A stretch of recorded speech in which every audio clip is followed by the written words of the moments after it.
Thank you very much.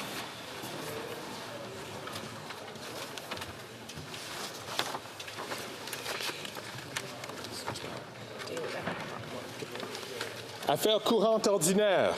Dépôt de documents. Tabling of documents. Reconnaît la ministre du Développement. Minister of Export Promotion, International Trade and Economic Development.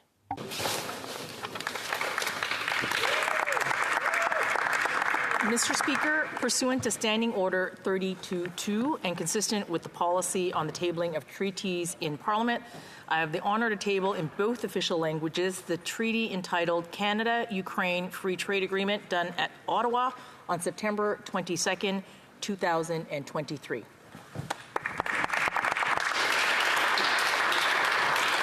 Dépôt de projet de loi émanant du gouvernement. Madame Ing, appuyée par Ms.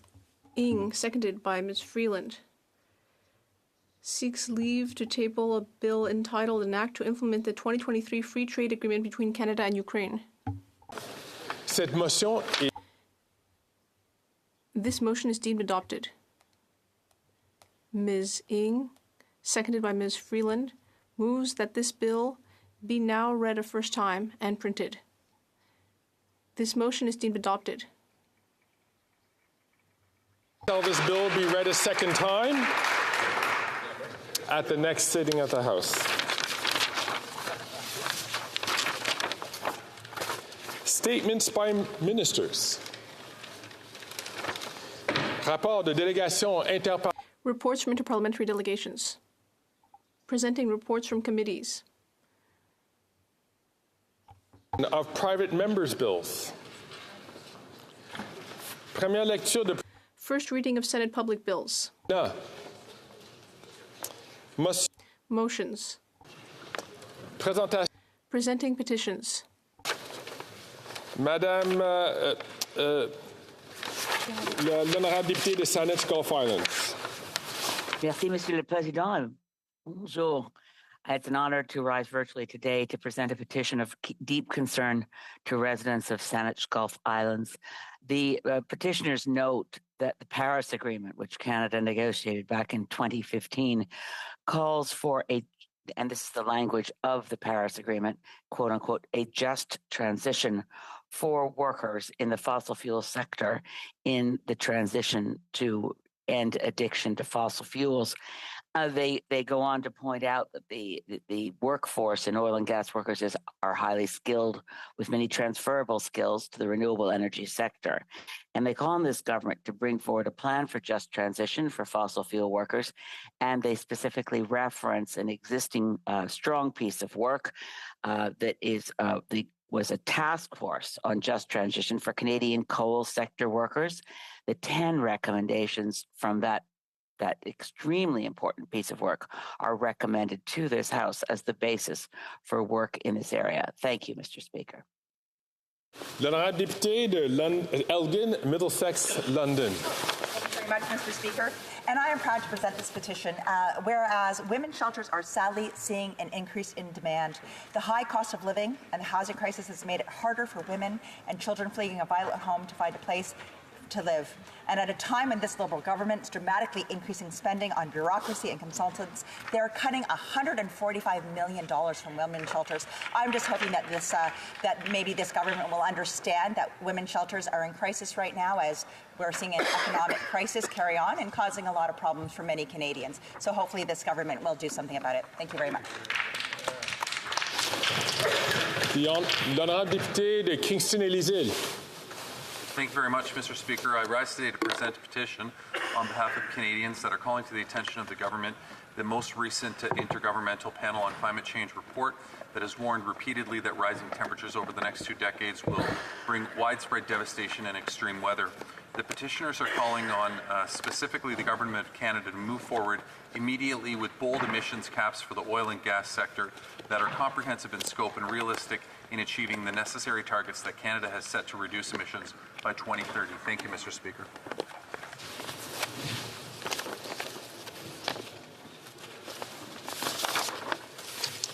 Question inscrite au feuilleton. questions on the order paper. Recognize the Parliamentary Secretary to the Leader of the Government in the House of Commons. Thank you, Mr. Speaker. I'd ask that all questions be allowed to stand at this time, please.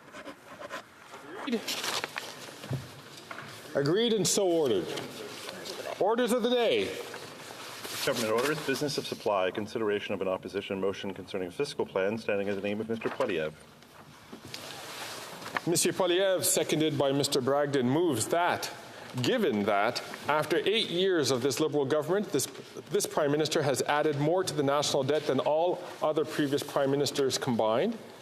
2, $500 billion of inflationary deficits has directly led to 40-year inflation highs. 3, prior to Budget 2023, the Minister of Finance said, what Canadians want right now is for inflation to come down and for interest rates to fall. And that is one of our primary goals in this year's budget, not to pour fuel on the fire of inflation, and then proceed to usher in $60 billion in new spending. 4, pour combattre l'inflation. 4, in order to combat inflation, the Bank of Canada has been forced to increase interest rates 10 times in just 19 months. 5, interest rate increases have increased mortgage payments. And since this Prime Minister took office, monthly mortgage payments have increased 150% and now cost $3,500 on a typical family home. 6, the Liberal NDP government must exercise fiscal discipline and their inflation-driving deficits so that interest rates can be lowered.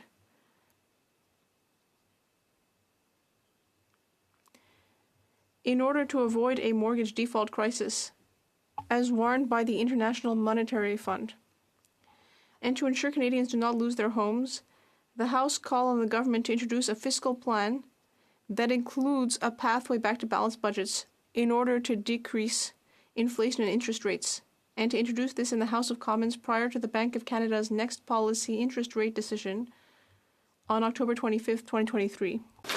L'honorable député de Carleton.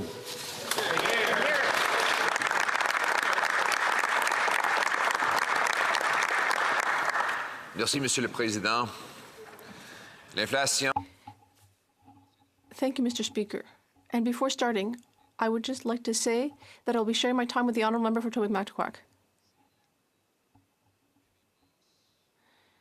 Inflation is the cost of the spending that the government said would be free. We know that this Liberal NDP government promised a utopia. They said they would deliver results for free. They said that the costs of this spending would never hit Canadians because the budget would balance itself. Or they said that interest rates were low and that, as though by magic, the government would be able to keep increasing spending faster than growth in the population and the cost of living without repercussions. After 8 years of this government and this Liberal NDP Prime Minister, Canadians are seeing their bills come in. They can see their mortgages, which have gone up on average by 150%, more than doubled.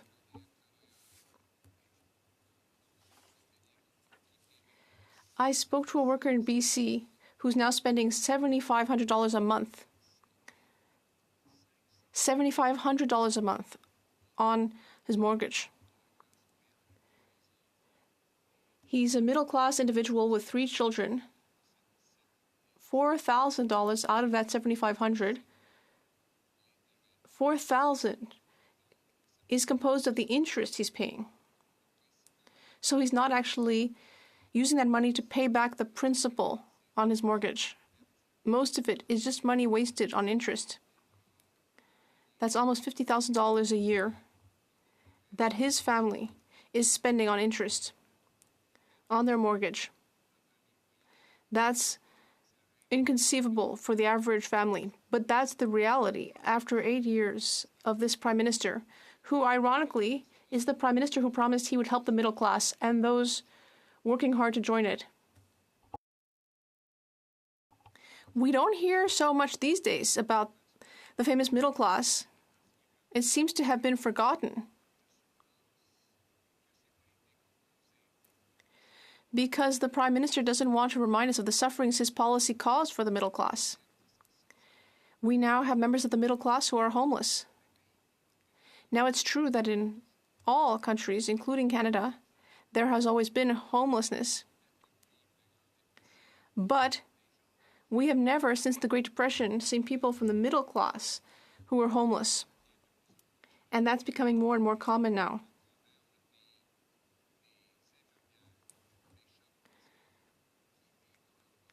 We now have nurses, carpenters who are living in their cars because of increases in their mortgage payments.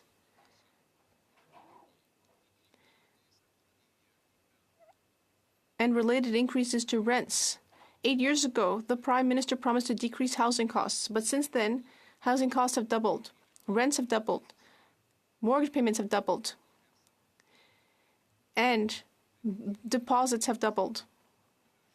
When I was the Minister for Housing, it cost half of what it costs today to pay for rent, your mortgage, or a deposit. The government's decisions have consequences. The government has increased spending by $600 billion. That's an increase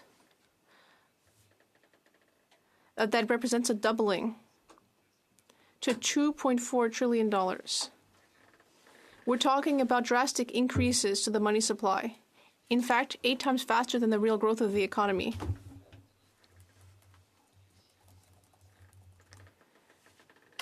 That means that the money to buy products is growing 8 times faster than the supply of products, which leads to inflation.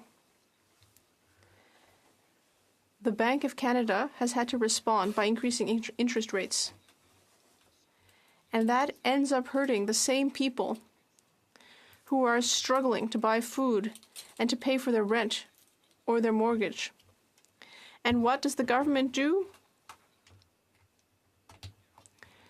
Well, the government ensures that the Bank of Canada will be keeping interest rates high. According to the former Minister of Finance, John Manley, this government is continuing to press the inflation accelerator, which means that the Bank of Canada is forced to use the brakes by raising interest rates. You might think that the government would have tried to slow things down with its deficit spending, and that they might try to reach a balanced budget, but they've done just the opposite. 6 months ago, the government said that it wanted to balance the budget by 2028. And then suddenly, they changed their mind. In the budget, they said, we will never balance the budget. Last week, we learned from the parliamentary budget officer that the deficit is 15% higher than they promised in their budget. They've totally lost control. And Canadians are paying a high price for that. And that's without even getting into the steep price that our children will have to pay. And that is why we are proposing common sense solutions. Common sense.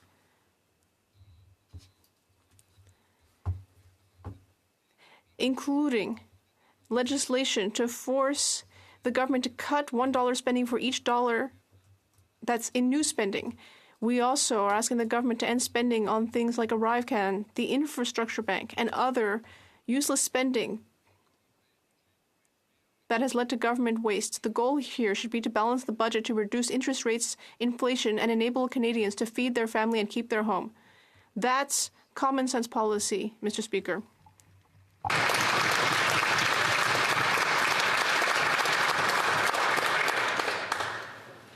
After 8 years of this Prime Minister and his NDP Liberal government, we're starting to see the hard reality that inflation is the price you pay for all of the programs the government told you were free.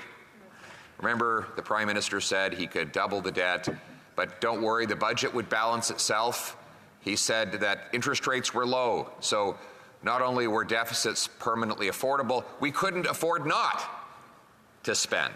Well, here we are with the devastating human consequences not so long after that, because, as Pythagoras says, numbers rule the universe.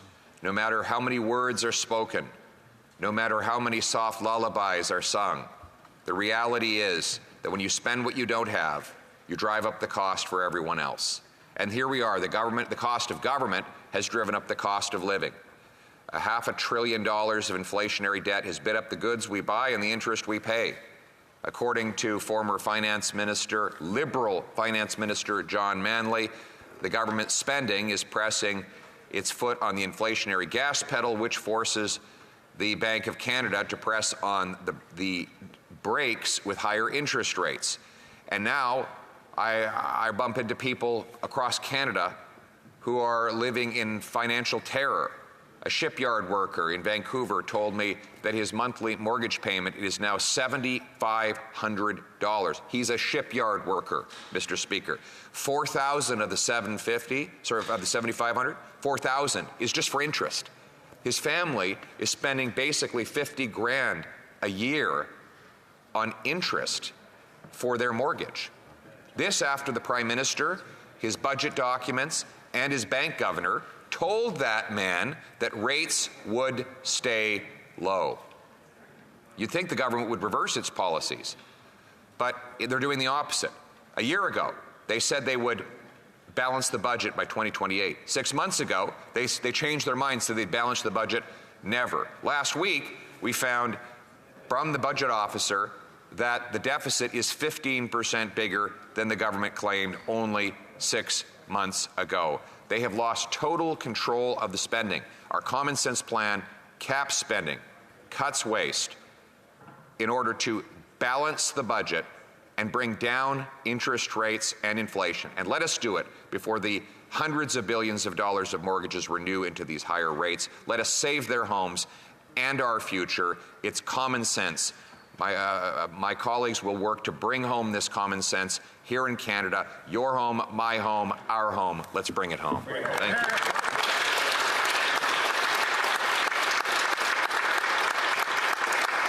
Question commentaire, the Honourable Parliamentary Secretary to the Government House Leader. Yes, thank you, Mr. Speaker. And, you know, it's disappointing to hear the Leader of the Conservative Party try to simplify it to the degree in which he says it's because we spend too much. Mr. Speaker.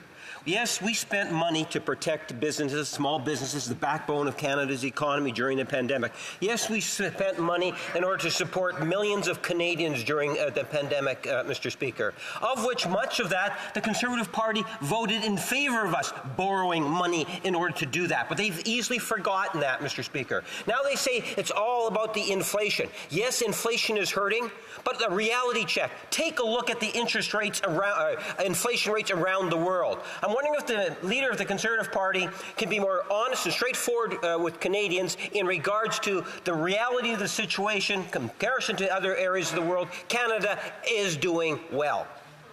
The Honourable Leader of the Official Opposition. Boy, does he ever need to get out of this place and talk to real people if he thinks Canada's doing well. Holy smokes. Maybe he hasn't been to the tent cities that have formed right across this country that never existed 8 years ago, that were perfectly pristine and safe neighborhoods now overtaken by misery and pain from people who can no longer afford to pay their rent. Maybe he needs to go door to door and ask people what they're paying on their monthly mortgage payments. Maybe he needs to talk to the 1 in 5 households where they're skipping meals because they can't afford the food. Maybe he needs to go to the bread lines that go block after block, street after street next to food banks. Those kinds of bread lines we do not see outside of either the Great Depression or the Soviet Union, Mr. Speaker. If he thinks things are going well in Canada, he needs to get out and talk to the real people who are suffering from coast to coast. Questions et commentaires. L'honorable député de Jonquière.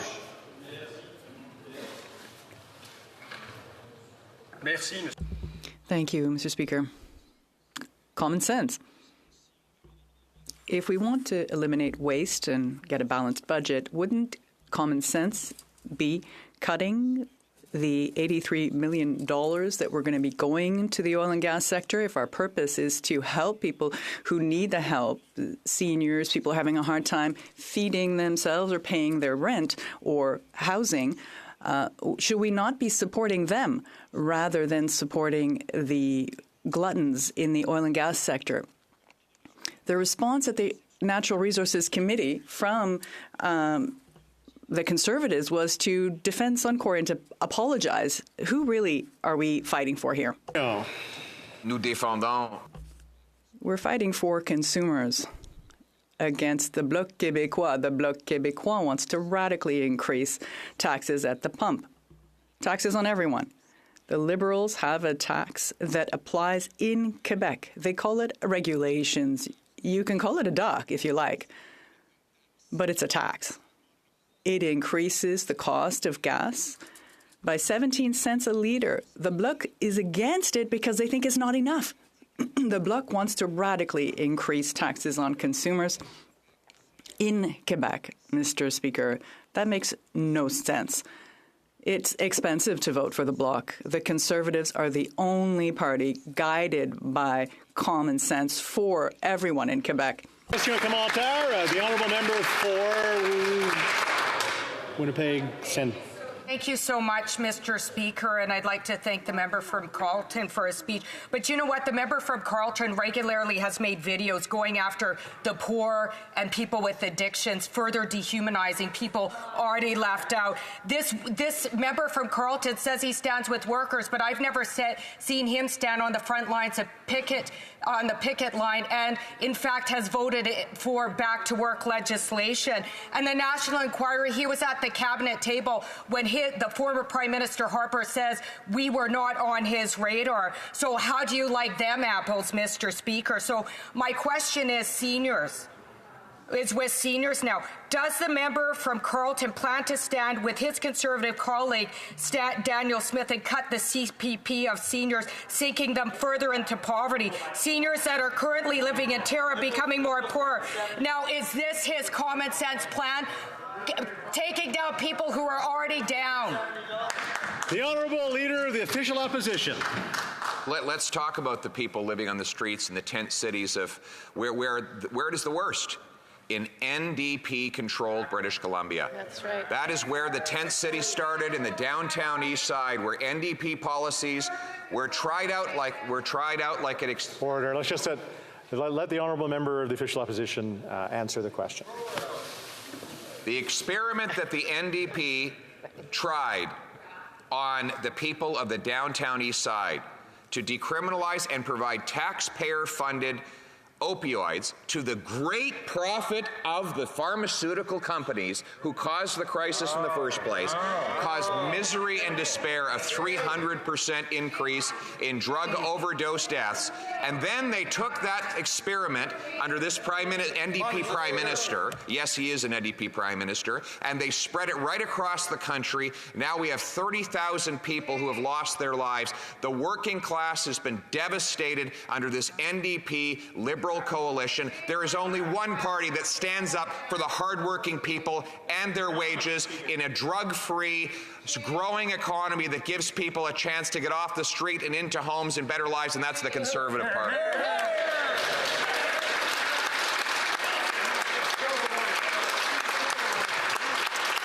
Continuing debate, reprise du débat, the honourable member for Tobique-Mactaquac. Thank you, Mr. Speaker, and it is an absolute honor to rise in the House today, and somewhat intimidating to follow the honourable member for Carleton, the Leader of His Majesty's Loyal Opposition. Obviously, we heard a very compelling case for supporting this motion. The fact is that Canadians are hurting from coast to coast to coast. They're feeling the effects of soaring cost of living, ever increasing cost at their fuel pumps, ever-increasing heating cost, and obviously ever-soaring cost to actually have a place to live in, whether that be the mortgage rates that have doubled over the last 8 years, the rents doubling, seeing interest rates going up, and seeing the dream of home ownership fastly falling away from so many of our young people. Mr. Speaker, it's something that all of us in this House, if we did take the time to visit in the communities that we represent, which I'm sure many do. I know in the travels that I've had, the conversations that I've experienced recently, hearing from Canadians back home in Western New Brunswick, and yes, in recent visits that I made, engaging with people on the beautiful island of Prince Edward. When it comes to Prince Edward Island, I'm hearing it there as well. Throughout Atlantic Canada, Canadians are hurting. And they're experiencing the pain of this ever-expansive cost of living that challenges them even when they go to get necessary supplies at the grocery stores. Perhaps some of the most heartbreaking stories I've heard have come from seniors who've worked hard all their lives, counting on the ability for what pensions they do have and what they paid into to be able to carry them through. But they're honestly and sincerely worried, Mr. Speaker, that what they've set aside and what they worked hard to save up, will it be enough to sustain them as things continue to rise in cost? Some, and especially Atlantic Canada, have had to make the tough decisions and are facing another long winter, wondering, do they have enough left over to pay their heat bill and also make sure there's adequate groceries, let alone put a little bit of fuel in their gas tank? These challenges are very real. And when you take the time to hear their stories, you cannot help but be affected by it. It's our job as their representatives in their house, this House, which is their house, the people's house, to bring those concerns to bear right here. Our job as His Majesty's loyal opposition is to make sure that the government is held to account, that they're responsible in the legislation they bring forward, and that the legislation they bring forward has positive impact on the lives of the people that we all represent. So I believe it would behoove this House, and it would be a responsible thing for this government and this entire House to move and bring forth motions and legislation that represent the concerns that we're hearing right now. And the top of mind concern for Canadians from across this country, bar none, is the soaring cost of living and inflationary concerns. You're hearing it everywhere you go. I'm hearing it. And so I believe it would do well for all of us to consider what is happening right now that's causing Canadians this kind of angst and this kind of concern. What is leading to the increased levels of anxiety and despair that we're seeing, and desperate situations happening not only in our inner cities, but also in our rural communities? What is causing this? Well, after 8 years, we have seen some things that have led to the current circumstance that we're in. There's been a multiplicity of factors, but one of them that cannot be discounted is the fact that this Prime Minister has added more national debt than all other previous Prime Ministers combined. That is a fact, and it's a staggering fact. When you over double the debt, not talking about deficit, talking about the debt of this country in less than 8 years, you are doing something that is going to have devastating consequence over the long term. When you have $500 billion of inflationary deficits, that has directly led to 40-year high inflation rates. We are seeing that prior to the budget in 2023, even our own Minister of Finance said what Canadians want right now is for inflation to come down and for interest rates to fall. That is one of our primary goals of this year's budget. It wasn't to pour more fuel on the fire and then proceed to usher in $60 billion in new spending. So someone's not hearing what's being said. And if they are hearing what's being said, they are certainly applying the wrong fix to the problem. You cannot stop inflation and soaring interest rates by spending increasing amounts of money. That's adding fuel to the fire, as has been previously stated, that the former Liberal finance minister, John Manley, said you cannot keep doing this and expect to be successful. We're seeing this all throughout history. Anytime governments have gone down this road, that in order to increase the revenues to pay for ever-expanding debt and deficits, they what? Inevitably increase taxes. Well, ask the citizens of this country, can they afford more tax? I think the answer would be a resounding no. They have more bills than they have paychecks. And when you get to the end of your paycheck and all you've got is another bill waiting, then a government suggests, well, we're going to quadruple your carbon tax because you'll feel better when you do it. And if you do it, somehow it's going to cause the weather to change and the climate to improve. When we asked the Environment Commissioner at the Natural Resources Committee just a short time ago, is there yet in place in Canada a metric that can tell us how much the carbon tax, which is one of the major factors of inflation in this country, how much the carbon tax has reduced the amount of carbon in Canada's atmosphere? The Environmental Commissioner of Canada responded by saying, we have no such metric in place as of yet. So the landmark signature piece of environmental legislation that has led to huge inflation in this country doesn't even have a metric by which we can tell Canadians its impact on the overall environment of Canada. That, ladies and gentlemen, is a disgrace, and it's impossible to justify to the Canadian population while at a time of economic duress and when they're feeling the heat economically and their finances are depleting, we're going to go back as a government and tell them yet again, oh yes, we're going to keep augmenting your carbon tax because, well, we really can't tell you why, because we can't demonstrate its effect on the environment. That is unjustifiable. I think it's time for a course correction, and I think it's time that the government rearranges priorities and get back to what it needs to be doing, which is developing the potential that Canada has, which is incredible. And if you want to tackle the inflationary problem that we have in this country, let's get our economy growing, let's get our people working, and let's get off their backs and start removing the hindrances to their prosperity and growth. And you know what the definition of frustration is? It's impeding progress and feeling like you have all this potential that you can't touch and never being able to attain where you want to be because of the weight that's on your back currently. That's why there's an increasing sense of frustration amongst Canadians, and they're crying out for change. They're wanting a government to get out of the way, stand on their side and say, unleash our potential, let us do what we do best, let us grow, develop, work, make money, and yes, make a profit so that we can better the lives of our children, our families, and our future. Mr. Speaker, I hope the government will do the right thing and support our motion today. Thank you very much. Questions and comments? The Honourable Parliamentary Secretary to the Government House Leader. Thank you, Mr. Speaker. I want you to focus on the word hypocrisy for just a moment. And then I want you to think in terms of what it is that the member just finished saying. A major part of his speech was in regards to the price on pollution, the carbon tax, and condemning the government for it.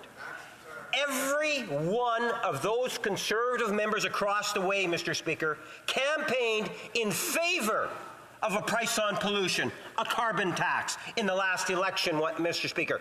Every one of them. It was in their election platform.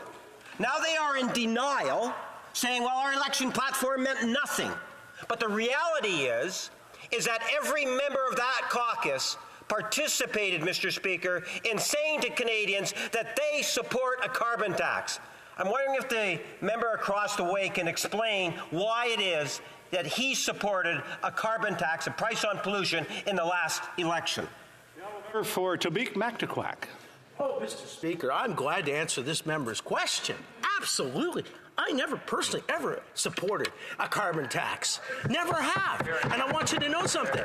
I made those points very clear, but furthermore, I want to say, can the member opposite explain why a colleague of his, the honorable member from Avalon, has come out this very week and supported our motion to axe the carbon tax? And this is what he said. I quote, the honorable member from Avalon says, everywhere I go, people come up to me and say, we're losing faith in the Liberal Party. I've had people tell me that they can't afford to buy groceries. They can't afford to heat their homes. And that's hard to hear from, especially seniors who live alone and tell me that they go around their house in the spring and in wintertime with a blanket wrapped around them because they can't afford the home heating fuel and they can't afford to buy beef or chicken. That, Mr. Speaker, is from the opposite side, the governing side. When will he answer that question and finally respond to the cries of Canadians and say, get off our backs and axe the carbon tax? Question et commentaire, l'honorable député de Beauport-Limoilou. Merci, Monsieur le Président. Thank you, Mr. Speaker. You know, inflation is caused by a multitude of factors. You can include or not government spending, but among the factors, there is the cost of housing. Well, currently, and based on the CNHC's assessment, in Quebec, it's 1.6 million housing units that should be built by 2030 in order to welcome all of the people who live and will be coming to live in Quebec. And yet, we are planning 500,000 at best by that time, which will increase the cost of housing by 102%.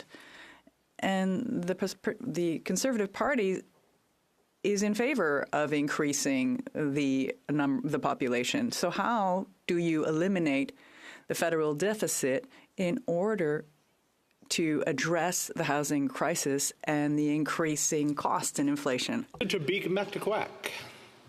I want to thank the honourable member for her great question, and thank you, Mr. Speaker, for the opportunity to respond. Housing is an absolute growing concern, and we are facing a housing crisis.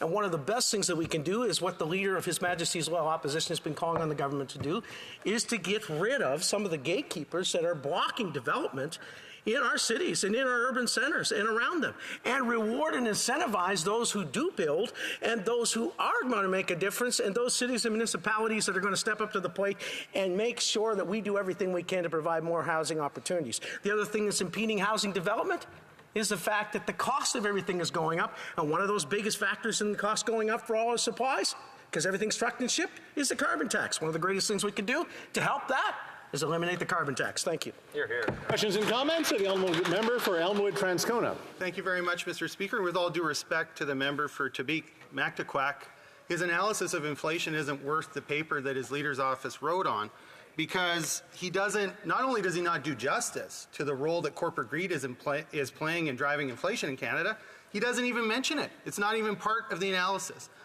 Oil and gas profits between 2019 and 2022 went up by 1,000% in this country, Mr. Speaker. No mention of the effect that has on Canadians. Does the member not recognize that when oil and gas companies gouge the farmer that grows the food, and gouge the producer that makes the food, and gouge the trucker that ships the food, the Canadians sure as shooting are going to get gouged at the grocery store?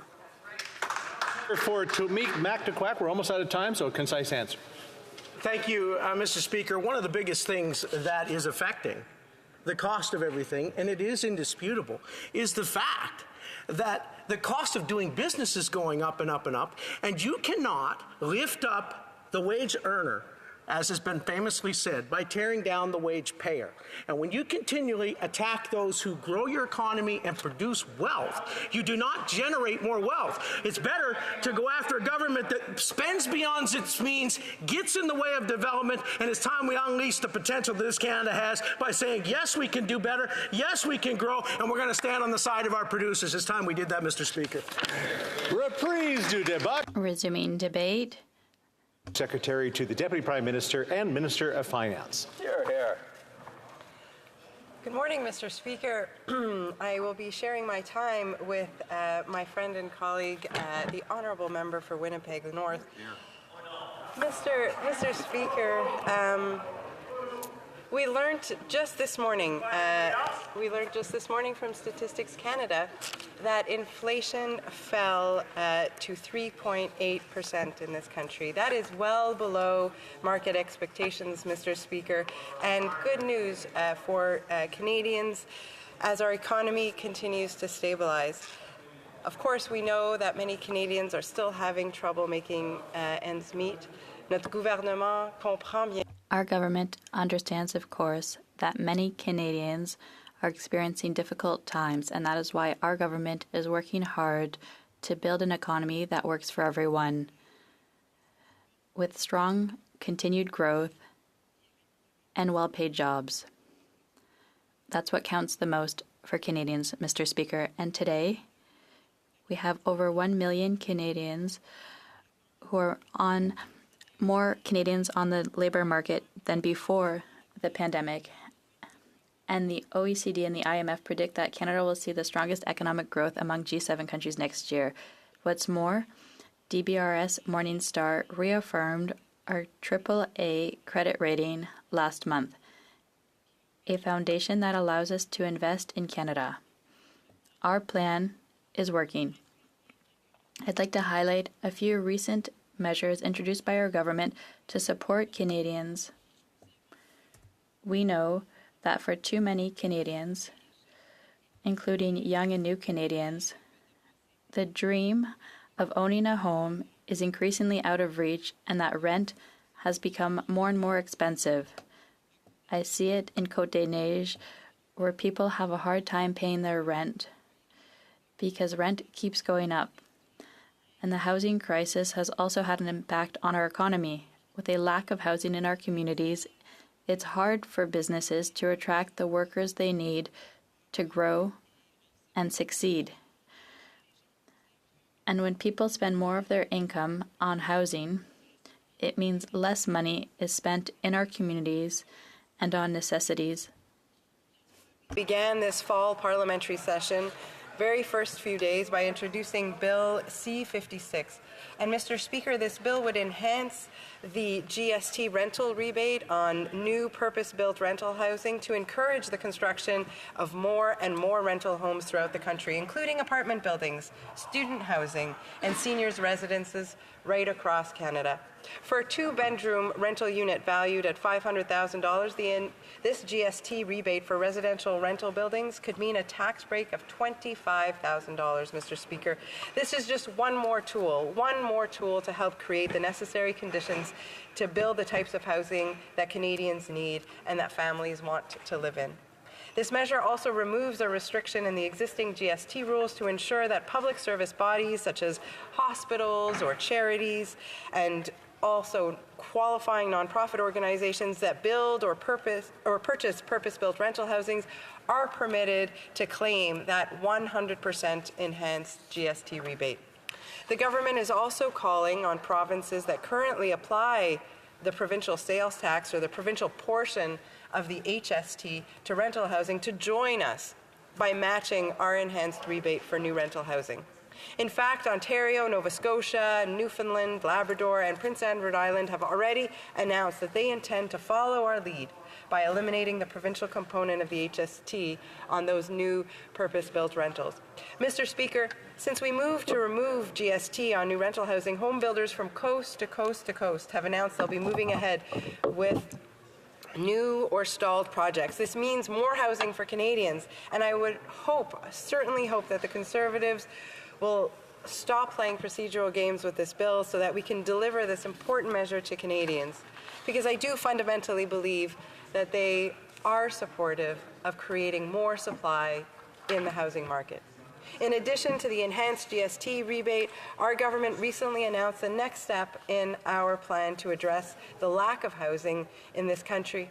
To ensure that builders have the low-cost financing they need to build more rental properties, our government is increasing the issuance limit of the Canada Mortgage Bond by $20 billion per year and designating the increased amount to finance mortgages for multi-unit rental properties insured by CMHC. Eligible rental projects must have at least 5 rental units and may include apartment buildings, student housing, and seniors' residences, and more. There is no fiscal impact for the Government of Canada as a result of this particular measure, Mr. Speaker, and I would like to make that very clear. This is fiscally responsible policy, using policy tools at the government's disposal. And this new measure alone will help build up to 30,000 additional rental units every single year. The increase to Canada mortgage bonds builds on the federal government's recent actions to make housing more affordable for Canadians, including the $4 billion Housing Accelerator Fund, which was launched earlier this year, as you know, Mr. Speaker. And that fund helps to cut red tape, address outdated local policies like zoning issues, which are preventing construction, and allows us to build more homes faster. The government also introduced the new tax-free First Home Savings Account, which is helping Canadians to contribute up to $40,000 tax-free towards their first down payment. Since we introduced this new tax-free savings account for the purchase of a first home in last April, most major Canadian financial institutions have begun offering it. And today, Mr. Speaker, over 150,000 Canadians have already opened their first-time home buyers tax-free savings account, and many new accounts are opening every day. Our government also understands that inflation is, of course, challenging when it comes to essential items Canadians must purchase every single day, like food. Earlier this year, we addressed the rising cost of food by delivering targeted inflation relief for 11 million low and modest income Canadians and families who need it the most, and that is through our one-time grocery rebate. This meant up to an extra $467 for eligible couples with 2 children and over $200 for single Canadians without children, including single seniors. I know that this support was welcomed by Canadians, but I also know that more work needs to be done. And that's why Bill C-56 is proposing to take immediate steps to help make groceries more affordable. This crucial legislation would introduce a series of amendments to the Competition Act to strengthen competition, particularly in the grocery sector. These amendments will give the Competition Bureau more power to investigate and take action when industries compete unfairly. For example, in the case of price fixing or price gouging. In addition, they will remove the efficiencies defense to put an end to anti-competitive mergers that drive up prices and limit choice for Canadian consumers. These amendments would also enable the Bureau to block collaborations that harm competition and consumer choice, such as when large grocers prevent smaller competitors from opening nearby stores. The government continues to work with leaders of Canada's 5 largest grocery chains and, of course, domestic and international food processors in order to take this action to stabilize food prices. Price stabilization requires the full engagement of everyone, the entire supply chain, Mr. Speaker, and we are encouraged that grocers and manufacturers have agreed to work with us to find solutions that are in the best interests of Canadians. Mr. Speaker, in closing, these are real, concrete actions that will make life more affordable for Canadians. More competition will ease the sticker shock at the grocery store checkout line, Mr. Speaker, and that's important.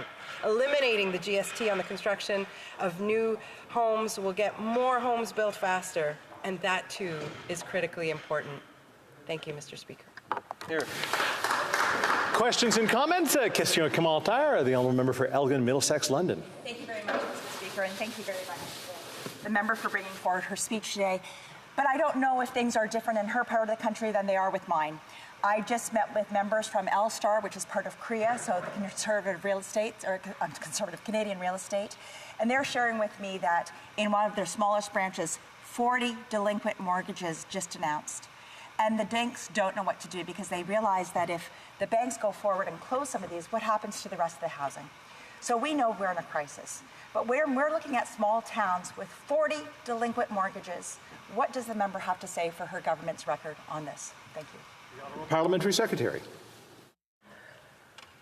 Mr. Speaker, I certainly appreciate the members opposite, raising important issues local to their own communities. And I have to say that I am hearing very similar things in my community, and I know that the banks are working very hard to find solutions for their customers.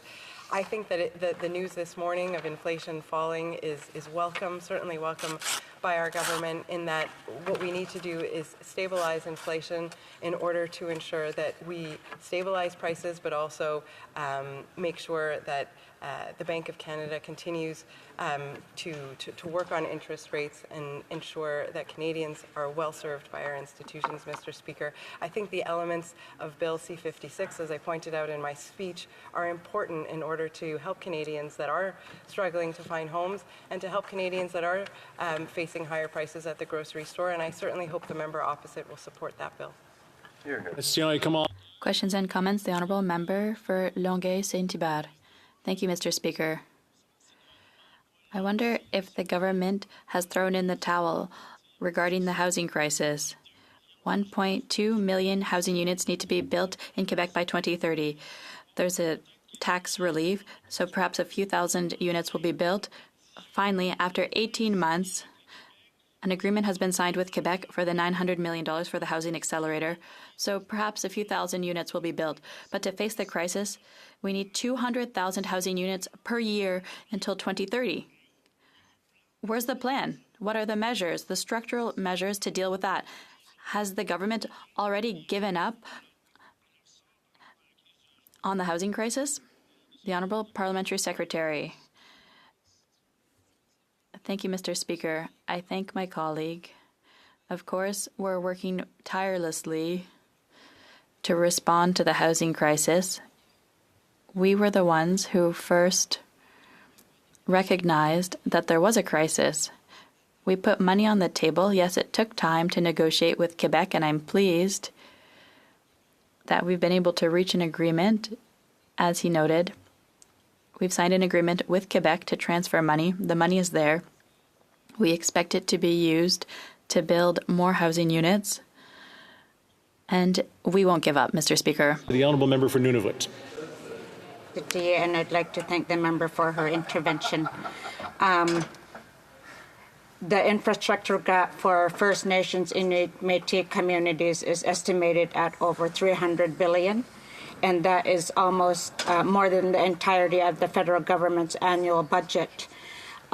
Recently, the Prime Minister announced that he would ask all ministries to make cuts in their budgets.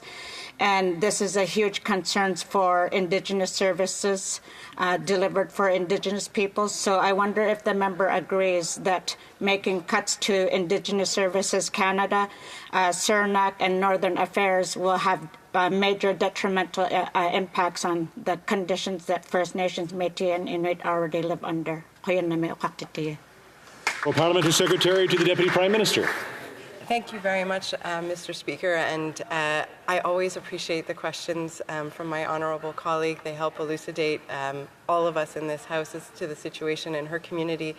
I know that in the last budget, there were many of us working very hard in order to ensure that we had the right strategy, not just the money, but the right strategy in order to address Indigenous and Northern housing, and that was found, of course, in Budget 2023. I look forward to working with the member on further issues, and including the issue she raises today.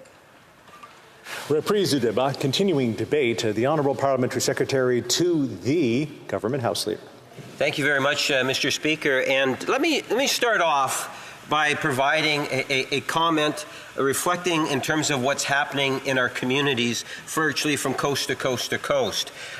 We don't necessarily need to be lectured by conservatives on the issue of inflation and interest rates.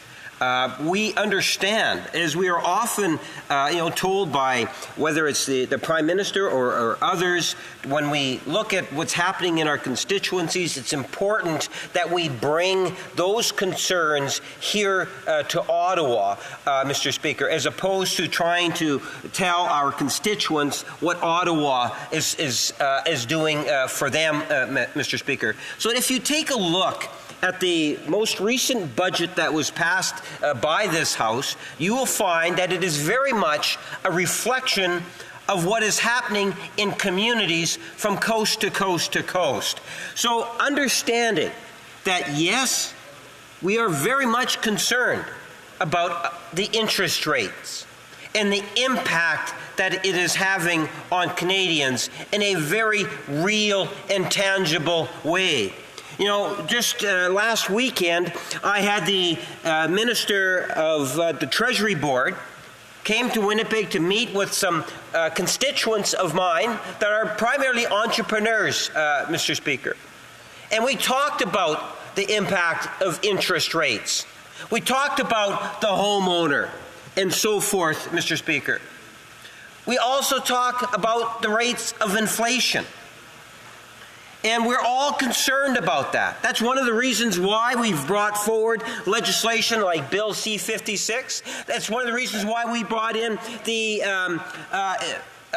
rebates, Mr. Speaker, inflation or grocery rebates affecting 11 million Canadians last spring, which came into effect for the summertime, Mr. Speaker. The budget and the type of legislation that we are bringing forward is a reflection in regards to what we are hearing from our communities, Mr. Speaker. So one not need lecture us in regards to what's happening in and outside of the Ottawa bubble, Mr. Speaker. Very much aware of it. At the end of the day, Mr. Speaker, we take a look in terms of not only what is happening around us, but what it is that the Conservative Party is actually saying today inside, in particular, the motion that they presented today. Today they wanted to give the impression that there's this huge debt that has been acquired over the last number of years, Mr. Speaker. And there is a huge debt. A huge debt that in good part was supported by the Conservative Party when we were borrowing the money, Mr. Speaker, in order to help Canadians through the worldwide, and I underline the word worldwide, pandemic. Yes, we borrowed extensively, billions and billions and billions of dollars in order to have the backs of Canadians. Think about where we spent that money. Most of it, which was being supported by the Conservative Party, Mr. Speaker. Things such as small businesses. Just the other day, I think it was yesterday, I heard a Conservative member stand up and talk about small businesses being so important to Canadians and Canada as a nation. I have spoken talking about that the small businesses are the backbone of our country when it comes to economic development, Mr. Speaker. This government, during the pandemic, spent billions of dollars in supporting small businesses, preventing small businesses from going bankrupt in many ways, Mr. Speaker. We supported Canadians that were no longer in a position to be able to work through programs such as CERB. Millions and millions of Canadians were supported by billions and billions of dollars, which, yes, did increase the debt. But this Prime Minister and this government, and I would suggest to you, many members of this chamber, supported that money being spent, Mr. Speaker. It's kind of like the leader of the Conservative Party giving a child a chocolate bar and then condemning the child for eating the chocolate bar, Mr. Speaker. You know, at the end of the day, those were monies that were important for the government to spend in order to support Canadians and small businesses, Mr. Speaker. Not to mention the billions of dollars that were there to support our seniors through one-time payments of the GIS and for those that were on OAS also, Mr. Speaker, or individuals with disabilities. That's where, so when the Conservatives talk about this huge debt that in part they supported at the time, Mr. Speaker, and now criticize us for it. I think the Conservative Party needs to be more transparent and honest with Canadians as to where they were at the time, and now to criticize the government for spending that money. Are they now saying retroactively that we should not have supported Canadians? We should not have supported small businesses and others, Mr. Speaker? That's what it sure sounds like in hindsight. Today, you know, in the question that I put forward to the leader of the Conservative Party, I challenged him on that particular point. You know, it's interesting when you look at the waffling of the Conservative Party, and the best example was the previous speaker, the seconder on the motion, the second speaker on the motion itself, Mr. Speaker, where he indicated, after I had posed the question, a very straightforward question, the member spoke so much and spent so much time, as many members of the Conservative Party have, in criticizing the price on pollution, or as they call it, the carbon tax, Mr. Speaker. The member spent so much time criticizing it. Well, like their apparent flip-flop on the need to support Canadians during the pandemic, the member failed to recognize and acknowledge that that member supported the price on pollution or the carbon tax, Mr. Speaker. But he wasn't alone, because every member of the Conservative Party that ran in the last federal election supported it. And in fact, Mr. Speaker, I thought it was interesting the response to the question I had posed to the member, when I pointed out it was in his election platform. Every Conservative member supported that issue, Mr. Speaker, of a price on pollution. And when I pointed that out to the member, what did he say? What was his response?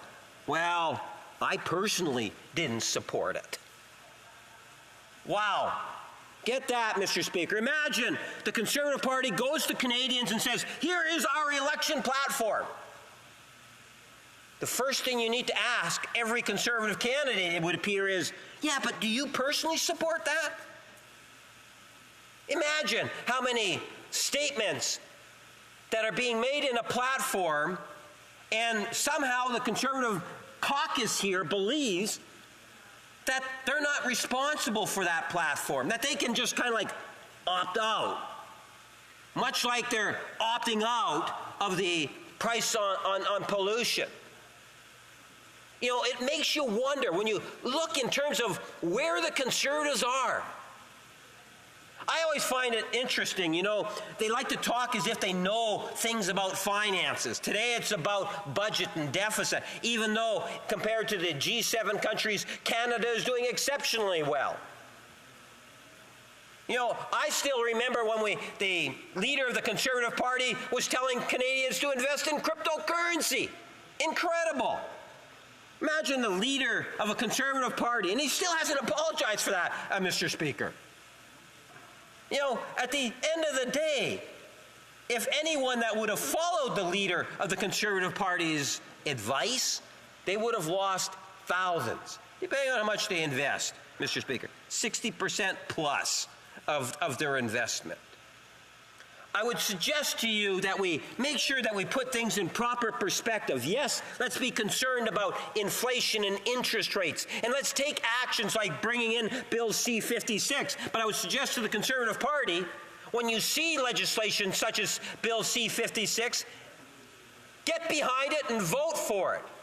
That's going to ensure more homes are built. That's going to ensure more stability of grocery prices. Action speaks louder than words. Thank you, Mr. Speaker.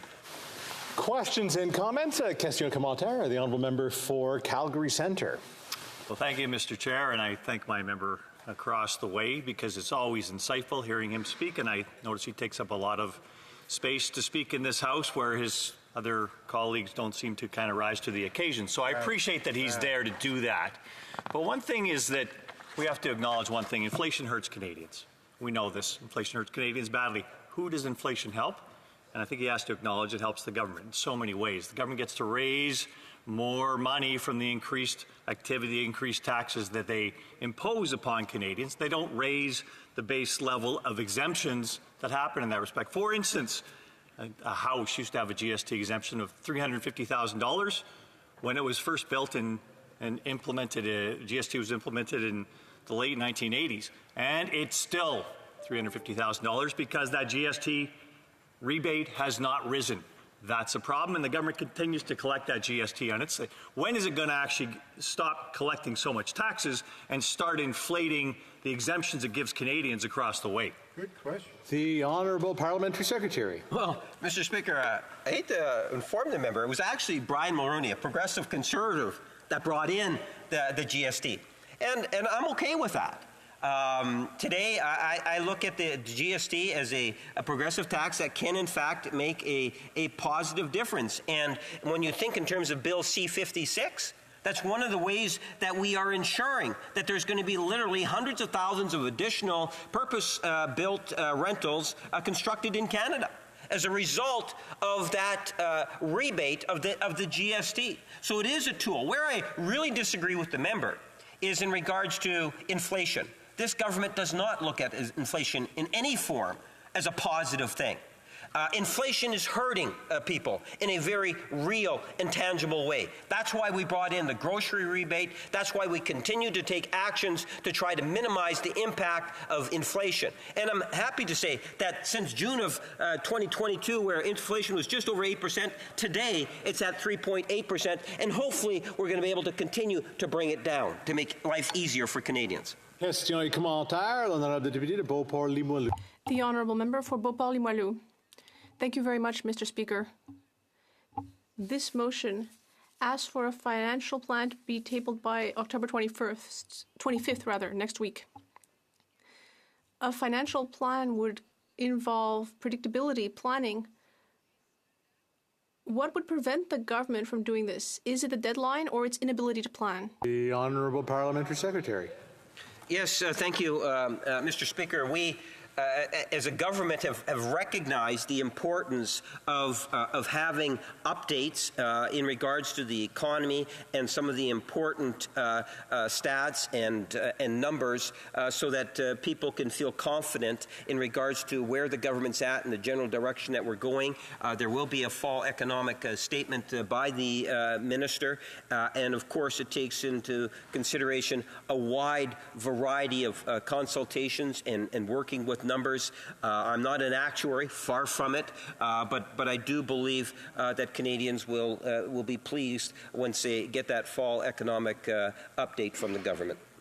Questions and comments? The Honourable Member for London Fanshawe. You know, Mr. Speaker, I thank you, and I thank the honourable colleague for his speech. But you know, earlier I was listening, and he was talking about hypocrisy, and I can't get past this fact that you know, he's taking shots at the Mulroney Conservatives for introducing the GST, but I'm pretty sure that it was the Chrétien government that, when they were running against the Conservatives in the 93 election, I believe, that they promised Canadians that they wouldn't actually implement and go further, they would cancel that GST. So maybe he could explain to me that level of hypocrisy and how he defines that. Thank you, Mr. Speaker.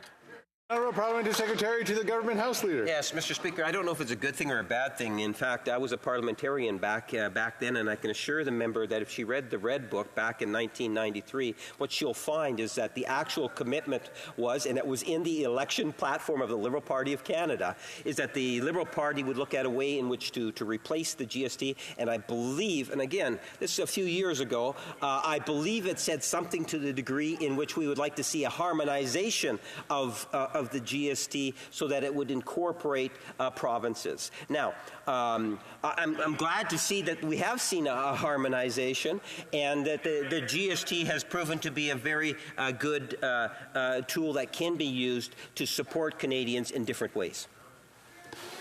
Reprise du débat. L'honorable député de... The Honourable Member for La Prairie. Thank you very much, Mr. Speaker. First of all, I will be sharing my time with my honourable colleague for Mirabel Well, in 2015, something exceptional happened in Canadian politics. At the time, the Liberals were in third place in the polls.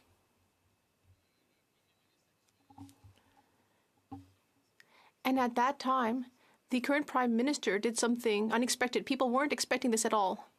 He said very clearly, he said, we will have deficits. Interest rates are low, and like a business, when interest rates are low, we will invest in the economy. And people were very surprised. It was the first time in 40 years that a politician was openly saying, I will have deficit spending. I like deficits. And now we see that he really likes them because he has engaged in some pretty serious deficit spending. The hypothesis at the time was that interest rates were low, so we should invest in the economy. And now, what do we see today, Mr. Speaker?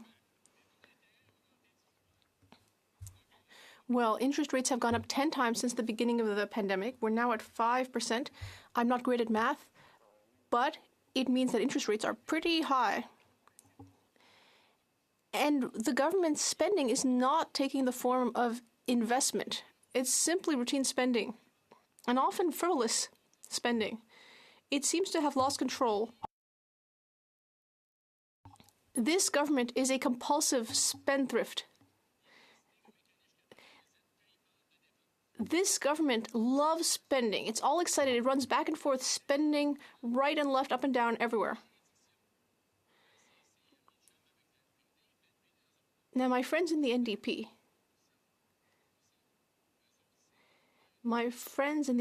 it's not just that they are compulsive spenders. They are the masters of spending.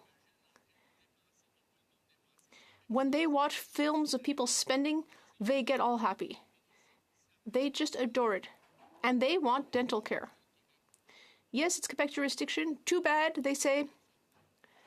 We are going to step in and spend for them. So they have decided to create dental care. My dentist couldn't get over it. I had gone to the dentist, and my dentist was there holding his head, looking troubled. I asked him, what's wrong? He said, it's this dental care program. The spending on it. Listen, it's completely crazy. I think it was the PPO. I can't remember. But someone said, this is poorly planned, excessive spending, and it should never have been done in the first place. We should have left this up to the specialists. Quebec, the provinces, $82.8 billion in spending on subsidies to oil and gas, which are raking in $200 billion in profits every year. Mr. Speaker, I notice you didn't jump in shock, but you should have. We're talking that amount of money in spending by 2035 to these poor individuals who are only making $200 billion a year. It's shocking. And this government also decided to dabble in pipelines. We don't like oil, they say, and yet we're going to run around exporting that oil, and we're going to invest the money in the energy transition. That is upsetting. How can you possibly try to pass that off as a good system, and yet this government seems to think it is? I'm not done, Mr. Speaker. I have more.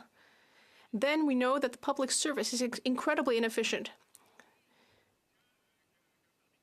A passport costs 4 times more than a driver's license to produce. The public service is inefficient. Look at federal healthcare spending, like in veterans' facilities. It costs multiple times more to provide services than in provincial healthcare.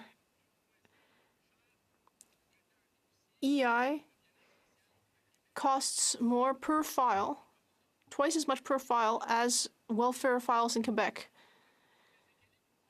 And why? Well, it's because the federal government has this money because of the tax imbalance. So when you have that much money, you don't pay too much attention to how you spend. Even the rugs are thicker in Ottawa.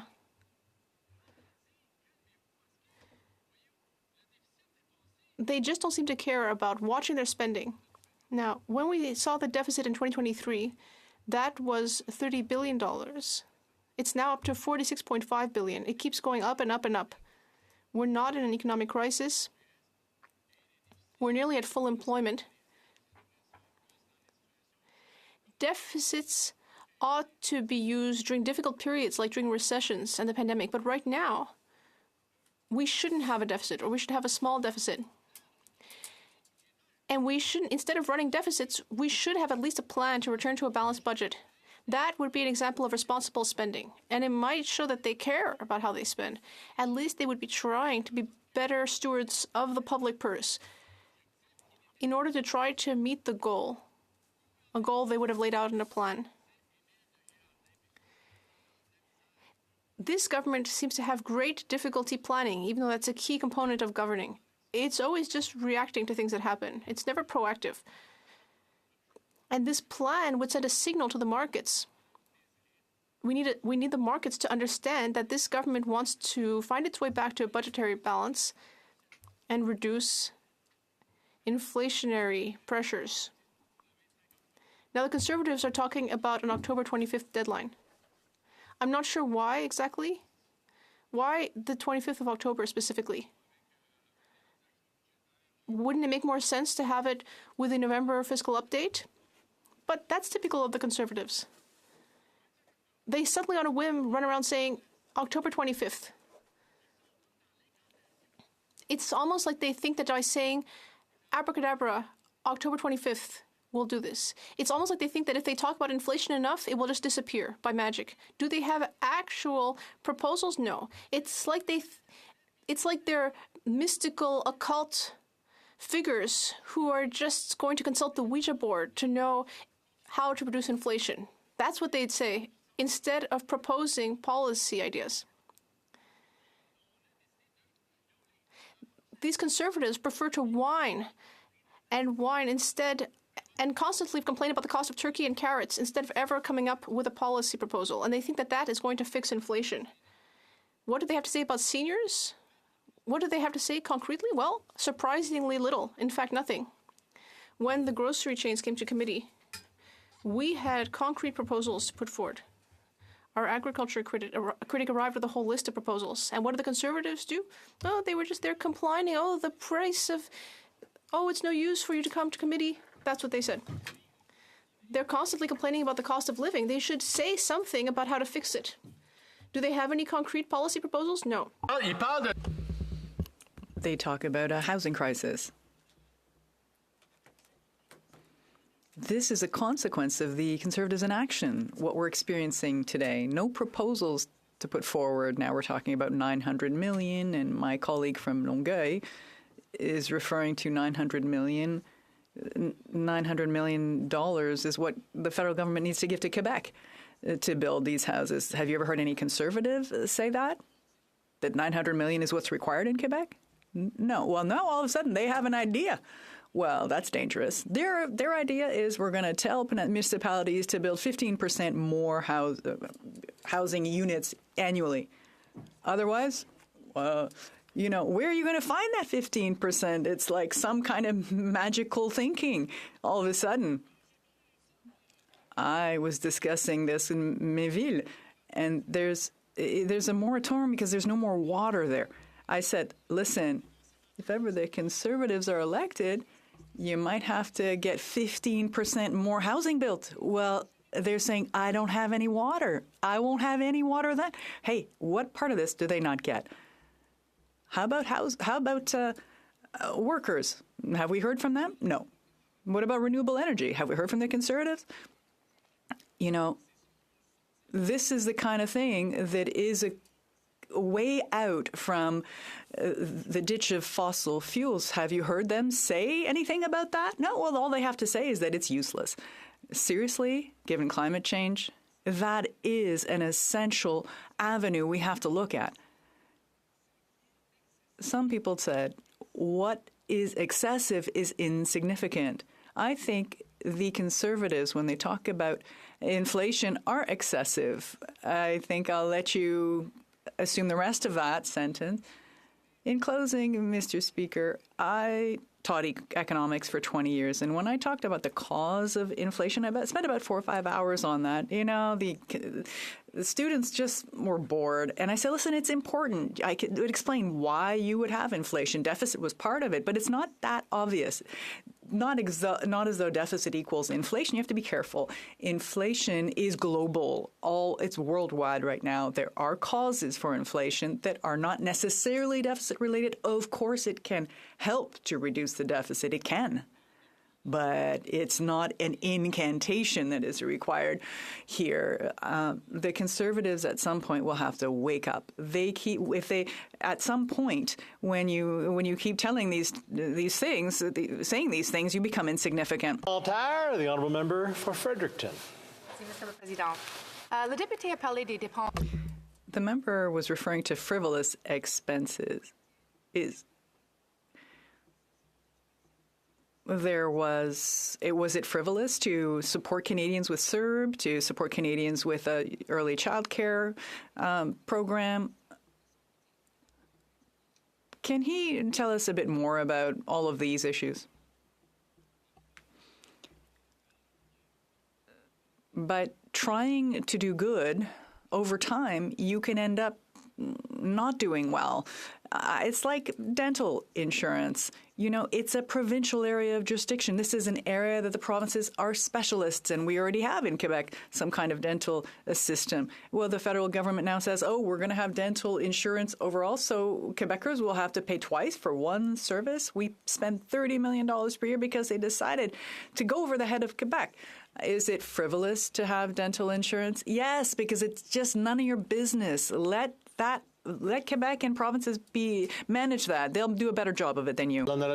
Calgary Centre. The honourable member for Calgary Centre.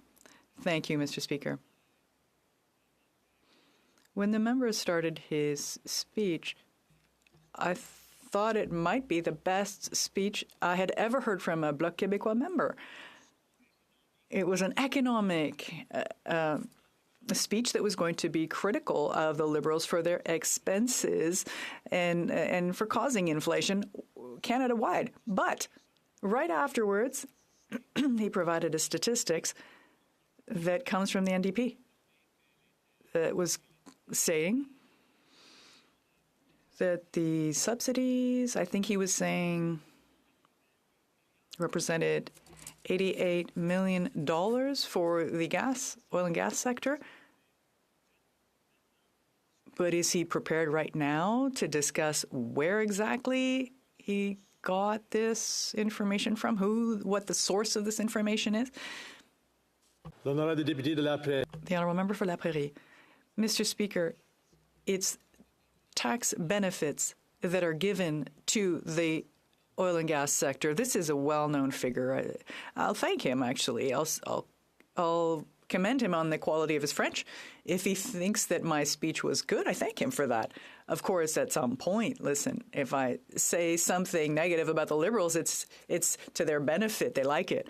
But when I have them look at their own exaggerations, their faults, their mistakes, of course, they don't like it. Question et commentaire, l'honorable député de Elmwood-Transcona. Merci beaucoup. The honourable member for Elmwood-Transcona, thank you very much. Mr. Speaker, at the end of his speech, my honourable colleague mentioned that there are a number of causes for inflation. And we, in the NDP, focus on the role of those major corporations and their greed, including those major oil businesses that are having record profits. And this is also increasing prices for Canadians. I'm wondering, does he want to tell us a little bit more about the increases in these costs that are causing such great profits for these companies and what it means for everyday Canadians? The honourable member for La Prairie. Look, I thank my colleague for the question. Market structures can have an effect on inflation. When you have a situation where you have these cartels, essentially, or monopolies, it does put upwards pressure on prices, and that will have a significant effect on the cost of living. And that is why people have to find another option, like renewable energies. In the oil sector, there can be influenced the costs may be influenced by these oil companies, and that's why we suggest turning towards renewable energies. The Conservatives could avoid these price increases, and they could also benefit by helping combat climate change and reducing the cost of living. Resuming debate, the honourable member for Mirabel.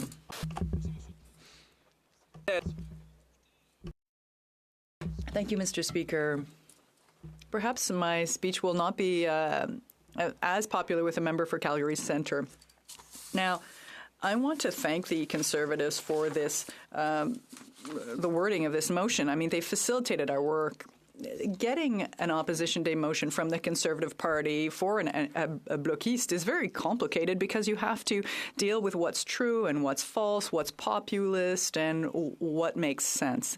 And that was the case with their carbon tax and the rest. They're forcing us to vote against it because there's so much nonsense in this motion that we end up with 80-10-10 ratio of nonsense to the rest, and we can't support the motion. Here we're at, 70% nonsense and 30% okay, and we will support it, because I can commend them for this. They, in the most substantive part, they say that the government should basically focus on getting back to a balanced budget. They're not saying over what period of time. They're saying let's send the right signals out to Quebecers, Canadians, the market, and let's make sure that everyone knows that unlike what seems to be the case today, this is not just a random exercise to lead a state. That's the appearance of things right now.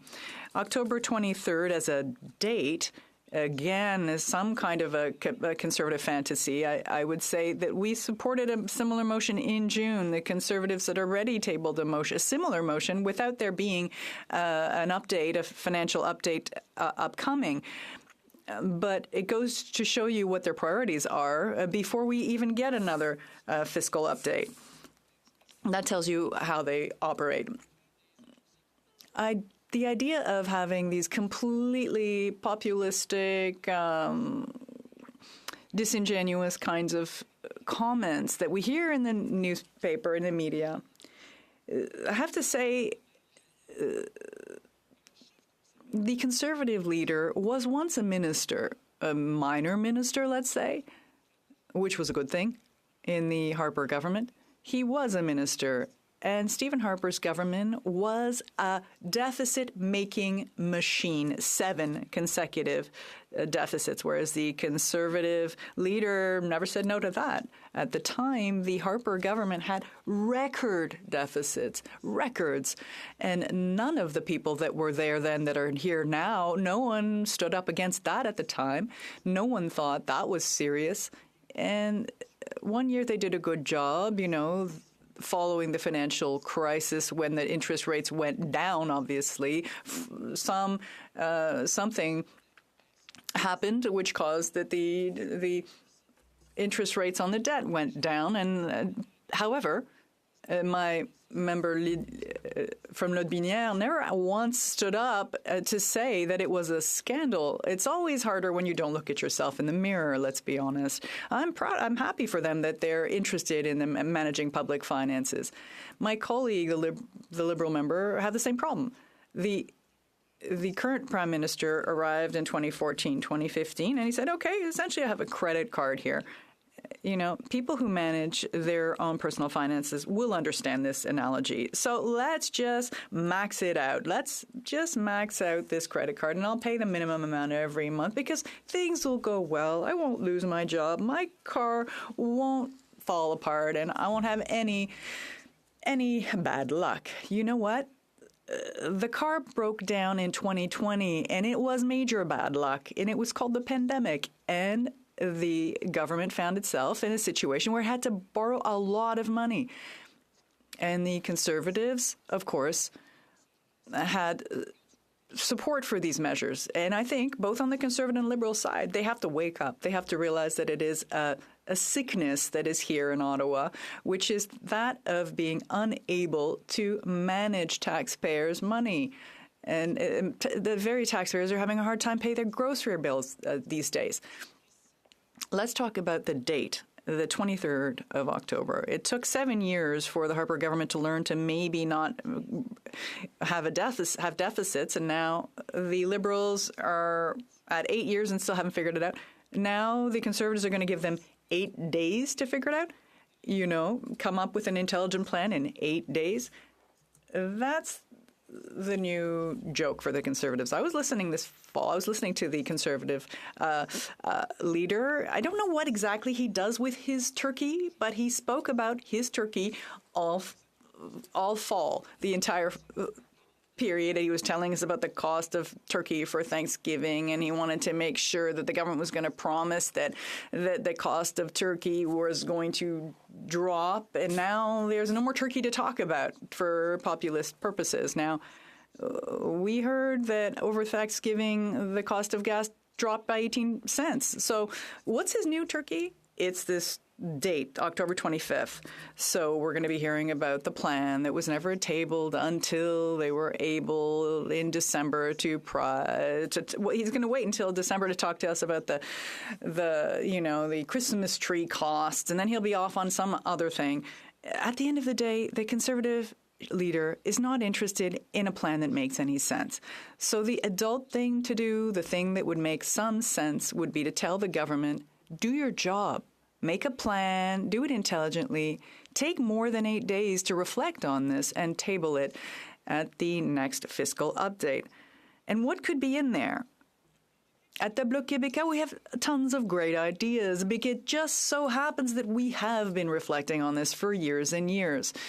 For instance, one basic principle we're open to in terms of how to manage taxpayers' money, you stop giving money to people who don't need it. Those who don't need it include oil and gas companies. Why not stop giving money to those who don't need it by 2035, given all the benefits they get? You're now going to take money from the people who are having a hard time paying their gas, their groceries, accessing property.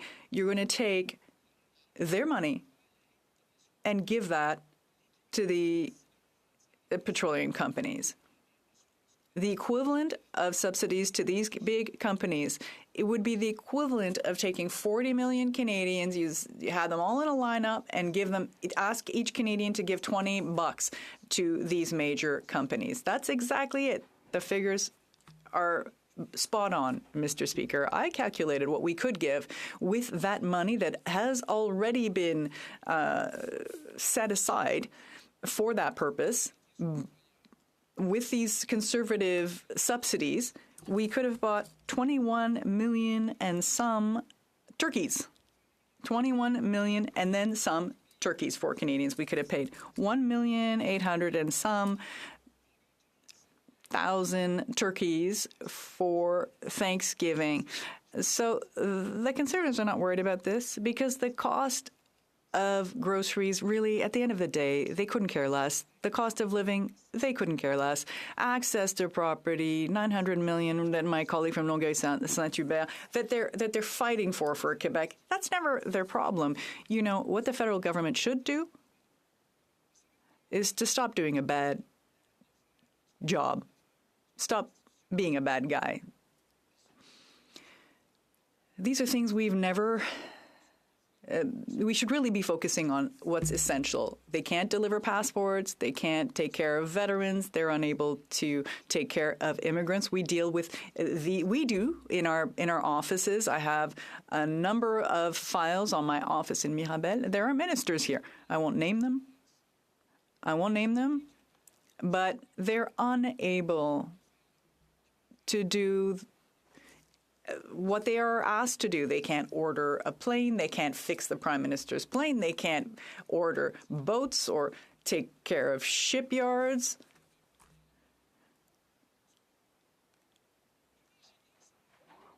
What do you think their dental care plan is going to look like? You know, I would like to keep my teeth. I'd rather they not get involved. What about their drug insurance scheme? Of course, it's going to be more than 10 billion. So why don't they focus on what's essential? Let them stop subsidizing these major petroleum companies. Let them focus on the little bit that they really should be focused on, because historically they haven't been able to manage things any better than the Conservatives. And I think they should focus on really the minimum, because that's already a lot for the Liberals. Fredericton. The Honourable Member for Fredericton. I always appreciate my colleagues' speeches. Can the member comment on how serious the Conservatives are taking these issues that are so important for Canadians and the signals that they're sending to Canadians with this absurdity? De Mirabel. The Honourable Member for Mirabel. I'm uncomfortable answering that question. Not that I'm avoiding it, but I'm uncomfortable because the people who manage these issues are on the other side. Am I terrorized at the thought that the Conservatives could manage the state? Yes, but as of today, the ones across the way are the ones that manage. They're the ones that are making deficits, and they're the ones that have to right this ship. I understand that they may find that compared to other countries that are not doing very well at all, that we're doing better. Well, I'm concerned. We have to right this ship and stop getting involved in provincial areas of jurisdiction. And I'll conclude on this, because in real life, there are people who are waiting in hospital hallways, and while we are here in this bubble disconnected, there are people on stretchers, and they seem to be forgetting that, and they're in power. Questions and comments? The Honourable Member for Calgary Centre. Mr. Presidente. Thank you, Mr. Speaker. I took note of the fact that my colleague from the Bloc Québécois repeated the joke or the misinformation that his colleague stated, which is that the oil and gas sector receives subsidies from this government. But actually, according to OPEC for 2021, Canada provided $7 billion in subsidies to these companies. That's the lowest level among the 38 countries. Does he want to repeat this disinformation and the source of this misinformation? Thank you. Mirabel. The Honourable Member for Mirabel. I find it amusing. I thank the member for his question. He knows I appreciate him. We need to have the right facts, because these numbers come from a federal institution, one of the most opaque, where we don't know where OECD invests, and one of the biggest sources of public funding to oil. So what surprises me is that the Conservatives are on the right. They're on the right until it's time to help oil companies. Then, Mr. Speaker, they're on the left. Then they take money from the state. Then they take subsidies. Then they require protection. The $30 billion for Trans Mountain, is it the NDP and the Bloc who made that up? Were you not told that? I think we need to recognize what's clear. The oil sector functions with help from the state, and it's unable to control its costs. And if they didn't have assistance, there would be less Canadian oil. Questions and comments. The Honourable Member for Nunavut. And I really appreciated the member's intervention. I'm so glad that he focused on subsidies to major for-profit corporations. That's something that Nunavut Northern residents have major issues with. Just as an example, this federal government in 2022, between July to September, subsidized Southern non-Indigenous for-profit corporations $30 million. That's only 3 months of $30 million to for-profit corporations. Does the member agree that this $30 million could have done better to make improvements to Indigenous people's lives if it was targeted instead to support hunters and trappers organizations who support their communities? The Honourable Member for Mirabel. Thank you, Mr. Speaker. I thank the member for her question. I'll stay general because I don't have the exact information on this issue, but we need to understand that sometimes there are circumstances where it can be worthwhile to subsidize some activities for the energy transition when there's unfair competition, and there are some subsidies that have existed for a long time that have never been reviewed that still exist, and they end up losses. But the basic principle I set out is probably true in the example put forward by our colleague. There are few resources for the state. They come from the taxpayers, those who are working hard, like janitors working overnight. We shouldn't be sending that money to those who need it the least. And most big corporations on the stock market don't need it. Reprise du débat. Resuming debate. The honourable member for Elmwood-Transcona. Well, thank you very much, Mr. Speaker. I rise today to speak to a Conservative motion that is not what it pretends to be, presented by a Conservative leader who's not who he says he is. And what I mean by that, Mr. Speaker, is that this motion pretends to be an analysis of the causes of inflation in Canada, except that it only includes one factor, which is government spending and government deficits. And yes, there is a deficit. Yes, there has been government spending. Yes, some of that may have contributed in some ways to inflation, but it's far from the whole story, Mr. Speaker. Canada has had deficits at the federal level in periods where there has not been inflation. In fact, or at least not inflation of the significant type that we're living today, inflation within the target zone. The 7 consecutive deficits, large deficits that the Harper Conservatives ran when they were in power did not coincide with the kind of significant inflation that we've seen. So obviously there are other factors at work here, and I think it's dishonest to pretend that only government deficit is what's driving inflation, or even that it's the major factor in what's driving inflation. Obviously, there are supply chain constraints that arose through the pandemic, a reordering of purchasing first towards goods and then back towards services. There are a number of strictly market forces that we could talk about. And among those as well, and chief among those, is the role that corporate greed plays. And I think it's a glaring deficiency of this motion, and not just this motion, but the Conservatives' analysis generally, that they don't talk at all about the role that corporate greed has been playing in fueling inflation.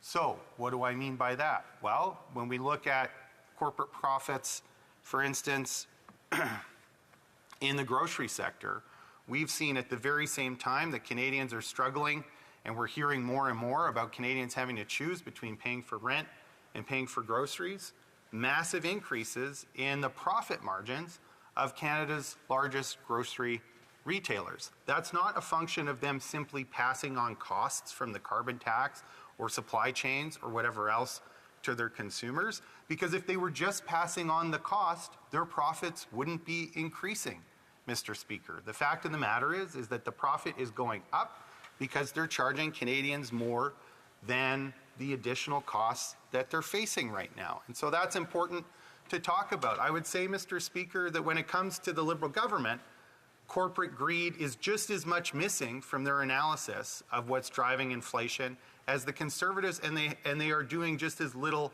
about it, Mr. Speaker, which is certainly a frustration of us in the New Democratic Party. They call the big grocery retailers to Ottawa to give them a slap on the wrist, ask them to do better, ask them to stabilize, not reduce prices, but stabilize prices, i.e.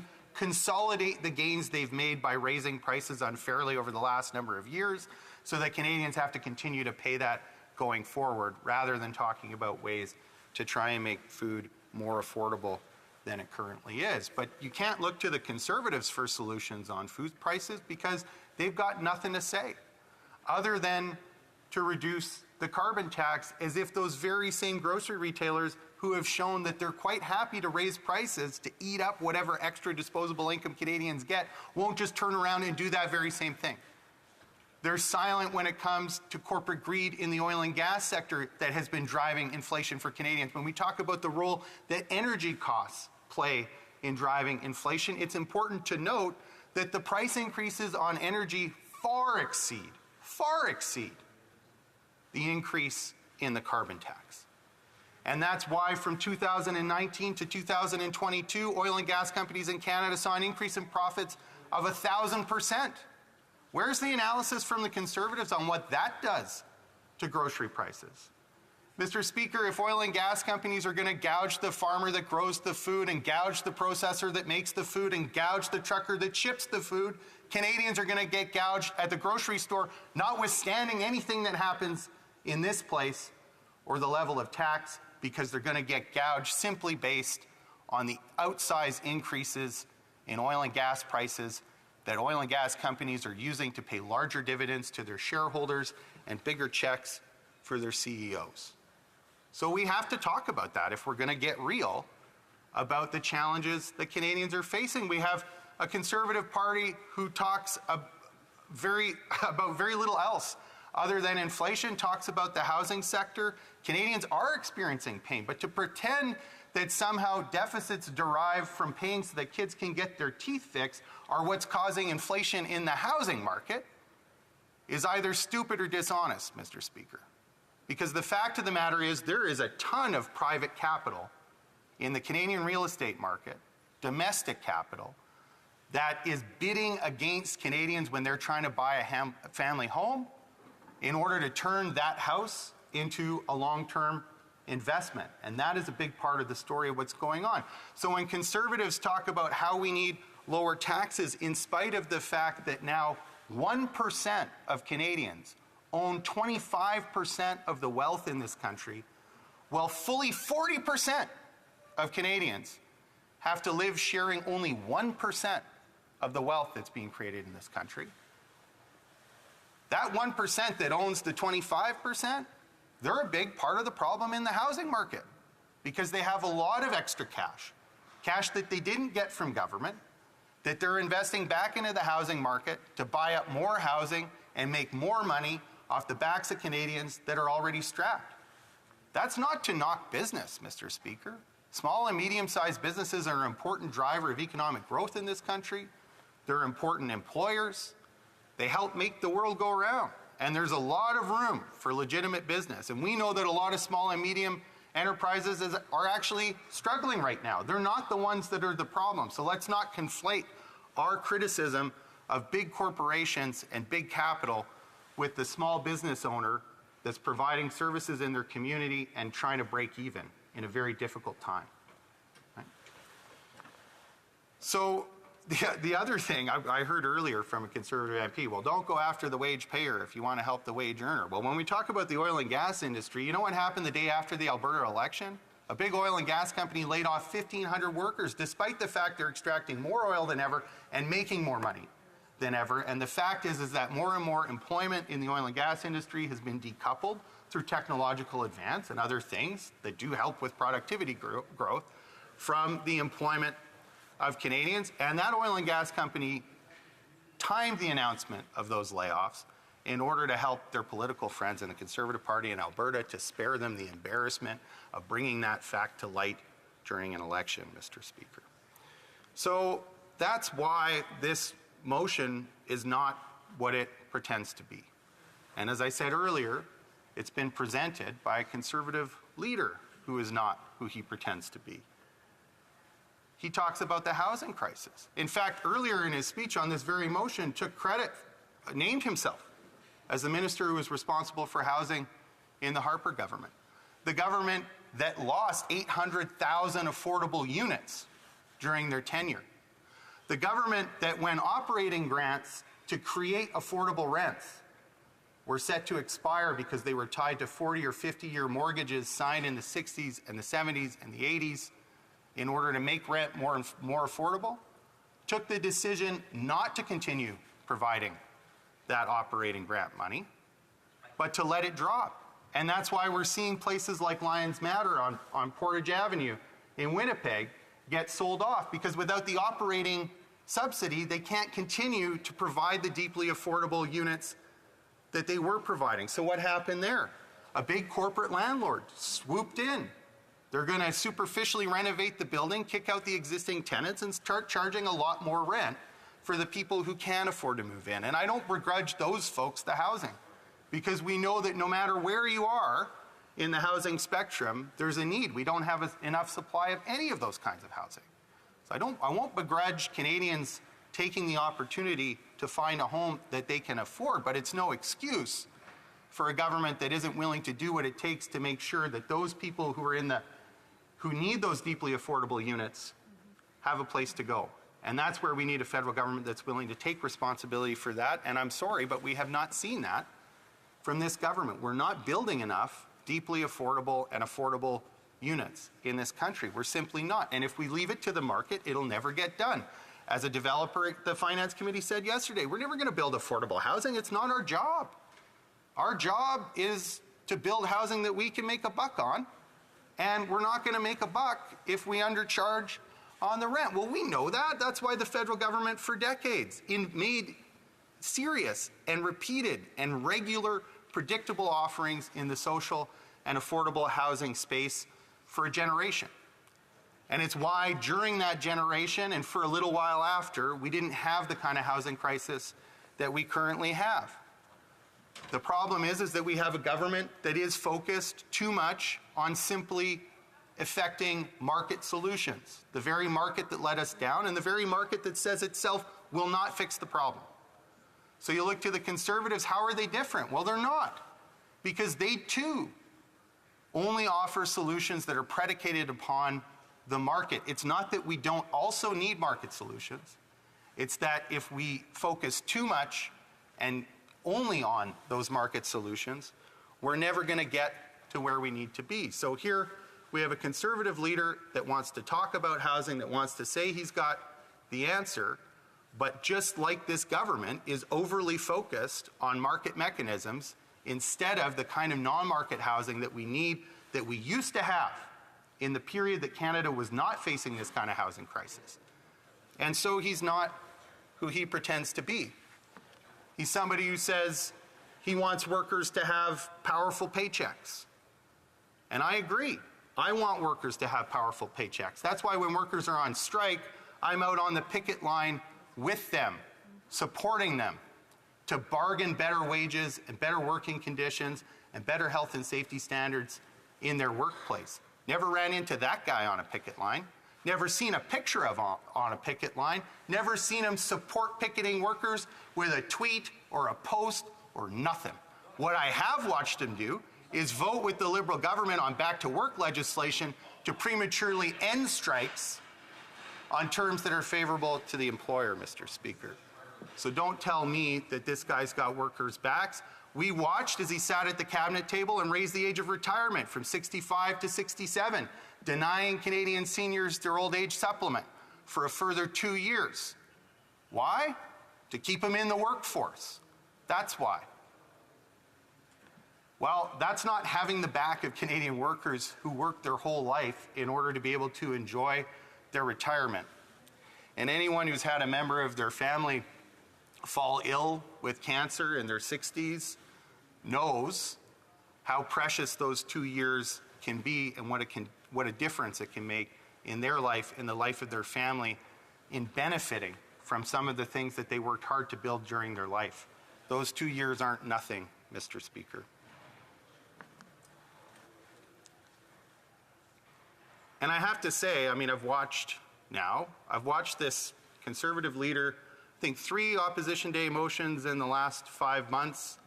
He's put them all in he's put them in his name. He's given the lead speech for them. I watched on the special debate about the allegations that the government of India had killed a Canadian on Canadian soil as a result of their political beliefs and activity. I watched as the whole Conservative caucus, just about except for their House leader for 5 minutes, was silenced. I watched as a very intense protest and counter-protest on the rights of children to be safe and to make some of their own judgments about what's safe or not in their own home. I watched as the Conservative leader told his members not to go, not to speak, not to post. This is the apparent champion of freedom of speech, just not for his caucus, I guess, Mr. Speaker. So I watch as Conservative MPs rehash the same member statement over and over and over again, clearly formulated out of the talking points of their leader who says he wants people to say what they will. I want to know why, if the Conservative leader doesn't trust Conservative MPs to speak for him why Canadians should trust Conservative MPs to speak for them in this place. I watched as the Conservative leader was a member of the Harper team who pioneered the electoral tactic of telling their candidates they're not allowed to go to local debates and speak their own mind and offer their own position. Perhaps he's worried that if they speak too much, they'll reveal that he is not who he says he is. I noticed earlier there was a Conservative MP, the MP for Tobique-Mactaquac, got up and said he's never supported a carbon tax. Never supported a carbon tax. Well, maybe if he had had to read his platform in debate prep in the last election, he'd have noticed that there was a carbon price in that platform. Maybe that's why the Conservative leader doesn't want his MPs talking too much in this place or elsewhere, because they would expose the fact that what he's saying now is not what they've said in the past, and it's not what they'll do in the future. I heard him say, you can't support wage earners without supporting wage payers in respect of the oil and gas industry. And as I said earlier, actually, the wage payers in the oil and gas industry are making more money than they've ever made before, and they're laying off workers, Mr. Speaker. So I really don't think that is an example we can take to heart. This motion calls for a financial plan with a path back to a balanced budget. Fair enough.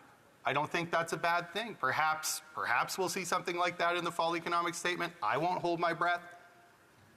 But after you listen to this guy talking about the incompetence of this government, and there are some very compelling arguments on that front. We may not make all the same arguments, but we certainly have our own.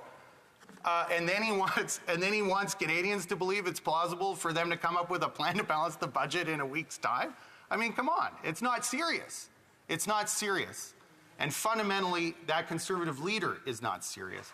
And this motion is not serious, because it doesn't get to the bottom of what's driving inflation in Canada.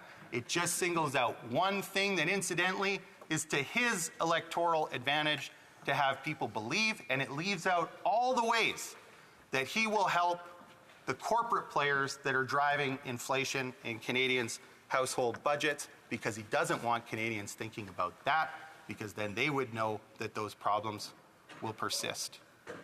He likes to quote a former Liberal minister, John Manley, which is curious because we see him be very disparaging of anyone with any connection to the Liberal Party. I understand the impulse, but I find it passing strange that a longtime Conservative and strong public servant of this country, David Johnston, could have his character assassinated by the leader of the official opposition when he happened not to necessarily agree with everything that the Conservative leader thought, and then he's willing to turn around and hold up a former Liberal minister that, frankly, whose advice I never took very seriously, but now suddenly is an authority for the Conservative caucus. And I'll tell you, Mr. Speaker, it is the surest sign of despotic tendencies in a political leader when they're willing to disparage and engage in character assassination even their own folks that come out of their own political movement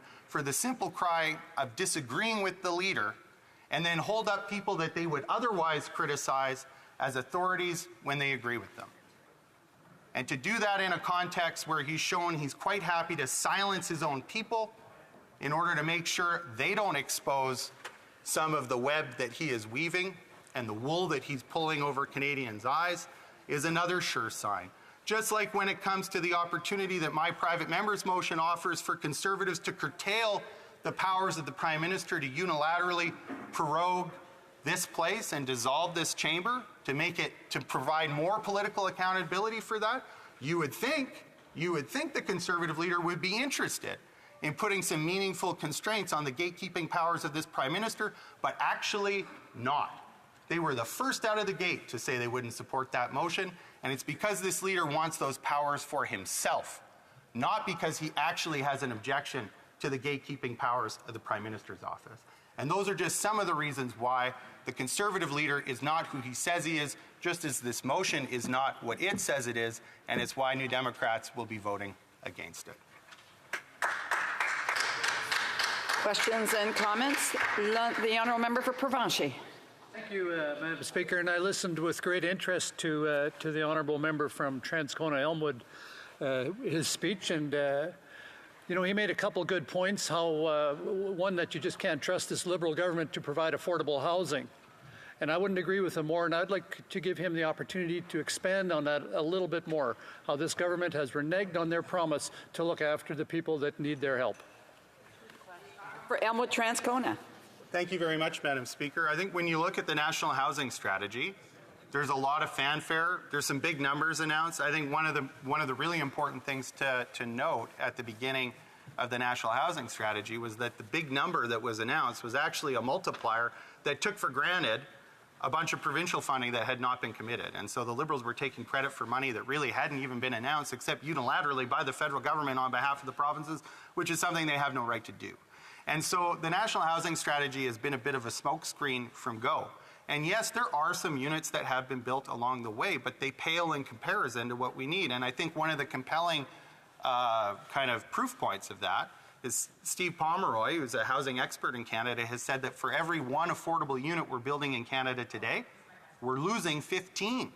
So how do you make up the ground that you have to make up in order to get people out of tent cities and back into homes if you're losing 15 units of affordable housing for every one that you're building? You can't do it. We're not even treading water in Canada today. The Honourable Member for Longueuil-Saint-Hubert. Well, Mr. Speaker, what my colleague just said is very interesting. About the affordable housing units we're losing in Canada. And that leads me to a less well-known issue in this area. The fact that increasingly large investment trusts, large holding companies are buying affordable housing. These multinationals are destroying them, renovating and doubling the price. That happens a lot. This type of thing didn't exist in the 90s, but now we see that 20 to 30% of our real estate is held by these large multinationals. But the government isn't doing much to end this. If we're trying to build those 3 million units, it's not just going to happen by magic. We need to take strong measures, and I'd like to hear from my colleague on that, and do something about the financialization of the housing sector. The Honourable Member. Thank you very much for the question. And I would like to answer by saying that there are two aspects to the lack of federal action on this. Two phases. In the 90s, first of all, the Liberals canceled the housing strategy. And then later, under the Harper government, operational funds were linked to mortgages for affordable housing. But they decided not to renew that money. Once the mortgages matured, and so we saw large corporations starting to buy these units.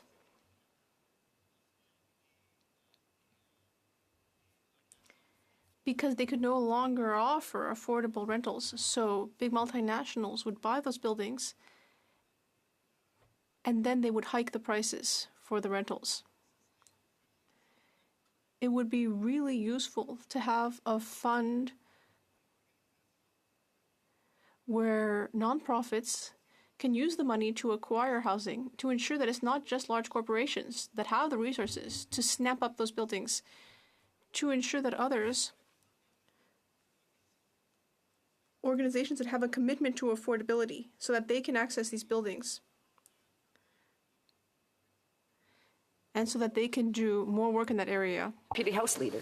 Thank you very much, Madam Speaker. I listened with great interest to my colleague's speech, in particular when he was talking about how Conservatives are being muzzled by their leader. And he's absolutely right. You know, we saw a take-note debate occur in this House earlier in September, where we were discussing a Canadian citizen who had potentially may have been murdered by a foreign government, and Conservatives chose to be absolutely silent. Didn't stand up and give one speech other than their House Leader speaking for 5 minutes at the very beginning.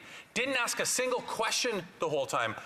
Then we saw about a week later a protest going out on the streets in front of this building regarding the LGBTQ movement. And once again, Conservatives were told not to speak. As a matter of fact, a leaked email from their leadership told MPs not to make any comment on it whatsoever. What does that say to this member about the freedom, quote unquote, that the Leader of the Opposition purports to express to the country? Censorship.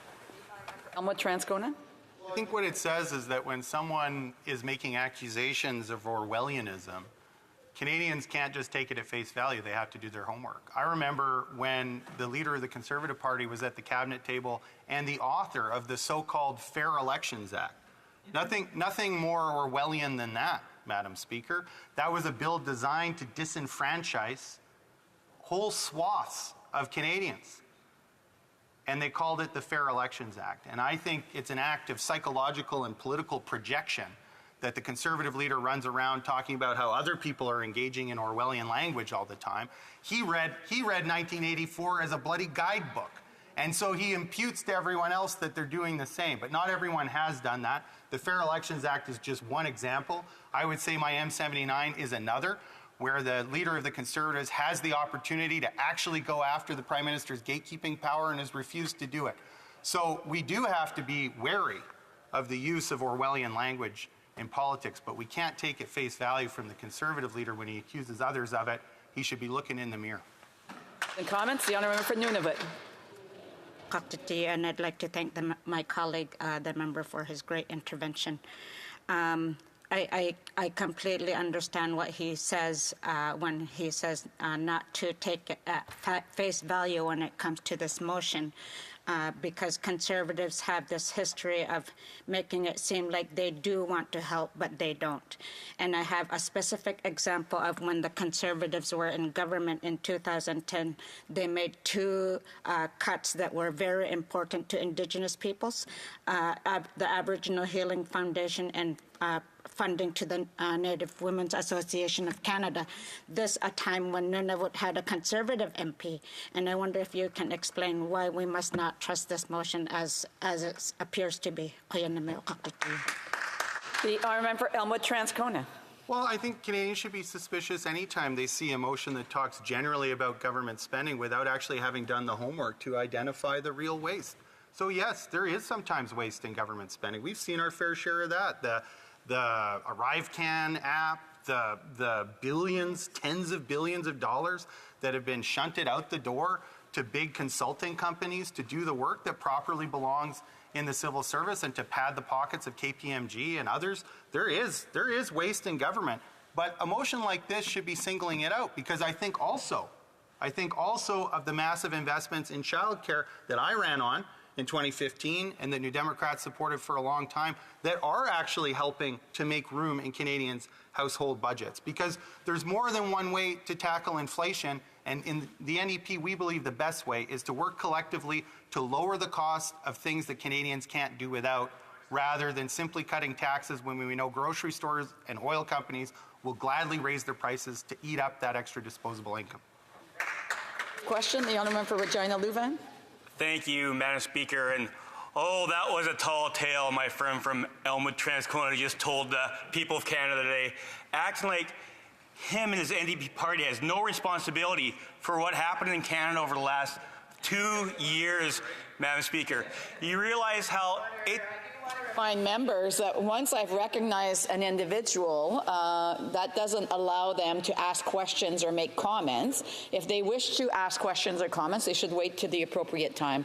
A brief question, the honourable member for Regina Louvain. To explain how they have no responsibility for the inflation in grocery prices, as they vote with the Liberal Party 95% of the time. How they have no responsibility for interest rates going up so people can't afford their homes. How they have no responsibility for mortgage rates going up so they can't afford their homes. Rental rates going up so they can't afford their homes. It's so funny that they want to say that, oh, we have the answers, but the only answer they have is playing lapdog to the Liberals and keeping the Prime Minister in power. It's pathetic. Honourable member Elmwood Transcona, a brief answer. Well, folks in the whip's office may be concerned that he didn't quite get his speaking notes right, because actually Conservative MPs for a long time now have been saying it's been an NDP Liberal government for 8 years, which is palpably untrue, and I think speaks to the fact that the Conservatives are not interested in getting to the truth. They're interested in getting into office, and they're prepared to say whatever it takes to get them there. Beware, Canada, because when they get there, it ain't going to be what they're telling you it's going to be.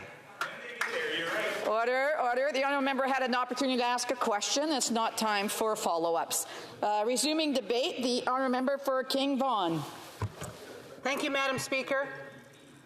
Everywhere I go, people come up to me and say, you know, we're losing faith in the Liberal Party.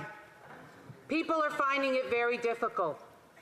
I've had people tell me they can't afford to buy groceries. They can't afford to heat their homes, and that is hard to hear from especially seniors who live alone. And tell me that they go around the house in the spring and wintertime with a blanket wrapped around them because they can't afford the home heating fuel and they can't afford to buy beef or chicken. I mean, that's heart-wrenching when you hear someone say that to you. This is a quote from the lone Liberal member who was brave enough to vote for his constituents instead of this high inflationary Prime Minister. Madam Speaker, these are the same sentiments I hear day after day as I tour the country hearing from seniors. Last week I had the opportunity to spend time with a group of seniors from the Northumberland, Peterborough South area. Their concerns mirror the same concerns as our friends from the Atlantic coast. Madam Speaker, I will be sharing my time with one of my favorite MPs from Calgary, Fort Lawn. After 8 years of this Liberal government, this Prime Minister has added more to the national debt than all previous Prime Ministers combined. $500 billion of inflationary deficits has directly led to a 40-year inflation highs. Let me repeat that, $500 billion. Prior to Budget 2023, the Minister of Finance said, and I quote, "What Canadians want right now is for inflation to come down and for interest rates to fall. And that is one of our primary goals in this year's budget, not to pour fuel on the fire of inflation." And then she proceeded to usher in $60 billion of new spending. In order to combat inflation, the Bank of Canada has been forced to increase interest rates 10 times in just 19 months. These rate increases have increased mortgage payments. Since the Prime Minister took office, monthly mortgage payments have increased 150%, and now cost $3,500 on a typical family home. Madam Speaker, I want my colleagues in this place to think about a few statistics I found out on the Nesco Mortgage Company website. In the City of Toronto, as of 2021, the average house price was just over $1 million. Payments required to purchase this home, down payment required to purchase this home was just in excess of $232,000. It would take an average person 42.2 years to save for the down payment. To make a comparison, it took roughly 4.2 years to save up for the minimum down payment on a home in Toronto 10 years ago, when our country enjoyed a Conservative government. In Vancouver, a similar situation. The average cost of a home is just in excess of $1.2 million, with a minimum down payment of $242,000. Time to save for a down payment in Vancouver is 44.3 years. Just 10 years ago, it took an average of only 5.2 years to afford the minimum payment for a home in Vancouver. On June 5th of this year, CTV News Toronto reported from National Bank of Canada releasing its housing affordability report that it will take Torontonians about 25 years to save for a down payment on a house, and the qualifying income level to purchase the property is in excess of $236,000. Madam Speaker, does the average Canadian earn $236,000? I don't think so. If this doesn't make it clear, this Prime Minister just isn't worth the cost. Think about it. According to the TransUnion, the average credit card balance for Canadians in the second quarter of 2023 was $4,185, up from $3,909 in the second quarter. And it is up an average from a monthly credit card spending of almost $2,447,000 in the quarter of 2022, which is above the 17.3% from the same time in 2021 and up 21.8% in 2019.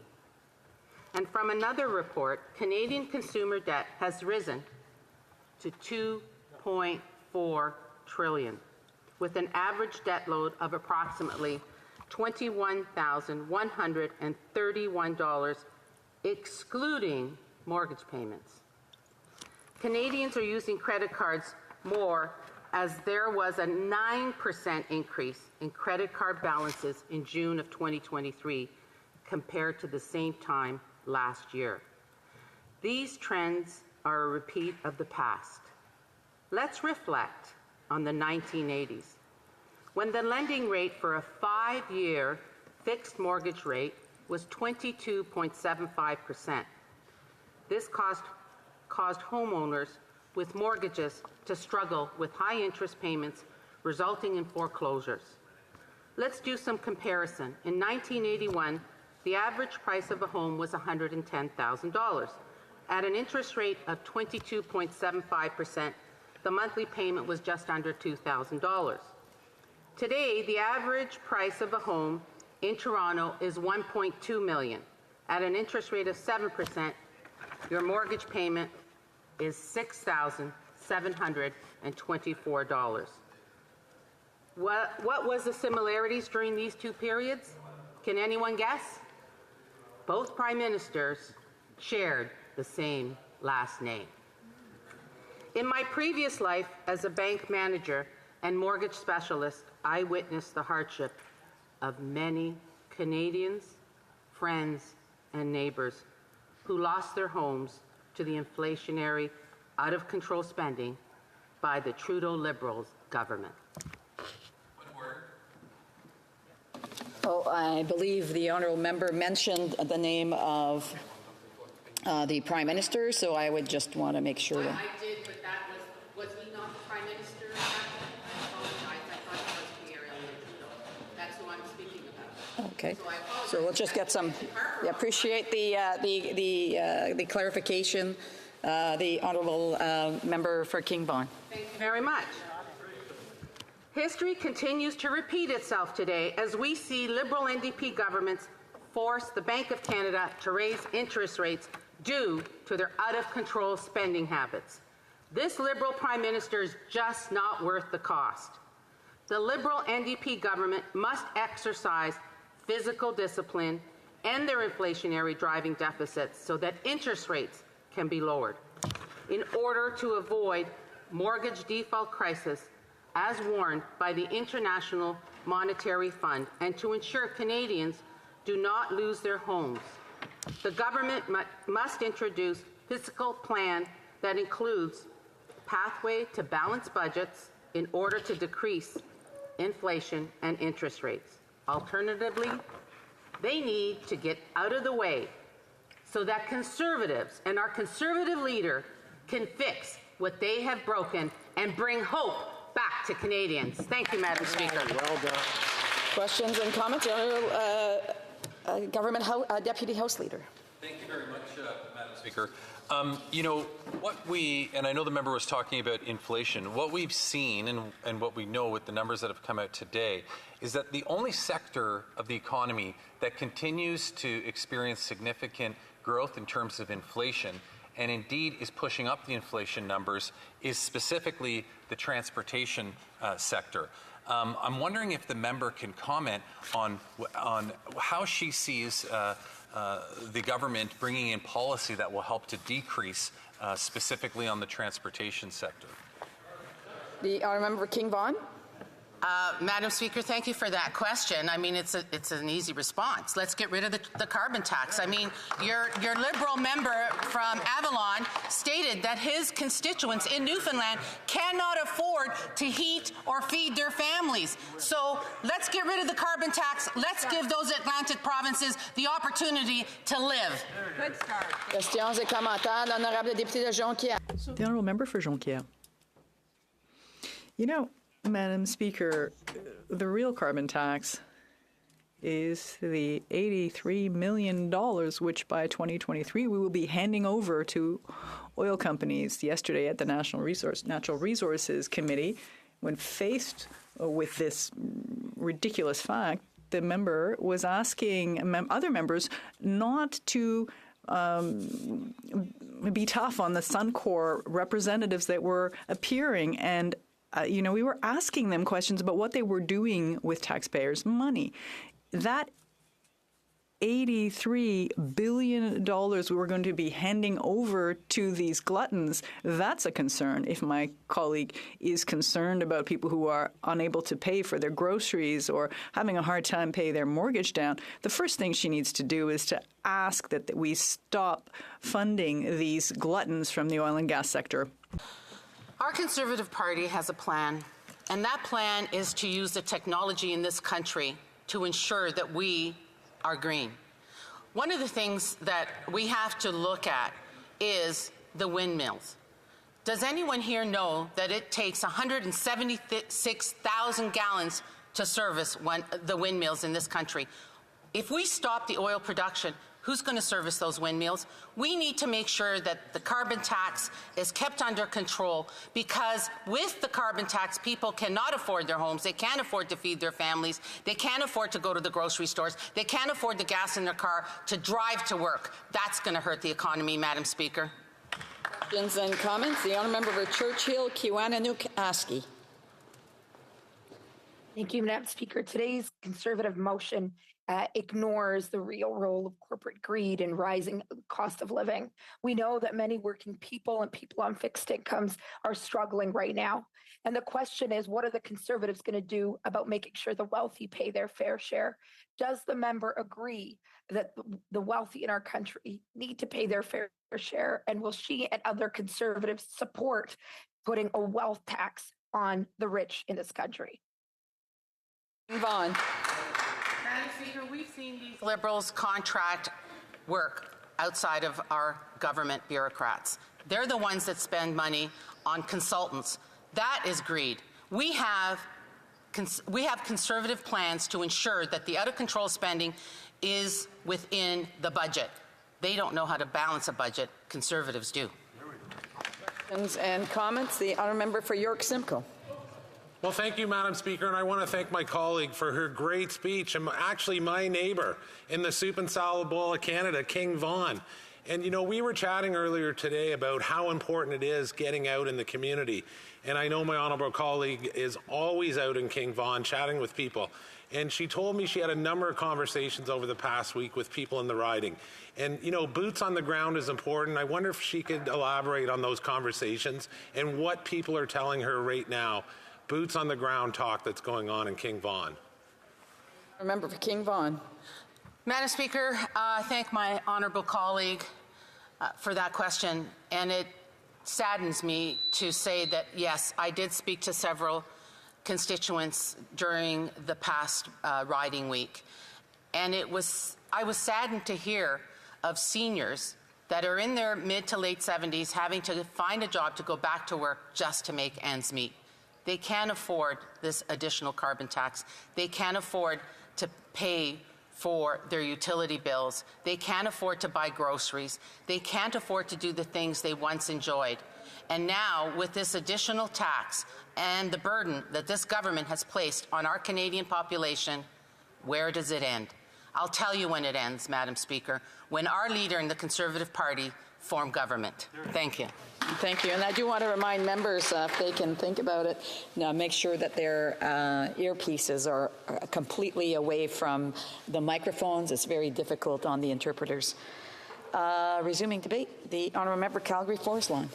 Thank you, Madam Speaker. And let me just start off by congratulating my good friend, the ever so passionate and a great advocate for her community, the member from King Vaughan, for her incredible speech.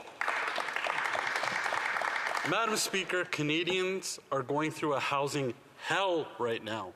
When 9 out of 10 young people say that they've lost the dream of home ownership, where newcomers won't be able to realize home ownership, and the fact that the IMF now is saying that Canada is most at risk in the G7 for a mortgage default crisis.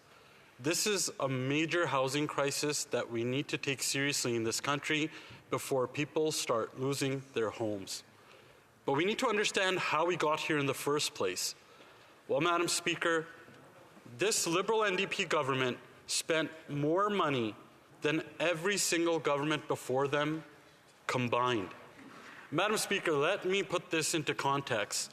Between 2015 and 2023, this Liberal NDP government spent more money than every single government from 1867 until 2015 combined. And that led to 40-year highs in inflation, which led to the most rapid mortgage interest rate hikes we haven't seen in the last 3 decades. The Bank of Canada had to counter something with these interest rate hikes. It was a reactionary, it was reaction to something, and that something was the government deficit. And it's not just Conservatives who admit that government deficits fueled inflation, which made the interest rates go up. It's actually random Liberals and others who said the same thing. I'll point to the 3 M's, Manley, Macklem, and Morneau, who all admitted that government spending fuels inflation. Also, Mark Carney, who can possibly be the next Liberal leader, it seems like. He also said that inflation was due to domestic pressures, nothing to do with outside, like the Liberals and the NDP would try to make you believe that it's always someone else's problem and never theirs. But someone who could be a Liberal leader, even he admits that the inflation we see today is due to domestic pressures. Even the current finance minister admitted this. Even though she doesn't believe in it, she still admitted to it that government deficits do fuel inflation. It's too bad that after she said she wanted to be careful of not fueling the inflationary fire, she dumped $63 billion of a jerry can of fuel on that inflationary fire. And what ended up happening? Inflation went up, and so did mortgage interest rates. And once again, this is why Canada is now most at risk in the G7 for a mortgage default crisis. This Liberal NDP government shows its incompetence over and over and over again. I mean, it's these geniuses who ended up spending $89 billion, almost $90 billion on housing, only to have housing cost double in this country. Mortgages have doubled. Rents have doubled. But let's look into that a little bit deeper. Why have mortgages doubled in this country? Like I identified, it was a domino effect. All that money printing, all that money printing that this government did was bounced off by bonds, but what ended up happening was we flooded the market by doing that, and there was too much money chasing too few goods, which is literally the definition of inflation. And so when inflation went up due to all the government deficits, the Bank of Canada had to do the opposite of what this government is doing. And former Liberal Finance Minister John Manley put it perfectly, who said today's situation is much like the Liberal NDP government deficit is like pressing the gas, the inflationary gas, while the Bank of Canada is slamming on the brakes as hard as it can with their interest rate hikes. Both things are happening at one time. They're working in opposite directions. The engine is going to blow. But who's going to be left to be paying all this mess? It's Canadian taxpayers.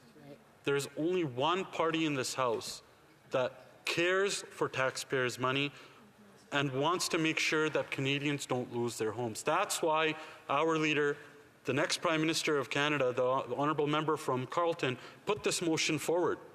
It's because we are more worried than ever that Canadians may lose their home because of the out of control deficit spending by this Liberal NDP government. Housing costs have gone up.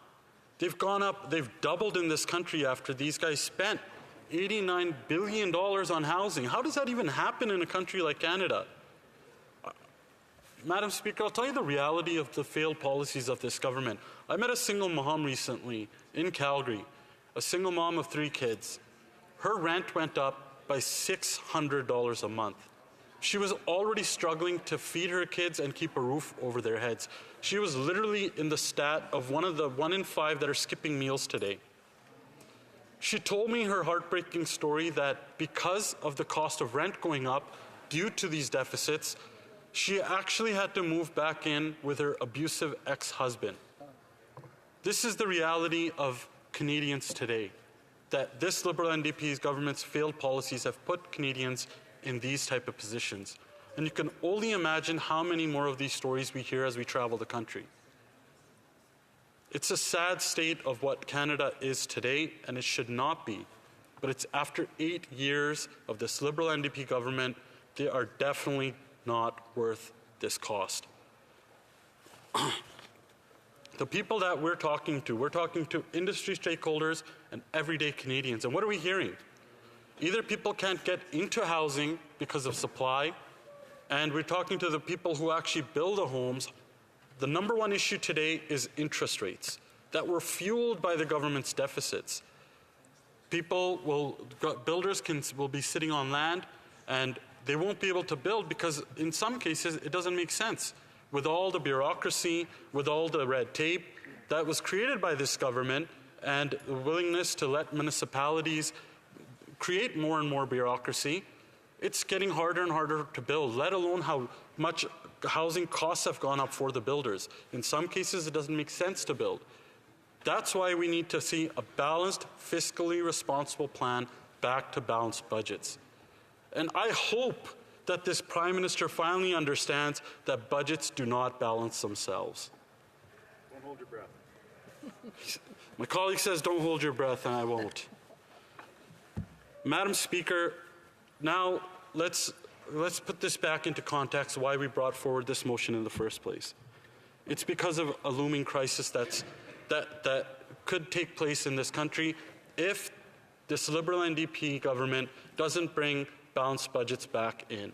And I want to remind Canadians once again that it was this finance minister back in November who told Canadians and promised Canadians in writing that she would bring balanced budgets in 27-28. And I'll take it a step back before that. It was the same finance minister that told Canadians, go out and borrow as much as you want. Interest rates will be low for a very long time. So people started getting mortgages. We saw there was a big boom in people wanting housing. What those borrowers didn't expect was after she had said that she would dump hundreds of billions of dollars of fuel on the inflationary fire that made their interest rates go up, and now there's this looming crisis happening. Then in November of just last year, she's promised to bring in balanced budgets. We thought there was a hope that maybe they saw the light. But once again, it was only months after that where she said, I'm just kidding, I was never going to balance budgets anyways. And then she promised to balance the budget in the year, never. Losing all hope for Canadians that were just looking for that. But Madam Speaker, I'll tell you what we need to do today. Under our common sense leader, we're going to bring a common sense plan where we're going to balance the budget so we can bring down the inflation and we can make sure that Canadians don't lose their homes. When the member from Carleton becomes Prime Minister of this country, we're going to make sure we're going to bring home more homes that people can actually afford. We're going to bring down costs. We're going to bring home lower prices by axing the failed carbon tax that is inflationary, making the cost of everything go up. And we're going to make sure that once we bring down the inflation by controlling the deficits, we're going to make sure people don't lose their homes. We're going to bring it home for Canadians, Madam Speaker. Thank you. Questions and comments? The Honourable Government Deputy House Leader. Well, thank you very much, Madam Speaker. I know that before this member, the member from King Vaughan made the comment about only Conservatives know how to bring in a balanced budget, and I'm assuming that this member thinks the same thing, and she just yelled, "You're right." The unfortunate thing for her is that no Conservative has ever done it. Not in Brian Mulroney's time, not in Stephen Harper's time. Actually, let me correct that record. It is true that Stephen Harper had 2 surpluses in the beginning, because that came off the heels of Paul Martin's budgets. The only prime ministers since 1970 to actually run a surplus or balance or have no deficit have been Jean Chrétien and Paul Martin. There is absolutely no historical record that would suggest that Conservatives actually have the know-how of how to do that. So can the member please inform the House as to exactly how Conservatives would do that, and without the rhetoric of we'll bring down interest rates to lower inflation? The Honourable Member for Calgary Forest Lawn. Well, Madam Speaker, while that member was asking his question, I was looking for their plan to balance a budget, or how many times they have. I obviously couldn't find anything. And it was this, let me remind him that it was this Prime Minister that thought that budgets would balance themselves. And then what did they do? They were actually left with a surplus when they formed government in 2015. They withered that away. It was this government, this Liberal NDP government, that said they wouldn't run deficits more than $10 billion. Now we're sitting at $500 billion in deficit that drove up interest rates, that drove up the, and now we're in this looming crisis. This government needs to get the deficit under control so Canadians don't lose their homes. Remind members to keep their thoughts to themselves when someone is speaking, as opposed to thinking out loud. Questions et commentaires, l'honorable. The Honourable Member for Mirabel. Thank you, Madam Speaker. The Conservatives, in the context of this Opposition Day, have a lot of lessons for us, but let's remember that the last Conservative government just had one deficit after the other over 7 years. I'm wondering if one day the current Conservatives, including all of the people here, what are they going to be doing differently compared to the past to stop being the party of deficits? The Honourable Member for Calgary Forest Lawn. Honourable colleague for bringing up that, and it gives me the opportunity to actually let him know what our plan is. Well, first of all, what we see today is productivity is as bad as it was back in the Great Depression. We're going to make sure we bring up productivity, including getting more of our resources to market and making sure that more of Canada gets our low carbon-intense energy, bringing better jobs and a better economy to this country. We're also going to bring in a dollar-for-dollar law under our next Prime Minister, the member from Carleton, where when we have to find $1 of saving for every dollar government spends. Because of the failed policies of this Liberal NDP government, Canadians are having to make the choices of finding $1 of saving in order to spend $1 just because of how bad things have gotten and how much their taxes are hurting. The government should work the exact same way. The government needs to work for the people, and this is how we're going to do it. We're going to bring a $1 law and make sure that we get rid of all the wasteful spending, like $22 billion on worthless Liberal insider consultants, because the ministers are too incompetent to do their own job. Hear, hear. Questions and comments? A brief question. The Honourable for Port Moody Coquitlam. Thank you, Madam Speaker, and I thank the member for bringing up today the impact that the housing crisis is having on women. And I had a visit yesterday from some members of Parliament from the United Kingdom, and they were saying that the mortality rate of children is on the rise in the UK because women can't find housing. So I just wanted to ask the member, in 1993, Brian Mulroney ended all new federal funding for social housing construction. Does the member agree with that decision? The Honourable Member Calgary Forest Lawn.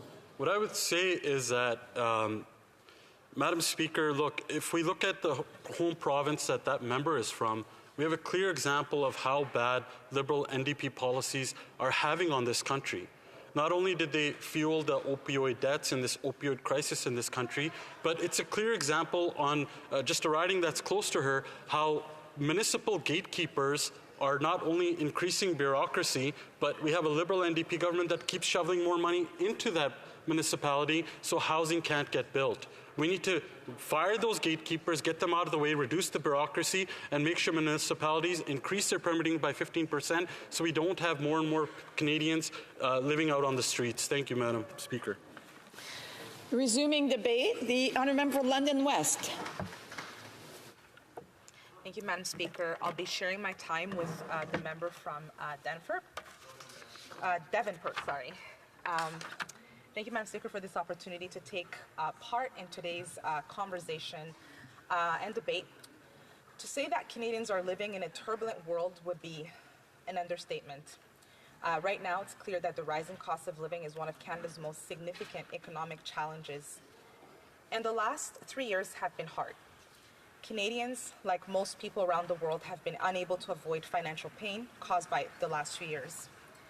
But I will say that despite all these challenges, the Canadian economy represents resilience and stability amid the tumult. Madam Speaker, in so many ways, we're faring much better than our international peers. Our government is tireless in its drive to build an economy with stable prices, consistent growth, and abundant, good-paying jobs for middle-class jobs. And we have an impressive result to show for it. There are currently more than 1 million additional Canadians employed today than before the pandemic. Both the International Monetary Fund and the Organization for Economic Cooperation and Development predict that Canada will see the strongest economic growth in the G7 next year. Despite the global economic headwinds and slowing growth across the world's economies, Canadian growth in July was 3.3%, above its pandemic levels. The DBRS Morningstar also recently confirmed Canada's AAA credit rating. Madame la Présidente. Madam Speaker, our excellent credit rating reflects the responsible nature of our plan. Thanks to numerous measures, which I will describe in detail in a few moments, we have strengthened the social safety net on which millions of Canadians rely. And we've implemented these measures while ensuring that Canada maintains the lowest deficit and net debt to GDP ratio in the G7. Looking ahead, we continue to attach particular importance to fiscal discipline. The government is committed to reducing the federal debt to GDP ratio to ensure that the country's finances remain viable. Madam Speaker, it's my pleasure for me to walk you through some of the powerful steps our government has taken since 2015 to support Canadians and address the cost of living concerns. These actions are making a real impact and putting more money into the pockets of Canadians across the country. Our government has given Canadians a boost through the Canada Child Benefit tax cuts for the middle class, the commitment to implement a new dental care plan, and affordable early learning childcare right across the country, with 6 provinces and territories already providing regulated childcare for an average of just $10 a day or less, significantly ahead of schedule. These affordable measures, our affordable Canada-wide early learning childcare system is supporting a record labor force participation rate of 85.7% earlier this year than of working-age women. It is also helping to grow the economy and making life more affordable for families from coast to coast to coast. En définitive, in 2021, the last year for which we have data from Statistics Canada, nearly 2.3 million fewer Canadians were living in poverty than in 2015. In other words, in 2021, 7.4% of Canadians lived in poverty, down from 14.5% in 2015.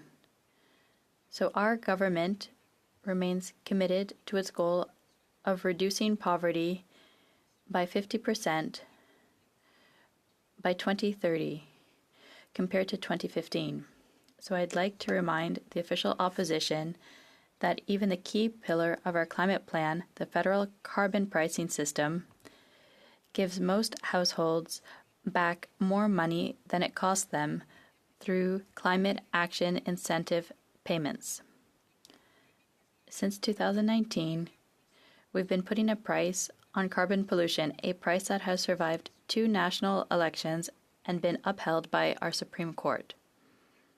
In April 2023, our price rose to $65 a ton, and the money we collect goes straight back into the pockets of Canadians, while 90% of the proceeds on the fuel levy is returned directly to households in the form of climate action incentive payments. In provinces where the federal system applies, a family of 4 can now receive payments of up to $1,500 per year under our plan. The global economic environment has driven up the costs of far too many necessities, everything from housing to groceries.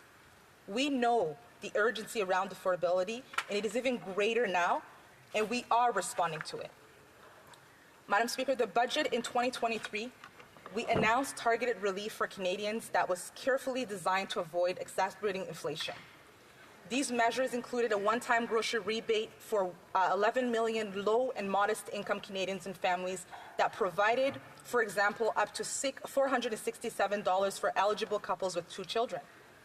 We also increased the Canada Student Grants and raised the interest-free for Canada Student Loan limit for the current school year to help post-secondary students pay for their education and pursue their dreams. Budget 2023 announced the crackdowns on predatory lending and hidden junk fees. Our actions have made an impact. Budget 2023, our government has continued to tackle affordability issues for Canadians. Just last month, we introduced Bill C-56, which would implement powerful measures to foster more competition in the economy, including the grocery sector.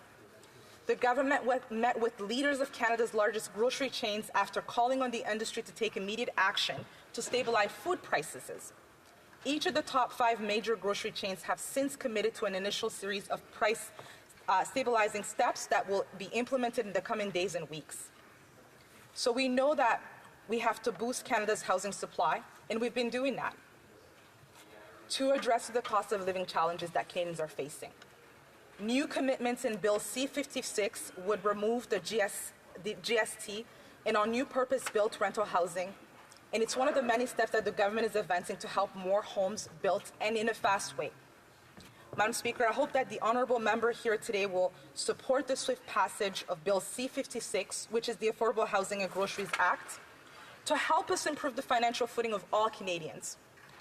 We've recently announced several agreements under the government's ambitious $4 billion Housing Accelerator Fund, which my community has already benefited from.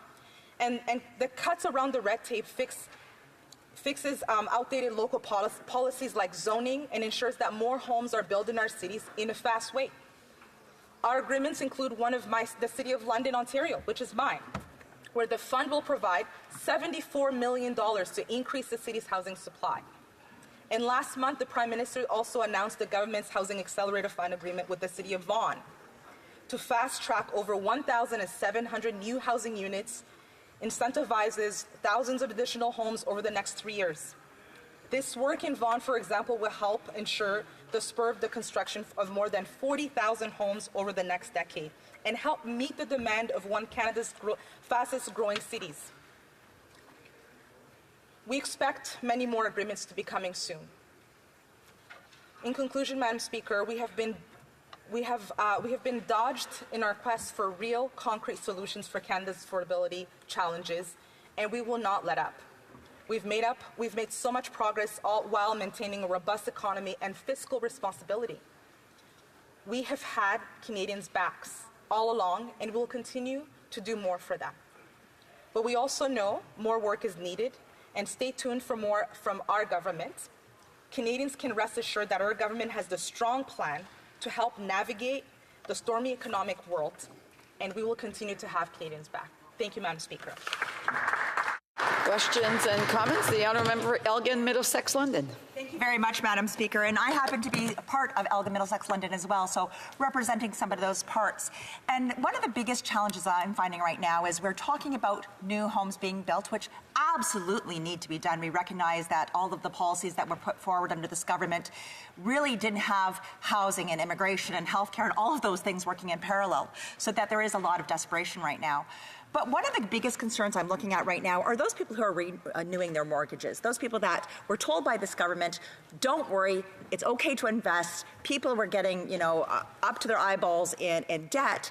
Yet we now have these interest rate increases that are having them go into more difficult times. So I would like to ask this member her thoughts on, for those individuals having to renew their mortgage rates, what are her thoughts for those who need help right now? The honourable for London West. Thank you, Madam Speaker, and I do appreciate the comments and questions from my colleague, who's also a neighbor in London. So I assume that she would also know that there's been an investment that has been made in the City of London of $74 million to increase 2,000 extra homes in the City of London. Madam Speaker, we're talking about the things that we've done to make sure that Canadians, Londoners, are able to afford their lives, are able to send their kids to a daycare, are able to afford dental care. These are all things that work together to make sure that we are responding to this global challenge where inflation has been a global challenge, Madam Speaker, and we're all responding to house affordability, to make sure that Canadians have everything they need when this crisis is over, they can continue to live their lives. Thank you, Madam Speaker. Questions et commentaires. Questions and comments. The Honourable Member for Abitibi, Bay James, Nunavik, EU. Thank you, Madam Speaker. A few minutes ago, a member noted that to invest $1 in a new program, $1 has to come from another program. So I wonder, is it possible to cut different programs that would support the oil sector? Thanks to the $200 billion in profits, they can help themselves. So I'd like to know where my colleague would invest money cut from those oil programs. For London West. Thank you, Madam Speaker. I appreciate the question from my colleague. I think these are challenges that our government continues to study. We're looking for solutions. We're talking about the way our government continues to invest to support Canadians throughout the country, and it's by investing in housing, in the child care system, to ensure that women can participate in the economy, to ensure we can grow our economy and see growth and support Canadians throughout the country. Thank you, Madam Speaker. London Fanshawe.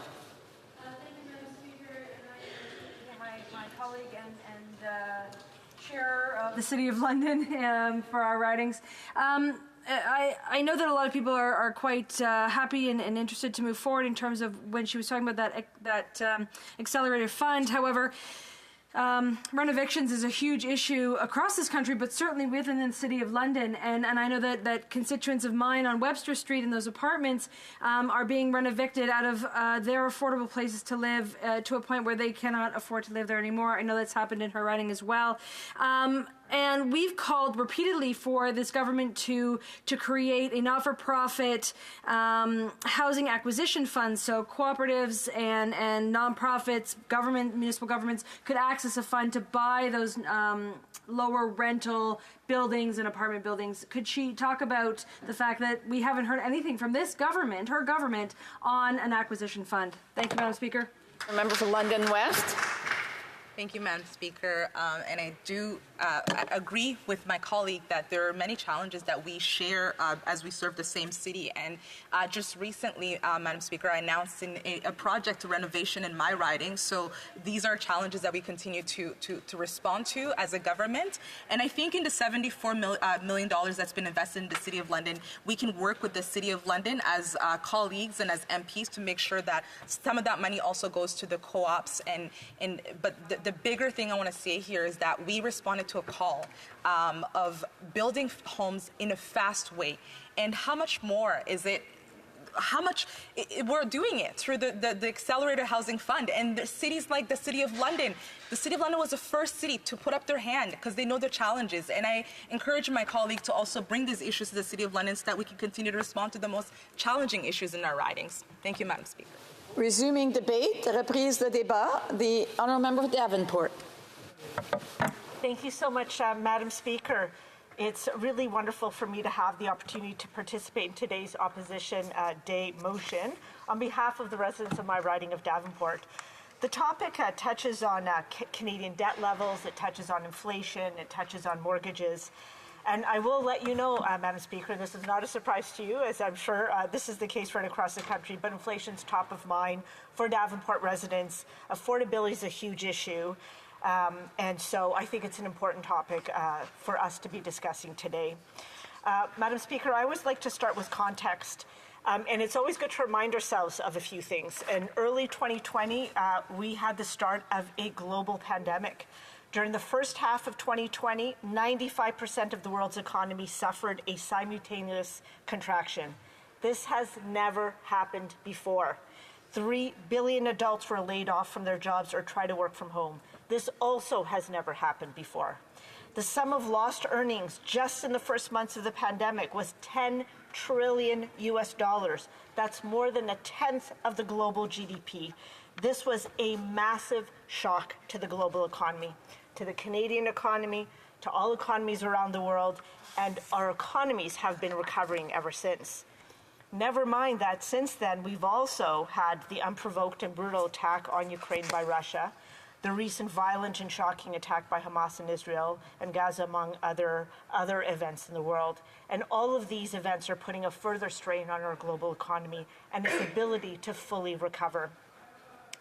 In addition, Madam Speaker, during the pandemic, the Canadian government indeed spent a lot of money. We spent money to support individuals, to support businesses, small, medium, large businesses, to support our nonprofits. We did everything we could to support Canadians, to support our economy, to provide an economic foundation from which to pivot, as we knew we would inevitably start coming out of the pandemic at some point. We spent a lot of money, we accumulated debt, and we needed to, because we needed to save lives, we had to save our businesses, we had to save our nonprofits, we had to protect our jobs, and we provided a strong financial foundation from which the economy can pivot from. Canadian economists indeed, Madam Speaker, have lauded our actions and have verified that federal government actions have indeed provided that strong economic foundation that we needed in order to pivot away from a massive recession or a depression, and so we have succeeded. And I'll also say to you, Madam Speaker, that we have also recovered over all of the jobs that were lost. I think we actually have recovered more than 129% of the jobs lost from the initial days of the pandemic. Now, Madam Speaker, given that the opposition day motion speaks to mortgages and the risk of higher interest rates on mortgage defaults, I'd like to speak for a few minutes on the work we are doing to help Canadians have a safe and affordable place to live. Let me begin by reminding everyone in this House that our federal government is focused on building an economy that works for everyone, with a strong social safety net and where everyone plays by the same set of rules.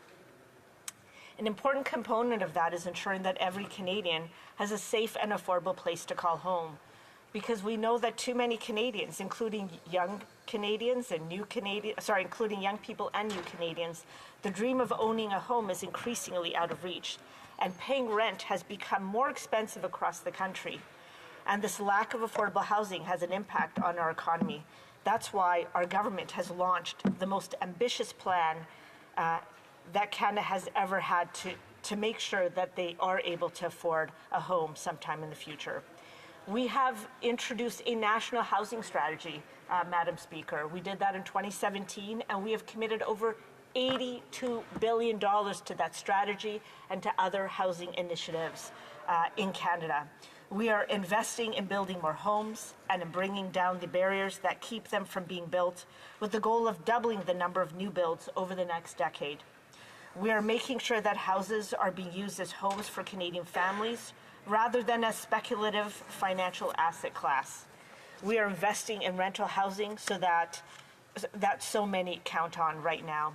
And I will say to you, Madam Speaker, because I go to the doors quite a lot in my riding of Davenport, I will say to you that housing is a big topic at the doors. And in response to the question, when they say to me, Julie, do you think that we will ever be able to afford a homes in our lifetime? I always say to them, I have full confidence that they will be able to. Right now, if all levels of government are working, if we continue to invest the dollars that we have allocated, if we continue to get the red tape and the roadblocks out of the way, I have full confidence that we will have excellent rental supply come on stream, new affordable housing come on stream, housing for our most vulnerable come on stream, and the ability for people to be able to live affordably in our cities and towns right across our country. So, Madam Speaker, let's get into some of the programs that we have introduced.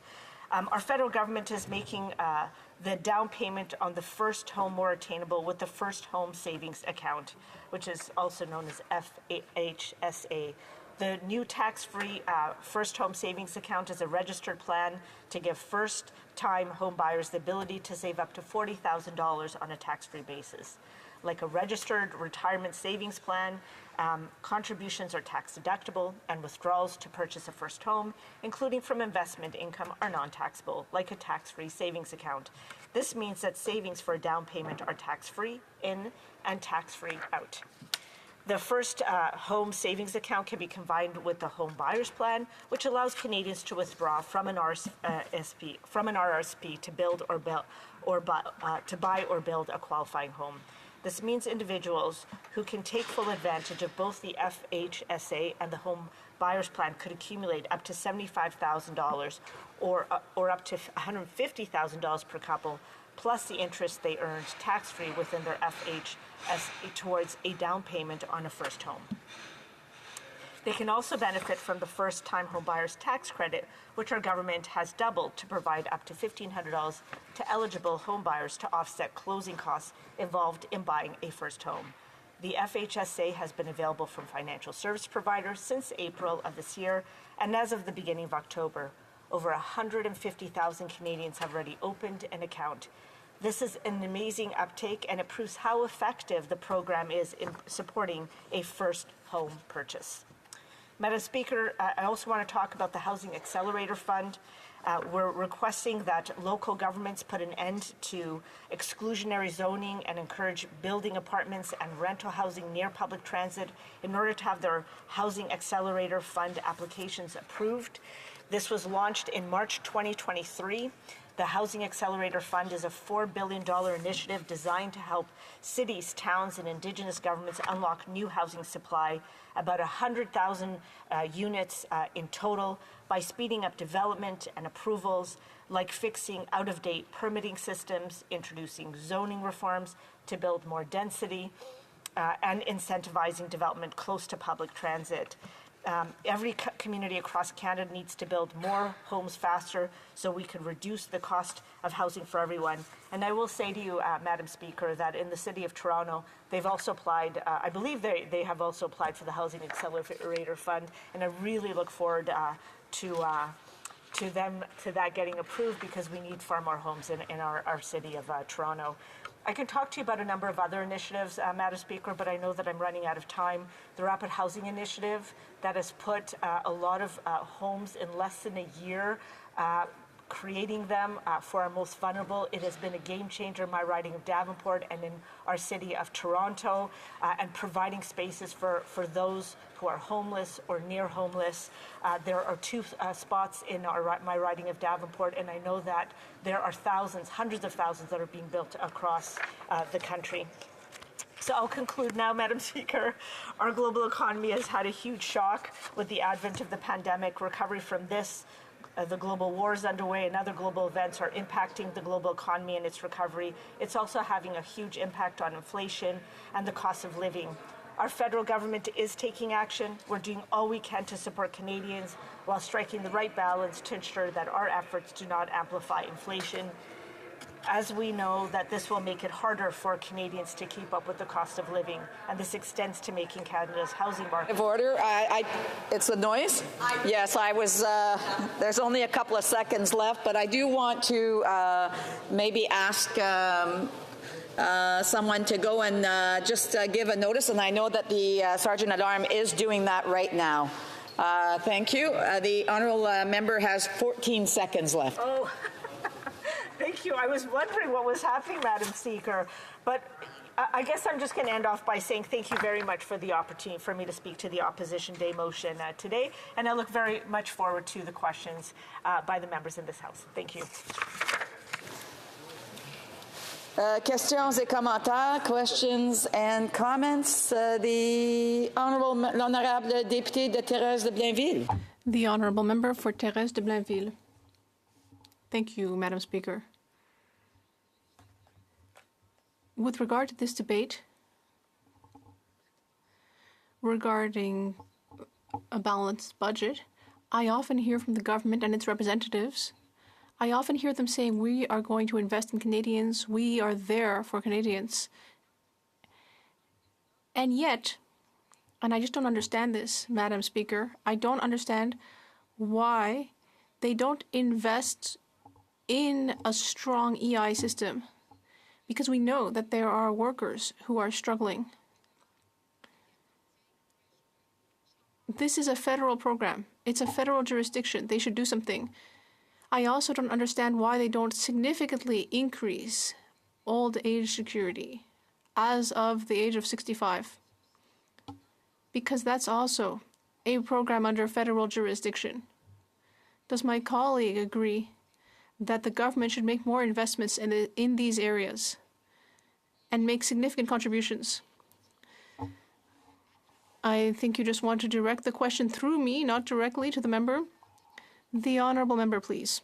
Thank you so much, Madam Speaker, and I want to thank the Honourable Member for this question, although there's many questions in there and I could spend a lot of time responding to it. I just want to talk, she first mentioned our deficit, and I do want to mention that our deficit is down from a projected 1.5% of GDP last year to 1.4% this year, and I know that the Deputy Prime Minister, Minister of Finance is going to be giving a fall economic statement, so we're going to get the even latest numbers sometime very shortly.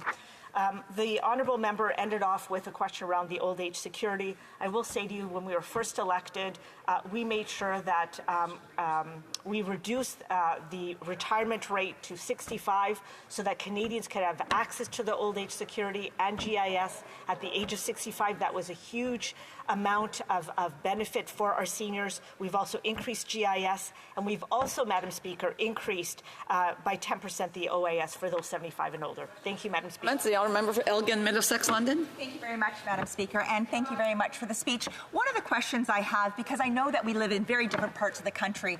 I'm about 2 hours west from Davenport area, and recognize that in our area of rural parts of Canada, where we have the carbon tax, that absolutely has a huge cost on the heating, food production, and everything else.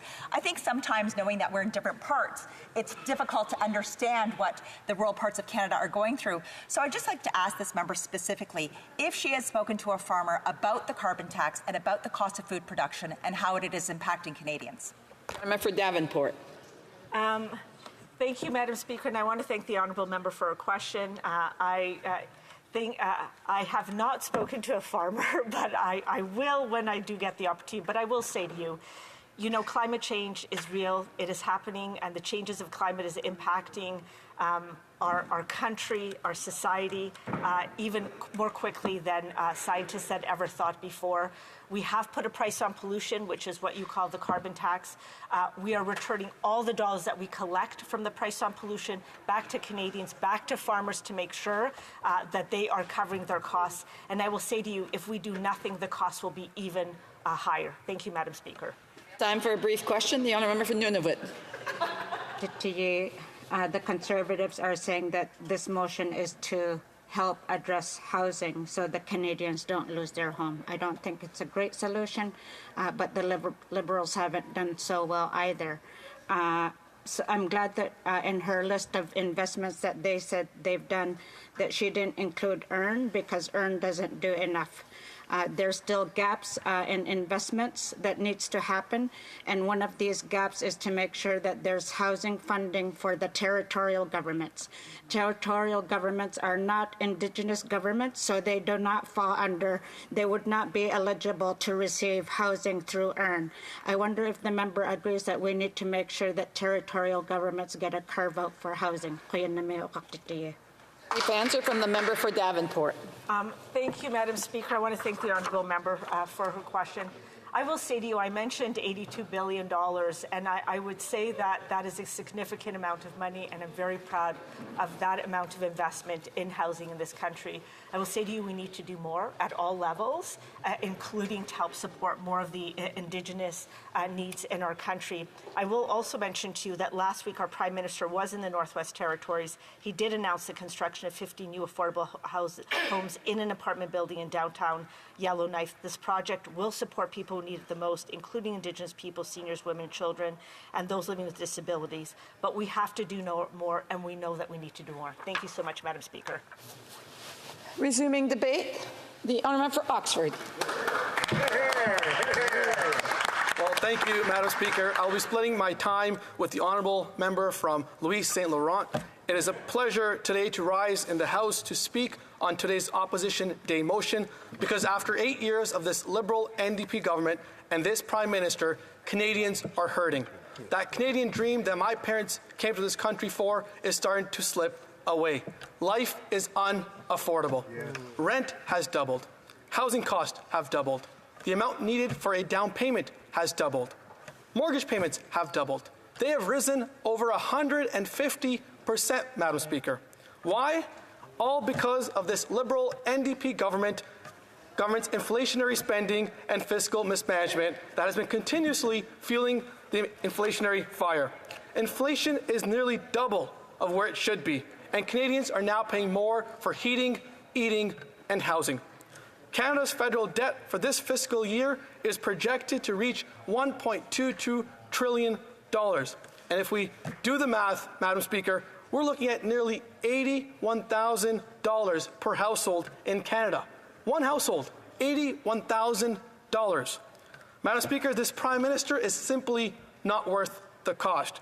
This Prime Minister said, and I'm sure many members remember this, that the deficits were supposed to be temporary, tiny deficits, not more than $10 billion.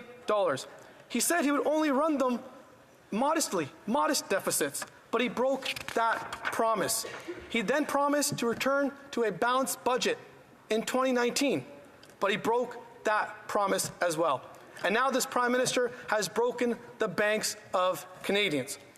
Madam Speaker, to be perfectly clear, this Prime Minister and his Liberal NDP government have added more national debt than all previous Prime Ministers combined. Shocking. The current Finance Minister acknowledged that one of her goals was not to pour fuel on this inflationary fire, but she continues to spend, and spend. And all this inflationary spending is causing a domino effect. Mismanaged federal budgets, like Budget 2023, which is adding an additional $60 billion in new spending, is driving up our deficit. Deficits are fueling inflation. Inflation is causing interest rates to rise. This cannot be argued because we have seen the Bank of Canada in action. Right. The Bank of Canada has raised interest rates 10 times in the last 19 months, Madam Speaker. And even former Liberal Finance Minister John Manley said that Trudeau's deficits press on the inflationary gas pedal, which forces the Bank of Canada to press harder on the brakes with higher... The Honourable Parliamentary Secretary, the Government House Leader. Madam Speaker, the member is not allowed to use the names of members inside the chamber, just so that he's aware of that. So I think the honourable member got it, got the information. But yes, the honourable members are not to use names of parliamentarians that sit within the chamber. The honourable member for Oxford. And now Canadians are on the brink of losing their homes and their livelihoods.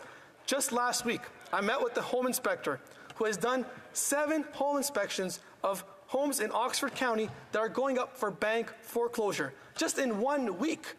Normally, that would be in 1 year. And that is the true impact of rising interest rates. This Liberal government has encouraged Canadians to borrow when interest rates were all-time low. But now Canadians have one of the highest household debts of any other G7 country. Madam Speaker, this is more than just numbers and dollars. It's about real people and the impact they have on their lives. I recently told this House of a single mother in Woodstock who cried at the door because she was struggling to put food on the table for her kids. Or that young couple in Tillsonburg who went to school got a job, but now cannot access the housing market because of the rising cost of housing. Or that senior who lives in Tavistock that now relies on handouts from his family because he cannot survive on his own. And he has even looked at MAID as an option. There are real people with real devastating human consequences. And this government needs a common sense plan. You stop the deficits, you will stop inflation from continuing to rise. You will stop the increasing interest rates, and you will stop the defaults from happening. This is why we're calling on this government to bring their financial affairs in order by calling on the government to introduce a fiscal plan that includes a pathway back to balanced budgets so we can decrease inflation and interest rates. But we need a plan because we know budgets do not balance themselves, Madam Speaker. I hope all my colleagues will use this common sense, cap on spending, cut wasteful spending, balance the budget, and bring home economic stability for all Canadians. Thank you, Madam Speaker. Yeah. Bravo. Questions and comments. The Honourable Parliamentary Secretary, the Government House Leader. Yes, Madam Speaker, when the member makes reference to the issue of deficit, he wasn't here at the time, Madam Speaker, so I'll forgive him for not necessarily being aware of the fact that the Conservative members of his caucus actually voted in support of the billions and billions of dollars in many ways to be able to support Canadians and businesses and individuals. Now, a couple years later, they're being upset with the government for spending those billions and billions of dollars. I'm wondering if he feels that there's any sense of hypocrisy when the Conservatives at one time were saying yes, but now they seem to be saying no. It sounds like it's more of a political wins that seem to be dictating Conservative policy. The Honourable Member for Oxford. Madam Speaker, what I do remember is a balanced budget under Conservative governments before the Liberals took office. I remember that very clearly, Madam Speaker. And while my honourable colleague is talking about, spending during COVID, we didn't sign up for the $54 million of wasteful spending on the ArriveCan app. Yeah. We didn't sign up for the 40%. The $200 billion that they've spent that was not pandemic related during the COVID pandemic. So while my honourable colleague talks about that, I have a very clear memory and I know what it takes to get back to balanced budgets because right now under this NDP Liberal government, Canadians are struggling to put food on their tables. We'll fix that once we're in government. Thank you, Madam Speaker. Questions et commentaires. L'honorable député de Longueuil-Saint-Hubert. The Honourable Member for Longueuil-Saint-Hubert. Well, as I listen to the Conservative, Madam Speaker, you get the sense that every single form of spending is inflationary spending. This week, the Government of Quebec and the Government of Canada finally agreed on a housing accelerator, something we voted on a year and a half ago. Finally, we're seeing some results from this. Finally. This is $900 million. In Quebec, there are 10,000 people who are homeless within Quebec, according to the last census. I wonder if the government thinks that finally, with this $900 million sum, whether it will finally be able to find housing for these people. And does my colleague think that this is inflationary spending? Madam Speaker, I agree because of this Liberal NDP government's mismanagement. We have seen a crisis in housing. We are seeing new Canadians who come to this country with the dream of home ownership starting to fade away. We're seeing record numbers at food banks. We have 1.5 million Canadians going to a food bank in one single month. And when I talk to our local food banks, they tell us the same thing.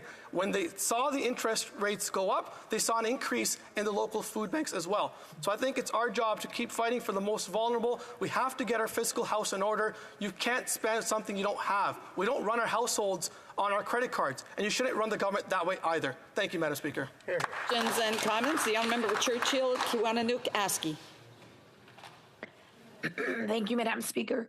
Today's Conservative motion ignores the role of corporate greed in the rise of the cost of living. We know that working people and people on fixed incomes are going through very hard times, but we also know that the wealthy are getting wealthier. Does the member support making sure that the wealthy pay their fair share of taxes, something that they're not doing right now? Does the member support bringing in a wealth tax to begin to counteract the role of rampant corporate greed in our country and give Canadians a break? The Honourable Member for Oxford. Madam Speaker, talking about greed, we have seen that with this Liberal NDP government that is greedy for taxpayer dollars. We have seen them time in and time out taking away hard-working Canadians' paychecks and then recklessly spending them on their pet projects. Exactly. We saw that with the ArriveCan scam app that spent $54 million of hardworking Canadians out the window. We have seen that with the passport redesign, which spent $161 million just to redesign a passport. We've seen the government greed with their corporate insiders getting paid on insider contracts. We're going to stop that greed and we're going to put more money back into the pockets of Canadians. Thank you, Madam Speaker. Resuming debate, reprise de débat, l'honorable député de Louis. The honourable member for Louis Saint Laurent. Thank you very much, Madam Speaker. I'm quite pleased to stand to discuss this issue, this opposition motion day. Pay all my respect to my new colleague from Oxford, who delivered a very great and powerful speech, like everybody can do here on this side of the House. Parce que Madam Speaker, when we discuss inflation, really, this is the subject that is top of mind for Canadians, unfortunately, today, because inflation affects everyone. Inflation affects everyone, and it has a more brutal effect on certain people, the people who earn the least in society, and it affects everyone, but more brutally for some. Madam Speaker, we've noticed that inflation is seeping into all spheres, whether we're talking about housing, groceries, transportation. Madam Speaker, the government has a major role to play to bring inflation under control. Yes, it affects everyone, but it could affect people less so if we were lucky enough to have a responsible government that tried to control spending, which has never happened under 8 years of this government. After 8 years of Liberal government, what are we noting? In this country, high inflations, cost of living, everything's costing more, and unfortunately the government is directly responsible for that. Let's remember that these people were elected in 2015 saying that they were going to have 3 small deficits and then all of a sudden there would be budget balance. And people thought that that was bold and ambitious even, but many people also knew that that wasn't going to happen. And those who said that was us, really, and we were right, because this government over 8 years has been never been able to manage its budgets, to control its spending, and has never kept its zero deficit promise.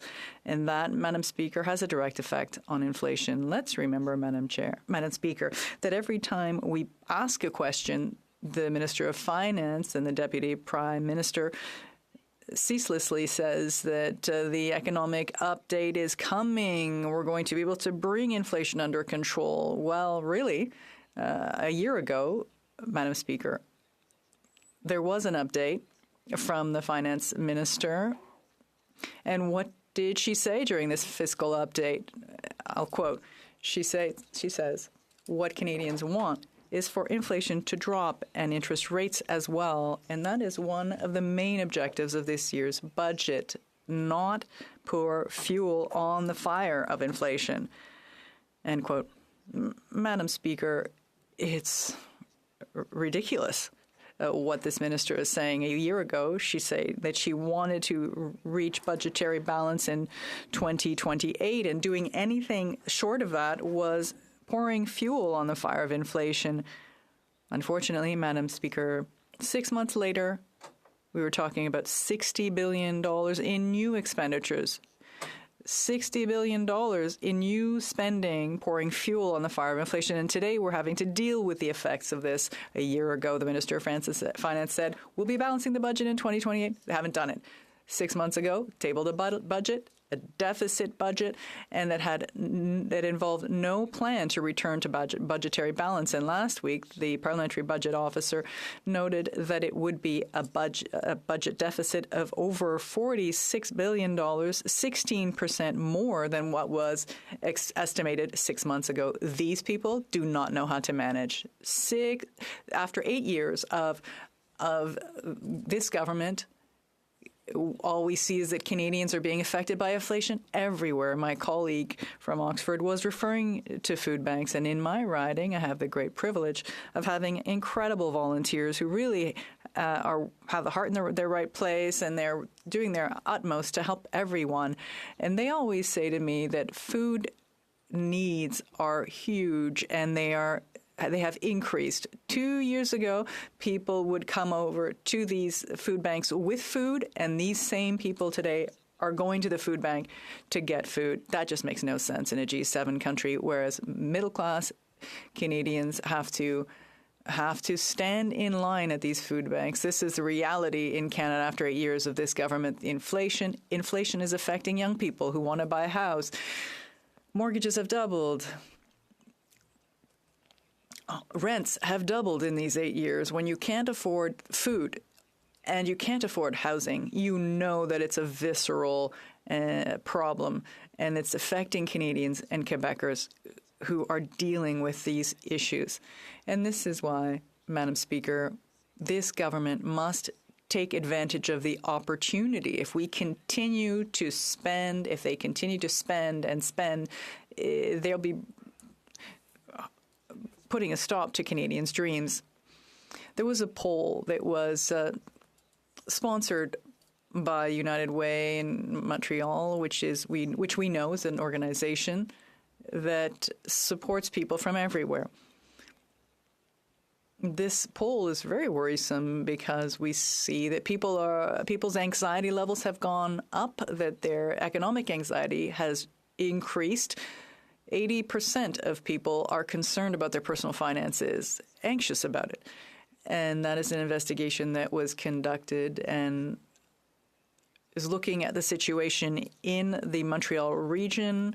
Mr. Claude Pilar, director of Centraide Montréal, says people living in poverty have no margin. They have to live through this month to month, and they're trying to make do. The budgetary items are entirely overtaken by housing and food. Credit cards debt increases, and people can't afford the essential goods. And that's the reality of many Canadians and more Canadians who are facing inflationary pressures and are noticing that this government is doing nothing to counter inflation. The best measure a government can take is to stop spending uncontrollably. Madam Speaker, you were discussing young people. When young people lose sight of their ambition, lose their dreams, it's just very sad for a G7 country like Canada. The study indicates that 87% of Canadians or Quebecers are concerned about their finances. And one of the major concerns is that young people, 2/3 of young people, think they'll never access property. 61% of young Quebecers have marked with an X the option of one day becoming owners of their own homes. What a sad reality, Madam Speaker. We need to do something about this. And I'll quote from Mr. Pinat, when you know that it takes over $100,000 in income to buy in Montreal, many young people say they'll never be able to afford anything. Many people know that they can't live in the suburbs as an option, and so they have to give up on their dreams. And that is just heartbreaking. Of course, I am 59 years old, and we've all been young. We've all had a dream. We've all wanted to own homes. As Dégénération, the song says,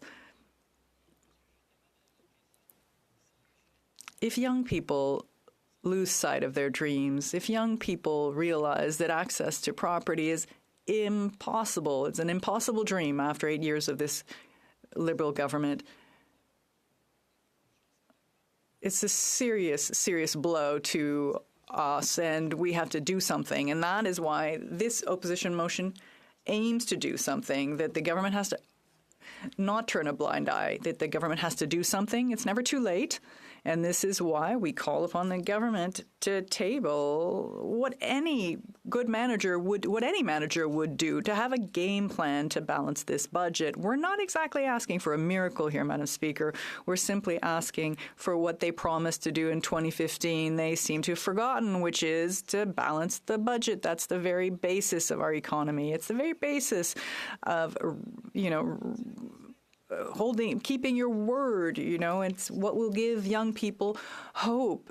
These young people who are losing sight of their dreams because of this inflationary crisis and this government's lack of focus. And honestly, this government should do something and come up with a balanced budget plan that will allow us to do something for the good of all Canadians. Thank you, Madam Speaker. Parliamentary Secretary, the Government House Leader. Yes, thank you, Madam Speaker. You know, it's interesting what the Conservatives fail to talk about or to recognize is that when you talk about Canada's inflation rate, compare it to the United States. You know, in the United States, in the worst of the time, back in June of 2022, Canada hit its record of 8%. The United States was, I believe, closer to 9%. Today, fast forward to today, and yet Canada's inflation rate is still less than what it is to the United States. So as much as the Conservative Party likes to say how Canada is broken, in which it's not, Madam Speaker, we still understand the importance of dealing with the issue of inflation to support Canadians. That's why we brought forward legislation to be able to provide things such as grocery rebates to the housing support programs for new rentals. My question is why does the Conservative Party ignore that fact and, to top it off, continue to filibuster government legislation that will provide supports to Canadians? L'honorable député de Louis. The Honourable Member for Louis Saint Laurent. My colleague from Winnipeg North, and first of all, I want to congratulate him for the victory of her daughter, who got elected 2 weeks ago, in an provincial election. Well, speaking of a winning election, Madam Speaker, let me remind him that he won in 2015. And what was part of the heart of his commitment in 2015? Zero deficit in 2019. I know the member, he knows the history very well. I'm quite sure he's not very proud that his government is part of a government that in the last 8 years never got the budget with a zero deficit. I hope this time he will listen to us. Questions et commentaires, questions and comments. The Honourable Member for l'Honorable Député de Jonquière. The Honourable Member for Jonquière. Thank you, Madam Speaker. I never have had any doubt as to my colleague from Louis Saint Laurent's good judgment. He is a very rational parliamentarian with a lot of experience. When we talk about balancing a budget, and when he was referring to supporting those who are having a hard time paying for their housing and grocery bills, should we not stop funding the gluttons in this society, these oil and gas companies that are going to be getting $83 billion over the next few years? And yesterday in a committee, a Conservative member apologized to Suncor because we were asking them some difficult questions. Isn't there something there that just doesn't make sense? I'd like to hear my rational colleagues' comments on this.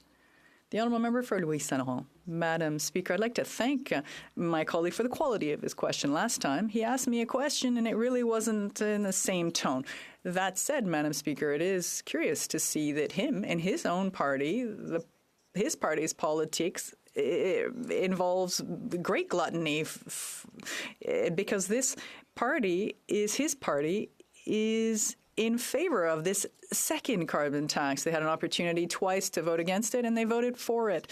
But that's not enough for them. No, the Bloc Québécois wants to radically increase consumer taxes. I'm sorry, Madam Speaker, we're not on their side because it costs a lot to vote Bloc. For Winnipeg Centre. Thank you so much, Madam Speaker, and I'd like to thank my honourable colleague for his comments. I certainly have respect for my colleague across the way, but, I know with the Conservative plans, much of the common sense plans usually on the backs of the people who can least afford it, the people currently living in poverty. We know that their plans in terms of helping those with mental health and addictions issues, we know through research. It's certainly in my riding, under a Conservative government, we're seeing record numbers of overdoses right now. To me, that's not common sense, not to listen to public health experts. So I'm wondering if my honourable colleague agrees with me that part of ensuring a common sense plan ensures having a plan to help people struggling with addictions, following public health advice, which is to support safe supply and safe consumption. Thank you, Madame. L'honorable député de Louis Saint Laurent. I want to thank my colleague for this very important question. The point is, Madam Speaker, that in the last weeks, in the last month, and we can even say in the last years, those governments apply some policy that doesn't work. Those policies are not working, Madam Speaker. This is the reality. This is why we have to have a more common sense plan to address this difficult and touchy issue. But the point is, in the last years, this policy didn't work. Resuming debate, the Honourable Government Deputy House Leader. Thank you very much, Madam Speaker, and I'm pleased to participate in today's opposition motion. I first want to congratulate the Conservatives on bringing forward a motion that isn't directly associated with the issue that they've been bringing forward time after time in this House, and now we get to talk about something a little bit different. Although I do have great concern with the premise of the motion that they brought forward, the whereas clauses and the assertions that they've made, I think are wholly inaccurate, and I look forward to explaining that in the next 10 minutes or so. What I will say, Madam Speaker, is that this country certainly took on a lot of debt in order to support Canadians from coast to coast during the pandemic, and we've certainly had to take on our fair share to do that, much of which I would add was unanimously approved by this House, in particular at the beginning of the pandemic in the early days. But I would say, Madam Speaker, I think that it's always important to look at things in terms of context. So when we talk about the debt in this country, obviously debt is significantly affected by GDP, the amount that a country is able to produce in terms of economic activity, because that's exactly what will end up supporting that debt. And what we do know is that when we look at the debt to GDP ratio, Canada is actually doing quite well. As a matter of fact, if you look at our debt to GDP ratio, we're at 14% in terms of what the percentage is. And some people might ask, well, is that good? Is that bad?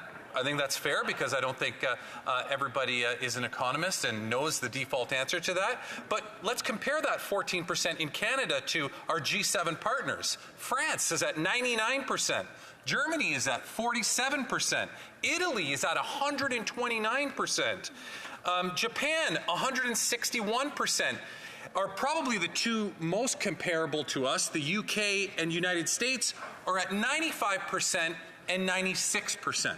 So when you talk about our debt levels, I think it's extremely important to compare those to what our G7 counterparts, the most comparable economies in the world, and where we stand. And in that regard, we're extremely in an extremely good position. I would add, Madam Speaker, that I will be sharing my time with the member from King Hants today. And so that, Madam Speaker, I think is very important for context. Now, I know Conservatives, including this lot here, like to come into the House and routinely tell us about how they are the only party that knows how to introduce a balanced budget. If they want to go ahead and cheer and clap now, because usually when I try to pay them a compliment before I add the but, it's really important to consider this. Conservatives will tell you that they know how to balance budgets, but if you look back to and they said we do, well then they'll have to explain the following facts to me and why it is that they did the following, Madam Speaker. Since 1990, there's only been 2 prime ministers that have significantly added a surplus or balanced budget. That was Paul Chrétien and Jean Chrétien and Paul Martin.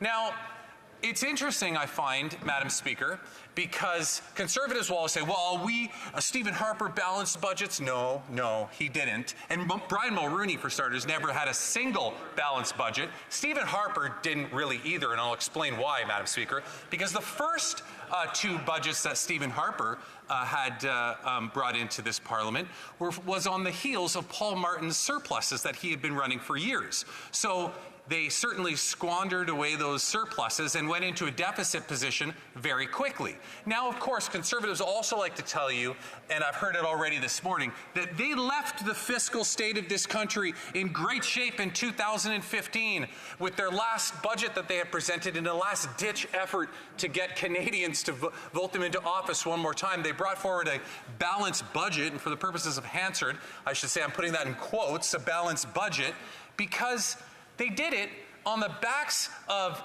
veterans by closing Veterans Affairs offices. They sold off our shares of GM at the time at bargain prices in order to get that off their balance sheet. They did a whole host of things in order to portray this illusion that they had balanced the budget when they really didn't. They did it at the expense of Canadians and the investments that the government had on behalf of Canadians. Now, I know that lots will say, well, that was so long ago.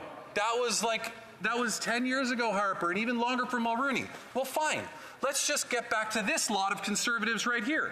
All of them that are here today ran on Aaron O'Toole's plan in the last election.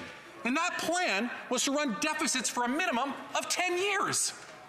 So here you have a group of Conservatives who are now coming into the House with a motion that says to develop a plan for a balanced budget by October 25th of this year, so basically a week and a half from now, when meanwhile they had no intention of it when they were running in the last election.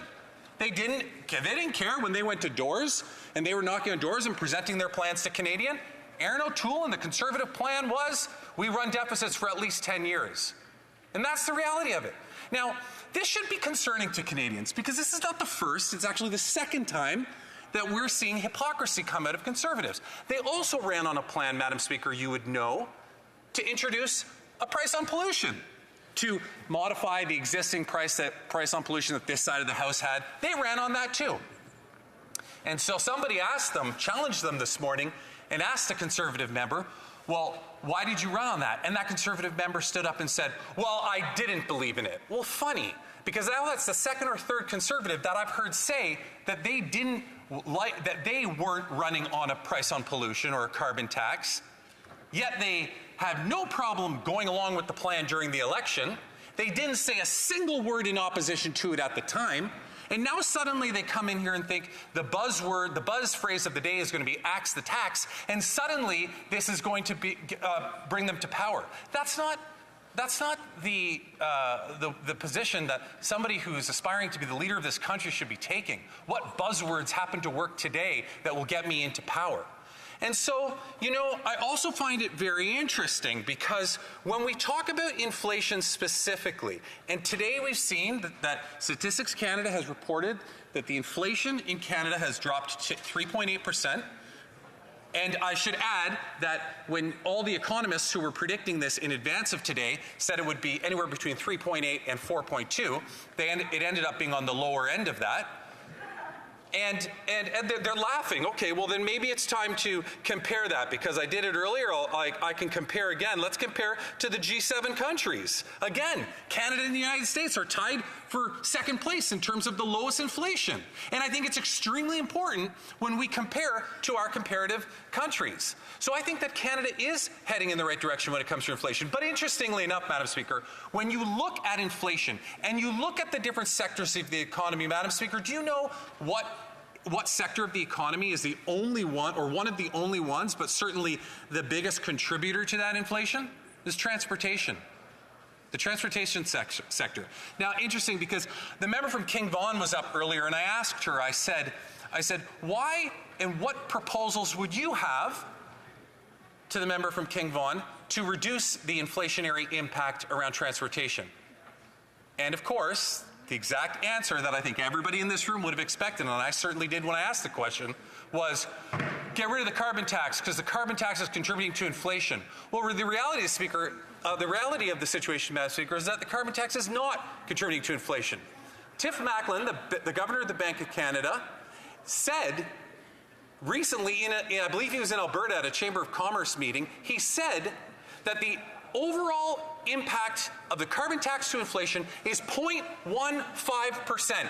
You can chalk that up to a rounding error, Madam Speaker, and now I know the default to this from my Conservative friends will be to jump up and say, well, we don't trust Tiff Macklem, we've already made our position on that very clear. Well, I have a whole list I won't bother reading it right now because I'm going to run out of time, but I have a whole list of MPs, Conservative MPs, who have stood up in this House and invoked the name of Tiff Macklin when he's the expert and has all of the right things that they want to say at the moment. You can't pick and choose when you want to use somebody who is an expert in the field. And Tiff Macklin, I think, it goes without saying for the rest of us in the House other than Conservatives that he is an expert in this field. And when he says that the carbon tax contributes 0.15%. I'm sorry to the member from King Vaughan, but getting rid of the carbon tax is not going to be helpful. It is not going to solve the solution for as it relates to inflation specifically.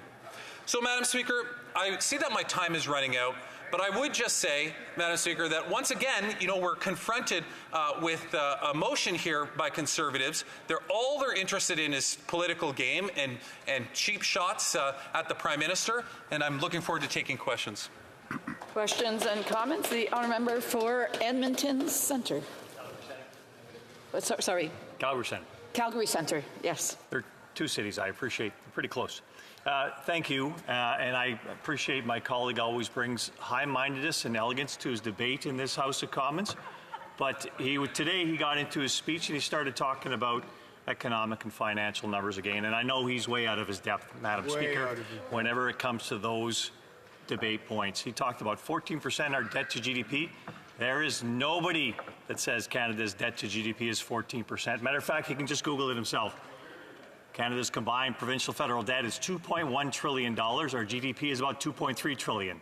It's almost the same. It's almost 100%, much like the other countries he brings across and he refers to in this. Would he actually take a lesson in this and say that, yes, it's much higher than 14%, therefore it has to be addressed? Can we do it with this bill? Thank you, Madam Speaker. The Honourable Government Deputy House Leader. So with this bill, first of all, it's not a bill, Madam Speaker, it's a motion. And it's a motion of the opposition calling on the government to, within 10 days, create a plan that they know full well this motion isn't going to pass. This is part of the politics of it. This is what we see from Conservatives time after time after time. They just continually bring in these motions that they know nobody's going to. Look, no political party appears, based on what I've been listening to in this House, is going to vote in favor of this other than the Conservatives. They don't come into this room with an interest in trying to find consensus or build policy. If this member genuinely believes that, then I suggest that he might want to take a lesson in the politics that his leader plays daily, because this isn't the game that they're playing. All they want to do, Madam Speaker, is they want to have a gotcha moment that they can put the government into, and that's what they're doing. Unlike some of the other parties in this House that genuinely come in here, although we have differences, and try to bring forward ideas and policies that we can work on together. I just want to remind members, if they have questions and comments, not to think out loud, to wait till it's time. Questions and comments. The honourable member for Timmins James Bay. A point of order. That's not really a point of order, but I am going to questions and comments. Questions et commentaires. The honourable member for Winnipeg Centre. Thank you, Madam Speaker, and I certainly don't support the Conservatives' nonsense plan. But the Liberals, the Liberals go on and on about how they help people. But I can't see that in my riding. In fact, I've never seen anything look so bad with a Conservative government that we just finally got rid of, and a federal Liberal government where we have a really bad housing crisis. We have record numbers of overdoses in our city, and people are finding it harder to make ends meet. And who are the Liberals helping? Their corporate buddies in the grocery chains. Where we're calling for a real plan, their plan is to meet with corporate leaders to see if they'll do the right thing while we have to cut coupons. I'm wondering if my honourable member agrees that they need to do more. Thank you, Madam Speaker. Kingston and the Islands. Well, first of all, I'd say, Madam Speaker, that I have a really good feeling about the way that this federal government will be able to work with the new government, although not of the same political stripe in her province. I have great faith in that. I will say that perhaps she hasn't heard it, but I have been personally in this House, from this spot, very outspoken about the greed that I see, in particular within the grocery sector. And if she has ideas, and I know that the NDP have been talking about them quite a bit, I'm all ears to listening to those. But I will just say one thing that she said at the beginning, which I thought very interesting, where she said the Conservatives' non-common sense plan. It reminds me of another Conservative politician from Ontario, Mike Harris. He came up with the same slogan of the common sense revolution, and we know how that worked out. We know what that did to water throughout the province of Ontario and what ended up happening. Again, I want to remind members, if they have thoughts, they should hold on to them until it's questions and comments. Questions and comments. The member for Saanich Gulf Islands. Brief. Thank you, Madam Speaker. It's hard to have a brief question on such a topic, but I do want to go back to something that the honourable member for Kingston and the Islands was discussing, and that was the impact of carbon tax on inflation and the numbers that have been found. And I noted just and asked for the member's comment that the impact of carbon pricing has been up to 2 cents a litre. But the impact due to war profiteering from the oil and gas sector has been up to 18 cents a litre, and wonder if he has any comments. The Honourable Government Deputy House Leader, a brief question. I'm not sure if this is a setup because she recently watched a video that I did on this exact topic, Madam Speaker, but it is true. In the oil and gas sector, the carbon taxes last year over year, contributed on average 2 cents per litre. The profit margins, or the wholesale profits of the oil and gas sector, 18 cents per litre. Where is the outrage from Conservatives when it comes to those wholesale profits? Because it should be 9 times what it is on the carbon tax. Wow. Resuming debate, the honourable member for Kings Hands. Thank you, Madam Speaker. As always, it's a privilege to be able to rise in this place and be able to talk to Opposition Day motions. And as I've said before, and I'll say it again, it provides an opportunity for the opposition parties to be able to put forward some level of policy intent and ideals. For Canadians watching at home, Opposition Day motions are not binding on the government in any way whatsoever, but it does allow us to debate the opposition topics that they want to raise. And today, of course, broadly is around fiscal prudency. The idea that the Government of Canada needs to continue to focus on maintaining fiscal balance. I could spend a lot of time going through the text of the motion. Folks at home will know that it's there, but I do want to talk a little bit about some of the concerns that I have, because I'll build upon what the member from Kingston and the Islands said, Madam Speaker, which is I feel as though these Opposition Day motions, there's always a poison pill. There's always lines in there that, in my personal view, become disingenuous, that then are used as political tactics to be able to basically try to go out. And Canadians don't watch this place every single minute of the day. They are busy, they're working, and they get highlights. They get clips on social media. They see what we're up to. I'll give you an example. Last week, the Conservative Party put forward a Opposition Day motion on carbon pricing. A number of reasons why I voted against that, in part, was because the carbon price motion in question had a lot of elements that I felt were not factually true. It talked about things about removing all elements of carbon pricing, not just adjusting the federal backstop, which I'm on record for doing. But of course, then the Conservative Party takes that without context, puts together a little mirage of images, and puts it out to, in my mind, gin up a lot of animosity and misinformation around what is and what doesn't happen in this place. And I suspect today will be the same, Madam Speaker. As has been said, the member from Kingston, the Islands, I haven't been part of the debate all day, but he has talked about that the opposition parties the government, the NDP, and probably the Bloc will vote against this. The Conservatives will go out with some fake outrage on social media to try to drive concern about this. So let me start by saying, of course, the concept of fiscal responsibility is an extremely important one.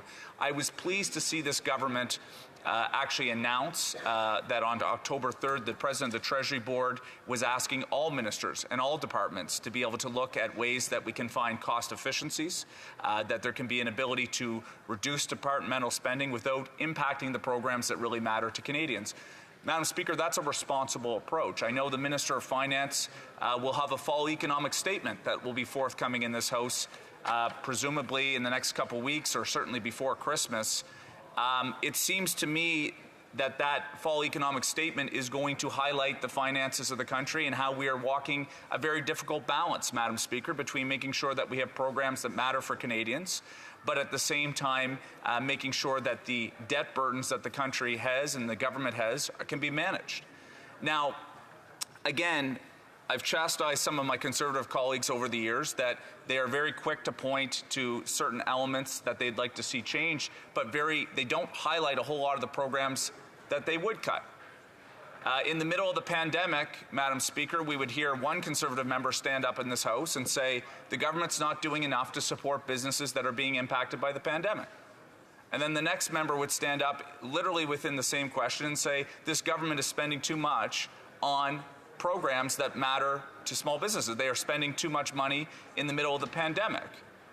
In fact, the leader of the official opposition is on record for saying that the pandemic-related programs that mattered to small businesses and individuals at a time of great uncertainty was big government spending, big fat government spending. Tell that to the small business in my riding, Madam Speaker. Tell that to the restaurant owners and the people that were supported through a very difficult time to help bridge them to where we're at today.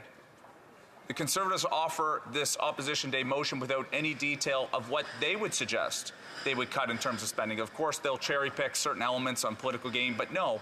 The question is, would they walk back childcare if they were to form government? I don't know. I'd love to hear from them on that. I'm sure Canadians would too. Would they walk back environmental progress? Well, we know that's indeed the case. They've been very clear on that. What about programs like the dental program that we've worked as a parliament to help introduce and this government has put forward that I know are going to really matter for seniors in King's Hands? In fact, I know that my seniors are eagerly awaiting the announcement before Christmas about what those programs could look like. Now, that's not to say, Madam Speaker, that I don't believe in making sure that the government is balanced in terms of its spending. In fact, I've been a member in this House that has been anytime I get the chance to do so, I'm up on my feet talking about it. But what is not recognized in the text of this Opposition Day motion is that Canada actually has one of the best debt-to-GDP ratios in the G7. In fact, the deficit between the deficit size in relation to G7 countries, also one of the best, never mentioned from the opposition benches. And I know there's challenges right now, Madam Speaker, on affordability. I heard the member from York Simcoe yesterday in the House calling, you can't eat AAA credit rating. Or I guess he was saying you can't eat AAA. Well, you could eat AAA steak. But no, we're trying to balance a credible pathway on finances versus delivering for Canadians. And a couple things that I think are important. I mean, the text of the motion, Madam Speaker, says, in order to try to avoid future interest rate increases, the government needs to introduce a balanced budget, essentially by October 25th, as it says here. Well, the government is going to introduce its fall economic statement, and it is going to talk about those things in the days ahead. But let us make no mistake, Madam Speaker, the interest rate increases we are seeing, as much as the Conservative Party would like to suggest that it has anything to do with government spending, yes, that might play a small marginal part. But there's a war in Ukraine. There's a war in Israel and the Palestinian territories. Climate change-related events, demographics, Madam Speaker. There is a lot that has happened around the world that is actually driving interest rates, and I think actually an intellectually informed policy debate about interest rates and how they correlate to trying to bring down consumer spending when there's other broader events. I think there's a lot to be said. I see, Madam Speaker, if I could finish. Member will have 3 minutes remaining the next time that this matter is before, right after question period for his speech. Statements by members. Déclaration des députés. The honourable member for Humber River Black Creek. Thank you very much, Madam Speaker. October 17th Oh, look at you. is International Day for the Eradication of Poverty. This day is a moment to reflect on the amazing strides we've made as a world in reducing poverty, but also to recognize that there is still much to do. Between 1990 and 2014, the world made remarkable progress, with Canada being a leader in helping more than 1 billion people to move out of extreme poverty. However, the COVID-19 pandemic and Russia's illegal invasion of Ukraine have caused the cost of food to skyrocket throughout the world, putting 150 million people on the verge of returning to extreme poverty. Canada has long been a leader in the fight to eliminate global poverty, and we are well positioned to continue that leadership. I would like to thank Results Canada, a nonprofit with over 500 volunteers across the country, for their more than 35 years of work to end extreme poverty. Let's continue together to explore ways to eradicate poverty in Canada and around the world. Thank you, Mr. Speaker. The Honourable Member for Saskatoon-Grasslands. Thank you, Mr. Speaker. I rise today to pay tribute to the late Mark Tennant. For over a quarter century, Tennant was the face of the University of Saskatchewan women's volleyball program. He coached the Huskies to 3 straight national titles, 1979, 1980, and 1981. He was named National Coach of the Year 4 times in his career. Mark Tennant's contribution to the sport of volleyball spanned over 4 decades as a player, as a coach, technical leader, and international representative. He was inducted into numerous halls of fame. Tennant single-handedly changed the game, establishing Super Volley, one of Canada's largest and most prestigious open tournaments, which ran for over 20 years. Our deepest sympathies to his wife, Gail, and their 3 children, Darcy, Derek, and Brianne, and grandson, Wick.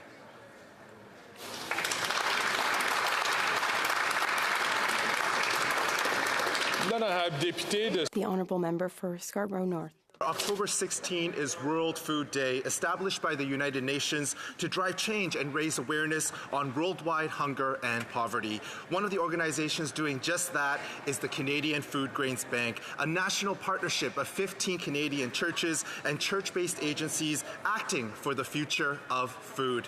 Today, food grains representatives from across the country are here in Ottawa for Hunger on the Hill, meeting with elected officials to discuss the global food crisis. They are engaging in courageous conversations about the connections between food systems and climate change, gender equality, and food insecurity. As the world experiences a period of heightened conflict, sustainable solutions are now more important than ever. Tonight, I am co-hosting this year's parliamentary reception with Food Grains, and I invite all parliamentarians to join us in the fight against hunger. Merci. I had no idea. The Honourable Member for Lac-Saint-Jean. Mr. Speaker, since Hamas's terrorist attacks in Israel, there have been acts of violence around the world that threaten to spread the conflict in the Middle East to the rest of the world. In the space of just a few days, a teacher in France was killed by a former student who had become radicalized. In Belgium, 2 Swedish tourists were murdered in the name of the Islamic State. And in the United States, a landlord killed a 6-year-old child and seriously injured his mother because they were Muslims. This killing spree must stop, Mr. Speaker. No one can use the depth of their anger as an excuse to take the law into their own hands. There is no prospect of peace down this road. There is only the risk of a chain reaction leading to even more violence and even more tragedy. The Bloc Québécois deplores the loss of innocent victims. We express our solidarity with their loved ones, and we firmly condemn all those who allow themselves to sink into hatred that serves no other cause than that of chaos. Thank you, Mr. Speaker. The Honourable Member for West Vancouver, Sunshine Coast, Sea to Sky Country. Exactly 5 years ago today, Parliament passed the Cannabis Act, legalizing access to recreational cannabis in Canada. It created a $43.5 billion boost to our GDP, 98,000 jobs, and over $1.2 billion a year in tax revenue to the provincial and federal governments. It also created a regulated cannabis market that protects public health, has not increased youth consumption of cannabis, or realized any of the other fears that were raised in the debate in this place. Rather, legalization has meant that people no longer get criminal records for simply possessing cannabis, which has unjustly constrained the ability of Canadians to secure housing, employment, and travel for many decades. Canada became a world leader by legalizing cannabis in 2018, but our experience since shows that we must continue to work on the legal framework to maintain our advantage. We need to reform the regulatory structure that is causing significant challenges to industry and those that would consider joining it. We need to improve enforcement to displace the ever-existing illegal market and facilitate the expungement of records for those that have been criminalized in the past. As this legislation is reviewed, I look forward to working with all members in this place to bring these and other changes into effect. Colleagues, I made an error by calling a member up to chat with me at the chair, and in doing so, I had blocked the camera shot of the honourable member from Saskatoon Grasswood. So I'm allowing the member to make his declaration, adding it in, so he can continue his declaration now. The honourable member from Saskatoon Grasswood. Here, here. Thank you, Mr. Speaker. As we say in showbiz, a redo. Mr. Speaker, I rise today to pay the tribute to the late Mark Tennant. For over a quarter century, Tennant was the face of the University of Saskatchewan women's volleyball program. He coached the Huskies to 3 straight national titles, 1979, 1980, and again in 1981. He was named National Coach of the Year 4 times in his career. Mark Tennant's contribution to the sport of volleyball spanned over 4 decades as a coach, as a player, technical leader, and international representative. He was inducted into numerous halls of fame. Tennant single-handedly changed the game of volleyball by establishing Super Volley, one of Canada's largest and most prestigious open tournaments, which ran for over 20 years. Our deepest sympathies go out to his wife, Gail, their children, Darcy, Derek, and Brianne, and grandson, Wick. Thank you.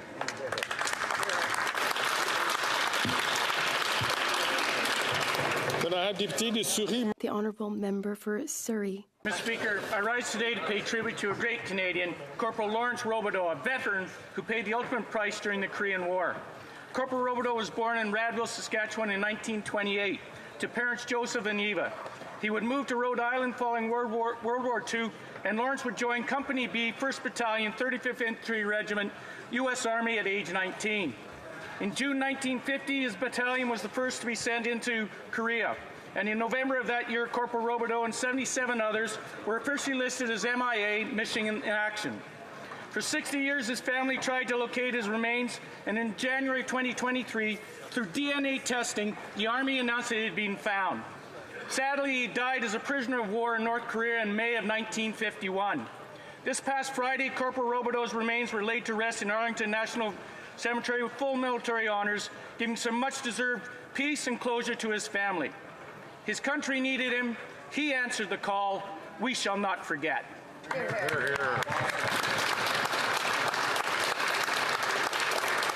The Honourable Member for Halifax West. Speaker, on October 18, we celebrate the courage of the famous 5. Trailblazing women who in 1929 succeeded in the challenge to the Supreme Court when they referred the matter to the Judicial Committee of the Privy Council, thus leading to the historic decision that yes, women were indeed persons and could become senators. The new definition was then adopted by many countries that the word persons always means women and men. Last week, I was proud to attend and speak at the unveiling of the famous 5 maquette at Mount St. Vincent University, a fitting host given that the Mount is celebrating its sesquicentennial 150 years of opening its doors to women and girls. Thank you to the leadership at the Mount, famous 5 Foundation CEO Frances Wright, and maquette sculptor Barbara Patterson, and all women leaders who contributed to such a meaningful event.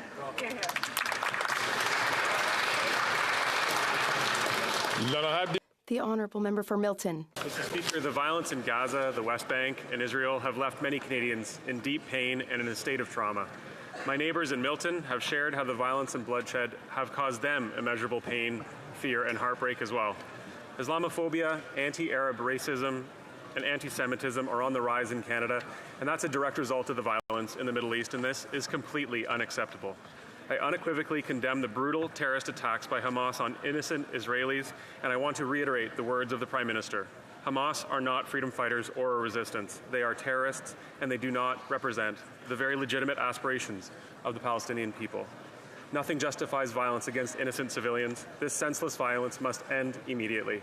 I call for the release of all hostages, strict adherence to all international law, and I urge the establishment of a safe humanitarian corridor for essential aid for Gazans. Everyone I've talked to is desperate for genuine allyship and support. We must be there for one another. As Canadians, we're an example to the world of how neighbors of different backgrounds can live in harmony, how diversity is a strength, and that peaceful coexistence is always something worth striving for. The Honourable Member for Elgin, Middlesex, London. Thank you very much, Mr. Speaker. Mr. Speaker, after 8 years, mortgage rates, the cost of food and fuel is making it impossible for Canadian families to live. I've heard from neighbours and friends who have expressed that the NDP Liberal government are out of touch with Canadians and are driving in the wrong direction. This Prime Minister promised to bring down the cost of food, but Mr. Speaker, Thanksgiving has come and gone and food costs continue to escalate. And with the exception of only one Liberal Member of Parliament, the NDP Liberal coalition continues to support increased costs of production and transportation by food by supporting the carbon tax. The only thing that this carbon tax is doing is uniting Canadians against the carbon tax. Canadians are exhausted, they are desperate, and they are failing and falling far behind. Mr. Speaker, Canadians deserve relief, and this Prime Minister is not worth the cost.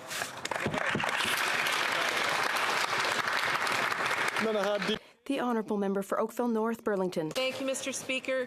Mary Lamb, a palliative care pioneer, passed away recently in Oakville. She became the Director of Nursing at Oakville Trafalgar Memorial Hospital in the 1980s, where she and her colleagues helped to pioneer the development of a palliative care program at the hospital. Mary's passion for dying with dignity led her back to the Royal Vic for special training in palliative care. Mary always said it's not about quantity of life, but quality of life. In 1983, she hired the first part-time palliative care coordinator at OTMH. She always had a deep passion for promoting evidence-based care practices, which led her to her interest in therapeutic touch, a recognized modality with the College of Nurses in Ontario. I presented Mary with a well-deserved Queen's Platinum Jubilee Pen in honor of her work to ensure that all people in Canada can die with dignity. To Heather and her family, my deepest sympathy. Know her work and her legacy will live on.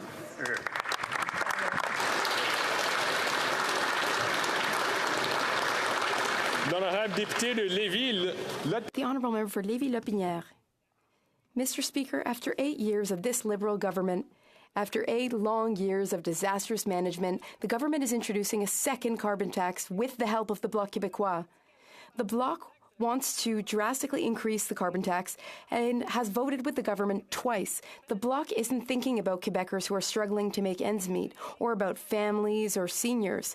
It's not thinking about them when it supports a second carbon tax. Mr. Speaker, voting Bloc means the food on your plate costs more. Voting Bloc means it costs more to fuel up your car. Voting Bloc means housing costs more. And furthermore, Mr. Speaker, the Bloc voted for repealing minimum sentences and the Bloc voted against our motion on housing. Mr. Speaker, the Liberal government is tired, shop-worn, and Canadian families are facing thousands of dollars in new costs because of this government's massive deficits and punitive tax hikes.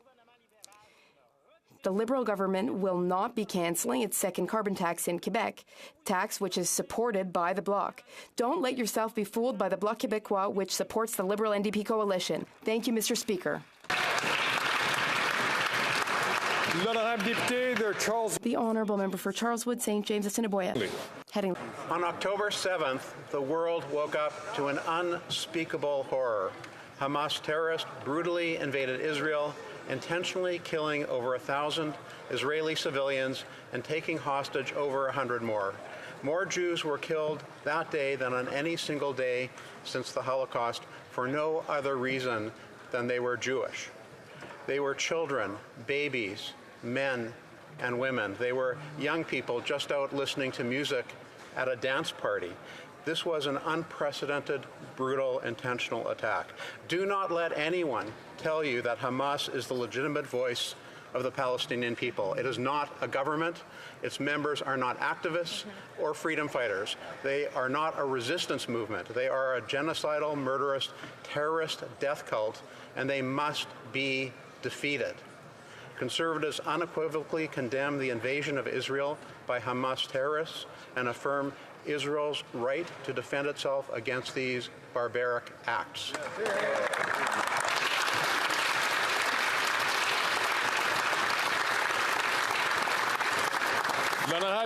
The Honourable Member for Nickel Belt. Speaker, I'd like to recognize the significant role that both mining and forestry have in my riding of Nickel Belt, Northern Ontario, and throughout Canada, ensuring economic opportunities for everyone. Strong supply and services, mining companies, part of Mine Connect, provide thousands of good-paying jobs all over Northern Ontario. Last week I chaired a roundtable group in Espanola concerning the closure of a local pulp and paper mill. The municipality has shown really true resiliency and commend the mayor, Gervais, and council for their efforts to support local businesses. Mining and forestry are both at the heart of Northern Ontario's heritage.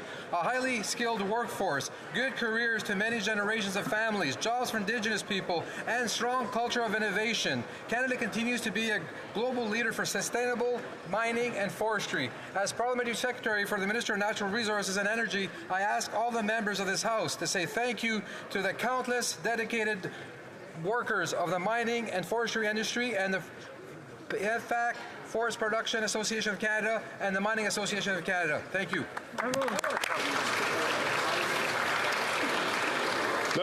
The Honourable Member for Skeena Bulkley Valley. Mr. Speaker, I rise today to honour the memory of Samoygat Satsan, Mel Bevan, a remarkable leader who dedicated his life not only to his beloved Kitsillis First Nation, but indeed to the advancement of Indigenous people right across this country. Mel wore many hats in his 82 years. He was a band counselor, chief counselor, band manager, chief executive officer, treaty negotiator, consultant, and author. He was also a hereditary chief, a day school survivor, a fluent Somaliac speaker, a father, grandfather, and great-grandfather. Mel's greatest legacy by far was the Kitsillis Treaty, something he spent the last 3 decades of his life negotiating. And when that treaty goes to a ratification vote sometime next year, it will stand as a great testament to Mel's vision and his love for his people, the Gitsilasu. Ntoyaksit Noon, Satsan. May you rest in peace.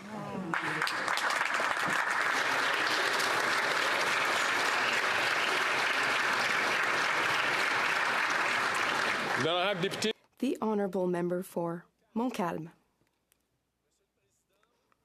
Mr. Speaker, October is Breast Cancer Awareness Month.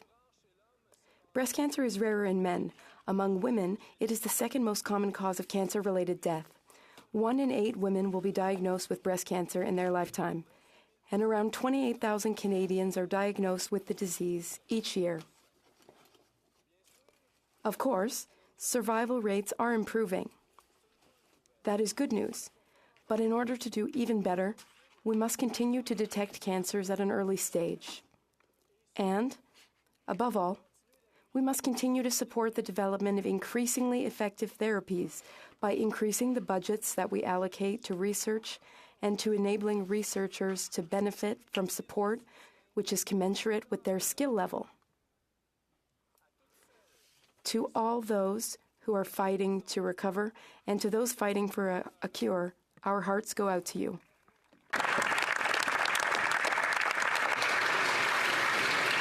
The Honourable Member for Bay of Kinty. Mr. Speaker, after inflationary policies in 8 years of this tax and spend EP Liberal government, Canadians are paying more than they ever have for food, over 17% the last 2 years alone. The Prime Minister promised by Thanksgiving he would freeze prices. Perhaps he meant by American Thanksgiving. But it gets worse for Canadian families. For the 20 million Canadians that have a pet, pet food is up over 25%. Families struggling to put food on their tables are also struggling to put food in their pet bowls. Even pets know that this Prime Minister is not worth the cost. The Industry Minister today said he wished he knew what the plans were to lower grocery prices. But, Mr. Speaker, the answer was simple. Cut the excessive inflationary spending and axe the carbon tax. Because all Canadians know, with grocery prices up 17%, pet food prices up 25%, this government's handling of grocery prices is for the dogs.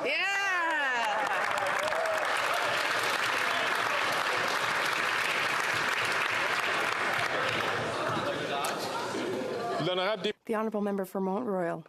Speaker, Canada's Jewish community has been here since 1760. We have had high and low points in our history, but never in my lifetime has the 400,000 strong Jewish community in Canada felt so vulnerable. The dramatic rise in anti-Semitism over the last decade has been compounded by Hamas terrorists brutally attacking our friend and enemy Israel. This week, hundreds of Jewish community leaders from across Canada are in Ottawa for a conference presented by CIJA, JSCUIA, and Canada's Jewish Federations. Ils sont ici pour parler directement. They are here to speak directly to parliamentarians about the anti-Semitism they face online and in their communities. They are here to issue important recommendations for action. Law Center. I encourage each and every member of this House to join me there so that we can show solidarity with the Jewish community at this difficult and emotional time. Thank you, Mr. Speaker.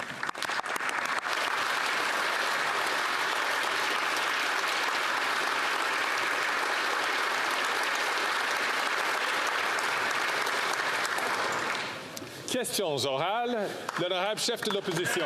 The Honourable Leader of the Opposition. After 8 long years, this Prime Minister isn't worth the cost of mortgages. Housing costs have gone up by 100% since he took power. He printed $600 billion, which brought up property prices and forced people to take on huge mortgages. Then, deficits led to increased interest rates. When will they reverse these inflationary policies and allow Canadians to keep their homes? The Right Honourable Prime Minister. Thank you, Mr. Speaker. The austerity preached by the Leader of the Opposition isn't going to help anyone access housing. That's why we're taking bold measures to build more housing, more affordable housing, and building it faster.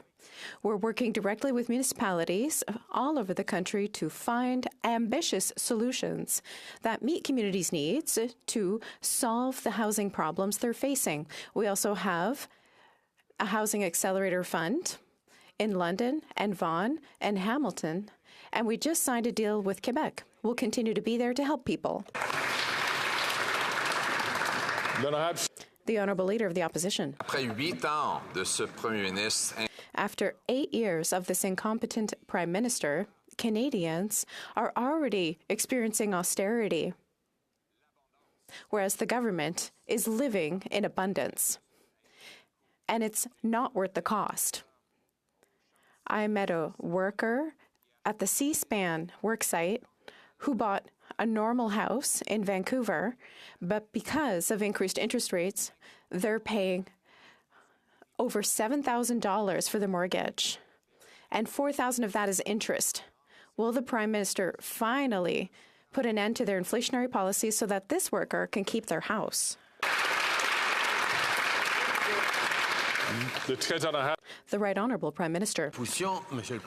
What the Leader of the Opposition does not seem to understand, Mr. Speaker, is that the cuts they're proposing won't help those workers, won't help Canadians. We're in favour of helping Canadians with investments and agreements with municipalities to create more housing while ensuring that we keep the deficit as low as possible in the G7. We have the best GDP to debt ratio, and we've kept our AAA credit rating. Canadians are entitled to know if the Leader of the Opposition wants to cut, and if he does, is he going to cut daycare?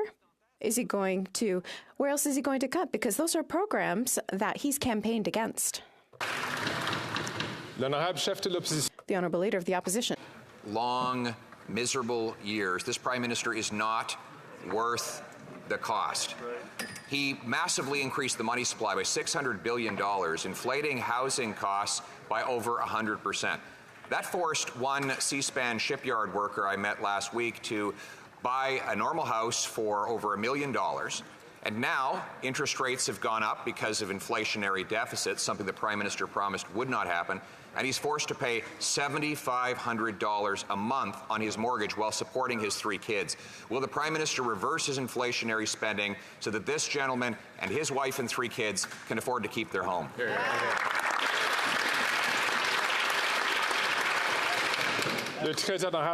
The Right Honourable Prime Minister. One thing is clear, the cuts, the austerity that are proposed by the Leader of the official opposition would not help that family, would not help Canadians from coast to coast be able to afford a new home. That is or the homes they're living in even.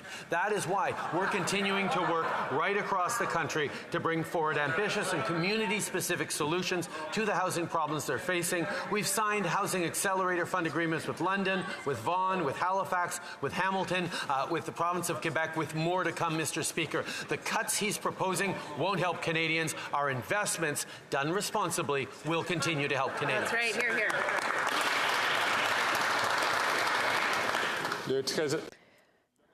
The Honourable Leader of the Opposition. Middle-class shipyard worker paying $7,500 a month on his mortgage is living austerity now. The Prime Minister is talking about is abundance for government and austerity for working class people who must carry him and his overpriced bureaucracy around on their backs. Mr. Speaker, this gentleman has 3 kids to raise in their adolescence, paying for their sports while keeping a roof overhead. How does he expect them to pay $7,500 a month to fund his overpriced interest rates that result from his deficits?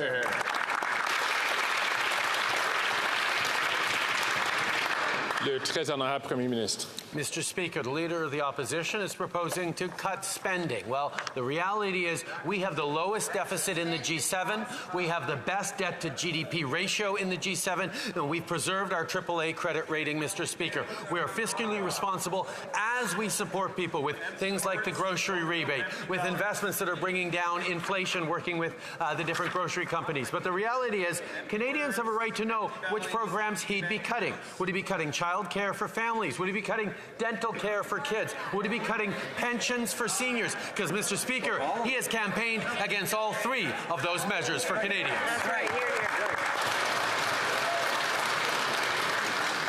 Before the Honourable Leader of the Opposition asks his questions, I'm going to ask members please to restrict your comments to the time that you are recognized by the Chair to have the floor. The Honourable Leader of the Opposition. Mr. Speaker, after 8 years, this Prime Minister is just not worth the cost. And what would I cut? I'd start with the $54 million ArriveCan app that is now under police investigation. And then I'd get rid of the $35 billion infrastructure bank that pays bonuses but hasn't completed a single infrastructure project, Mr. Speaker. And why don't we throw in the $100 million plus contracts to McKinsey, a company that helped cause the opioid crisis.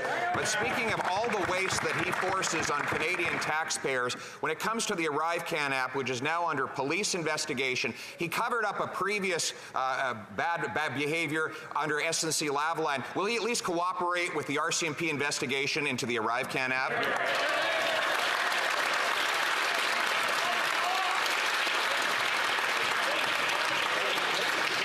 Le très honorable Premier ministre. The Right Honourable Prime Minister.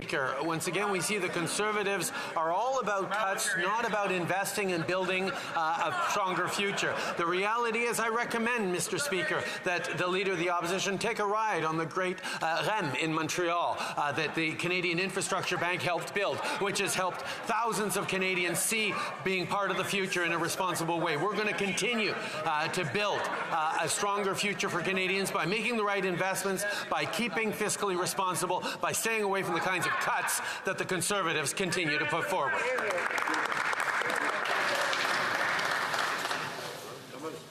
Once again, I'm going to ask colleagues to please restrict your comments to when you are recognized to have the floor. L'honorable député de Belleuil-Chambly. The Honourable Member for Belleuil-Chambly. Yesterday, in a spirit of cooperation, I asked a question, or a few questions of the Deputy Prime Minister that perhaps were unexpected, so the answers weren't satisfactory. So I would ask the Prime Minister this time about the group of 5 countries made up of the United States, Germany, Italy, France, and the UK, have given themselves an ability to intervene politically and diplomatically And Canada is not part of it. Yesterday, I asked the Deputy Minister if the Prime Minister talked to President Biden in order to be added to that list. The Right Honourable Prime Minister. Mr. Speaker, like our colleagues know full well, Canada is working very closely with its allies throughout the world. We were involved in a call with foreign ministers of the G7 this morning in order to make sure that assistance gets into Gaza and that we are there to provide humanitarian assistance. This is a terrible crisis occurring in the region. We've evacuated Canadians and we've worked with our allies. We continue to push for evacuating civilians in affected areas, and we will continue to work with all our allies and to maintain a conversation with all of them. The Honourable Member for Belleuil-Chambly. Mr. Speaker, humanitarian assistance is important, and of course the international community has to mobilize for it. But it's not just about humanitarian assistance. The Prime Minister's answer is long, and that means no. That means that he's not going to be part of the group that has a great deal more influence than even the G7 in the current context. Yesterday, I proposed that the Prime Minister get together with party leaders so that we would have a confidential meeting in order to be better coordinated and to establish a consensus regarding this crisis that is more important than our debates or political issues here. Will that happen, Mr. Speaker? The Right Honourable Prime Minister. Monsieur le Président, c'était effectivement une très bonne... Yes, Mr. Speaker, that was a very good suggestion. I asked my team to follow up, which they're going to be doing in the coming days, to make sure that various party leaders have access to necessary information. This is a moment for Canadians to be united. I know that people are worried. Various communities throughout the country are scared for their loved ones. They're also frightened for their children and their communities. We are here to reassure people. I think all 338 MPs have a responsibility to reassure people, to emphasis on the shared values that we have, and to be there for each other. The Honourable Member for Burnaby South. Hundreds of Canadians are stranded in Gaza. We have heard the distressing accounts of Canadian citizens who have been told to evacuate but have nowhere to go. Water, food, and medicine is running out. Canadians waiting at the closed Rafah border crossing are pleading for help, saying they are looking for any glimpse of hope. Lives are at risk. We cannot abandon them or the hostages. Will the Prime Minister ensure today that all Canadians can safely get out of Gaza?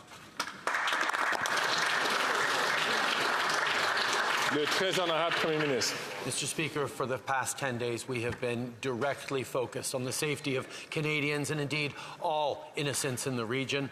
We have effectively airlifted out about over 1,300 people from Tel Aviv. We've seen bus and more buses to come out of the West Bank, and we continue to be extremely concerned about the hundreds of Canadians and their families in Gaza.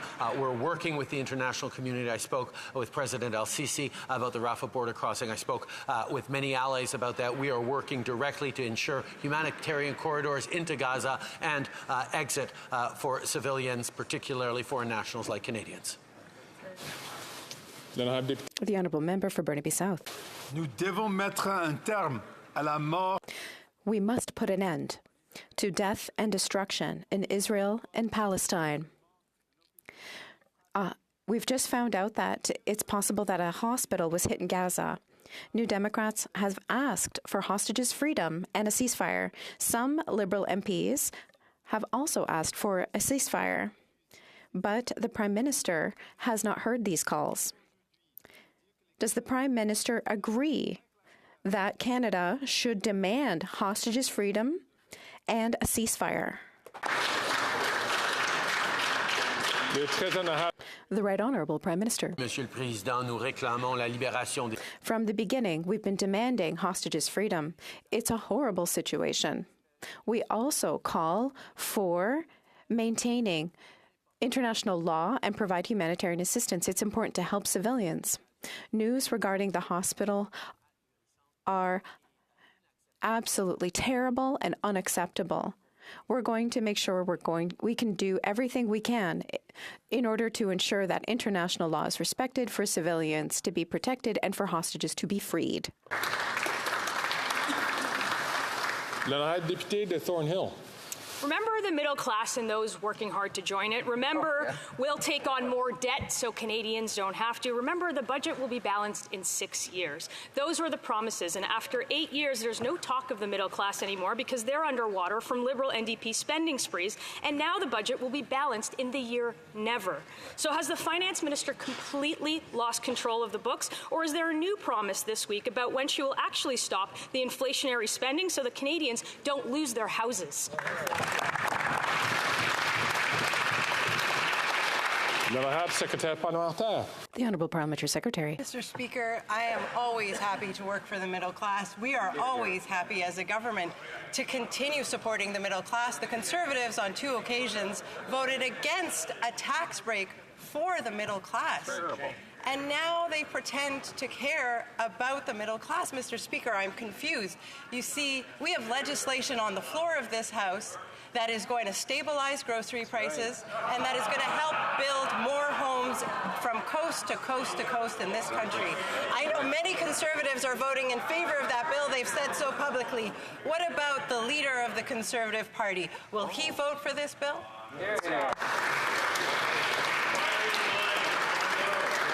L'honorable député de Thornhill. Speaker, it's not working. It's been 8 years, and the only thing that Canadians know after 8 years is that the Liberals are not worth the cost. Canadians are struggling, and the Liberals are continuing their ballooning deficits that drive up inflation. Even the Liberals are saying that deficits increase interest rates. So will the finance minister finally confirm for Canadians that she will balance the budget in a specific year so that interest rates can come down and that Canadians can keep their homes?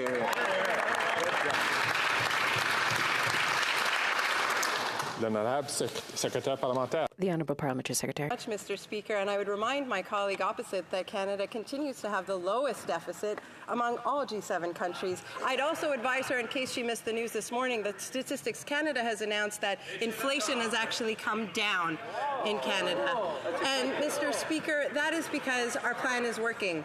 But we know that Canadians still need support, which is why, before this House, at this very moment, we have legislation that will help to reduce grocery store prices for Canadians. Mr. Speaker, why is it that the Conservatives are playing partisan games with the interests of Canadians and of the middle class?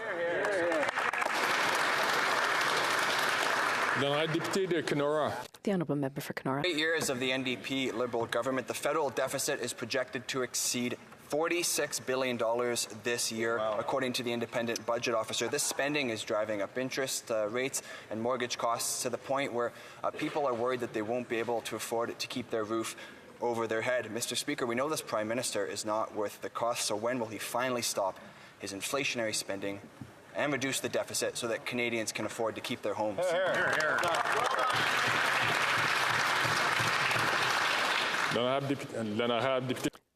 The Honourable Member for Outremont. Merci, Monsieur le Président. And Thank you, Mr. Speaker. Coming from the Conservatives, but I wonder if they are keeping up with the announcements made by our government. You see, just about an hour ago, we announced new measures that will help to reduce costly banking fees that Canadians have told us are a very real irritant for them.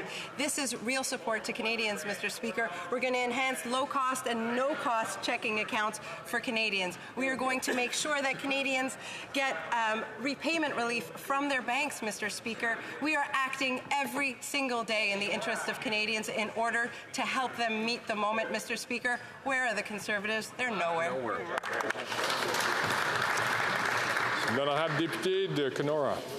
Mr. Speaker, unfortunately, after 8 years of this government, it is too little too late for many struggling people. But we know that this government's housing crisis brings with it a generational divide. According to a survey reported on by BNN Bloomberg, nearly 70% of young people have chosen to delay their home purchase, Mr. Speaker. Now, why is that? Well, they cite rising interest rates and rising home prices. That's why people are overpaying for an individual room or simply just trapped in their parents' basement. So I ask again, Mr. Speaker, why doesn't the government stop their inflationary spending so that Canadians can afford a home?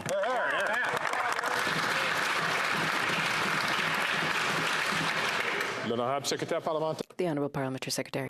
An example of recklessness is the Conservative record on housing. $300 million spent when they were in power on housing, less than 100 homes built, Mr. Speaker. What's also reckless, Mr. Speaker, is the fact that they would abandon municipalities who want to build more homes. We've put on the table $4 billion for municipalities to assist them to build more units. The City of London, Hamilton, Vaughan have signed on, Mr. Speaker. Other communities are coming to the table. Halifax is there. We have more to do. We're serious on this agenda. They have no plan on this issue. Here, here. The Honourable Member for Charlebourg-Haute-Saint-Charles. Mr. Speaker, after 8 years, the economic situation in Canada is worsening, according to the Parliamentary Budget Officer. It's hard to believe that it could get worse, but it is. More spending and a bigger deficit than planned. Nothing new with this government, which knows just one thing: wasting taxpayers' money. Will the government finally admit that the budget won't balance itself, take responsibility, and stop its inflationary deficits? The Honourable Minister. Mr. Speaker, I wonder if the Conservatives have failed to see what we've introduced. We have an action plan to stabilize the situation for Canadians. The first thing we're going to do is make sure that grocery stores are accountable to Canadians, which the Conservatives would never have imagined. Secondly, we've helped consumer groups, one thing that the Conservatives never would have imagined. The Conservatives, who are doing nothing, will they finally help Canadians by voting for C-69 once and for all?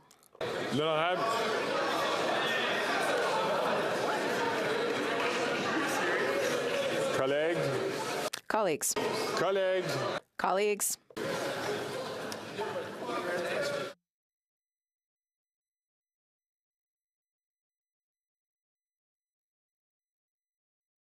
L'honorable député de Charlebourg. The Honourable Member for Charlebourg-Haute-Saint-Charles. What does the minister have to say to Montrealers who have to earn $116,000 a year if they want to buy a home? Elsewhere in Canada, in Toronto, $235,000, or Vancouver, $250,000. It's easy to see why people have lost hope of becoming a homeowner one day. The government abandoned the middle class and our youth. Today's situation is the proof. Will the government commit to ending its inflationary spending so that our young people can one day hope to become a homeowner?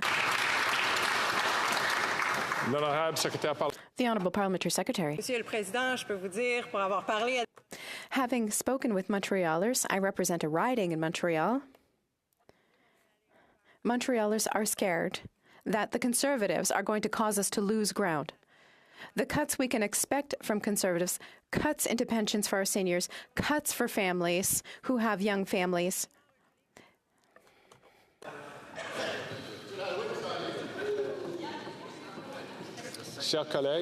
Dear colleagues, please, it's important for one person to speak at a time, and that person is the one recognized by the Speaker. I will ask the Parliamentary Secretary to restart her answer from the top.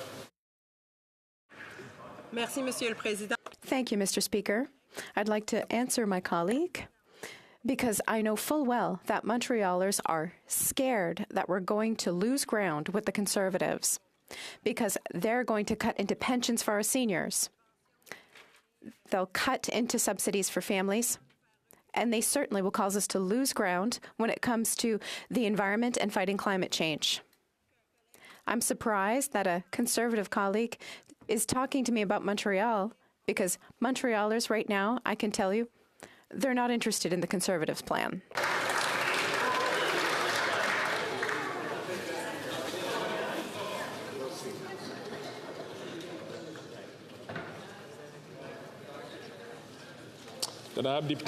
The Honourable Member for Jonquière. Mr. Speaker, the CEO of Suncor said this summer to his shareholders that he's tired of fighting climate change. Oh, poor him. According to him, Suncor is too focused on the energy transition and needs to refocus on selling oil and gas. More oil, more pollution. The federal government gave $83 billion in subsidies over the last two budgets to help oil companies to pollute less. Suncor admits that it doesn't even want to try to pollute less, but they still want taxpayer money. Glutton one day, always a glutton. Sincerely, when's the federal government going to cut public funds for Suncor?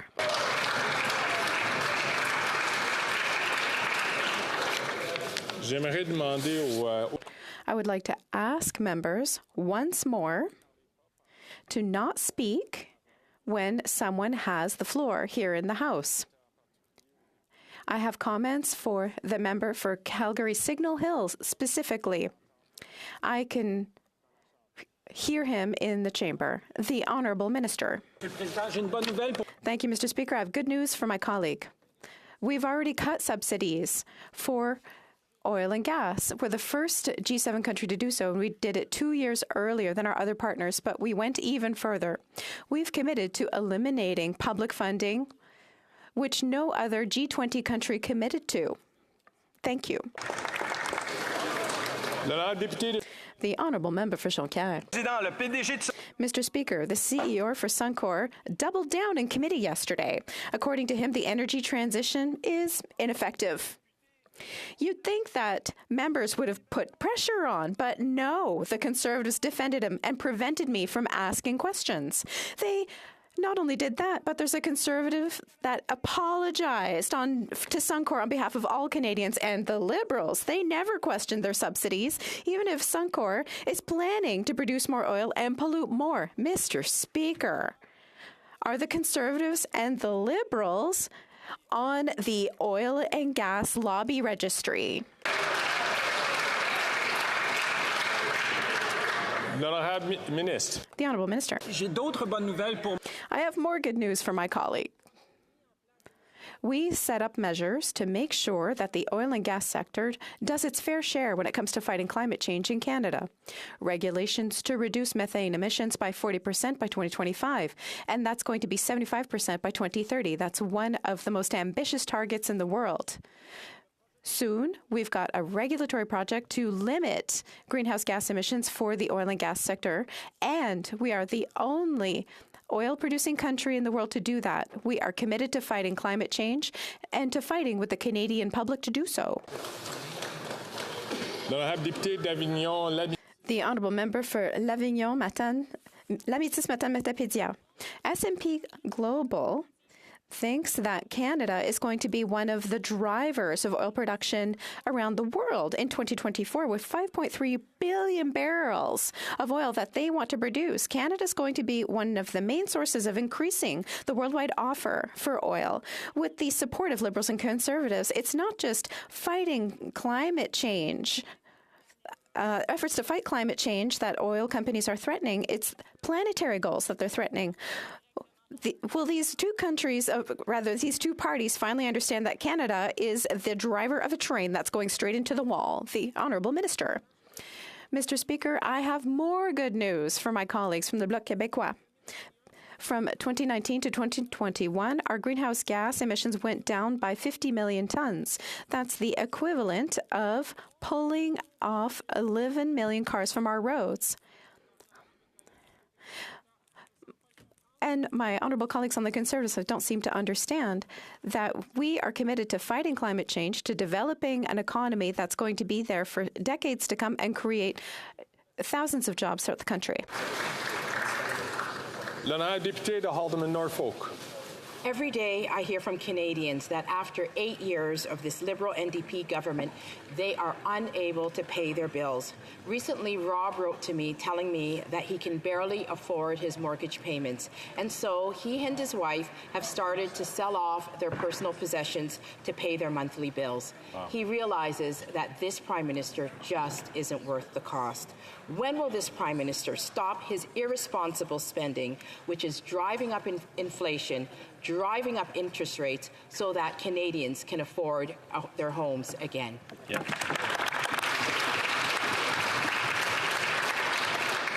The Honourable Parliamentary Secretary. The housing crisis, as we know, is underpinned ultimately by a crisis in supply or the lack thereof.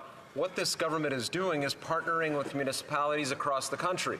For federal dollars, municipalities have the chance to build more. In London, for example, 2,000 more units of housing will be built in exchange for a $74 million investment. What we've done also is put forward Bill C-56, which, if you look at it, it's a serious bill that removes the cost of taxes, of GST specifically, for rental construction. They have nothing to say on that. Here. Then I have Député de Haldeman-Norfolk. The housing crisis is directly related to the inflationary spending. This inflationary crisis is also impacting on communities all across this country, which are losing volunteers. Specifically, some volunteer firefighters have told me that they are unable to afford their mortgages. So they've stopped volunteering, and they've taken on second and third jobs just to make ends meet. When will this Prime Minister admit that after 8 years of this government, they've failed Canadians, and they're just not worth the cost?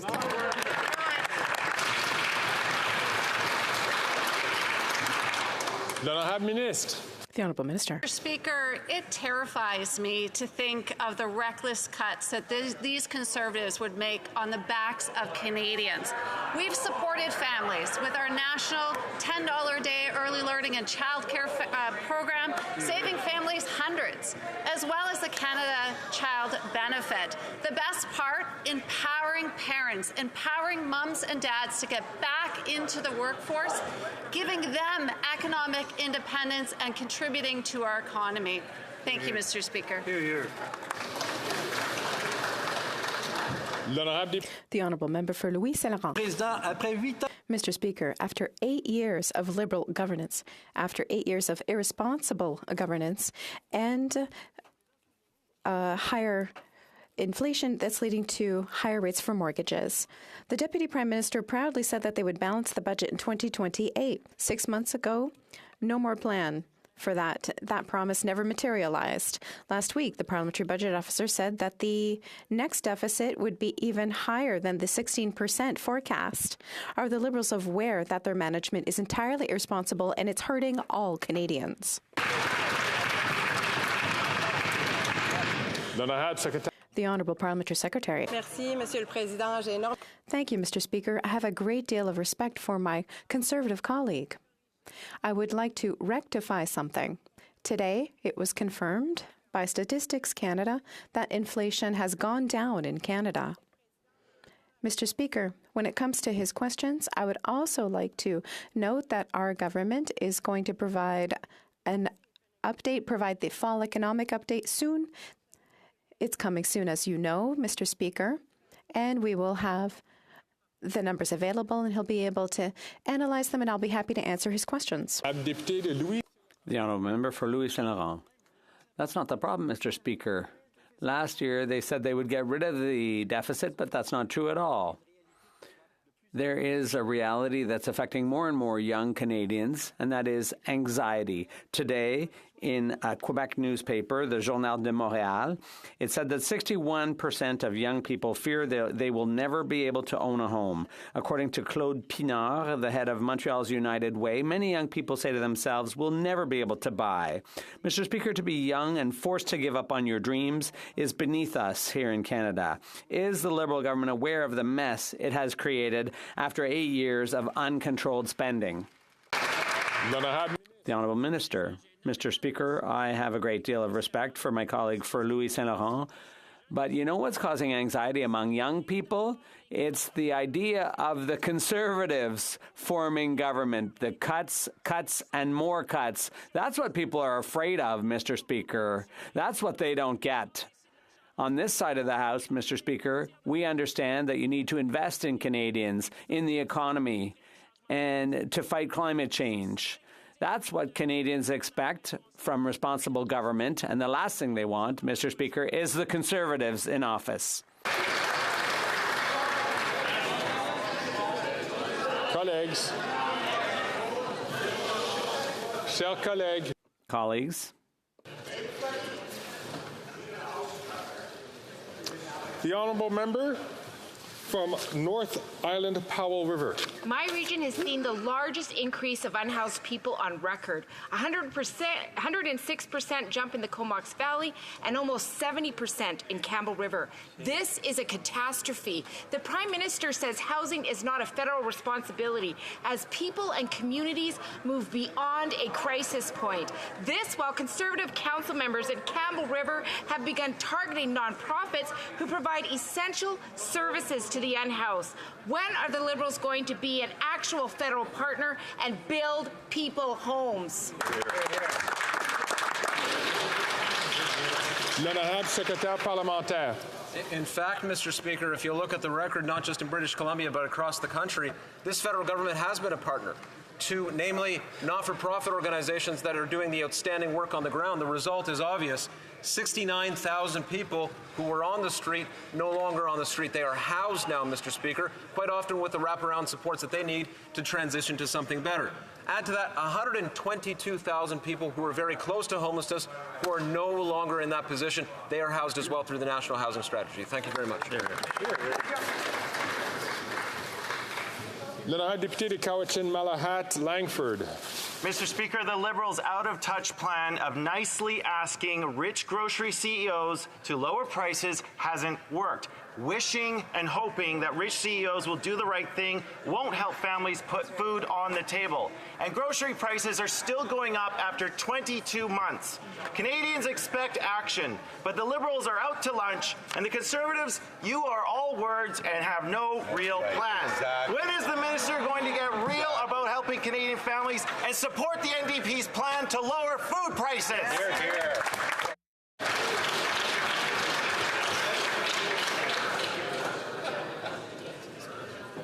L'honorable ministre. Mr. Speaker, I'd like to thank my colleague for the question. Mr. Speaker, I can assure you there was nothing nice about my meeting with the 5 grocers in Canada, Mr. Speaker. I expressed to them the frustration of 40 million Canadians who are struggling to put food on the table, Mr. Speaker. And I asked them on behalf of all the Canadians to do their part to stabilize prices in Canada. Mr. Speaker, if all the members of Parliament want to do something to help Canadians, vote for C-56. That is that simple, Mr. Speaker. More competition, lower consolidation, and more food on the table for Canadians.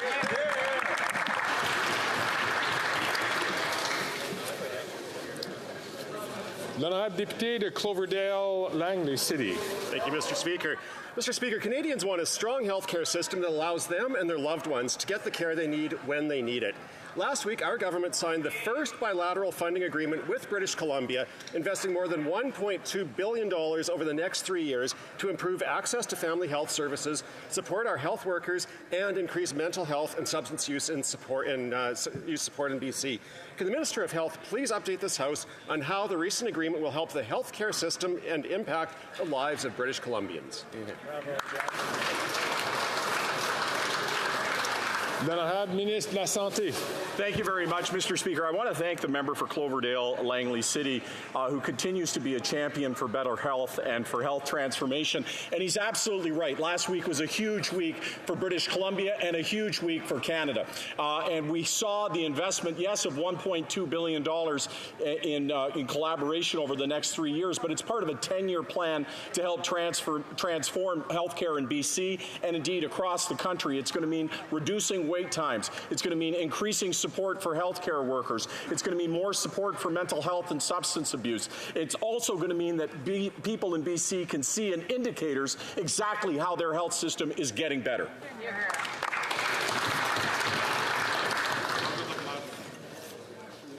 L'honorable député de South Shore St. Margaret's.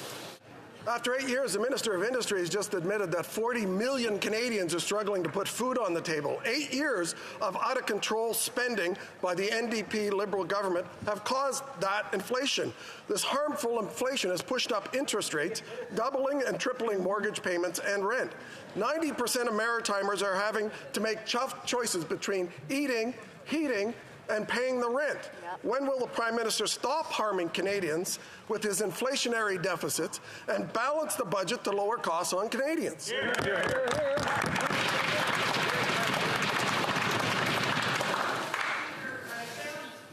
L'honorable ministre. Mr. Speaker, down east in Atlantic Canada, we've got a saying, it's called Tory times or hard times. And I'll tell you what people tell me in Atlantic Canada is they're fear of the Conservative cuts. So I'd like to remind a little history lesson what happened when the previous government was formed by the party opposite. They actually closed the Marine Search and Rescue Centre in St. John's, Newfoundland. That centre looked after over 500 call-outs every year. What did we do, Mr. Speaker? We reopened that centre. We know how important search and rescue is for the maritime provinces and Atlantic Canada. Good job. Dan heb député de Margaret, excuse-moi, St. Margaret, South Shore. There you go. This Liberal minister is talking about search and rescue when Canadians can't put food on their table. Melody Horton of Bridgewater had to sell her dream home because of the increase in her mortgage costs. She doesn't agree that with these Liberals that they've never had it so good. The new projected deficit of $46 billion for this year means higher cost, higher monthly payments for Melody and for all Canadians, including that Liberal minister's constituents. This Prime Minister is not worth the cost. When will the Prime Minister stop harming Canadians with his inflationary deficits and balance a budget to lower costs on Canadians? Dan heb minister. Thank you very much, Mr. Speaker. Mr. Speaker, what can we expect from the Conservative Party of Canada? Cuts, cuts, and more cuts. Being the minister responsible for Veterans Affairs, Mr. Speaker, when they were in power, they slashed our employees by 1,000. They cut 9 Veterans Affairs offices and one in Cornerbrook, Newfoundland. When we formed government, that was the first office that we opened, Mr. Speaker, because we recognize that our veterans need the help and they need the support, and we will be there for them. Chop, chop. Dan heb député Central Nova, Notre Dame. Mr. Speaker, seniors like Ford Snow of Gander are finding out after 8 years that this Prime Minister and his Liberal NDP coalition are not worth the cost. Reckless inflationary deficits have driven up interest rates, forcing landlords to raise their rents. They've had no choice. Ford's rent's gone up by 22% in a year. He's left with not a nickel to spare. Will the Prime Minister stop his inflationary spending to reduce interest rates, to give renters like Ford a break on their rent? Dan heb minister. Mr. Speaker, the poverty rate among seniors has gone down significantly since we formed government in 2015, and that's because we've increased the OES, it's because we increased the GIS. It's also because we reversed the Conservative policy of increasing the retirement age to 67. This is a policy that was not announced here in this chamber, nor was it announced in this country. It was announced by the Prime Minister of the day in Davos at the World Economic Forum, where, Mr. Speaker, he also added in that speech, the former Prime Minister, that the Canada Pension Plan does not need to be changed. On this side of the House, we agree. The question is, do they?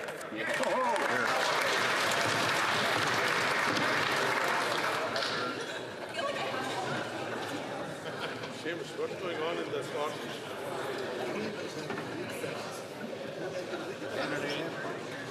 Colleagues, dan heb député de Portneuf. The honourable member for Portneuf-Jacques-Cartier. Mr. Speaker, Quebecers are getting anxious about their debt levels. Young people fear they'll never be able to own their own home. That's what a Quebec newspaper said this morning. After 8 years of this Liberal government, with the complicity of the Bloc, our young people are pessimistic about the future. They see that a vote for the Bloc or Liberals will cost them. What new steps will be taken now to help our young people realize their dream of home ownership? À la propriété. Excellent point.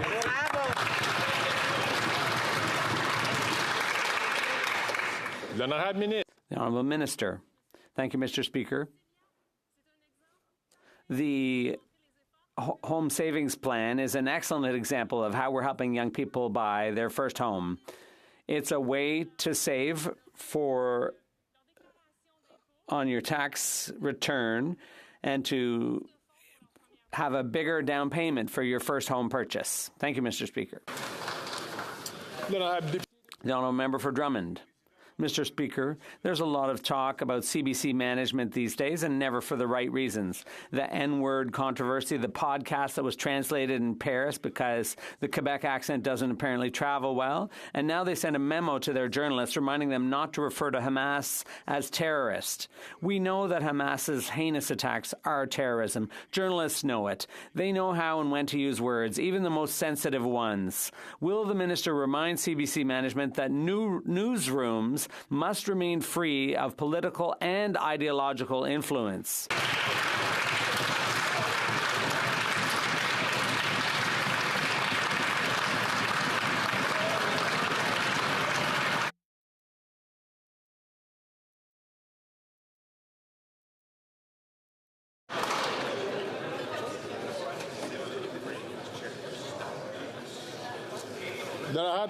The Honourable Parliamentary Secretary.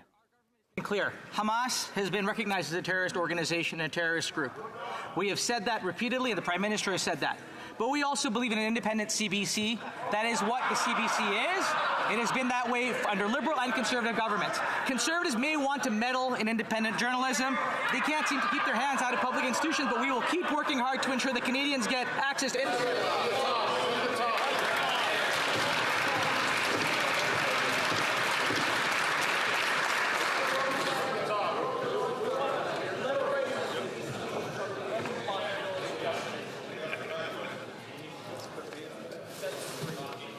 Colleagues, I frankly could not hear the answer of the member.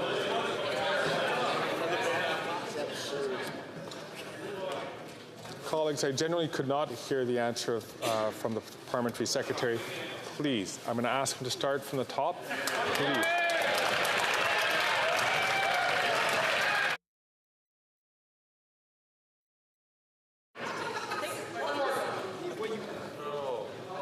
Colleagues, please, I do ask you so that we could have good decorum in this House. The Honourable Parliamentary Secretary. Thank you, Mr. Speaker. Our government has made it clear Hamas is a terrorist organization. We have said that. The Prime Minister said that. And we will keep saying that. But we will also keep on this side of the House working for an independent CBC that is well funded to do the good work of Canadians in providing quality journalism. This is, on this side of the House, a priority for us, as it is a priority for all Canadians. And if Conservatives have a challenge or others have a challenge with the CBC, they are welcome to write to the Ombudsman.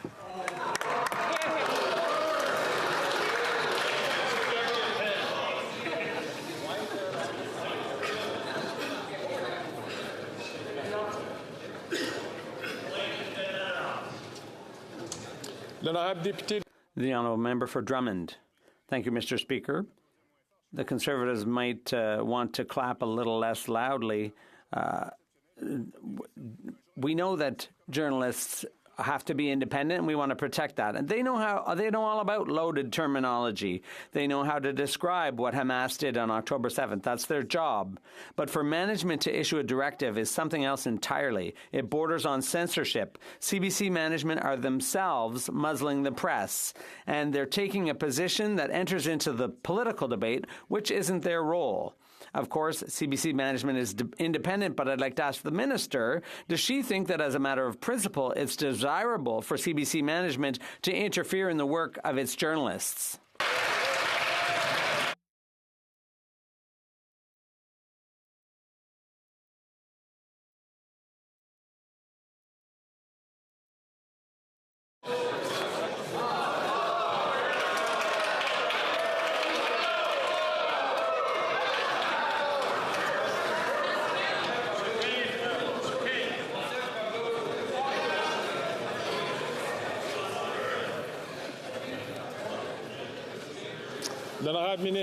The Honourable Minister. Mr. Speaker, we've always been clear. Hamas is a terrorist group that has committed many barbarian acts. That's got to be clear. And when it comes to the translation, obviously CBC is arm's length, but this can certainly be done. We can do a good enough job without having things translated in Paris when it comes to the arts.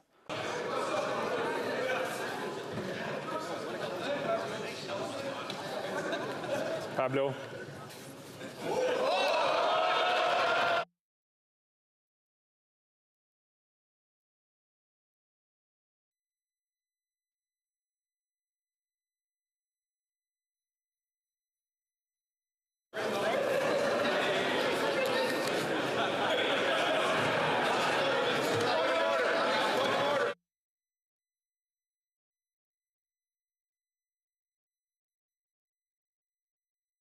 The question from the honourable member from Hastings, Lennox and Addington.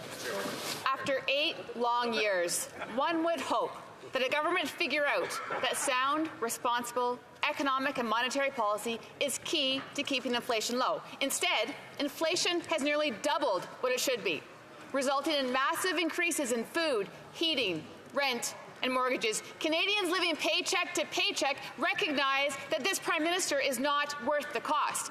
And to make matters even worse, we have the NDP supporting this government's fiscal incompetence. So, Mr. Speaker, will this NDP Liberal Prime Minister start listening to Canadians, stop inflationary spending, and cancel the carbon tax?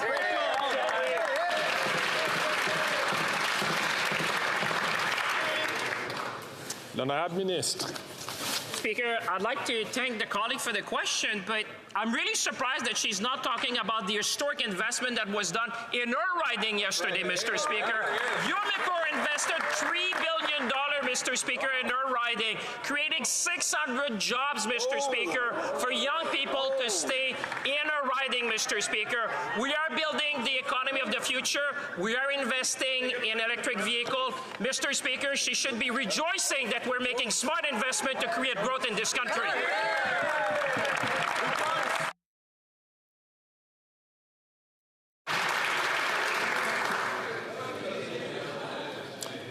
The honourable member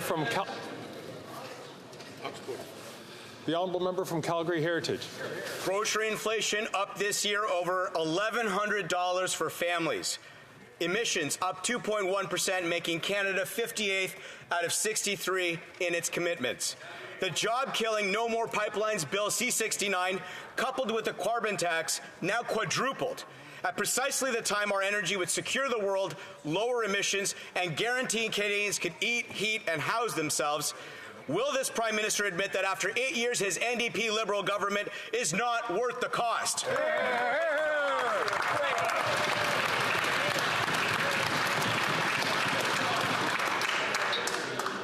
L'honorable ministre.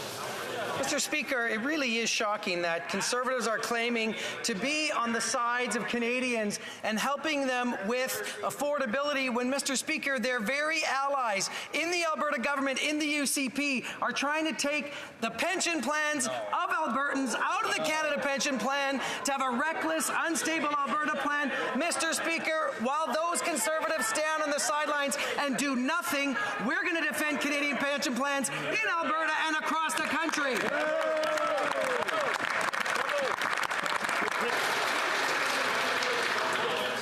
Look at the doors, Randy, with that.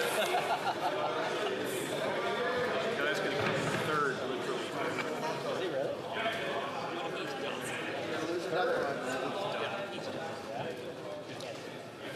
The honourable member from Calgary Confederation. The Supreme Court has verified what Conservatives have been saying for a long time, and that is that this Liberal government is out of line, out of step, and out of touch when it comes to respecting provincial jurisdiction. Their reckless spending is only outdone by their unconstitutional attack on Canada's energy sector, the very sector that we'll need to pay off Canada's debt. After 8 long, miserable years of this NDP government, Canadians know this Prime Minister is not worth the cost. Will this government for once work with Canada's provinces and industry and today commit to repeal Bill C-69?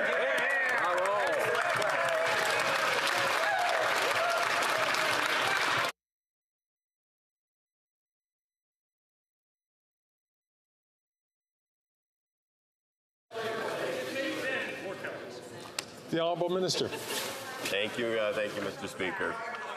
You know, one of the very sorry things about the conversation that goes on coming from that side of the House is the complete rejection of the need to ensure we have a sustainable environment going forward.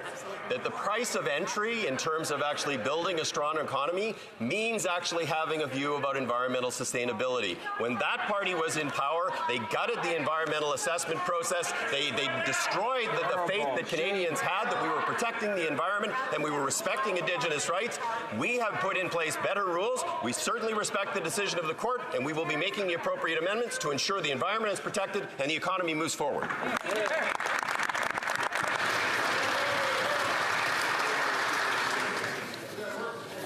get it done to the staff for Randy next. Kelly.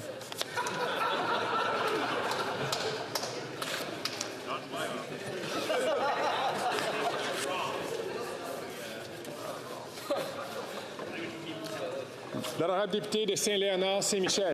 The honourable member for Saint-Léonard, Saint-Michel. Happy to join the Minister of Small Business to kick off Small Business Week in Montreal, where we met amazing small businesses such as Camillette Jewelry, Unel, et Coquille. Les Délices Lafrenet, a small business must-try bakery located in my riding, is one of the many businesses that form the backbone of our economy. Can the Minister of Small Business tell us how this government is supporting the hardworking, innovative, and diverse entrepreneurs across our country and who represent 98% of our businesses in Canada? Great question. L'honorable ministre.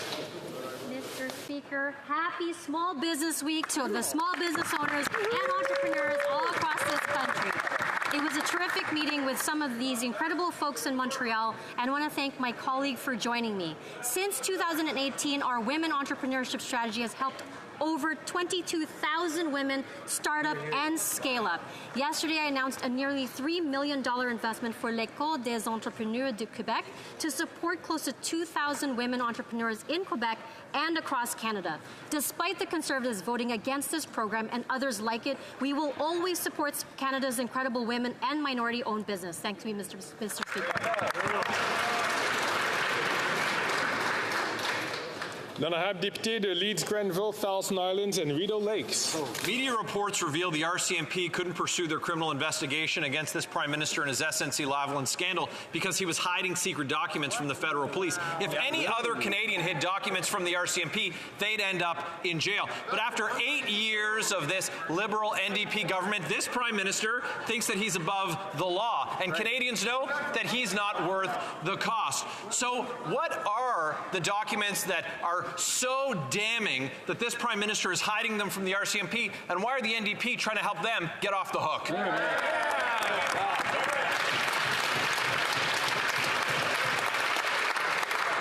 L'honorable ministre. Mr. Speaker, as the RCMP have confirmed, there is no active investigation. The case is closed, and authorities did not pursue any charges. My honourable friend knows very well, Mr. Speaker, the RCMP operations are conducted independently from government, and if he has operational questions for them, I would suggest he contact the RCMP. Yeah.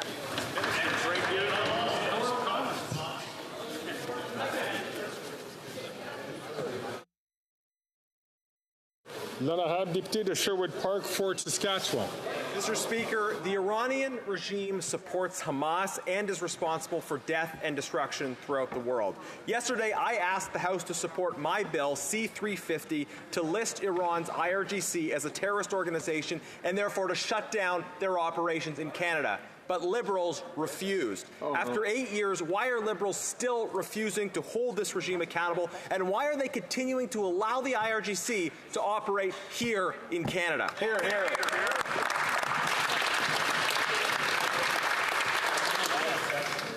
L'honorable ministre. Merci, Monsieur le Président. Mr. Speaker, it's well known that Iran is a state sponsor of terrorism. We share the understandable concern of many Canadians with regard to Iran's role in the state sponsorship of terrorism. As my colleague knows, decisions around listing terrorist entities are based on the advice of our security professionals. I have obviously asked them to update this advice for the government, and we'll take all the necessary decisions as soon as it's appropriate. L'honorable député d'Abbotsford. Once again, we hear reports of Canadians crying out for help with their mental health, but being offered assisted death instead. This government refused to listen to mental health experts, to veterans, to disabled people, to Indigenous Canadians. They didn't listen to the family whose mother begged for help, but instead was euthanized before her kids could even say goodbye. Canadians overwhelmingly oppose this overreach on assisted suicide. Tomorrow we can end this madness by passing Bill C-314. Will the government give Liberal MPs a free vote? To the whip, yes or no?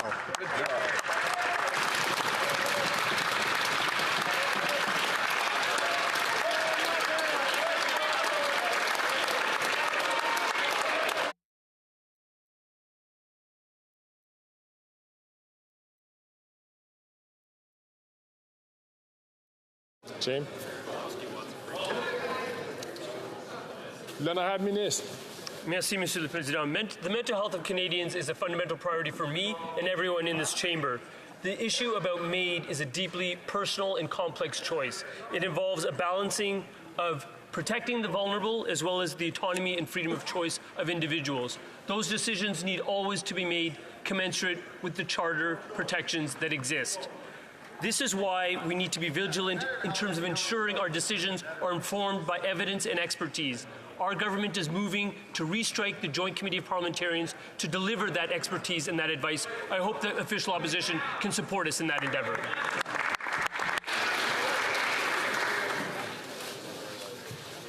L'honorable député de Don Valley Est.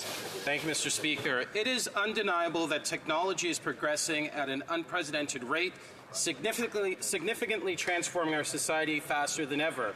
As artificial intelligence continues to advance and reshape the world around us, can the minister share with this House the steps that this government is taking to ensure that Canadians are prepared for the massive societal and ethical implications of artificial intelligence? Mr. Speaker, I'd like to thank my colleague for a very insightful question. As he knows and Canadians know, Canada is a global leader in AIs, and Canadians have created many of the world's best AI innovation. But at the same time, Mr. Speaker, Canadians take the potential risk of AI very seriously. That's why we're committed to ensuring that Canadians can trust the AI system. And through our voluntary code of conduct, Mr. Speaker, leading Canadian companies will adopt responsible frameworks for advanced generative AI system to strengthen safety and trust. Mr. Speaker, we will work to ensure that Canada's AI policies are adapted to a rapidly changing world. Thank you, Mr. Speaker. L'honorable député de Winnipeg Centre. Mr. Speaker, today is Child Care Worker Appreciation Day in Ontario. But where is the respect when government keep their wages low? And a new report from the Ontario Coalition for Better Childcare shows the staffing crisis is threatening the success of the National Child Care Program. But Mr. Speaker, this isn't a worker shortage. It's a respect shortage. It's a dignity shortage and a wage shortage. Will the Liberals implement a wage floor of at least $25 an hour for child care workers now? L'honorable ministre. Mr. Speaker, the people who take care of our children day in and day out deserve to be well respected and well compensated. Building out a national early learning and child care system takes time, it takes effort, and it takes hard work with our partners. We need to attract, to retain our ECEs across the country, and to do that, we need them to have better working conditions and competitive pay. We've been clear with the provinces and the territories, our partners, that we are working towards that, and we expect that along with them. Thank you. L'honorable député de Churchill-Kiwatinokaski. Mr. Speaker, it's time for a wealth tax. Canadians for Tax Fairness reveal that most of us are taking key steps to tackle climate change. At least 90% of us have cut down our carbon footprint by over 3 tons per person in the last 30 years. But the ultra-wealthy are working against us, increasing their pollution by 34 tons per person over that time. This is a result of decades of Liberal and Conservative governments giving the ultra-wealthy a free pass. While Canadians are doing the heavy lifting, why are the Liberals refusing to make the ultra-wealthy pay their fair share? L'honorable ministre. Thank you, Mr. Speaker. I thank my honourable colleague for her question, and I would like to remind her that in a recent podcast on a very popular Canadian show, one of her ex-advisor to the federal NDP and many provincial NDP was asked point blank, "What do you think people will remember of this Liberal government?" And he said, "The first government to take climate change seriously in the history of Canada." I agree, Mr. Speaker, with this NDP advisor. We are the first government in the history of Canada to take climate change seriously, which is why we've put forward a number of measures, more than 100 measures to fight climate change, and it's working. We've reduced emissions in Canada by the equivalent of removing 11 million cars from our roads. Thank you, Mr. Speaker. And that is the end of question period today. Comme il est 15h25. As it is 3:25, pursuant to order made on Monday, October 16, 2023, the House will now proceed to the taking of the deferred recorded division on the motion at the second reading stage of Bill C-49. Call in the members.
The question is as follows.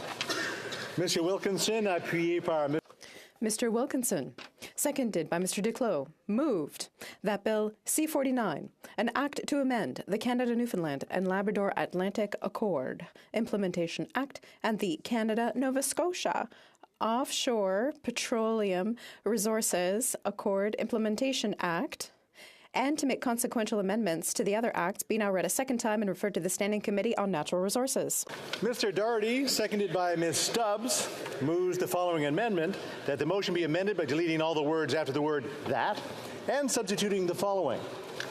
Quote, the House declined to give second reading to Bill C-49, an act to amend the Canada-Newfoundland and Labrador Atlantic Accord Implementation Act and the Canada-Nova Scotia Offshore Petroleum Resource Accord Implementation Act, and to make consequential amendments to other acts, since sections 61-64 of Bill C-69, an act to enact the Impact Assessment Act and the Canadian Energy Regulator Act, and amend the Navigation Protection Act, and to make consequential amendments to other acts, have been ruled to be unconstitutional by the Supreme Court of Canada, and those same sections are embedded in Bill C-49. The 10-minute period for members voting electronically is started, and the House will now proceed to the vote for members participating in person. All those in favour of the motion will please rise. Scheer.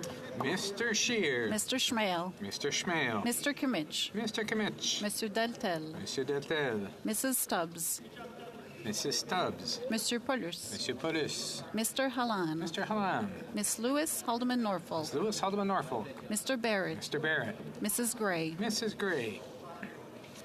Mr. Kelly. Mr. Kelly. Mr. Baldinelli. Mr. Baldinelli. Mr. Cooper. Mr. Cooper. Mr. Jenis. Mr. Jenis. Mr. Small. Mr. Small. Mr. Bazan. Mr. Bazan. Mr. Berthold. Monsieur Berthold. Mr. Workington. Mr. Workington. Mr. Chong. Mr. Chong. Mr. Abultaif. Mr. Abultaif. Mrs. Kuzi. Mrs. Kuzi. Mr. Seaback. Mr. Seaback. Miss Ferrari. Miss Ferrari. Mrs. Block. Mrs. Block. Mr. Stewart. Mr. Stewart. Mr. Doherty. Mr. Doherty. Mr. McCauley and Minton West. Mr. McCauley and Minton West. Mr. Lloyd. Mr. Lloyd. Mr. Brassard. Mr. Brassard. Mrs. Vecchio. Mrs. Vecchio. Mr. Lawrence. Mr. Lawrence. Monsieur Godin. Monsieur Godin. Madame Vien. Madame Vien. Mr. Williams. Mr. Williams. Mr. Malillo. Mr. Malillo. Mr. Tucker. Mr. Tucker. Miss Gladu. Miss Gladu. Mrs. Cramp Nyman. Mrs. Cramp Nyman. Mr. Patzer. Mr. Patzer. Mr. Lobb. Mr. Lobb. Mr. Kitchen. Mr. Kitchen. Mr. Muse. Mr. Muse. Mr. Redicott. Mr. Redicott. Mr. Van Popta. Mr. Van Popta. Mr. Steinley. Mr. Steinley. Monsieur Lehoux. Monsieur Lehoux. Monsieur Généreux. Monsieur Généreux. Mr. Morantz. Mr. Morant. Mr. Mazer. Mr. Mazer. Mrs. Falk, Battlefords Lloydminster. Mrs. Falk, Battlefords Lloydminster. Monsieur Martel. Monsieur Martel. Monsieur Gould. Monsieur Gould. Mr. Couric. Mr. Couric. Mrs. Gallant. Mrs. Gallant. Mr. Caputo. Mr. Caputo. Mr. Vidal. Mr. Vidal. Mr. Dreeshen. Mr. Dreeshen. Mr. Tolme. Mr. Tolme. Mrs. Wagenthal. Mrs. Wagenthal. Mr. Epp. Mr. Epp. Mr. Bragdon. Mr. Bragdon. Mr. Allison. Mr. Allison. Mr. Dalton. Mr. Dalton. Mr. Nader. Mr. Nader. Mr. Soroka. Mr. Soroka. Mr. McLean. Mr. McLean. Mr. Shipley. Mr. Shipley. Mr. Maguire. Mr. Maguire. Mr. Shields. Mr. Shields. Mr. Falk Provencher. Mr. Falk Provencher. Mr. Motts. Mr. Motts. Mr. Williamson. Mr. Williamson. Mr. Arnold. Mr. Arnold. Mr. Morrison. Mr. Morrison. Mr. Dowdall. Mr. Dowdall. Mr. Weber. Mr. Weber. Mr. Viersen. Mr. Viersen. Mr. Canna. Mr. Canna.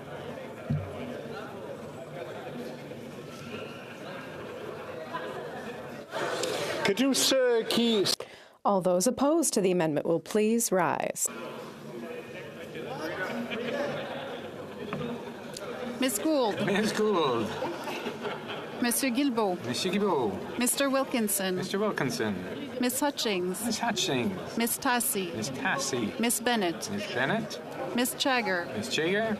Miss Murray. Miss Murray. Mr. Scarpalegia. Mr. Scarpalegia. Miss Qualtrough. Miss Qualtrough. Miss Haidu. Miss Haidu. Mr. McKinnon-Gatineau. Mr. McKinnon-Gatineau. Madame Petitpas-Taylor. Madame Petitpas-Taylor. Mr. Beach. Mr. Beach. Madame Martinez-Ferrada. Madame Martinez-Ferrada. Miss Jazek. Miss Jazek. Monsieur Arsenault. Monsieur Arsenault. Madame Lalonde. Madame Lalonde. Miss O'Connell. Miss O'Connell. Mr. Oliphant. Mr. Oliphant. Mr. Gerritsen. Mr. Gerritsen. Mr. Lamoureux. Mr. Lamoureux. Mr. Fragiscados. Mr. Fragiscados. Miss de Brusen. Mr. Brusen. Mr. Vancouverdin. Mr. Vancouverdin. Mr. Baptiste. Mr. Baptiste. Monsieur Lauzon. Monsieur Lauzon. Mr. Kuzmerichek. Mr. Kuzmerichuk. Monsieur Cormier. Monsieur Cormier. Miss Dillon. Miss Dillon. Monsieur El Khoury. Monsieur El Khoury. Mr. Fillmore. Mr. Fillmore. Mr. Fonseca. Mr. Fonseca. Mr. Hardy. Mr. Hardy. Mr. Housefather. Mr. Housefather. Mr. Sidhu Brampton East. Mr. Cedar Brampton East. Mr. Badaway. Mr. Badaway. Mr. Sousa. Mr. Sousa. Mrs. Atwin. Mrs. Atwin. Mr. Maloney. Mr. Maloney. Mr. Kellaway. Mr. Kellaway. Miss Vandenbeld. Miss Vandenbeld. Monsieur Serry. Monsieur Serry. Madame Brière. Madame Brière. Mr. Fisher. Mr. Fisher. Mr. Johari. Mr. Johari. Mr. Long. Mr. Long. Mr. Longfield. Mr. Longfield. Mr. McDonald Avalon. Mr. McDonald Avalon. Mr. McKinnon Coquitlam Port Coquitlam. Mr. McKinnon Coquitlam Port Coquitlam. Mr. McLeod. Mr. McLeod. Mr. Morrissey. Mr. Morrissey. Mr. Turnbull. Mr. Turnbull. Mr. Chang. Mr. Chang. Miss Sidhu Brampton South. Miss Cedar Brampton South. Mrs. Zaid. Mrs. Zaid. Mr. Rogers. Mr. Rogers. Miss Yip. Miss Yip. Miss Latanzio. Miss Latanzio. Mr. Pulowski. Mr. Pulowski. Mr. Van Bynen. Mr. Van Bynen. Mr. Baines. Mr. Baines. Miss Bradford. Miss Bradford. Mr. Chahal. Mr. Chahal. Mr. Koto. Mr. Koto. Mr. Gahir. Mr. Gahir. Mr. Hanley. Mr. Hanley. Madame Lapointe. Madame Lapointe. Mr. McDonald Malpec. Mr. McDonald Malpec. Mr. Meow. Mr. Meow. Miss Taylor-Roy. Miss Taylor-Roy. Miss Thompson. Miss Thompson. Monsieur Terrien. Monsieur Terrien. Monsieur Sainte-Marie. Monsieur Sainte-Marie.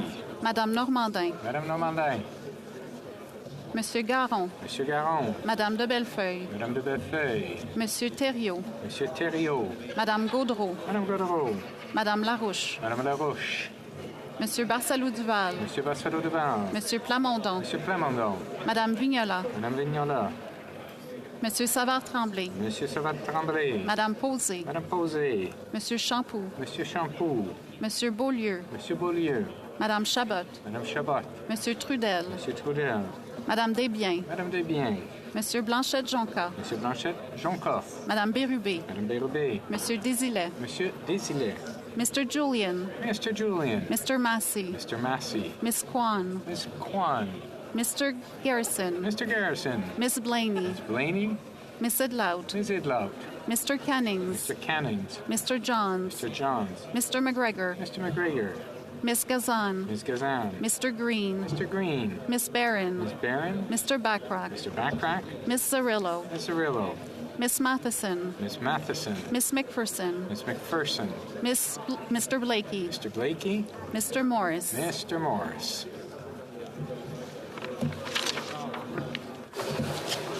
The House will now wait for the electronic voting period to end before resuming its proceedings.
Je désire informer la Chambre que la période de vote électronique.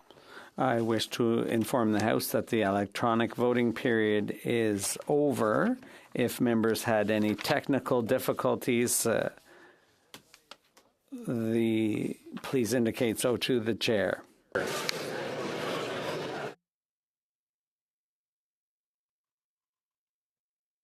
Ms. Hepner? Yes, I'm going to turn my surface around because it's not working. So you can see my face, and I will say that I am voting nay. Sorry, all kinds of technical problems. I saw a face. Mr. Casey. Thank you, Mr. Speaker. I vote nay. Mr. Casey, nay contre. Monsieur Robillard. Je vote contre. Monsieur Robillard, nay contre. Et Madame Bibeau. Merci, Monsieur le Président. J'ai reçu un message demandant de vérifier mon vote. Je vote contre. Bibeau, nay. Okay, and I believe we have a couple in the chamber. The honourable Minister of Employment. Speaker, I attempted to vote on the device. It failed. I vote against. Monsieur Boissonneau, nay contre. And I believe the Minister of Defense. Ms. Blair? Thank you. Sorry, Mr. Speaker. I had technical difficulties, and I'm voting no. Mr. Blair, nay contre. Yes. Okay. Anybody else with their hand up? We're good. The table will now compile the results of the vote.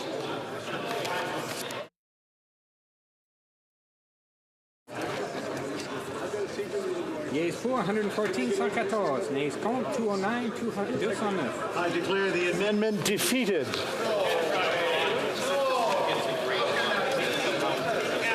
La prochaine mise aux voix porte sur la motion. The next question is on the main motion. The question is as follows. Mr. Wilkinson, seconded by Mr. Duclos, moved that Bill C-49, an act to amend the Canada, Newfoundland and Labrador Atlantic Accord Implementation Act and the Canada-Nova Scotia Offshore Petroleum Resources Accord Implementation Act. And may I dispense? Thank you. If a member participating in person wishes that motion be carried on division, or if a member of a recognized party participating in person wishes to request a recorded division, I invite them to rise and indicate it to the chair. Now, the Honourable Parliamentary Secretary to the Government House Leader. Mr. Speaker, we request a recorded vote, please. The 10-minute period for members voting electronically is started, and the House will now proceed to the vote for members participating in person. All those in favour of the motion will please rise. Ms. Gould. Ms. Gould. Mr. Guilbeault. Monsieur Guilbeault. Mr. Wilkinson. Mr. Wilkinson. Mr. Boissonneau. Monsieur Boissonneau. Ms. Hutchings. Ms. Hutchings. Ms. Tassi. Ms. Tassi. Ms. Bennett. Ms. Bennett. Mr. Scarpalegia. Mr. Scarpalegia. Ms. Qualtrough. Ms. Qualtrough. Ms. Haidu. Ms. Haidu. Mr. McKinnon-Gatineau. Mr. McKinnon-Gatineau. Madame Putzpa-Taylor. Madame Putzpa-Taylor. Mr. Beach. Mr. Beach. Madame Martinez-Ferrada. Madame Martinez-Ferrada. Ms. Jazek. Ms. Jazek. Back to Ms. Murray. And Ms. Murray. Monsieur Arsenault. Monsieur Arsenault. Ms. O'Connell. Ms. O'Connell. Mr. Oliphant. Mr. Oliphant. Mr. Gerritsen. Mr. Gerritsen. Mr. Lamoureux. Mr. Lamoureux. Ms. Sahota. Ms. Sahota. Mr. Fragascados. Mr. Fragascados. Mr. Vancouverden. Mr. Vancouverden. Mr. Baptiste. Mr. Baptiste. Monsieur Lauzon. Monsieur Lauzon. Mr. Kuzmerichek. Mr. Kuzmerichek. Monsieur Cormier. Monsieur Cormier. Monsieur El-Khoury. Monsieur El-Khoury. Mr. Fillmore. Mr. Fillmore. Mr. Fonseca. Mr. Fonseca. Mr. Hardy. Mr. Hardy. Mr. Housefather. Mr. Housefather. Mr. Sidhu Brampton East. Mr. Sidhu Brampton East. Mr. Badaway. Mr. Badaway. Mr. Sousa. Mr. Sousa. Mr. Maloney. Mr. Maloney. Mr. Kellaway. Mr. Kellaway. Ms. Vandenbeld. Ms. Vandenbeld. Mr. Sanson. Monsieur Sanson. Monsieur Serry. Monsieur Serry. Madame Brière. Madame Brière. Mr. Fisher. Mr. Fisher. Mr. Johari. Mr. Johari. Mr. Long. Mr. Long. Mr. Longfield. Mr. Longfield. Mr. McDonald Avalon. Mr. McDonald Avalon. Mr. McKinnon Coquitlam Port Coquitlam. Mr. McKinnon Coquitlam Port Coquitlam. Mr. McLeod. Mr. McLeod. Mr. Morrissey. Mr. Morrissey. Mr. Turnbull, Mr. Turnbull, Mr. Chang, Mr. Chang, Miss Sidhu Brampton South, Ms. Cedar Rampton South, Mr. Rogers, Mr. Rogers, Miss Yip, Ms. Yip, Mr. Blois, Mr. Blois, Miss Latanzio, Ms. Latanzio, Mr. Pulowski, Mr. Pulowski, Mr. Van Bynen, Mr. Van Bynen, Mr. Baines, Mr. Baines, Miss Bradford, Ms. Bradford, Mr. Chahal, Mr. Chahal, Mr. Koto, Mr. Koto, Mr. Gahir, Mr. Gahir, Mr. Hanley, Mr. Hanley, Madame Lapointe, Madame Lapointe, Mr. McDonald Malpec, Mr. McDonald Malpec, Mr. Meow, Mr. Meow, Miss Taylor-Roy, Ms. Taylor-Roy, Miss Thompson, Ms. Thompson, Monsieur Terrien, Monsieur Terrien, Monsieur Sainte-Marie, Monsieur Sainte-Marie, Monsieur Garon, Monsieur Garon, Madame de Bellefeuille, Madame de Bellefeuille, Monsieur Thériault, Monsieur Thériault, Madame Gaudreau, Madame Gaudreau, Madame Larouche, Madame Laroche, Monsieur Barcelou-Duval, Monsieur Barcelot-Duval, Monsieur Plamondon, Monsieur Plamondon, Madame Vignola, Madame Vignola, Monsieur Savard-Tremblay, Monsieur Savard-Tremblay, Madame Posé, Madame Posé, Monsieur Champoux, Monsieur Champoux, Monsieur Beaulieu, Monsieur Beaulieu, Madame Chabot, Madame Chabot, Monsieur Trudel, Monsieur Trudel, Madame Desbiens, Madame Desbiens, Monsieur Blanchette-Jonca, Monsieur Blanchette-Jonca, Madame Bérubé, Madame Bérubé, Monsieur Désilet, Monsieur Désilet, Mr. Julian, Mr. Julian, Mr. Massey, Mr. Massey, Miss Kwan, Miss Kwan, Mr. Garrison, Mr. Garrison, Miss Blaney, Miss Blaney, Miss Idlout, Miss Idlout, Mr. Cannings, Mr. Cannings, Mr. Johns, Mr. Johns, Mr. McGregor, Mr. McGregor, Miss Gazan, Ms. Gazan, Mr. Green, Mr. Green, Miss Barron, Ms. Barron, Mr. Backrack, Mr. Backrack, Miss Matheson, Ms. Matheson, Mr. Blakey, Mr. Blakey, Mr. Morris, Mr. Morris. All those opposed to the motion will please rise. Mr. Schmale, Mr. Schmale, Mr. Kimmich, Mr. Kimmich, Monsieur Deltel, Monsieur Deltel, Mrs. Stubbs, Mrs. Stubbs, Monsieur Paulus, Monsieur Paulus, Miss Lewis, Haldeman Norfolk, Ms. Lewis Haldeman Norfolk, Mr. Barrett, Mr. Barrett, Mrs. Gray, Mrs. Gray, Mr. Barlow, Mr. Barlow, Mr. Kelly, Mr. Kelly, Mr. Baldinelli, Mr. Baldinelli, Mr. Cooper, Mr. Cooper, Mr. Jennis, Mr. Jennis, Mr. Small, Mr. Small, Mr. Bazan, Mr. Bazan, Mr. Berthold, Monsieur Berthold, Mr. Chong, Mr. Chong, Mr. Abultaif, Mr. Abultaif, Mrs. Kuzi, Mrs. Kuzi, Mr. Seaback, Mr. Seaback, Miss Ferrari, Ms. Ferrari, Mrs. Block, Mrs. Block, Mr. Stewart, Mr. Stewart, Mr. Doherty, Mr. Doherty, Mr. Macaulay and Minton West, Mr. Macaulay Edmonton West, Mr. Lloyd, Mr. Lloyd, Mr. Brassard, Mr. Brassard, Mrs. Vecchio, Mrs. Vecchio, Mr. Brock, Mr. Brock, Mr. Lawrence, Mr. Lawrence, Monsieur Godin, Mr. Godin, Madame Vien, Madame Vien, Mr. Williams, Mr. Williams, Mr. Malillo, Mr. Malillo, Mr. Tucker, Mr. Tucker, Miss Gladu, Miss Gladu, Mrs. Cramp Nyman, Mrs. Cramp Nyman, Mr. Putzer, Mr. Patzer, Mr. Lobb, Mr. Law, Mr. Kitchen, Mr. Kitchen, Mr. Muse, Mr. Mew, Mr. Redicott, Mr. Redicott, Mr. Van Popta, Mr. Van Popta, Mr. Steinley, Mr. Stanley, Monsieur Lehoux, Monsieur Lehoux, Monsieur Généreux, Monsieur Genevre, Mr. Morantz, Mr. Morantz, Mr. Mazer, Mr. Mazier, Mrs. Falk, Battlefords Lloydminster, Mrs. Falk, Battleford, Lloydminster, Monsieur Martel, Monsieur Martel, Monsieur Gould, Monsieur Gould, Mr. Currick, Mr. Kirk, Mrs. Gallant, Mrs. Gallant, Mr. Caputo, Mr. Caputo, Mr. Vidal, Mr. Vidal, Mr. Dreeshen, Mr. Dreeshen, Mr. Tolmy, Mr. Tolmy, Mrs. Wagenthal, Mrs. Wagenthal, Mr. Epp, Mr. Epp, Mr. Bragdon, Mr. Bragdon, Mr. Dalton, Mr. Dalton, Mr. Nader, Mr. Nader, Mr. Soroka, Mr. Soroka, Mr. McLean, Mr. McLean, Mr. Shipley, Mr. Shipley, Mr. McGuire, Mr. McGuire, Mr. Falk, Provencher, Mr. Falk Provencher, Mr. Motz, Mr. Motz, Mr. Williamson, Mr. Williamson, Mr. Arnold, Order. All right, that's third time. Please continue. Please continue. Mr. Morrison, Mr. Dowdall, Mr. Dowdall, Mr. Viersen, Mr. Pearson, back to Mr. Weber, Mr. Weber, Mr. Canna, Mr. Canna, Mr. Majumdar, Mr. Majumdar,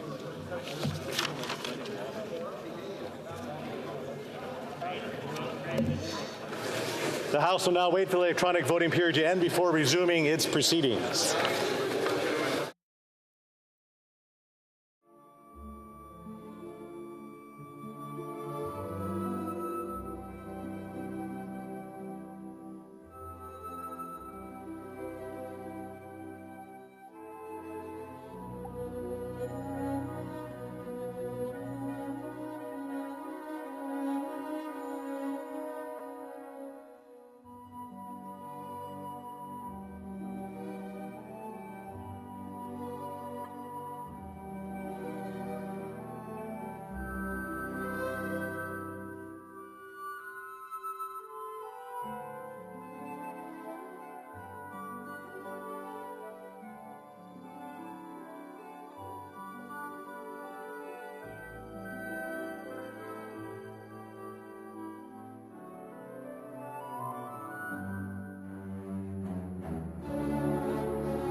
wish to inform the House the electronic voting period has ended. If members were not able to vote due to technical difficulties, then I'll use the raise hand function and the chair will recognize them. Mr. Casey. Thank you, Mr. Speaker. I vote in favor. Mr. Casey, yea pour. Monsieur Robillard. Pour.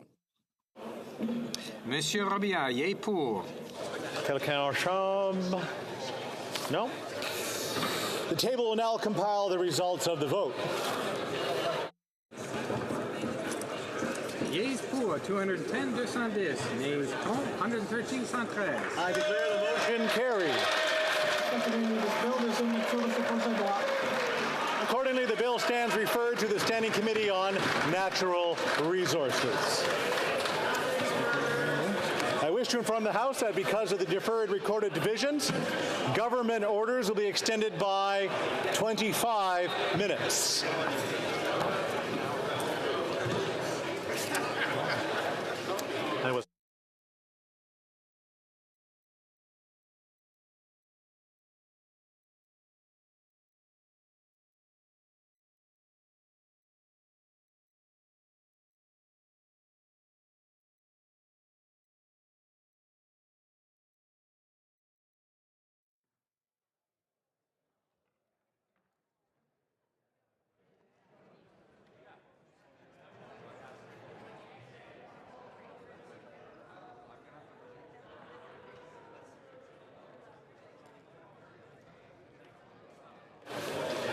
Orders of the day. Orders of the day, government orders, business of supply, resuming consideration of an opposition motion concerning a fiscal plan standing in the name of Mr. Poilievre. And I believe when we left it, the honourable member for Kings Hand had 3 minutes to sort of knock it out of the park. The honourable member for Kings Hands. Thank you, Mr. Speaker. It was Madam Speaker when we left off. It's Mr. Speaker now in the chair. Great to see my good and honourable colleague from West Nova, a good Nova Scotia Member of Parliament. I have 3 minutes left, I believe, Mr. Speaker, around that. You'll give me 3 minutes. Look, where I left off was actually talking about the importance of this government and ultimately the Liberal Party being somewhere between the two prisms that we see in this House, because as I've said, the Conservative Opposition Day motion is not binding on the government. The opposition party has not put forward any detailed plans of what exactly they would cut in terms of program spending. I do think it's important and incumbent on this government to find that fiscal pathway. It's been mentioned in this House both during question period, Mr. Speaker, and indeed during this debate, that Canada has the lowest deficit in the G7. We also have the lowest debt to GDP ratio in the G7. We have a AAA credit rating. Those things are important, never recognized on the other side of the House. Can we do more? Absolutely. I'm proud of the work that the President of the Treasury Board has done in terms of signaling program review, in terms of looking at departmental savings. I think that that's a great start, Mr. Speaker, but you know that part of what I talk about a lot in this House is non-cost measures. I'm evangelical, if you will, in terms of reducing red tape, and I think that there is more work, respectfully, that this government can do on that front. I think it is incumbent on all members of Parliament to be actually providing reasonable solutions of ways that we can do that. I'll have a bill tomorrow that I'll be presenting, Mr. Speaker, a PMB that I'll be calling on the government to adopt either in the FES or in Budget 24. And it's all around reducing the regulatory tape around approvals for products that matter for farmers. I'll have more to say about that. But, Mr. Speaker, there is lots that we can do. But at the same time, we have to walk this careful balance, because Canadians are relying on the programs that we have. And the point I want to make in the last 90 seconds that I have, Mr. Speaker, before I give way to my honourable colleagues and engage in some great debate on questions, is the assumption that if tomorrow we were to get back to balance, which I think is a laudable goal and we should be working towards that, but let's just assume tomorrow we did that all of a sudden interest rates would just drop precipitously. I don't think that's going to happen. I think, with respect, it's a bit, whether you call it immature or disingenuous, for the opposition party to suggest that interest rates tomorrow go from the 5.5+% all the way down to 1-2 back to normal rates. That's not going to happen. There are a lot of global factors that are playing into that. As I've said, I think we could actually welcome a very mature debate about monetary policy and how, of course, the Bank of Canada is working to do its job, but there's other factors that are global in nature that our economy actually works right now that are fighting against our monetary policy. We have global conflicts that we've talked about, the war in Ukraine. We have a new war between Israel and Hamas. We have climate change, we have demographic challenges and supply challenges. Those are leading to increasing costs that the Bank of Canada, notwithstanding its work, is going to struggle to be able to bring down interest. So I'll leave it at that, Mr. Speaker. I look forward to taking questions from my honourable colleagues.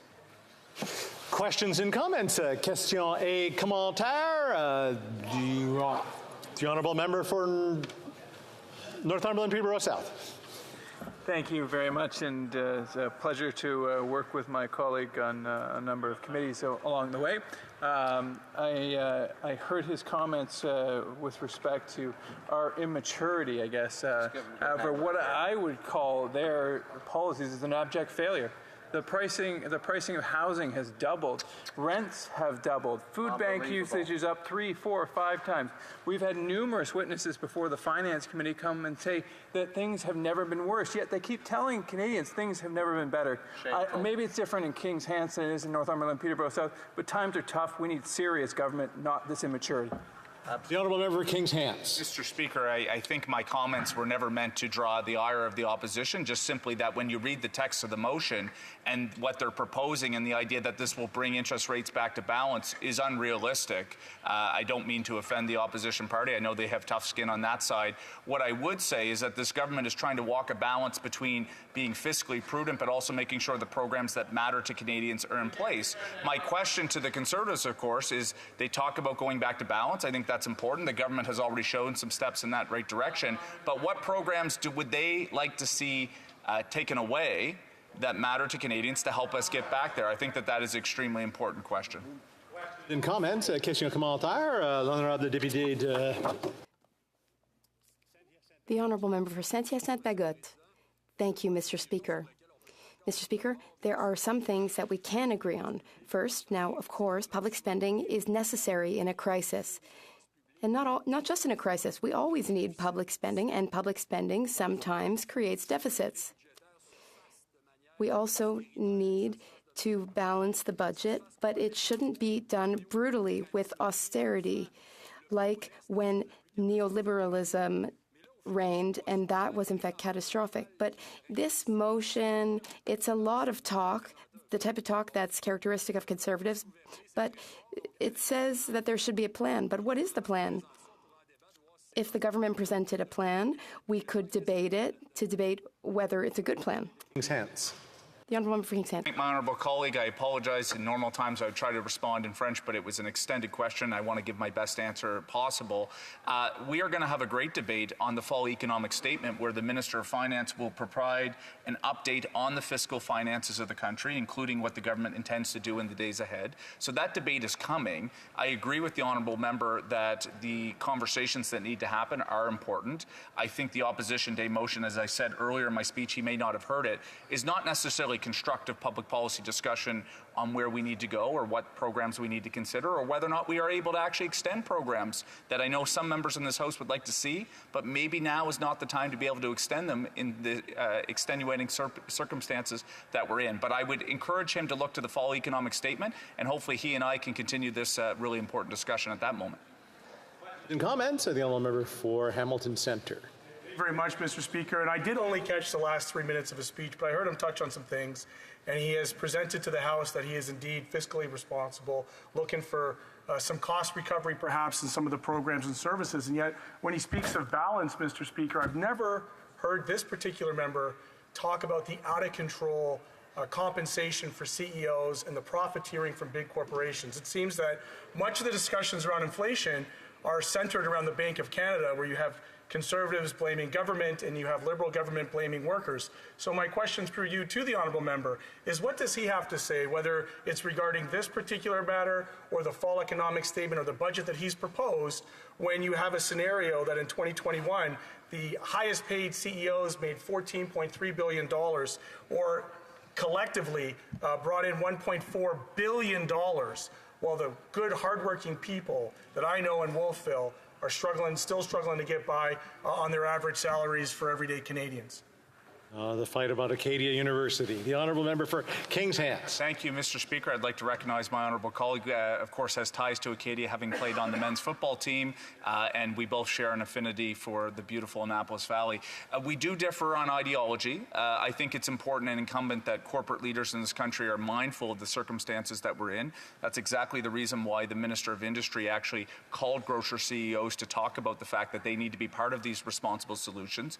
But I do differ ideologically in the fact that I don't want to say the word villainize, but it's suggesting that corporate CEOs might be rigging a system or that they're against Canadians, I think is dangerous talk, very similar to the extreme right that sometimes projects itself either in Canadian or federal politics. We have to understand and be proud of our Canadian leaders, but also call upon them when necessary to make the difference alongside government. Thank you, Mr. Speaker. Continuing debate, reprise du débat, the honourable member for Northumberland, Peterborough South.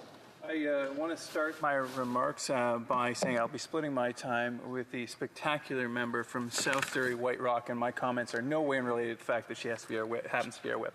But a little bit of levity there. I just want to sort of paint the picture here because I do believe, as I said with my question to the member from Kings Hans, we are in serious times. We're in perilous times, right? Whether we look around the world with respect to foreign policy and we see what's happening in Israel, what's happening in Ukraine, it's a time for serious leadership. Leadership is required. And here, back in Canada, things are not all rosy either. Canada's debt for 2023-2024 year is projected to be $1.2 trillion. And that might be hard for the average individual to sort of contemplate, to get their head around. I know it is for me, but that's $81,000 per household. That means people wake up in the morning and their starting place is $81,000 in debt. And that's particularly troubling because Canadians themselves as individuals are the most in debt individuals in the G7. And so the amount of debt and burden that is being piled on Canadians is at some points overwhelming. And then, as famously has been said, the first step to getting out of hole is to stop digging. And unfortunately, this Liberal government continues to dig the hole deeper and deeper and deeper. This year, the PBO says that the deficit will be closer to $46.5 billion. We've heard some chatter in this House already with respect to the fall economic statement. And I am looking forward to seeing that document. I am hopeful, as I am the eternal optimist, that there will be some type of path for fiscal sustainability and a fiscal anchor and a return one day to balanced budget. However, given the last budget, in which they pushed back the date from a balanced budget from 2030 to 2000 and never, perhaps my optimism is a little bit exaggerated. When we look at Canada's debt to GDP ratio, that's the other number they use. Is the debt to GDP ratio, which was the anchor, the fiscal anchor that the Minister of Finance put before Canadians and said it will never go up. It will never go up until 6 months later when it did go up. And so the challenge too, even with the debt to GDP ratio, is it doesn't take into consideration the per capita calculation. So Canada's population is growing, and of course I think like all Canadians think that's a great thing. We are growing the number of Canadians, and that's terrific. The challenge, though, is that the GDP is not keeping up with the population growth. Our per capita, that means per capita GDP just means the amount of money that Canadians are earning in layman's terms. That's going down. So yes, there are more Canadians, but there are more Canadians earning less money. That's challenging. We are getting poorer as a nation as the government takes a larger and larger portion. After 8 years, Mr. Speaker, we have a debt at $1.22 trillion, a deficit once again approaching $50 billion, a deficit with over 100, almost a deficit nearly $50 billion at the end of this year. We are digging that hole deeper and deeper and deeper, Mr. Speaker. We simply can no longer afford this Prime Minister and this Liberal government as they continue to pound Canadians into the ground with more and more debt. $81,000 per household of debt per Canadians. But you know what? It doesn't just stop there. There's not just, obviously that money will have to be recovered somehow.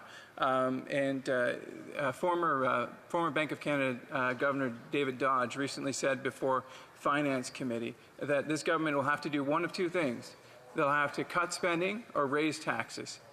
Because this money has to come from somewhere, and so we have no doubt that this government will be raising taxes. We don't know.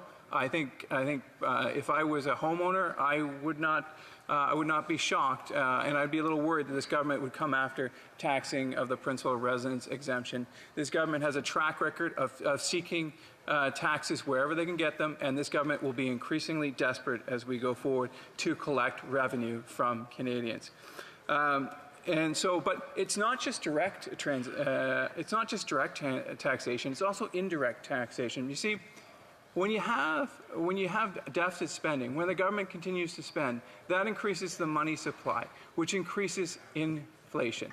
You don't believe me on that? Well, just ask a former Liberal finance minister, John Manley, who recently stated that because this government keeps pushing on the inflationary pedal, the gas pedal, the spending pedal, that's forcing Tiff Macklin, the governor of the Bank of Canada, to push down interest rates in order to fight inflation. So we've got fiscal policy, which is just what the federal government is doing, what these Liberals are doing, which is spending more and more money, increasingly recklessly, like $50 million on a Arrive scam. They are spending more and more money, which is causing inflation, which is making everything more expensive. And then as a result of that increased inflation, the governor of the Bank of Canada is having to increase interest rates, which is increasing the cost of housing. As I said, after 8 years, Mr. Speaker, Canadians simply cannot afford this government. Now let's look at the current housing situation and how it's going. So it might be different in other provinces, it might be different in other communities, but I can tell you in the towns of Cobourg, in Port Hope, in Brighton, that it's nearly impossible to get a rental property. If you want to get so much as a one-bedroom apartment, you're looking at least $2,500. That's a wild amount of money. And mortgage payments, if you're fortunate enough to be able to buy a house, have now gone up from an average of $1,500 a month to $3,000 a month. So we have inflation taking a larger and larger chunk of paychecks. We have taxation, which actually takes up more than transportation, housing, and food combined. So we've got the government taking more and more larger share, of which Canadians have an increasingly smaller paycheck. And like I said, if you're trying to rent in Port Hope or Cobourg, you're looking at a cost of $2,500, $3,000. You're looking at a mortgage payment well in excess of that. I want to share with you a little anecdote. This is an actual email that I received from one of my constituents. It goes as the following. My wife and I have good jobs and we're very thankful we have that. We have yet to own a home together in our 5 years of marriage and have been continually renting with our 2 young kids. We are very thankful for what we have. We are able to secure approximately $400,000 as a down payment from selling a property I owned in a different city before we were married. We were trying to purchase our first home together. The listing price was $800,000. This means we would be putting 50% down. So they would be putting 50% down. They're 2 well-heeled individuals making good incomes. And they would have a mortgage of approximately $2,200 a month. After redoing our budget with the rising costs of groceries, gas, and everything else, we would be in a monthly deficit of $1,000 to $3,000 a month. We have no debts, no car payments, and believe we are fiscally responsible people. If people like us, as it goes on, have decent jobs, a large amount saved, and cannot afford a house, who can? These are I repeat this, these are serious times. These are people who have done everything right. They've had their priorities right. They've saved their income. They went to school. They got good jobs. They've worked hard for the community, for our country, and for their children. And the deal is broken. It used to be In 2015, when houses cost half as much, when food was a fraction of the cost it was, that these individuals would be rewarded with being able to afford a house, being able to afford a steak dinner once a week, maybe even, God forbid, being able to go on vacation. Increasingly, the great thief of our prosperity is this Liberal government. Canadians cannot afford them. After 8 years, they've done nothing but bring us into poverty and away from prosperity. We need a common sense leader, and I cannot wait for the member of Carleton to be our next Prime Minister. Bravo. Questions and comments? Question commentaire, the Honourable Parliamentary Secretary to the Government House Leader. Yes, Mr. Speaker, the member started off by being critical in terms of the amount of debt in which the Government of Canada has acquired, and understand very clearly that the debt that was incurred, that most of it was during the pandemic. Billions and billions and billions and billions of dollars spent to support small businesses, individual Canadians, seniors, people with disabilities and so forth, a lot of which the Conservative Party supported. Now, with hindsight, they're saying we shouldn't have spent the billions of dollars that they said that they supported at the time in which we were spending. That's one issue. Actions speak louder than words. The member says he's concerned about inflation.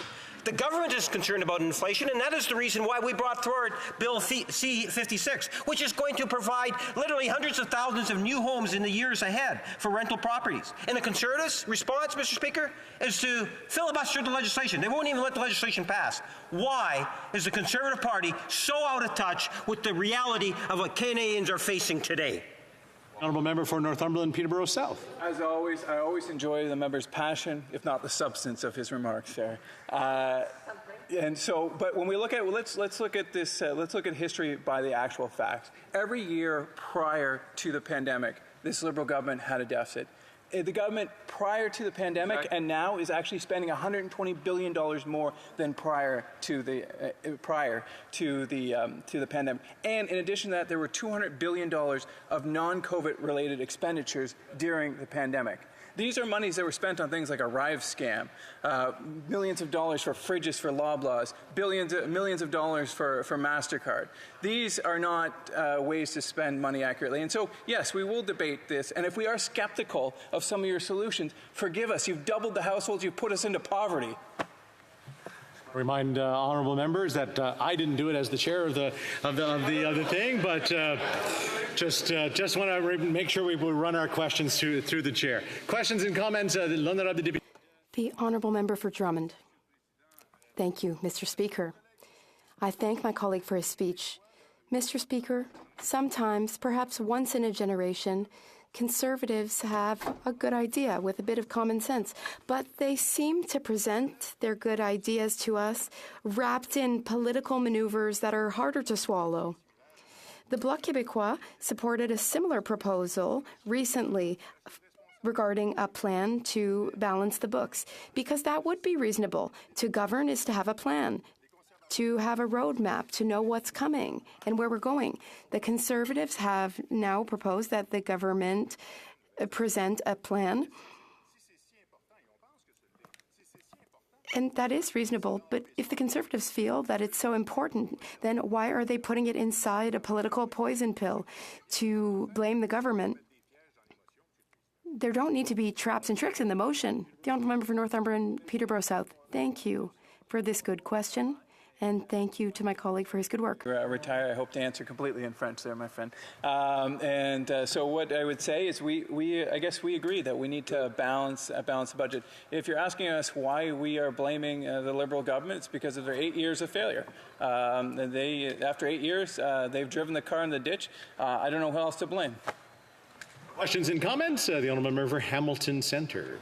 Much, Mr. Speaker, and I often enjoy my debates with the Honourable Member from Northumberland, Peterborough, and he likes to often reference kind of his economic theory. He did some of that today in talking about the out-of-control housing crisis that we have here, what I affectionately call the crisis of capitalism. So I would like the Honourable Member to reflect, Mr. Speaker, that in 2013 in Hamilton, the average house cost was $350,000.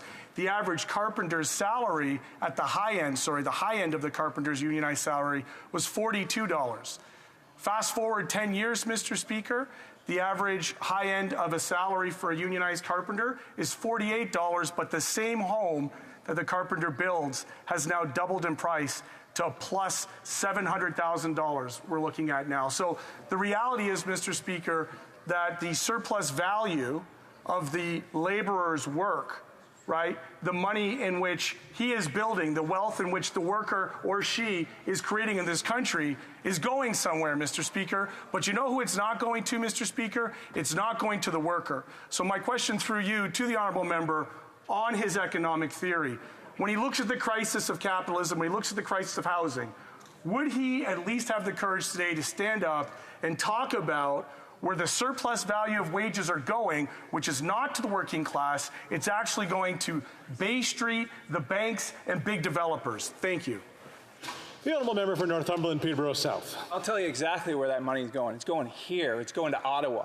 That's where that money is getting burned. It is not a crisis in capitalism. By the way, I enjoy the debates with a great member as well, and I get passionate about it, so my apologies there. But the money is going and is being burned in Ottawa. What has happened is that we have far too many resources going to unproductive government away from the productive cycle of the private sector. Wealth is only created in one place, and that's with the workers of Canada. I couldn't agree with him more. The workers are getting cheated. They're getting ripped off by this government. We need the next Prime Minister, member from Carleton, to fix this and bring prosperity back to our land.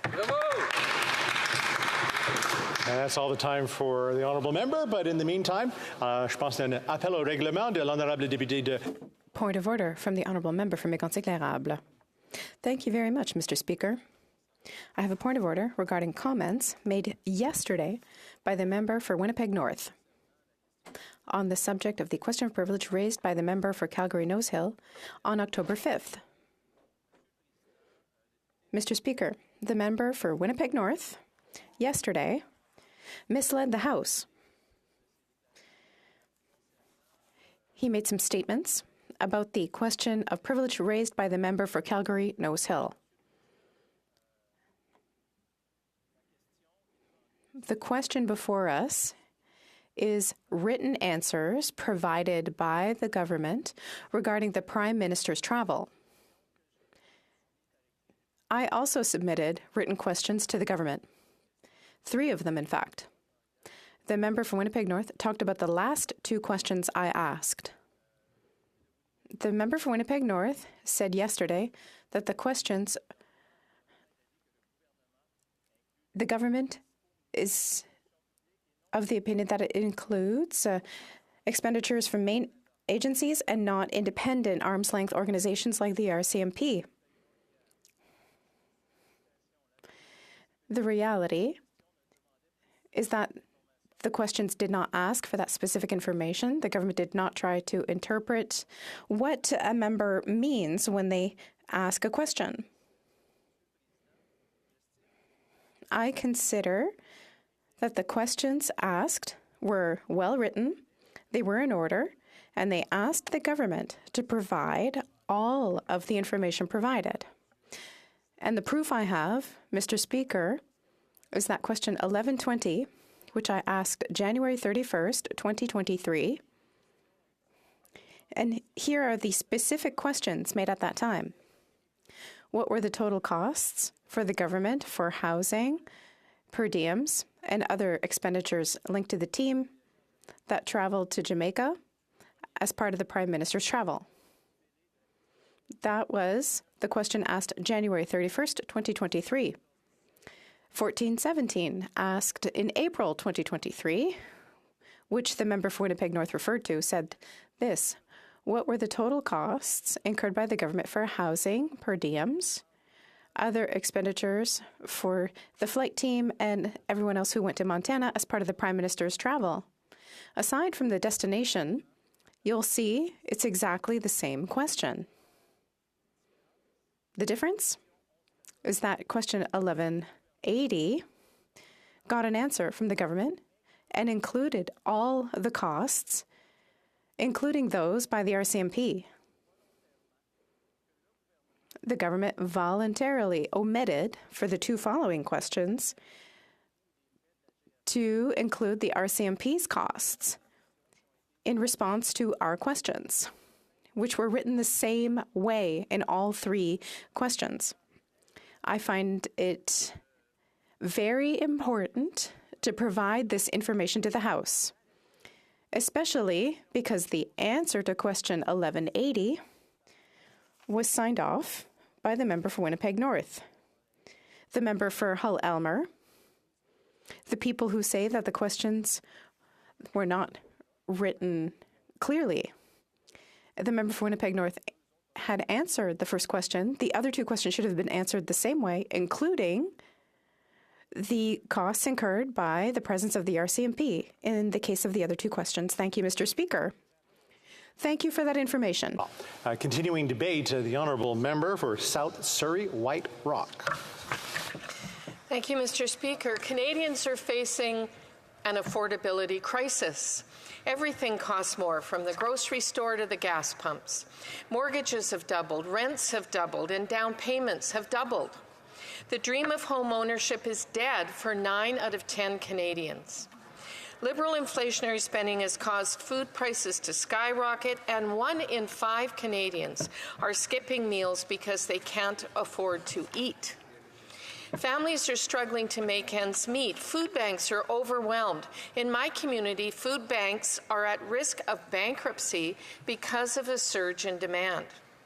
33%, 1/3 of food bank users are children. Overdose deaths have increased 300% in BC. The leading cause of death among 10 to 18-year-olds is drug overdose. This is heartbreaking, and the people in my province need some good news. Unfortunately, StatsCan reported today that inflation remains high. After 8 years of reckless spending, Canada's national debt sits at $1.2 trillion. $1.2 trillion. Think about that for a second. That means debt servicing costs will be almost $44 billion this year alone. These are tax dollars that could have been used to invest in addiction recovery services or to help address the housing crisis. Instead, those tax dollars will go to rich bondholders. At a time when everything feels broken, the Prime Minister has spent the cupboards bare and has no plan to bring the nation's finances into a better position to be able to respond to the real needs of Canadians.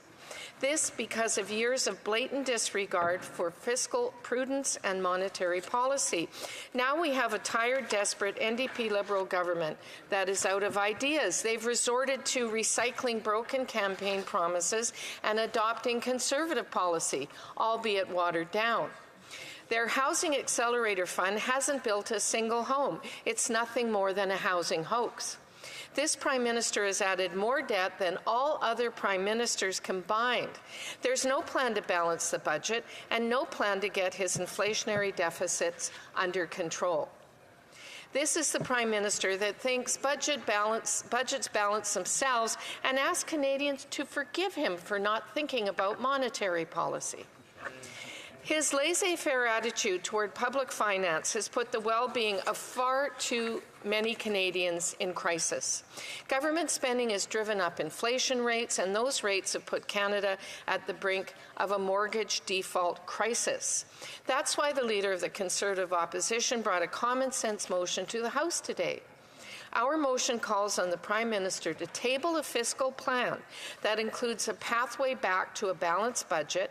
He must do so before the Bank of Canada announces their next rate decision later this month. This motion is urgent and necessary. The government must start spending within its means, something that Canadian families do every day to balance their own household budgets. In June, the Minister of Finance took to social media to declare victory over inflation. She told Canadians that the Liberal plan to tackle inflation is working, and the Liberals were, quote, making real progress, end quote. Since then, inflation has gone up 43%. She fails to learn the lesson that excessive government spending and cruel tax hikes are the reason why she is losing the war against inflation. After 8 years, it's clear that the Liberal fiscal plan is not working and that the Prime Minister is not worth the cost. Common sense Conservatives have a plan to reverse these deficits so we can bring down inflation bring home lower prices and bring homes people can afford. We will cap government spending, cut waste, and bring in a dollar-for-dollar law that requires the government to find $1 of saving for any new dollar of spending. That's common sense. We will also axe the punitive carbon tax. When you tax the farmer who grows the food, the trucker who ships the food, and the store that sells the food, you are taxing the hard-working Canadian family struggling to pay for that food.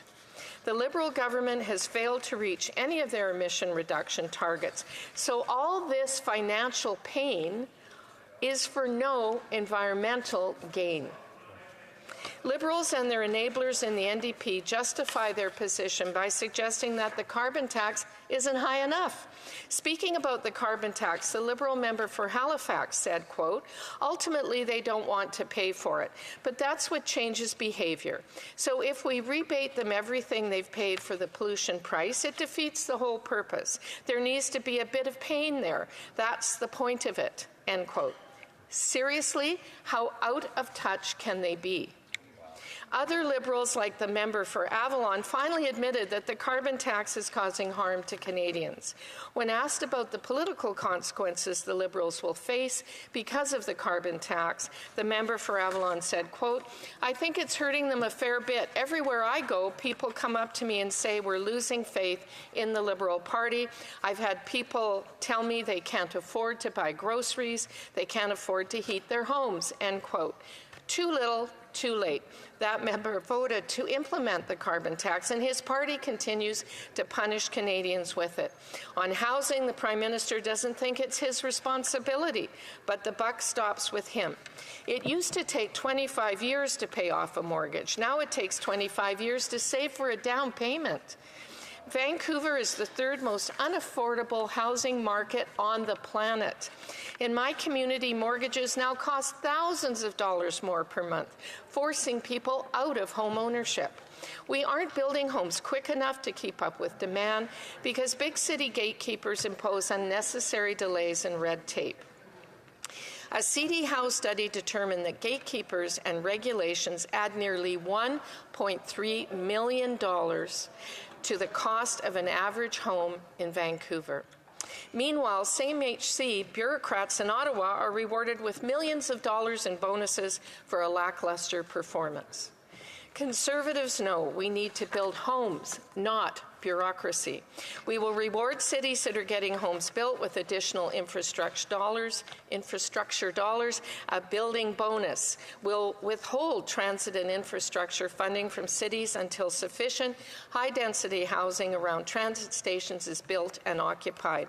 We will cut the bonuses and salaries for ineffective bureaucrats, and if needed, we'll fire the gatekeepers at CMHC if they are unable to speed up approvals for housing programs to an average of 60 days. We will list 15% of the federal government's 37,000 buildings and all appropriate federal land to be turned into homes people can afford. Conservatives will turn the hurt that this government has inflicted into the hope that Canadians deserve. Canada should be a place where our citizens can afford to buy a home, put food on the table, and save for the future. This is common sense. Only Conservatives will bring it home.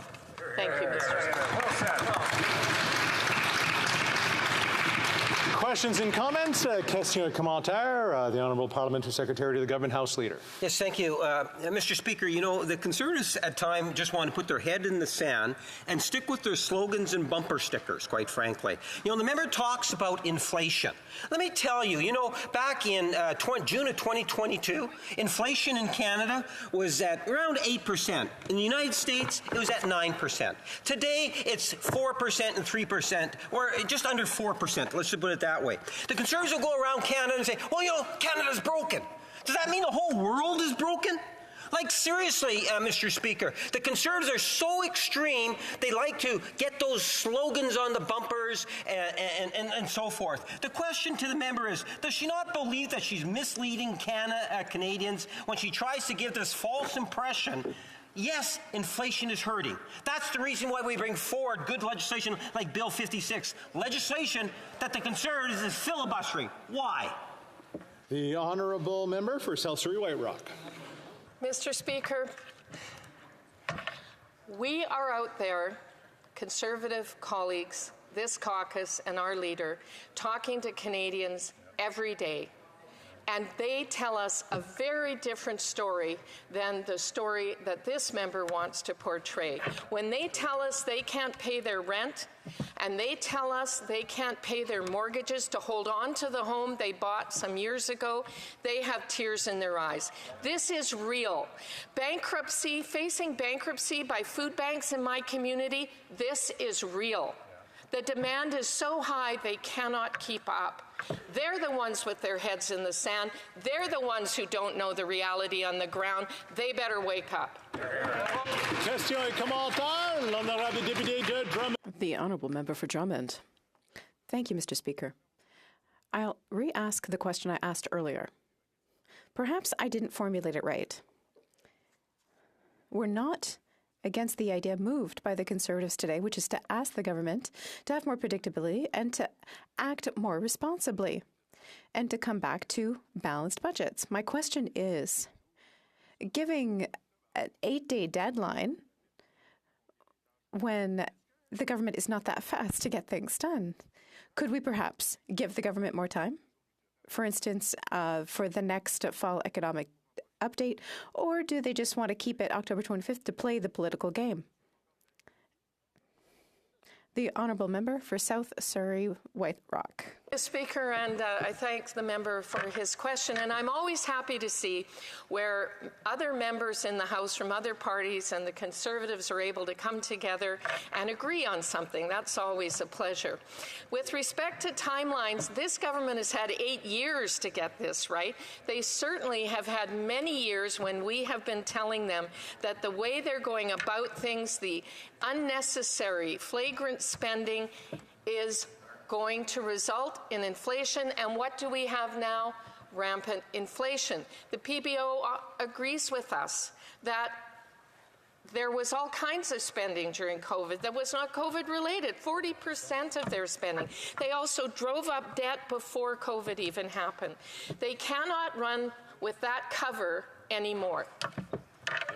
Comments, the honourable member for South Okanagan, West Kootenay. Thank you, Mr. Speaker, and I'd like to thank my colleague for her speech, a fellow British Columbian.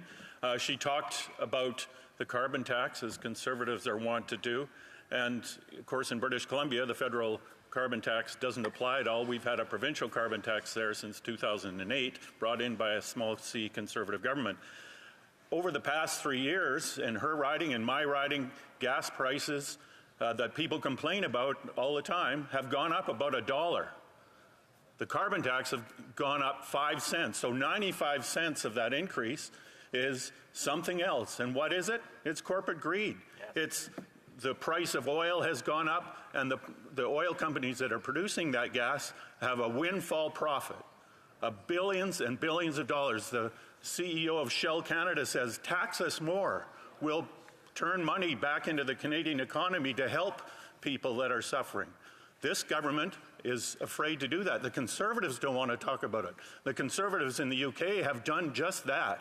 And I'm just wondering if she could comment on the fact that Conservatives and Liberals don't like to talk about the revenue side of the fiscal situation. We should have a windfall tax to bring money into Canadians to help us help all Canadians in this time when people are suffering. And windfall tax on groceries, on gasoline would do just that. The honourable member for South Surrey White Rock. Mr. Speaker, I just love it the way socialists talk about taxing. They always find a way to somehow reach into someone else's pocket to find money to spend. We believe in free people who live with free markets and free choice. We're the party of freedom. We will give freedom back to Canadians, and we will do it in a more prosperous economy where a rising tide floats all boats, and we will see people with powerful paychecks, homes they can afford, and yes, we will use the God-given resources that Canada has and create prosperity with it.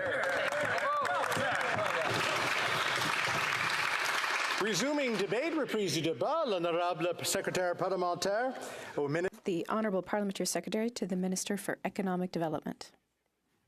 Thank you, Mr. Speaker.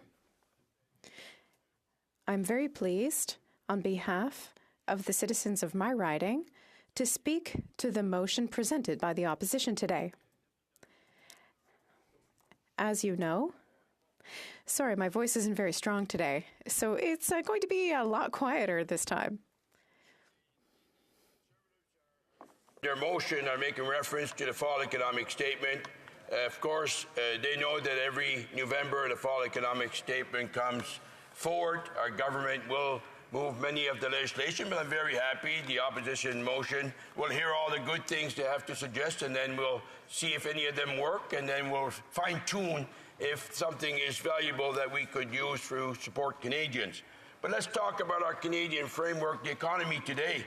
Mr. Speaker, you have to keep in mind that today the economy only a year ago was 8.1%, if you want, that was inflation, and today it's down to 3.8 as we speak. So already we see a quick drop in the inflation, and now it's a question of keeping it coming downwards.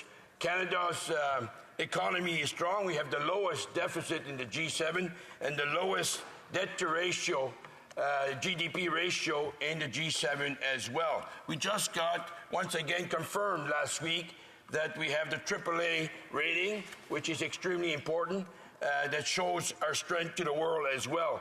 And both the OECD and the International Monetary Fund has both indicated clearly that Canada will have the strongest economy in the G7 in 2024. Now, as we're trying to cool the economy, it's obvious that the economy is extremely strong. Over the last month, the month of September, over 64,000 jobs have been created. The unemployment rate that was at is down to 5.5, which is exceptional for our country. The lowest was 5.2 a couple of years ago before the pandemic, of course. And not only have we recaptured the million jobs Canadians created prior to the pandemic, we almost have another million since the pandemic, and those are impressive numbers.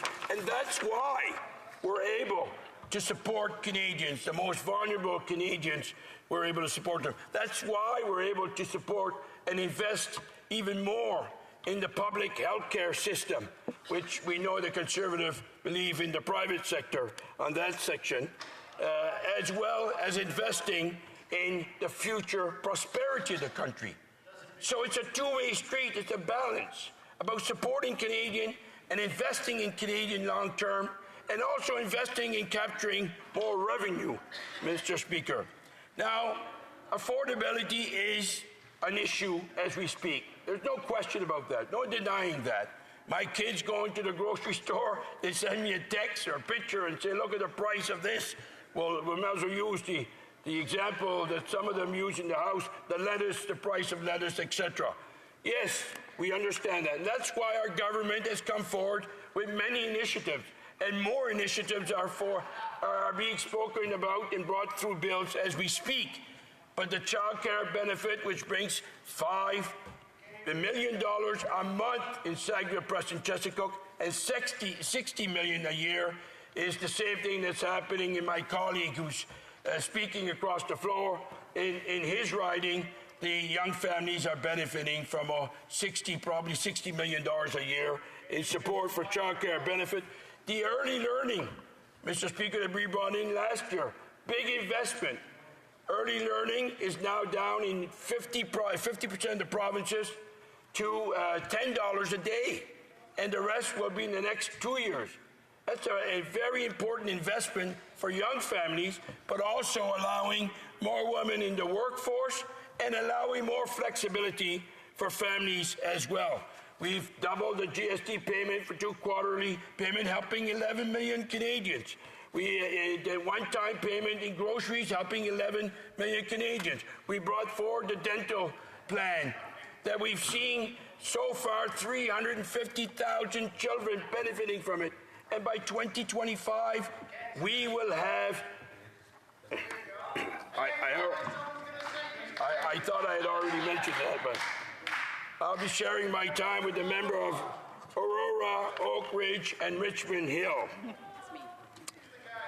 Madam Speaker, I want to finish by another big important framework bill that we brought forward for people with disabilities. Thank you, Mr. Speaker. There you go. I'm going to take a moment just to allow the honourable member to take a little bit drink of water and get his voice back in order. And just remind folks that, this poor member is having a hard time talking, so let's not try to hold him back too much, because, I mean, we're so used to vibrancy and energy from the honourable member. The honourable member for Sackville, Preston, Chesapeake. Thank you, Mr. Speaker. Another initiative that we're bringing forward as we speak right now is the investment in housing and removing the GST on new construction rental. That's essential. And already 5 provinces, including Nova Scotia, has joined in this initiative, which is dropping the cost of a building for affordable housing, for example, of $10 million down to $8,500,000. That's a $1,500,000 savings. That's why these contractors and developers are jumping to get going these projects so they can benefit from those investments. And this is happening. I'll tell you, here's some of the quotes I was able to find. Tim Richer, CEO of the Canadian Alliance to End Homelessness, who said, is the federal government being very serious about taking measures to ensure that they're answering to the housing crisis?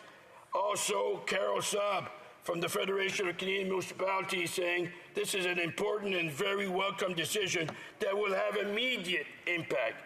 And also from the Executive Director of the Federation of Community Social Services, big kudos for the federal government. Removing the GST on new rental construction is probably the biggest thing we could do to stimulate construction. Mr. Speaker, as I was indicating, those are very important for developers and Canadians for housing.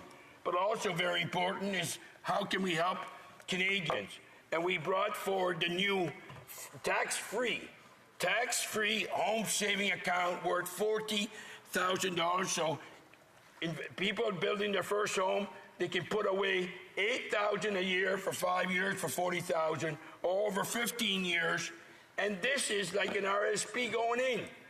Don't pay taxes going in, and no taxes on the way out. This is a win-win-win for Canadians. Already, Mr. Speaker, 150,000 young people have taken advantage of this program. This is in the first 6 months. I say, félicitations, excellent.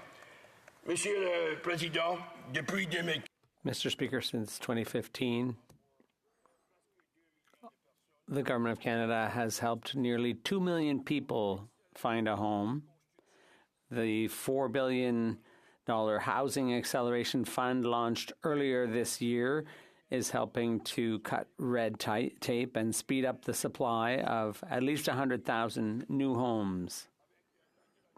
And in London, Ontario, we've facilitated the accelerated creation of more than 2,000 additional homes over the next 3 years.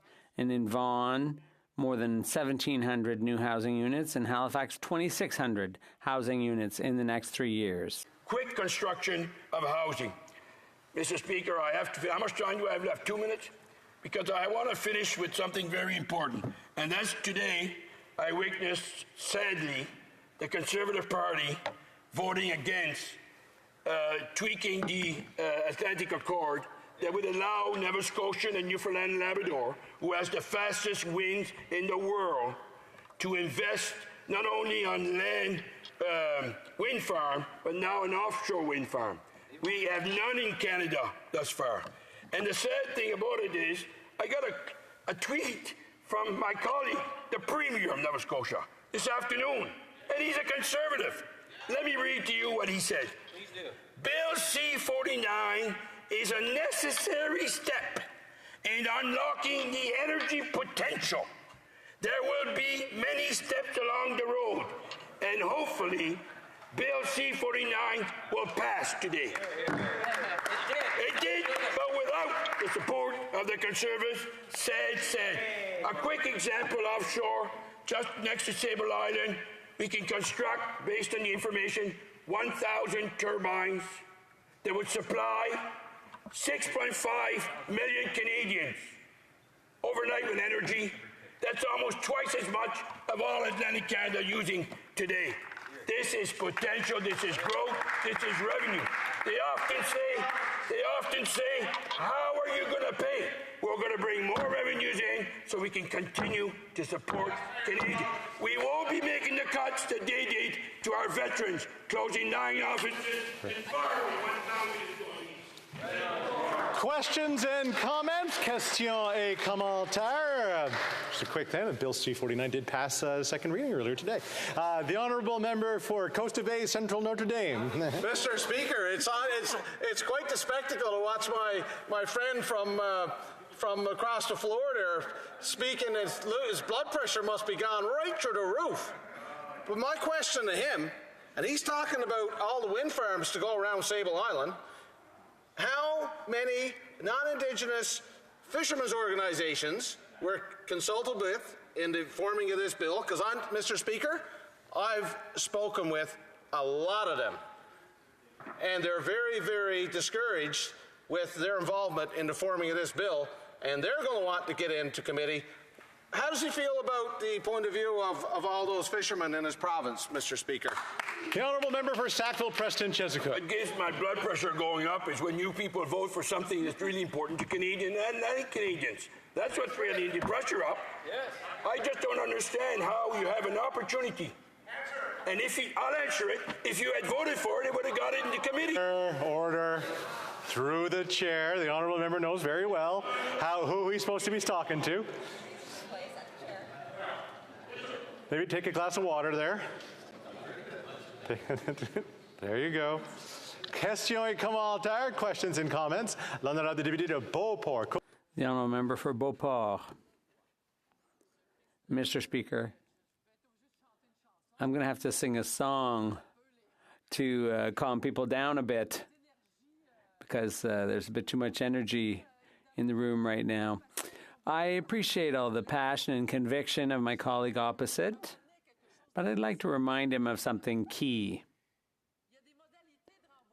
There are ways of paying back one of the acronyms for benefits, and under that mentality, companies are forced to pay back the subsidy they got during COVID, the CERB, and the deadline is fast approaching. In my riding, there are a lot of companies, small and medium-sized businesses, that are on the brink of bankruptcy.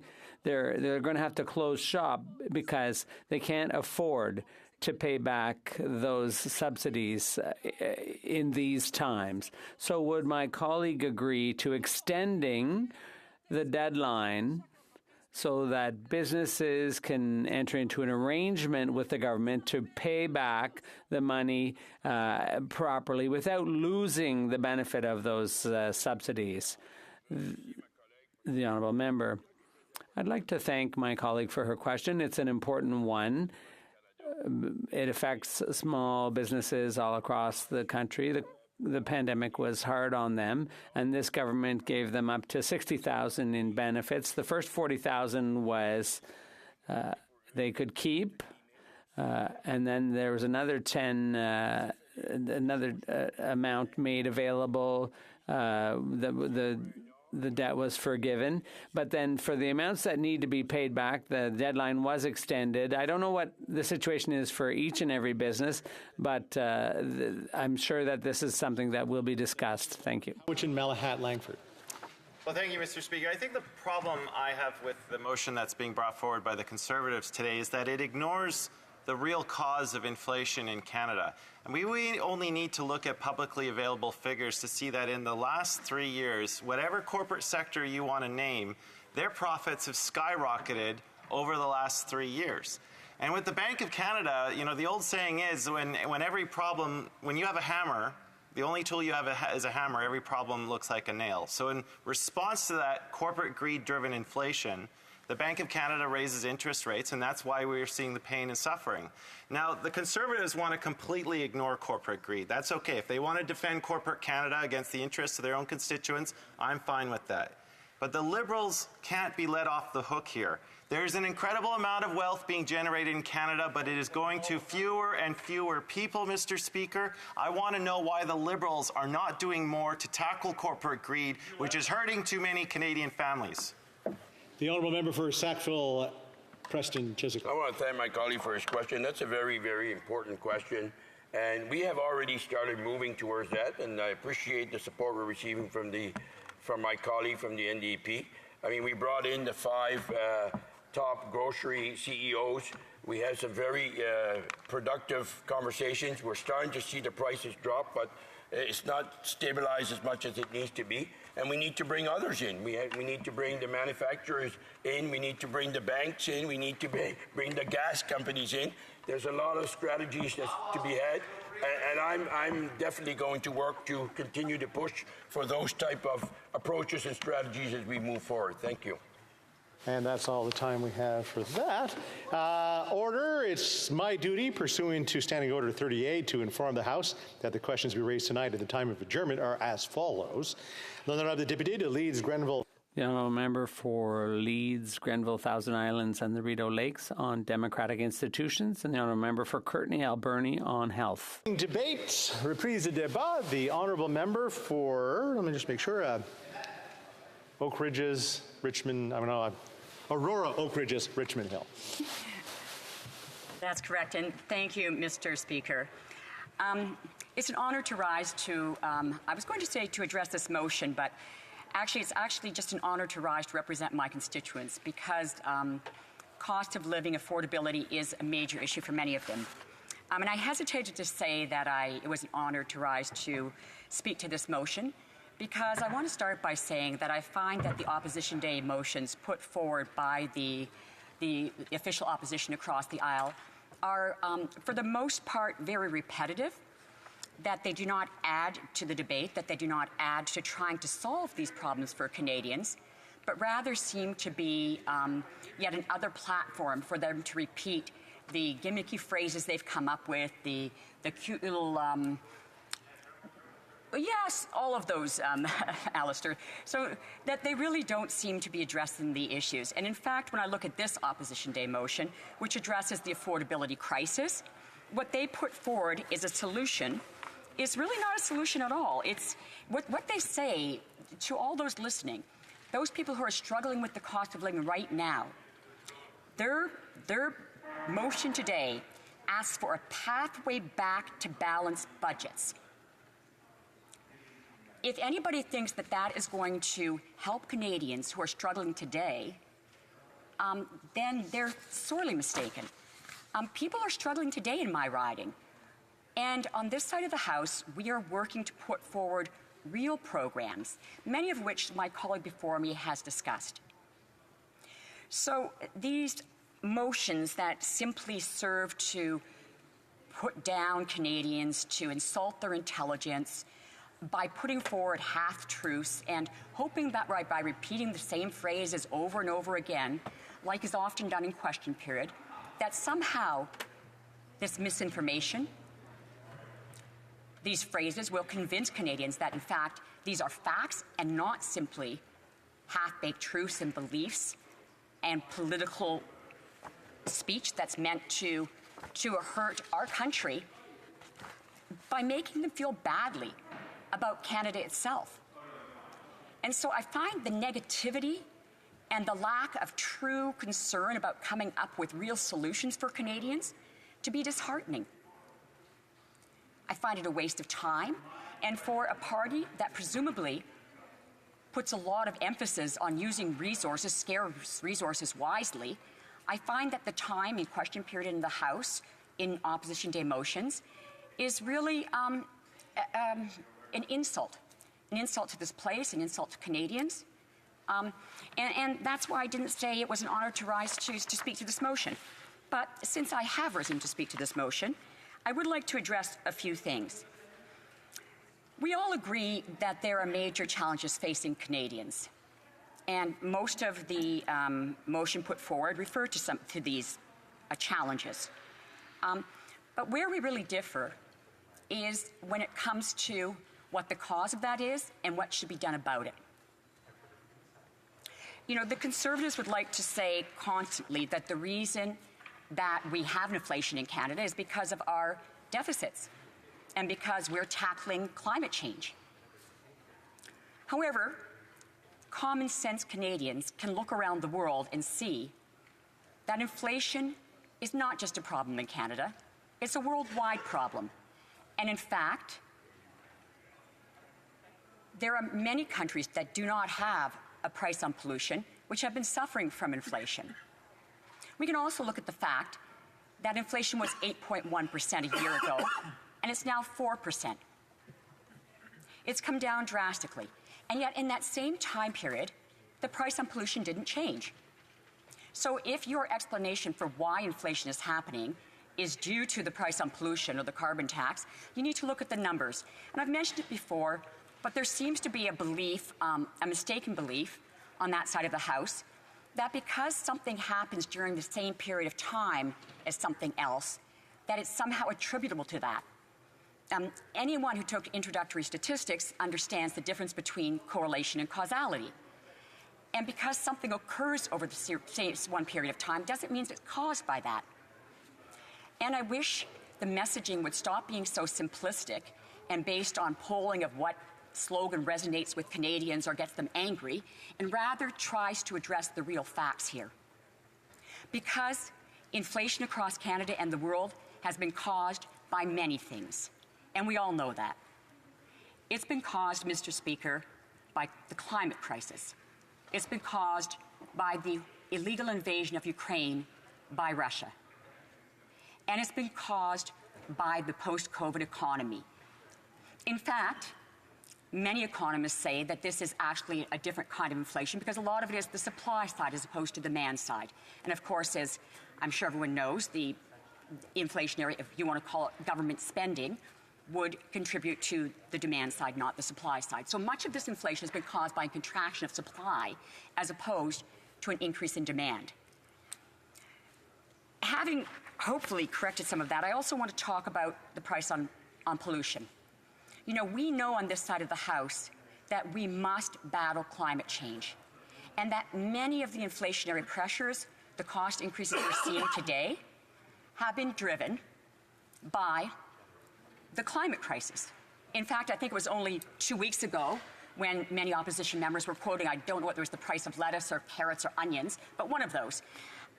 And the increase in those prices has been mainly driven by droughts in California. In fact, romaine lettuce, where it's mostly grown, we can look at this and we can look at what experts are saying, and they'll tell you that's why prices have gone up as much as they have. In fact, Tiff Macklem, who, again, the opposition likes to quote as blaming government spending for inflation, has said that the price on pollution is responsible for about 0.15% increase in inflation. And we're talking about inflation that has gone up by 6-7% and has come back down to 4%. But experts, economists, would tell you that very little of that has been caused by the price on pollution. In fact, these same experts and many others would say that our price on pollution is, in fact, one of the most effective and efficient ways to battle greenhouse gas emissions. And given we have a climate action incentive rebate, most Canadians receive back more than they pay. So when you're talking about affordability, households are better off with this program. So if an Opposition Day motion was to put forward some realistic programs, some plans that could contribute to really tackling these problems, to helping us improve programs we have in place, it would be welcomed. However, to hear the same rhetoric over and over again, Mr. Speaker, is tiresome, it's insulting, and quite frankly, it's a waste of time. So I would just say that contribute to the programs we have in place, give us some ideas, and we have, in fact, already incorporated a few ideas that have been put forward. We welcome them. We want to do better, and we are fighting for Canadians every day, 24/7. And we are fighting for Canadians every day, 365 days a year. So I would just say that contribute to the programs we have in place, give us some ideas, and we have, in fact, already incorporated a few ideas that have been put forward. We welcome them. We want to do better, and we are fighting for Canadians every day, We encourage you to join us in doing the same.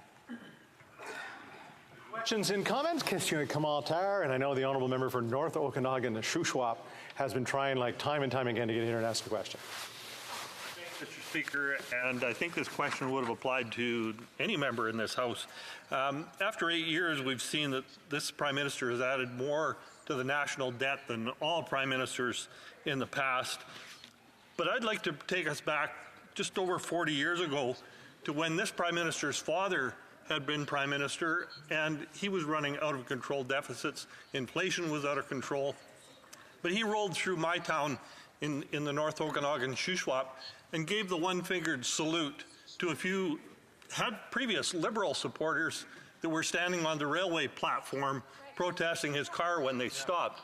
Now, I'd like to ask the member if she believes that there's any difference between that Prime Minister who rang up deficits and inflation so incredibly, if there's any difference between that Prime Minister and this Prime Minister, or if this one really doesn't care and he's simply not worth the cost. Member for Aurora Oak Ridges, Richmond Hill. Thank you, Mr. Speaker, and I want to thank the member opposite for making the points I made earlier, using the lines that they've developed and they must think resonate with Canadians in his question to ask a question that in no way helps to focus on the problems facing us today. Thank you. Questions and comments? Question commentaire, l'honorable député de Shefford. The honourable member for Shefford. Thank you very much, Mr. Speaker. I thank my colleague for her speech. At the end of her speech, she spoke about the importance of supporting people. Now, of course, we want to have better management of public spending, but in these times of inflation, some are especially affected. So I reached out to my colleague. Tomorrow, there will be an important vote on Bill C-319 to increase OAS for all seniors 65 and up. Quebec groups and advocacy groups have requested this. I have received many letters in support of this bill. Tomorrow there will be a chance to support this bill. And I don't want to hear any administrative arguments about it. It's really a Banana Republic argument to say that you can't increase OAS because for 65 and up, because then you'd have to increase it for 75 and up, so it wouldn't be possible to increase it 65 and up. It doesn't make any sense. This benefit is for all seniors 65 and up, and I really hope my colleague will support my bill tomorrow. Richmond Hill. Merci à mon collègue pour... I thank my colleague for her question. Je pense que c'est très... I think that it's very important to... Sorry. So it's very important to, Mr. Speaker, to support our seniors. I agree wholeheartedly. And I would say that, well, I disagree with the opposition that we are causing inflation through government spending. These are investments in people. At the same time, we do need to watch government spending right now because we have a AAA credit rating, the cost of debt has gone up, and we need to be careful with spending. And we are doing that. We are being fiscally responsible. So while I agree with the member opposite, I am not sure that this is the time to put in place that policy, given the other policies we are putting in place to support seniors and all people. And I think we are trying to be very selective and targeted with our supports at this time. Thank you. And comments, the honourable member for Cowichan, Malahat, Langford. Thank you very much, Mr. Speaker. I'd like to thank my colleague, who I do enjoy serving with on the Standing Committee on Agriculture and Agri-Food. I would agree with her. The Conservatives have concocted a false narrative about the real causes of inflation. They are willfully ignoring what all of the evidence can show anyone who takes the time to look. The unfortunate thing, Mr. Speaker, is that I think the Liberals have been asleep at the switch, and they've allowed that false narrative to take root, because we have seen 22 months of rising food inflation where people are making difficult choices at the grocery store, and yet the minister responsible for that file is only just now giving a stern talking to grocery CEOs. So I think, while Canadians are suffering and they're watching massive corporate profits, and those same corporations, what are they doing? They're laying off workers, and they're using all of that profit to do stock buybacks, and massive dividend payouts, which are often going to foreign investors, not benefiting people in Canada. So we have all of this stuff happening, Mr. Speaker. My question to my honourable friend across the way is, does she believe her government should be doing more? And what should those steps be? We have an incredible amount of wealth being generated in Canada, but it's going to fewer and fewer people. That's what needs to change for people to have confidence in the economy again. The honourable member for Aurora, Oak Ridges, Richmond Hill, quick answer. Thank you, Mr. Speaker, and through you to the member opposite. Corporate profits have been rising, and I am concerned about the level of competition. I'm concerned about what's happening in Canada on that front. And our government is moving forward to address competition, to increase competition in Canada, and also to meet with these corporations. As I think the member opposite knows, there has been an excess profits tax put on banks and insurance companies, and it is certainly something that we would consider doing in the future, but we are trying to work jointly with these corporations, as we know that that is the first and best way to do that. But I did want to mention one more thing, and that is that a lot of the problem with capitalism right now, I put on Milton Friedman. Milton Friedman's Capitalism and Freedom book, which is the Bible of the leader of the opposition, is really the problem that caused a lot of what's happening. And businesses have stopped caring about other stakeholders and only focusing on shareholder value. So thank you for bringing that up, and good point. Reprise du débat, continuing debate. The honourable member for Battleford's Lloydminster. Thank you very much, Mr. Speaker. Just off the top, I want to make note that I will be splitting my time with my colleague, the member for Portneuf, Jacques Cartier. Yes. So, Mr. Speaker, the policies and the decisions of government, they have real-life impact on Canadians. And unfortunately, in the case of this NDP Liberal coalition, that impact has been truly devastating. After 8 years of this Liberal government, Canadians are now faced with a cost of living crisis that is a direct result of failed policies. There are moms and dads across this country who, despite going to work every day to earn a paycheck, are still struggling to put gas in their tanks, food on their table, and to keep their family housed. Seniors on a fixed income are being forced to choose between groceries or keeping warm during the winter. And with housing costs more than doubled under this government, more and more Canadians are giving up on the dream of home ownership. And Mr. Speaker, that is not okay. But that is the record of this Prime Minister and his government. And this out-of-touch NDP Liberal government has yet to offer them hope that there is a plan to bring down sky-high costs and mounting interest rates. In fact, not only is this NDP Liberal coalition failing to bring down inflation and interest rates, but they are actively making it worse. And their high tax agenda is only further eating away at the paychecks of Canadians. Life is too expensive, and Canadians have never paid so much to bring home so little. This is a difficult time for many Canadians, and they simply cannot afford this NDP Liberal government.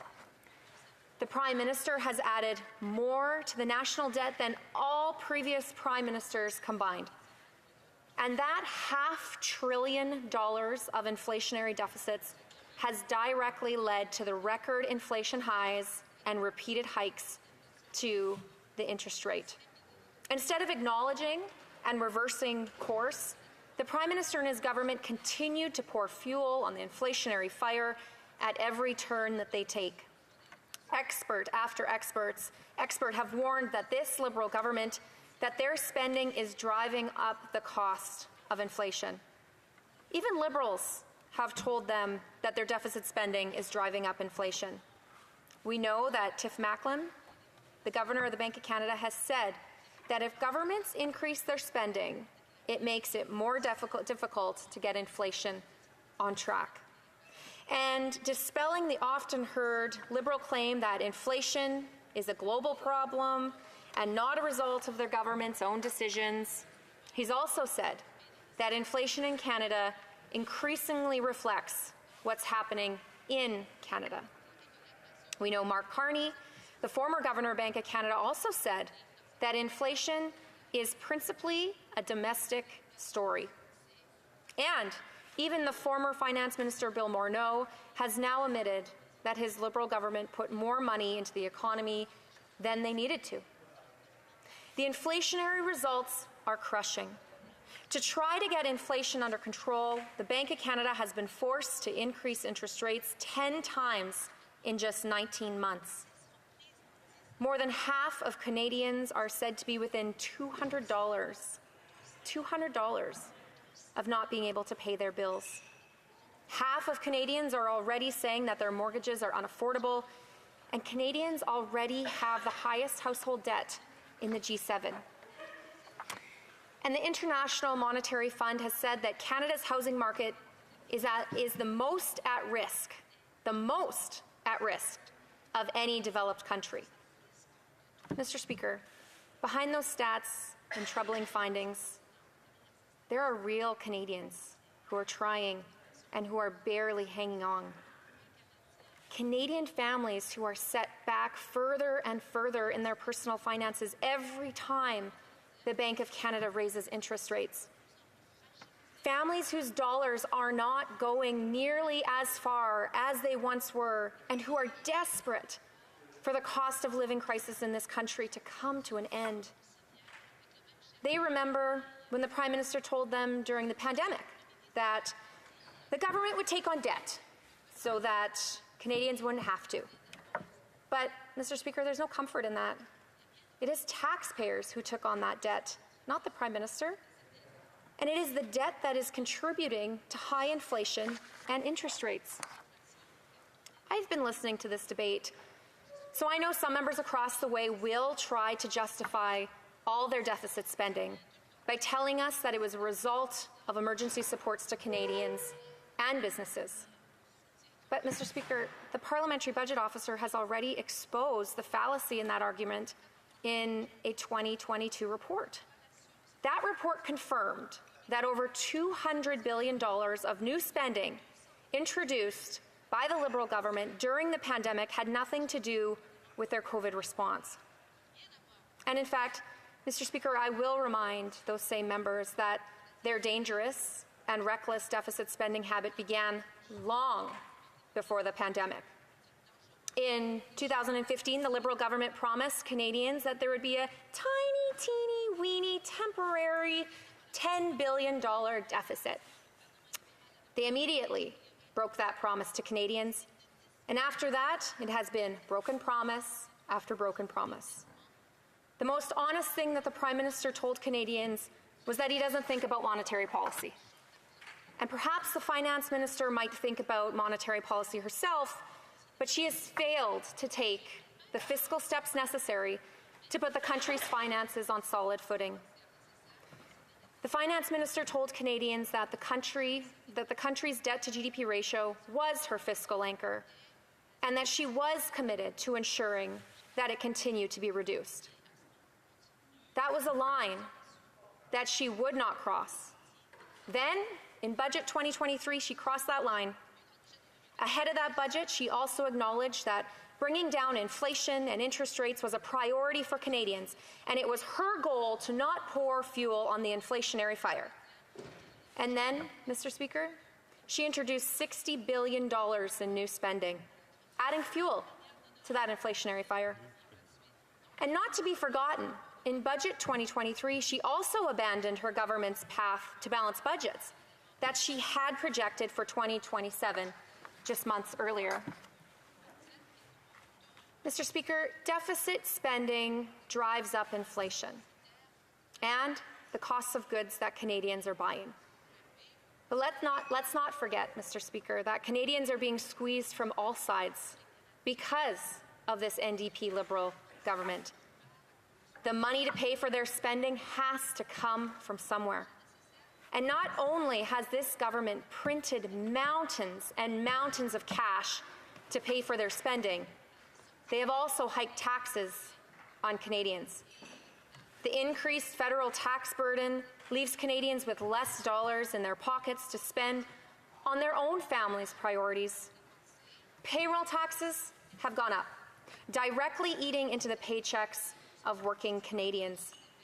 And their failed carbon tax is adding to the cost of everything.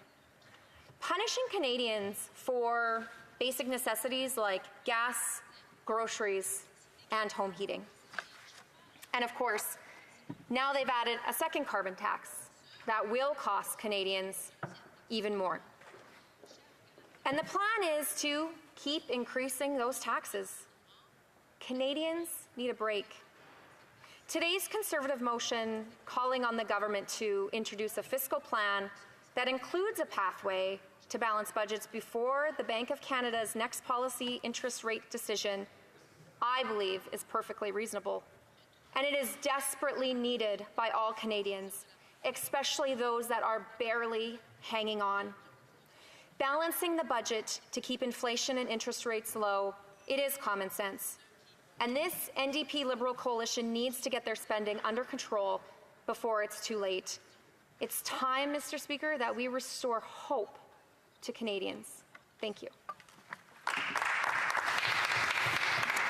Questions and comments? Question and commentaire. The Honourable Parliamentary Secretary to the Government House Leader. Yes, thank you, Mr. Speaker. I wonder if the member could provide some clarity to Canadians when the Conservatives talk about austerity and cutbacks. One of the issues they like to bring up in the House is the issue of housing. And as a government, we are investing literally hundreds of millions of dollars into housing. In fact, we have Bill C-56 that's before the House now that's going to allow for, over the coming years, literally hundreds of thousands of new purpose-built rentals to enter Canadian markets. So on the one hand, they say, don't spend money. Then on the other hand, Mr. Speaker, they say, we need to do something on the housing crisis. Not only are we spending money, but we're also working with other levels of government. Does the member believe that the federal government should be spending money to ensure that there's housing for Canadians into the future, or does she oppose that expenditure too? The Honourable Member for Battleford's Lloydminster. Thank you, Mr. Speaker. I oppose the government taxing Canadians to death, literally to death. And that is what this government, that member across the way, is very proud to be doing. I totally support cutting the carbon tax. You know what? Not just carbon tax 1.0, but also carbon tax 2.0. I have seen the bills of my farmers, tens of thousands of dollars, and guess what? They don't get a rebate for that. It would be great if this government, when they spend money, they actually had results to measure it by. We see CMHC taking bonuses like it's nobody's business, but where are the houses being built? They're not. A commentaire, l'honorable député de Shefford. The Honourable Member for Shefford. Thank you, Mr. Speaker. I want to thank my colleague for her speech. I hear her concern, and I share the idea of having better control over public expenditures, which the Conservatives are talking about. Of course, we have to have good predictability. We have to recognize, however, that some people need additional support during these inflationary times. Other than the carbon tax, what seniors are asking for, those affected by inflation, is getting the 10% increase for all seniors, including those over 65. It's been described as unfair to not increase the rate for all seniors over 65. We need to do something to help seniors, and so they should vote in favor of the bill being presented tomorrow. Thank you very much, Mr. Speaker, and thank you, through you, to my colleague for that question. She wanted to dismiss the carbon tax. In my province, we can see on our bills, on our electricity bills, on our gas bills, we see federal carbon tax written on there. And so to say that, that may not be affecting our constituents, Canadians, I don't believe is true. I believe we need to axe the carbon tax because in a riding like mine, it is very common for seniors, for example, students, to have to drive half an hour, 45 minutes, even an hour to get to the pharmacy, to get to the doctor, to get to the grocery store. So absolutely, I think it's important that we have supports in for our vulnerable, but we have to also recognize the tax hikes this government has implemented. The Honourable Member for New Westminster Burnaby. Thanks very much, Mr. Speaker. And I note that the motion from the Conservatives talks about fiscal discipline. And Conservative fiscal discipline is an oxymoron, Mr. Speaker. We lived through 9 years of the dismal Harper regime. And one thing that characterized that was absolutely appalling financial decisions. Now, of course, Mr. Speaker, you'll recall $116 billion that Harper showered on Canada's big banks to maintain profits, taking that money out of the Canada Mortgage and Housing Corporation that should have gone to affordable housing, helping to contribute, thanks very much to Conservatives, to the housing crisis that we're seeing today. They also put in place the Harper Treaties. And notoriously, Mr. Speaker, you know about this. The Parliamentary Budgetary Officer says it costs over $30 billion a year, these handouts to billionaires and profitable corporations, thanks to Mr. Harper and the Harper regime. But the Conservatives used fiscal discipline all right. They cut back on veteran services. They forced seniors to work years longer. So my question is very simple. What are they going to do now? End dental care for seniors that the NDP is bringing in at the end of this year? Hear, hear. I need to say we're almost out of time, but the Honourable Member for Battleford's Lloydminster in a short answer. Very much, Speaker. I'm not sure if the member didn't hear. I'm for cutting taxes for Canadians so that they have more money of their own money in their own pockets to spend on their own families. Who is it for government to tell families how and where to spend their money? Reprise du débat. L'honorable. Resuming debate. The Honourable Member for Portneuf, Jacques Cartier. Thank you, Mr. Speaker. I want to express all of my sympathy for those who are in the Gaza Strip and in Israel. We need to think about the human beings involved. I thank the member for Battleford Lloydminster for her excellent speech. I rise this afternoon to talk about the official opposition motion. We invite the government to be more rigorous, more responsible, and to produce real results for the Canadian public. In the motion, I'm going to take a moment to really point out specific parts of the motion which we're debating. People who are listening to the House of Commons debates are entitled to know what we're talking about exactly. 8 years of this Liberal government. This Prime Minister has added more to the national debt than all previous Prime Ministers combined. $5.5 trillion of inflationary deficits led directly to 40-year inflation highs. Before the 2023 budget, the Minister of Finance said what Canadians want right now is for inflation to come down and for interest rates to fall. And let me tell you, that's not what's going on right now.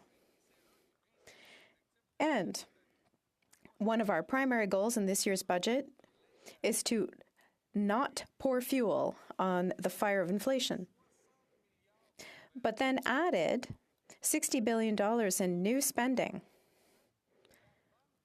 To combat inflation, the Bank of Canada was forced to increase interest rates 10 times in just 19 months. So there's a problem somewhere. And the Liberals don't seem to want to recognize it. Interest rate increases increased mortgage payments. And since this Prime Minister took office,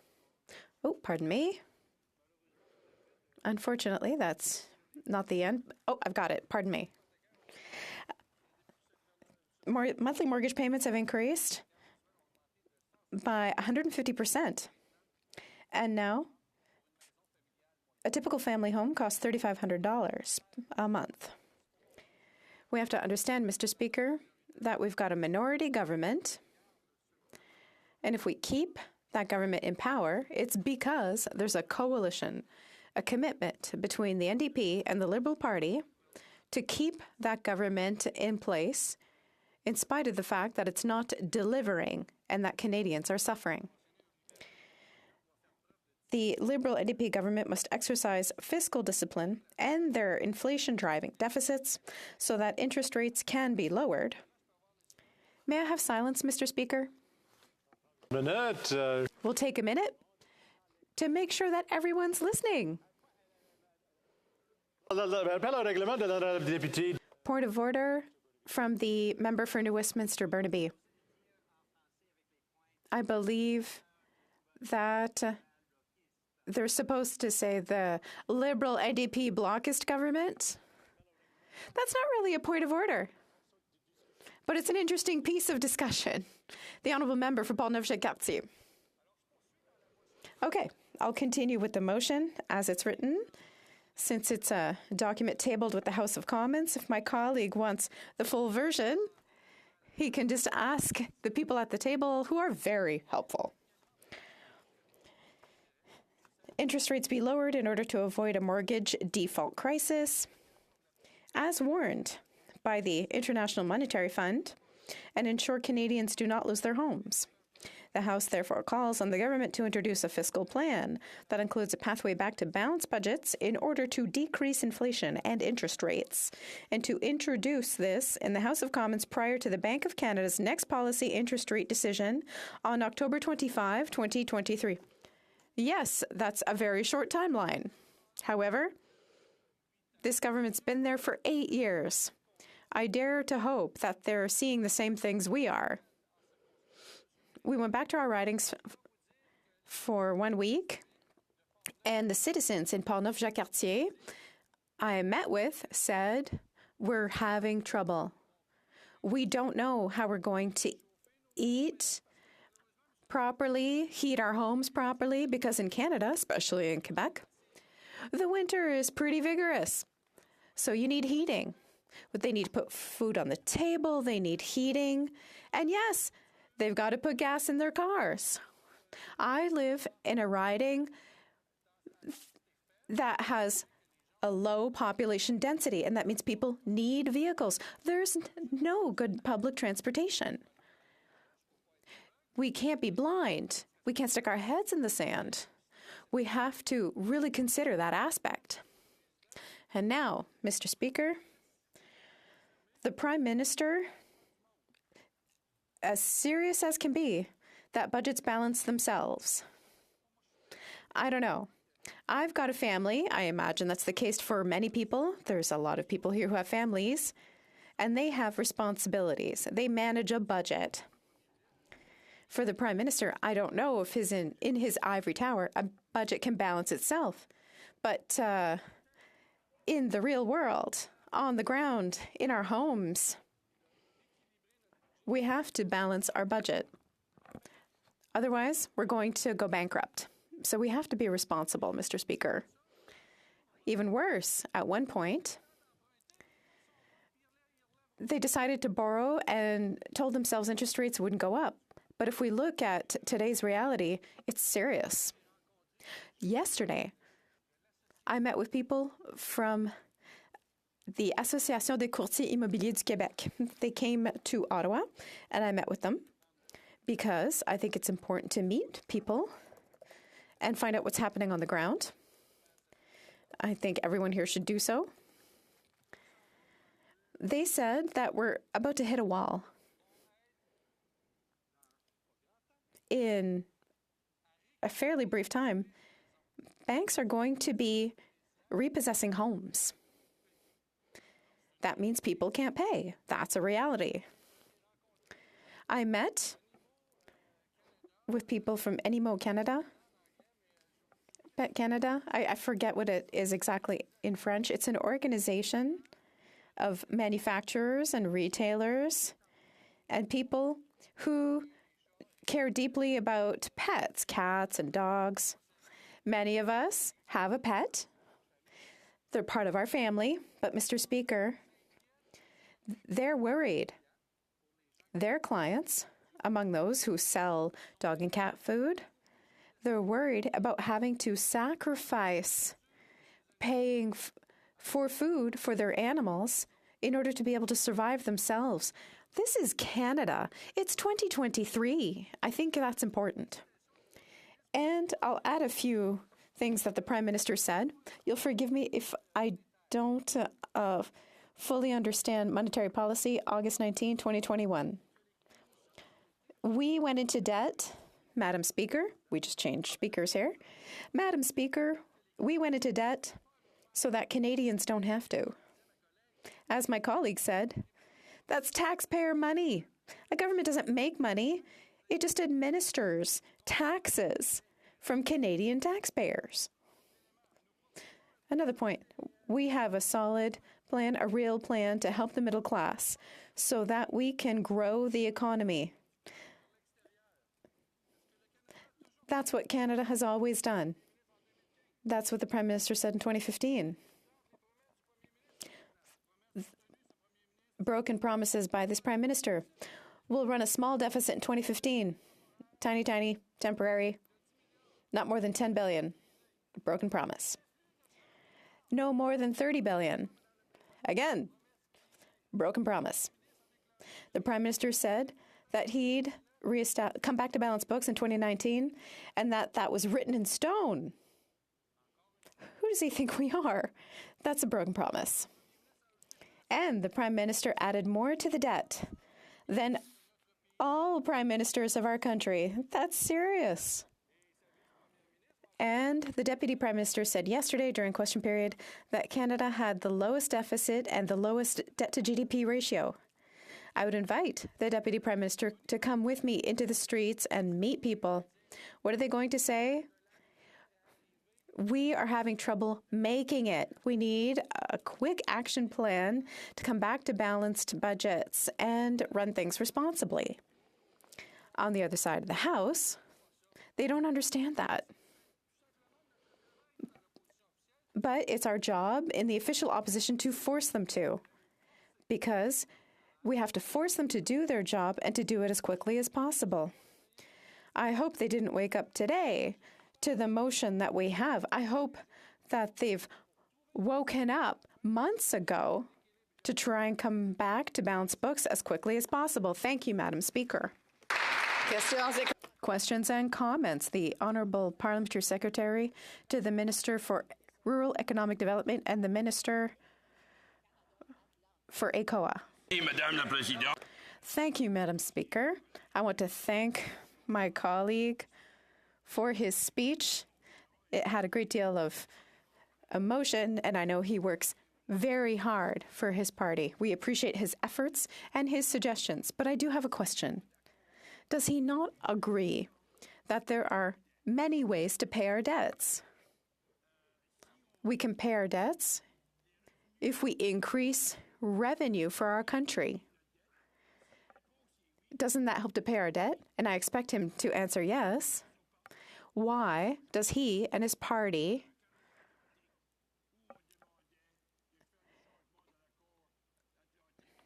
oppose changes to the Atlantic Canada Accords in order to open opportunities for Canada as a whole, especially for Atlantic Canada?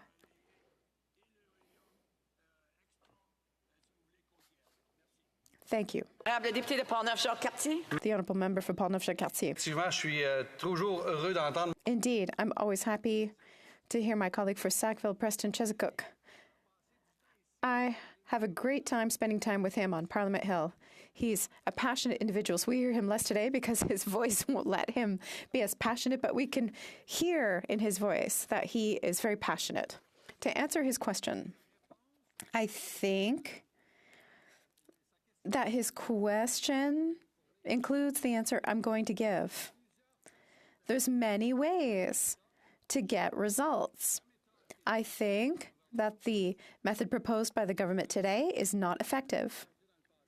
It's been demonstrated in the past. So yes, we believe in prosperity, but we want action, a plan, a program that are effective to lead to prosperity. Thank you. Questions and comments. The Honourable Member for Beauport, Côte-de-Beaupré, Île-d'Orléans, Charlevoix. Thank you, Madam Speaker. I'd like to thank my colleague for Portneuf-Jacques-Cartier. I had the pleasure of working with him, and we've had some relatively constructive exchanges. I want to look at the conservative narrative where we've got a magic wand and all of a sudden we'll be able to build housing just by snapping their fingers, come back to balanced books without austerity. On the one hand, we have a prime minister who's spending a way that I would describe as reckless, and there's no budgetary planning. But we have another offer, which is to cut everything and to pretend that there's no consequence on the help that we give to our citizens. I would like to hear him about the idea of supporting seniors. I think seniors are the ones most affected by inflation, as they were during the pandemic. And we're practically not helping them at all. So with his magic wand, will he support my colleague's bill? The Honourable Member for Portneuf-Jacques-Cartier.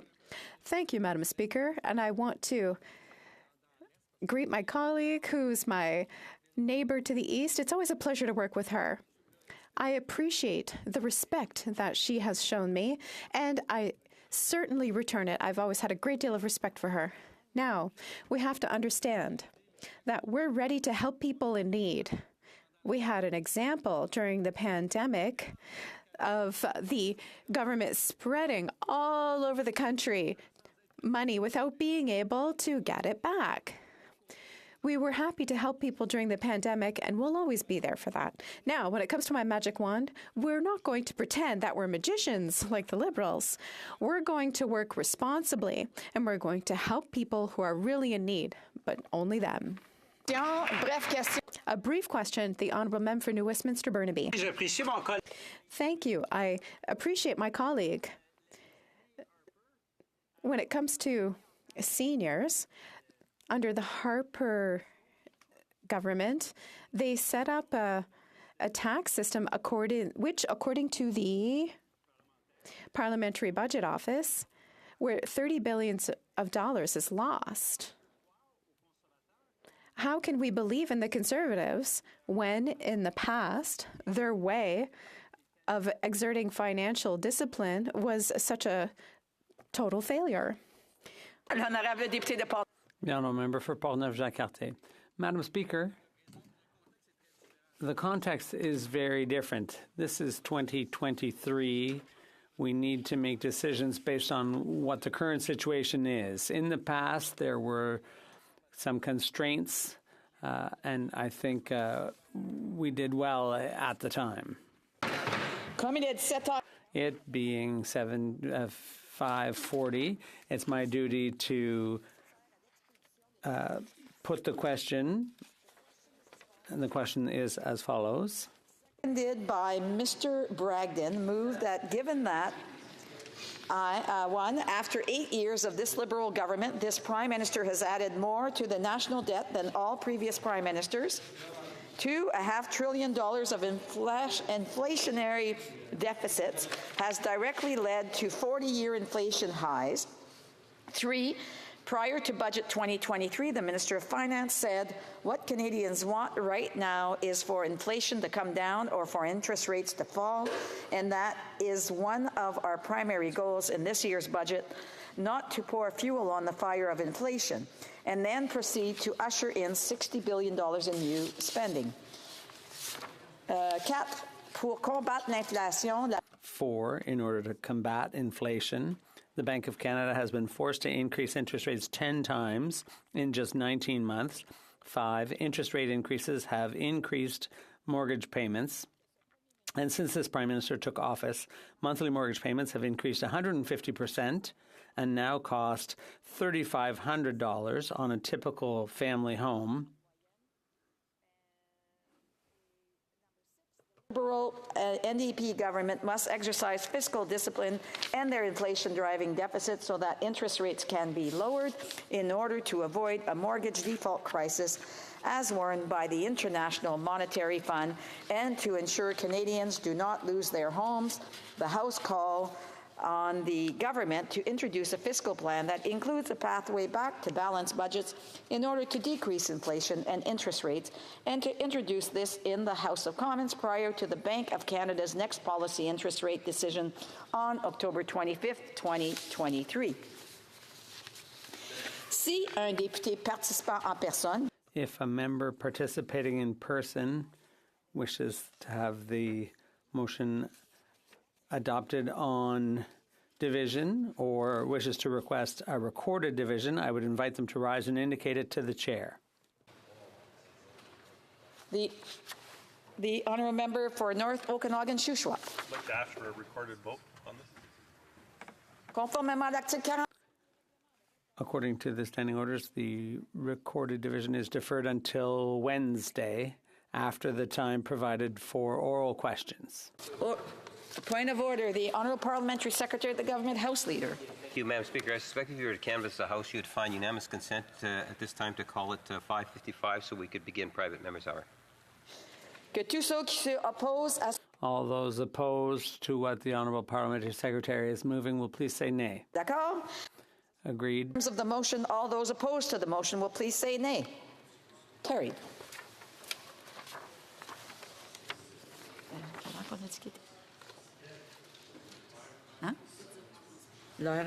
Okay. It being 5:43, the House will now proceed to the consideration of private members' business as listed on today's order paper. Orders of the day, ordre du jour. Orders of the day, ordre du jour, private members' business, resuming consideration at second reading of Bill C-320, an act to amend the Corrections and Conditional Release Act, disclosure of information to victims, standing in the name of Mr. Carey. Resuming debate, the Honourable Parliamentary Secretary of the Government House Leader. Yes, thank you, Madam Speaker. It's a pleasure that I rise today to speak on Bill C-320, a bill that I think does make a fairly significant statement. And I truly believe that it doesn't matter what side of the House a member sits on, that we all recognize that whenever a crime is committed, you will see that there is a victim, whether it's collectively or individually, Madam Speaker. And we want to, in a very real and tangible way, to be there to support victims, Madam Speaker. And when I look at Bill C-320, what I see is a bill that does move us forward in terms of being more transparent and ultimately accountable through providing supports directly with respect to victims. And I don't say that lightly, because I've had experiences while I was an MLA a number of years back, in particular, let's say in the mid-90s, where I had the opportunity to participate in a Youth Justice Committee, Madam Speaker. And for those that are not aware of a Youth Justice Committee, it was an alternative to young people having to go through a formal court. And one of the things that you find out, Madam Speaker, very, very quickly, is that when you have young people come before a committee, and the committee, in my case, was based on a community in the northwest end of the city of Winnipeg, where we had what we were classified as honorary parole officers of sorts, Madam Speaker, and we listened to cases which involved anything from shoplifting to automobile theft to, in some cases, minor assault type of situations. And what I had found is that the more that we gained experience as a Justice Committee, the stronger the desire to incorporate victims. And I believe at the time, Madam Speaker, we were one of the first Justice Committees that looked for restorative justice. And through restorative justice, it meant that what we had was young offenders, in this case, dealing with sitting down and working out some sort of a disposition along with the victim, Madam Speaker. And we felt that was kind of like a good alternative to having the victim outside of the process, but by having the victim on the inside and being able to actually contribute to the disposition of an individual, in this case a youth, a member of a young person in the community, and ensuring that justice was actually being served. And what we found, or what I have found in a couple of cases that I was able to participate in, is there was a much higher sense of relief in different ways, and part of that included the victim.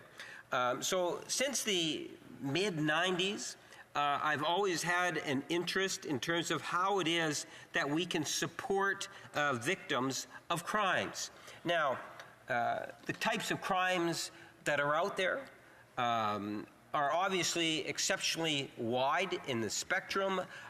The ones that have a strong element of violence against a person are, from my point of view, the most offensive, and I'm more sympathetic to the victim, making sure that the victim's rights are in fact being looked after, Madam Speaker.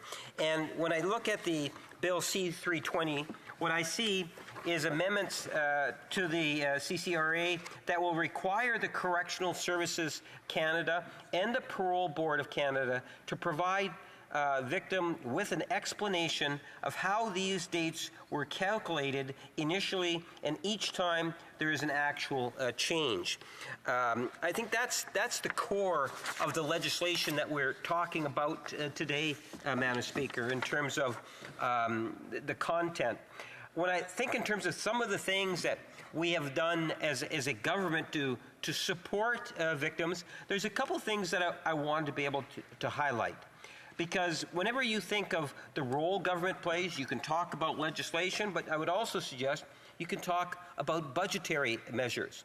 So, for example, in the budget of 2021, it proposed to provide just over $85 million over a 5-year period of time, Madam Speaker, to support a national program for independent legal advice and independent legal representation for victims of sexual assault, as well as support pilot projects for victims of intimate partner violence.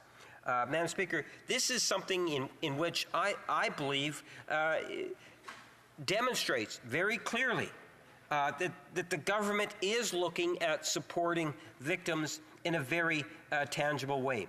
I've seen legislation that we have passed in the past, Madam Speaker, where it makes it easier for when a perpetrator goes before a parole board, that you don't have to have the victim to appear to represent or present, I should say, what had actually taken place, making the victim a victim once again. So budgetary measures and legislative measures is something in which I believe as a government we have acted on in order to be able to protect ultimately the interest of victims. Another thing is through the Victims Fund, we have made more than $28 million available to provincial and territorial governments and obviously non-governmental organizations to increase awareness and knowledge of victim issues, legislation, and in fact services that are available, Madam Speaker. So when you take a look at the summary of Bill 320, the bill amends, as I say, the Corrections and Conditional Release Act, and I believe that disclosure of an offender's parole eligibility dates to the victims of crime also includes the explanation of how such dates were determined, is in fact consistent with what it is that the government has been doing both from a budget and a legislative process previously. The government is in fact committed to supporting victims of crime and their families, and their right to information about the individuals who have harmed them should be respected at all stages of the corrections and conditional release process.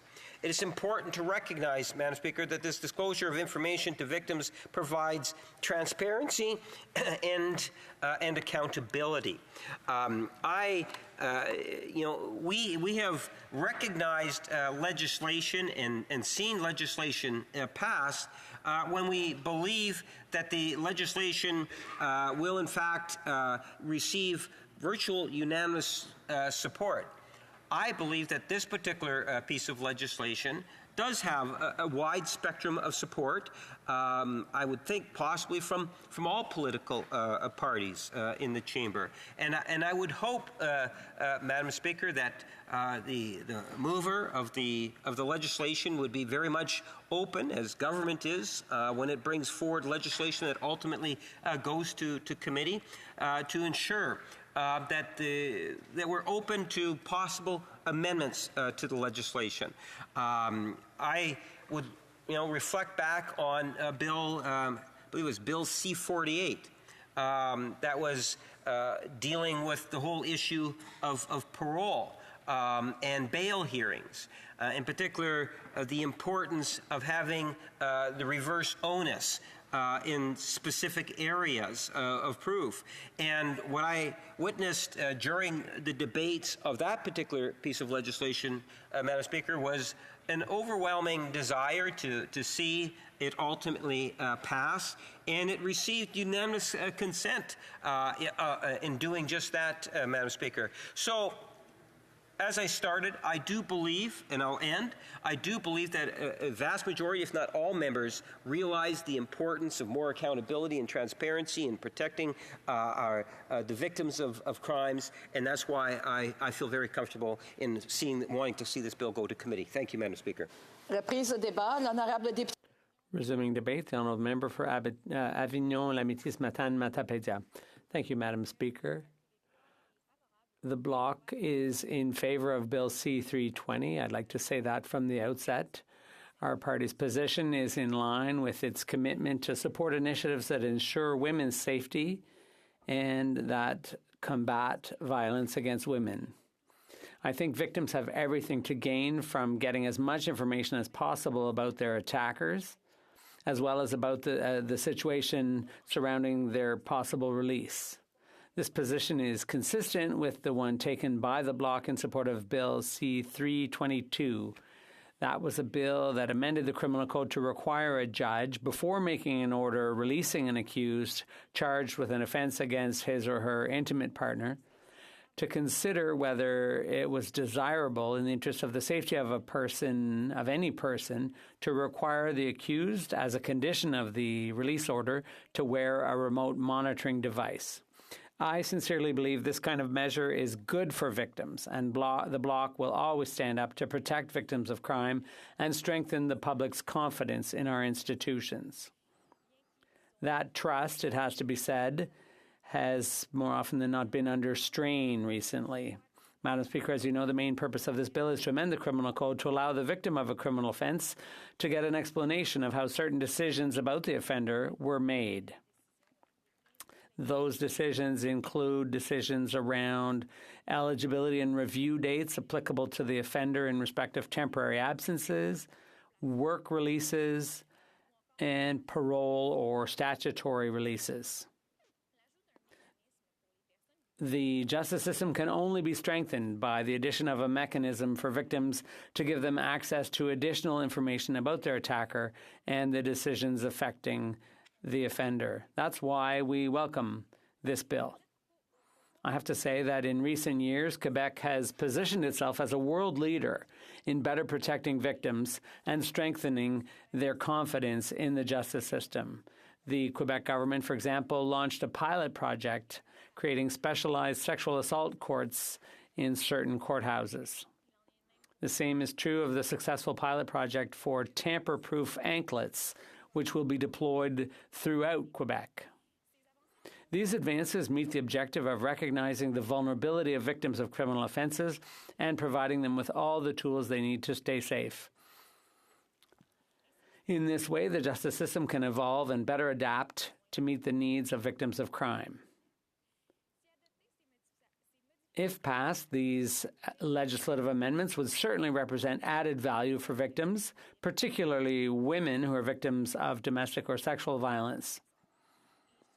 And I'd like to thank the member who tabled this bill because although we're talking about a fairly simple change, it's these small changes that can make a big difference in the lives of many people who really need these changes.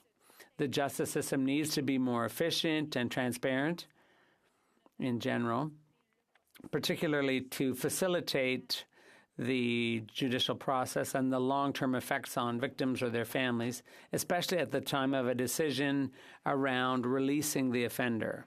As I said earlier, we need to strengthen public confidence in the justice system so no one who's been the victim of a crime hesitates about reporting the offender to the police. The figures are unfortunately reflective of a lack of confidence in the justice system. According to the Quebec Statistics Agency, only 5 to 6% of sexual assaults in Canada are reported. According to data obtained by Radio-Canada under the Access to Information Act, in 2018, 77% of women who made a complaint did not ultimately see the attacker formally charged. So it's understandable that many women don't want to get involved in a lengthy and costly legal process that might only disappoint them and force them to relive their trauma over and over again. The vast majority of women remain silent in the face of a justice system that's simply not doing the job. And the statistics show that violence against women is only on the rise. Between 2009 and 2019, the number of women murdered went up by 7.5%. As parliamentarians, I think we have a responsibility to help try to reverse this worrying trend. The fact is that in reality, there are shortcomings in our justice system. Many victims are still afraid of their attackers, even when those attackers are behind bars. My team and I wanted to take a look at what was happening on the ground in the Gaspé and the lower St. Lawrence regions. When it comes to violence against women, the statistics are certainly worrisome. Community organizations that help victims are increasingly overwhelmed. In the Gaspé, there's an organization that has seen an increase in the number of requests for outpatient assistance. We're talking about support for accommodation because there's virtually no housing available. There are only 11 units in one shelter, and so women are forced to remain in the community where they face higher risks. In recent months, there's been an increase in the number of high-risk cases. Women who rely on this shelter are increasingly dealing with multiple issues, i.e. mental health, domestic violence, and or drug addiction. All of the women who use the shelter's services, of all of them, very few actually report their attacker because the procedures are so cumbersome and the burden of proof is so high. And the results are, of course, also generally very disappointing. As I said before, very seldom do complaints lead to charges being laid. Women staying at the shelter fewer and fewer are reporting these incidents, even though the demand for support is growing. And the same thing goes for other shelters. Requests have to be turned down because they've at least doubled since the pandemic. And external services, the demand for external or outpatient services has also increased. Almost a quarter of women, only about a quarter of women who are victims of this type of violence actually end up making a complaint because of this lack of confidence in the justice system. And so if this bill could give victims at least some greater confidence, then I think I can only support it. And on behalf of the shelters and women's organizations in my region, I would say that this bill is a good thing. These organizations want the justice system to help restore victims' confidence more than anything else. So this bill is a step forward, and the Bloc will certainly support any initiatives to help victims of crime. So, as I said, this is a positive step, and we will certainly always stand in favor of anything that can be done to help victims of crime. and we will be pleased to vote in favour of this bill so that it goes to parliamentary committee. And the person who spoke before me said there might have to be some amendments, but we're certainly open to working on this bill together. Thank you, Madam Speaker. For Oxford.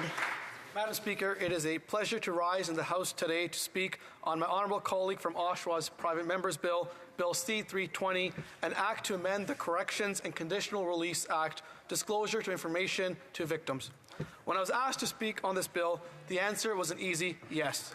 It is easy to support Bill C-320 because this crucial piece of legislation prioritizes victims' rights in the Canadian justice system. It is the government's responsibility to ensure that victims of crime are treated with the utmost respect and dignity. It is the time that the victims and their families are prioritized by our justice system, not continuously re-victimized by it. However, this Liberal government repeatedly fails on that account. This Liberal government has been easy on criminals while tough on families. After 8 years of this Prime Minister's failed catch and release bail and soft on crime policies, crime has never been worse. Ever since this Liberal government passed Bill C-75, they have unleashed a wave of violent crime across our country. Since 2015, total violent crime has increased by almost 40%. Homicides have increased by 45%. It is up for the 4th year in a row. Gang-related homicides have increased over 100%. Violent gun crime has increased by over 100%. The total sexual assaults have increased by almost 75%. Sex crimes against children have increased by over 125%, Madam Speaker, and kidnappings have increased by almost 40%.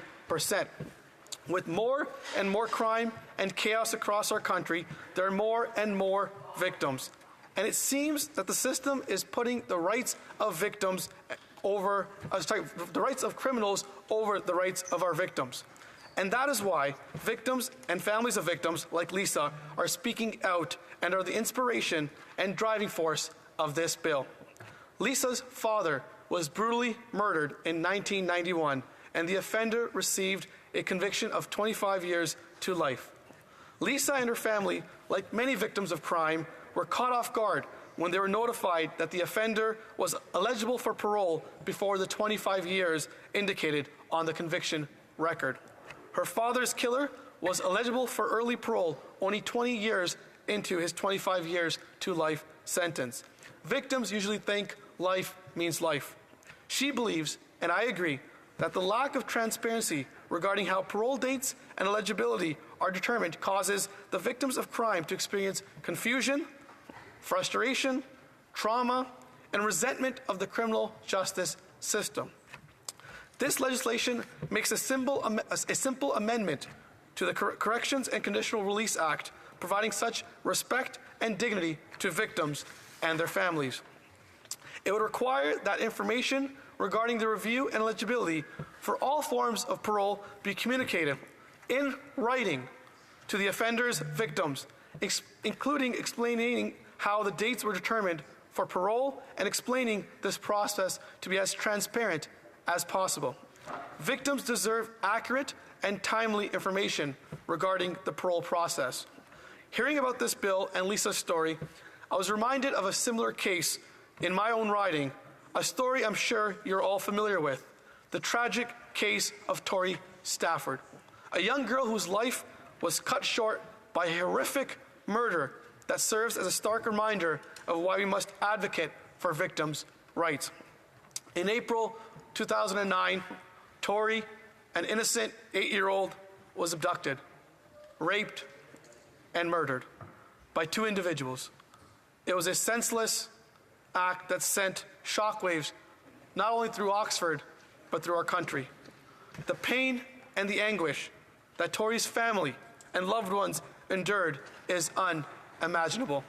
This traumatized Tori's family, our community in Oxford, and our country.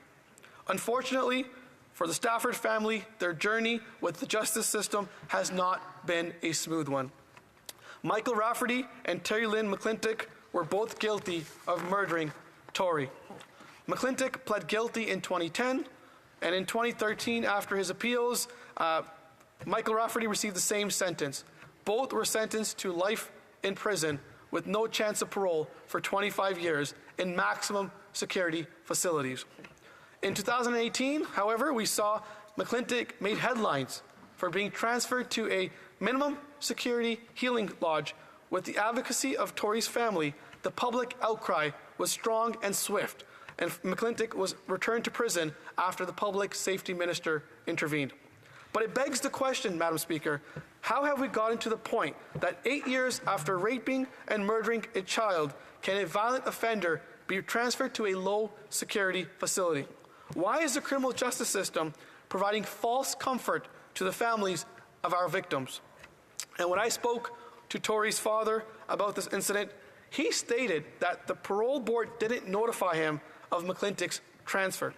He shared how each time the offenders were transferred, it brought back the terrible memories. It picked at the wounds that they were trying to heal, and it caused them pain. Each time the offender of the crime was transferred to a lower security facility or was granted temporary leave from a prison for various reasons, it was not always communicated to them, and it was traumatic for their family. Tory Stafford's story is a heart-wrenching example of the dire need for comprehensive reform of our parole and justice systems. We need greater transparency. We must prioritize victims and victims' families rather than allow criminals to dictate how the process will progress. While this incident is older, Rodney Stafford, Tory Stafford's father, again was in the media this summer when we heard about Paul Bernardo's transfer without much warning to his victims' families. Rodney discussed the need for transparency surrounding the incarceration of his daughter's killers, especially when they become eligible for parole. He knows that there's a chance that one or both one day will be released, but until then, he says victims' families deserve more respect. And he said, and I quote, "The victims' families, we don't have any rights. They've been eliminated." And ultimately, that's why we're here today, Madam Speaker. Bill C-320 addresses the fundamental issues of victims' rights, aiming to provide them with the support and recognition they deserve.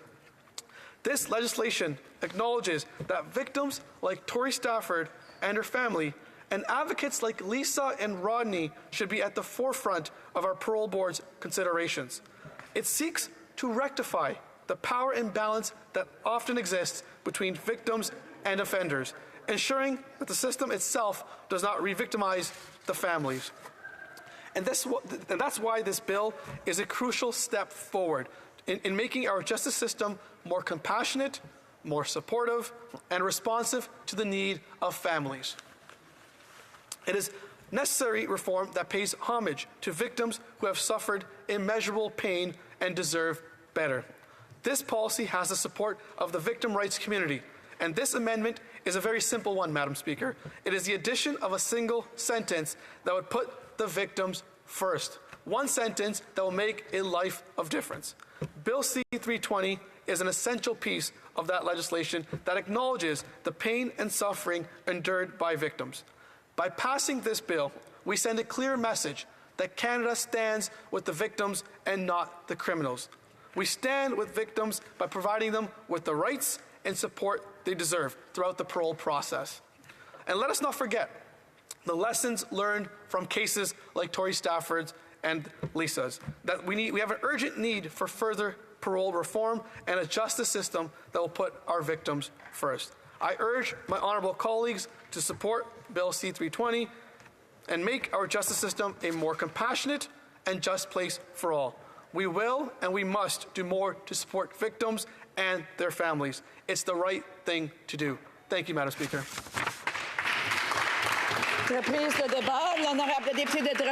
Resuming debate, the Honourable Member for Drummond.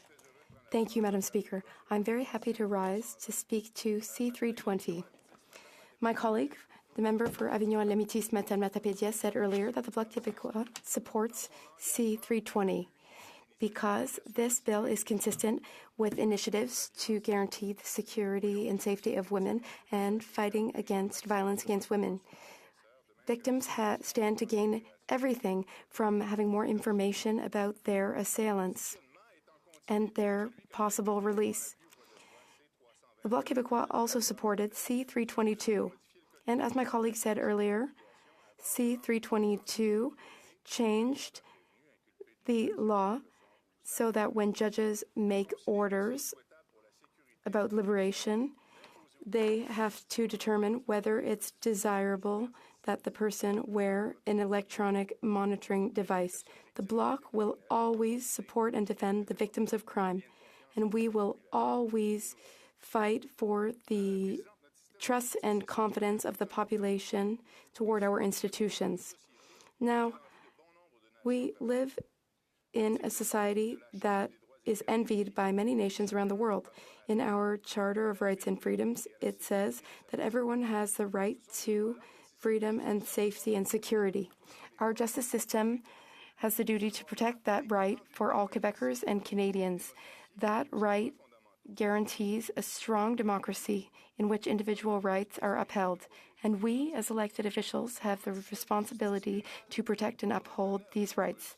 Our criminal system does have many flaws. Many studies and witness testimonies have demonstrated that. In fact, in a study, it was found that 49% of Canadians feel that our justice system is not truly fair. That's about half the population, Madam Speaker, and about 30% of people feel that the justice system is not accessible. So we often find ourselves having to review a system that gets bogged down in administrative issues and forgets that its primary vocation should be protection of humanity. We feel that transparency is essential. Victims deserve transparency. We need to strengthen, or even in some cases, rebuild trust that people have in our systems. It is absolutely essential that victims feel safe and in security throughout the process, and that they feel that decisions made protect and preserve their safety.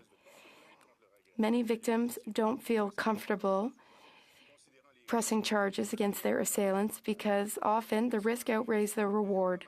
And when Canadians reach that decision, it means that the system has failed. Domestic violence has increased over the past 5 years, according to Statistics Canada, and women and girls are the first victims of this failure in our system.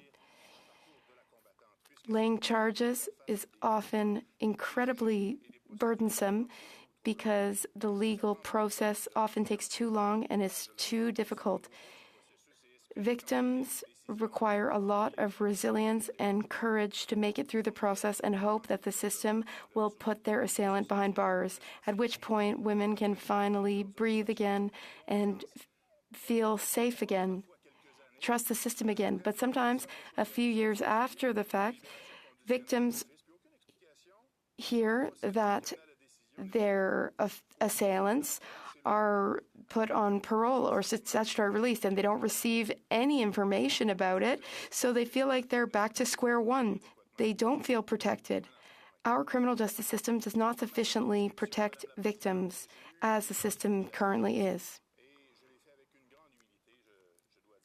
With humility and privilege, I spoke to a woman who is a survivor of sexual assault.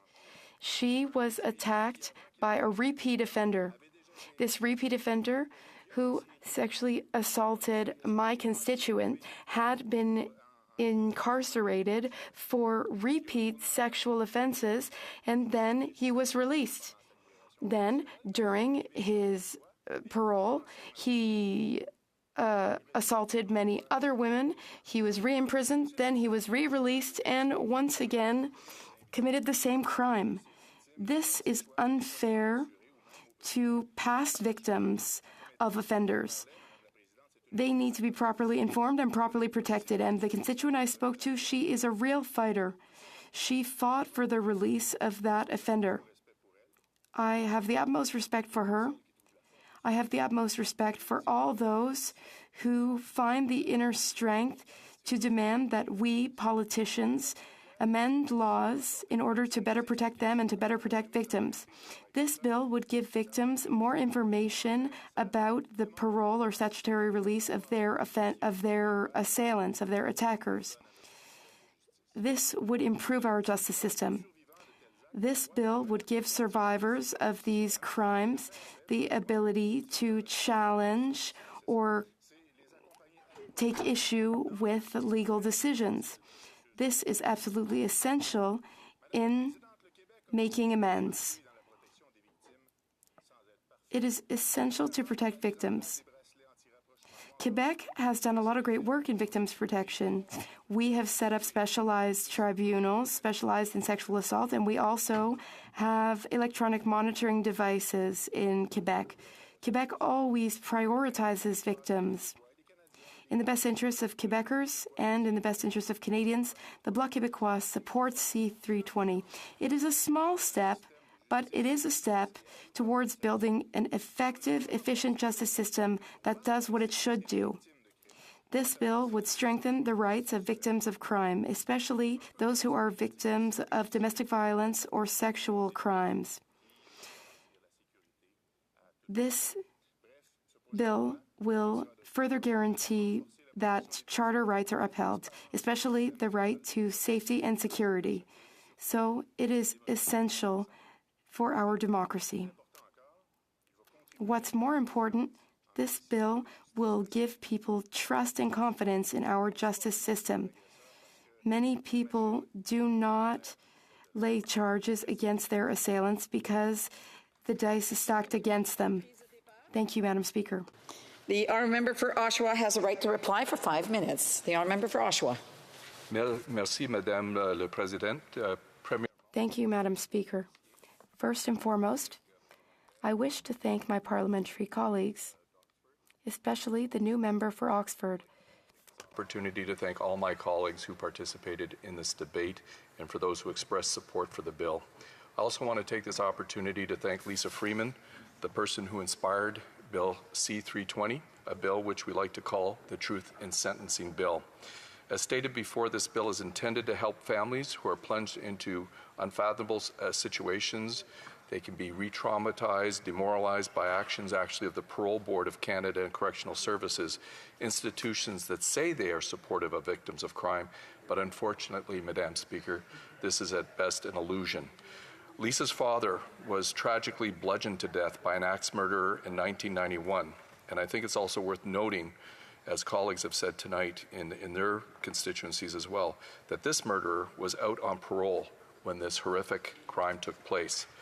Lisa's family was shocked to hear that life didn't mean life for this murderer.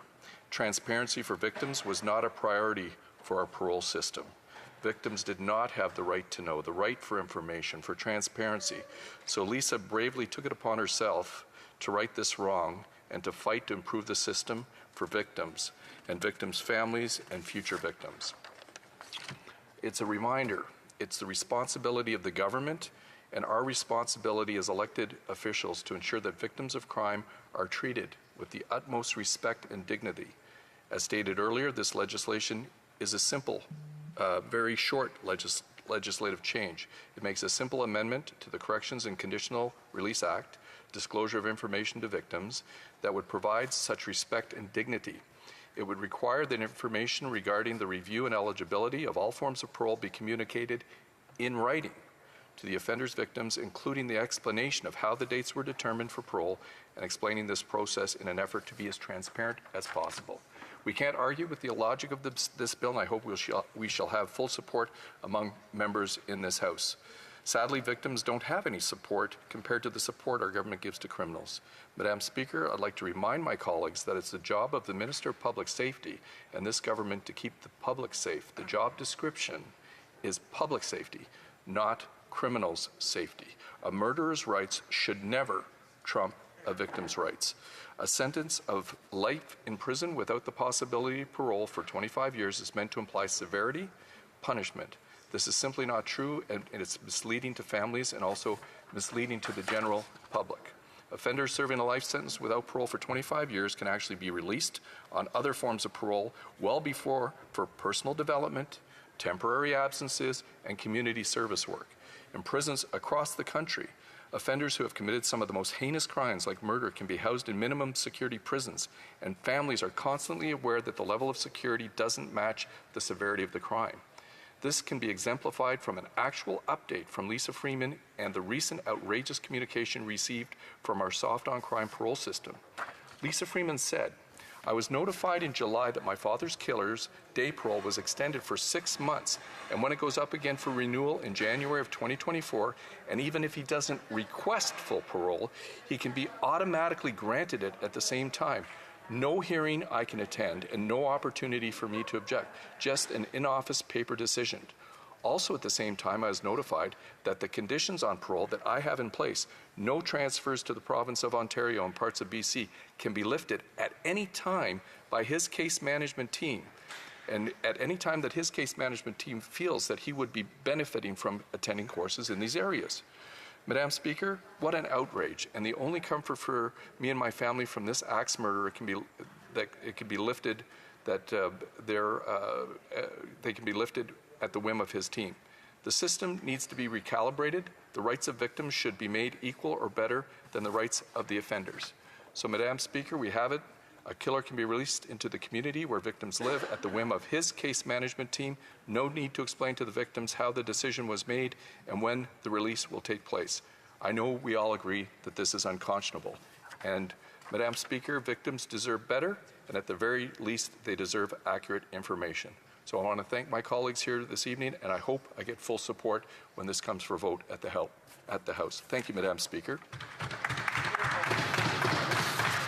The question is as follows. Mr. Carey, seconded by Mrs. Wagenthal, moved that Bill C-320, an act to amend the Corrections and Conditional Release Act, Disclosure of Information to Victims, be now read a second time and referred to the Standing Committee on Public Safety and National Security. Si un député participant en personne. If a member participating in person wishes that the motion be carried, or carried on division, or if a member of a recognized party participating in person wishes to request a recorded division, I invite them to rise and indicate it to the chair. Joshua. That I ask for a recorded division, Madam Speaker. Pursuant to Standing Order 93, the division stands deferred until Wednesday, October 18, 2023, at the expiry of the time provided for oral questions. À l'ordre. Order. Pursuant to Standing Order 38, a motion to adjourn the House is deemed to have been made and seconded at this time. Therefore, the question is that this House do now adjourn. The Honourable...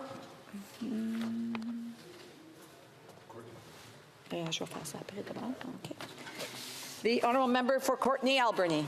Thank you, Madam Speaker. Madam Speaker, I'm here tonight on behalf of the 40,000 Canadian families that have lost loved ones since 2016, since this government formed power due to the toxic drug supply.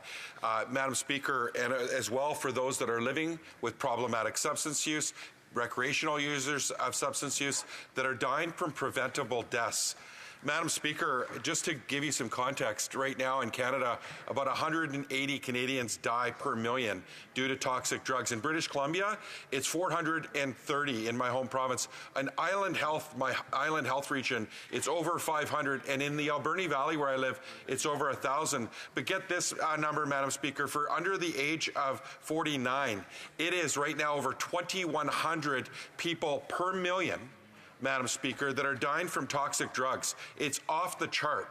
And I've been asking, and New Democrats have been asking, for the federal government to come up with a plan, a timeline and resources to respond to this health emergency. In fact, Madam Speaker, they not only have failed to do that, they haven't even spent 1% of what they spent in the response to the COVID-19 pandemic, Madam Speaker. And why?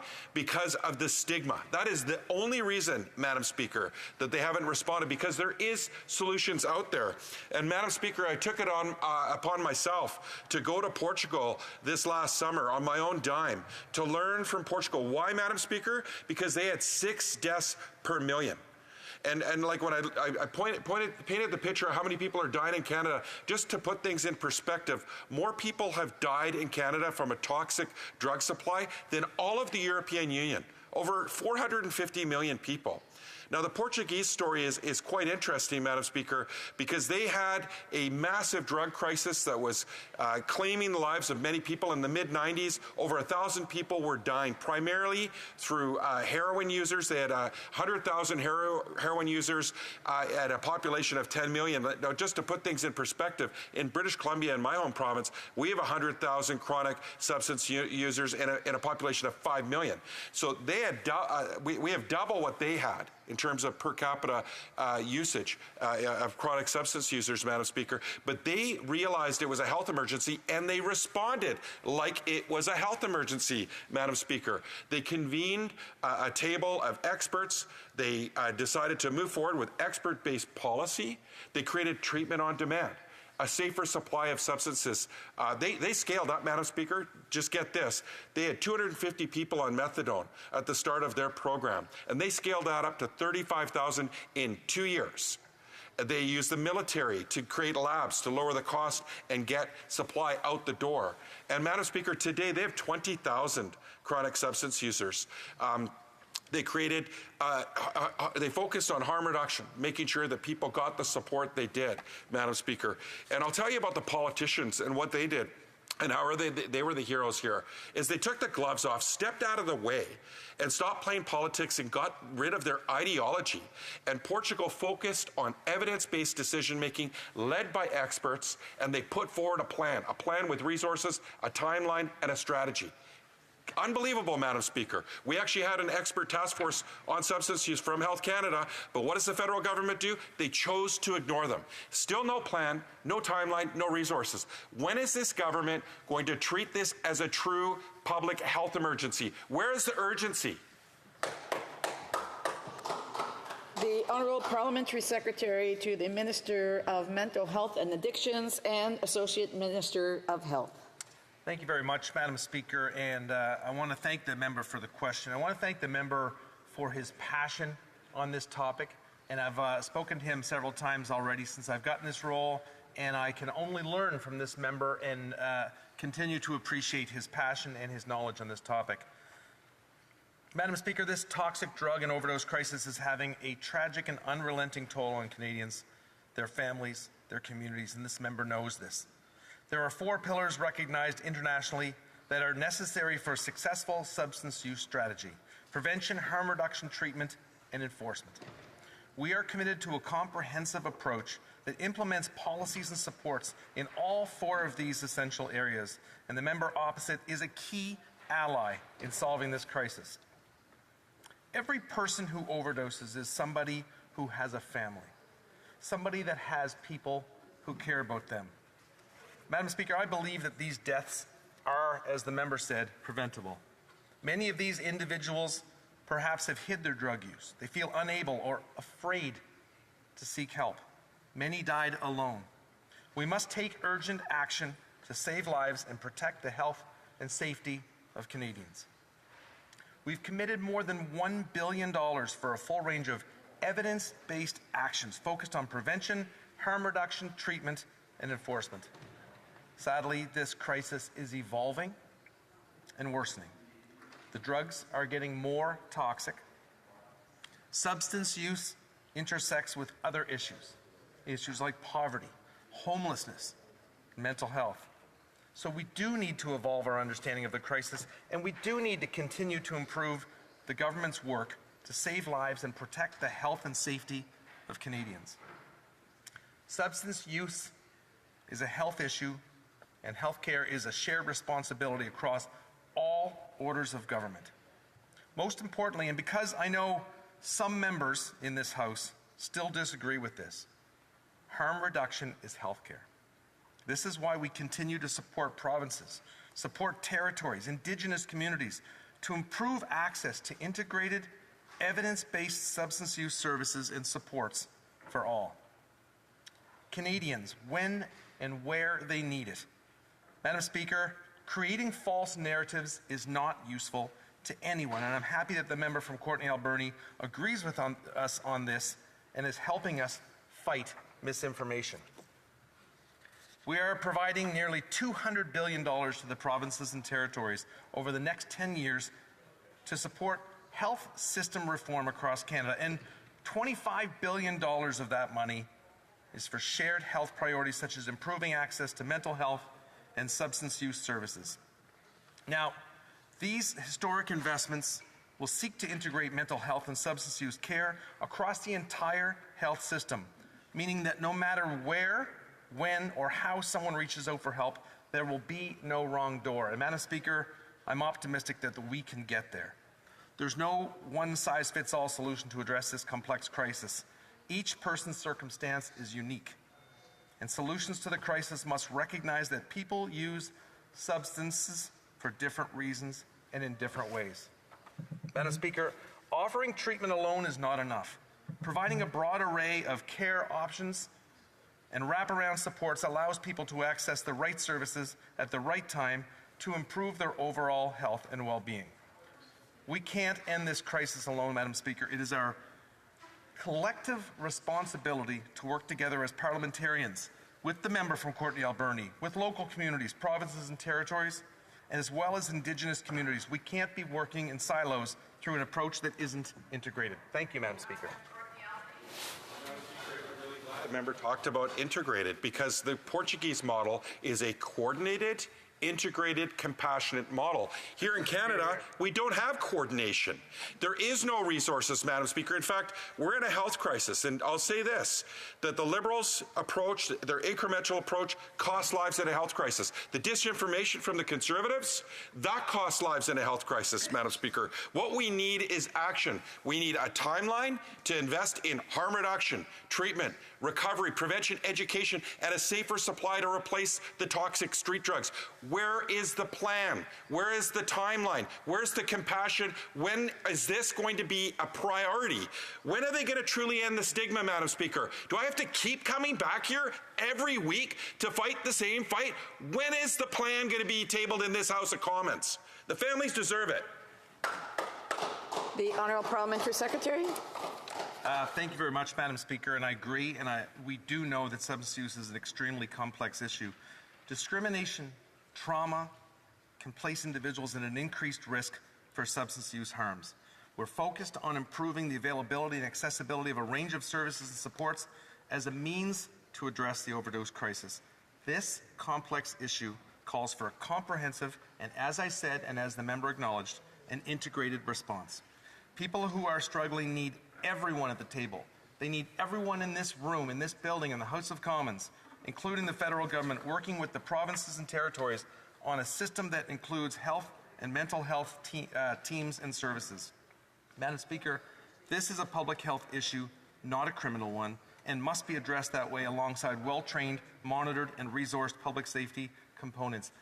I look forward to discussing the trip that you took and learn a little bit more about that model in Portugal. Thank you, Madam Speaker. Member, he's to address questions and comments through the chair. The Honourable Member for Leeds, Grenville, Thousand Islands and Rideau Lakes not being present to raise during the adjournment proceedings the matter for which notice has been given. The notice is deemed withdrawn. La motion portant que la Chambre s'ajoute. The motion to adjourn the House is now deemed to have been adopted. Accordingly, this House stands adjourned until tomorrow at 2 p.m. pursuant to Standing Order 24-1.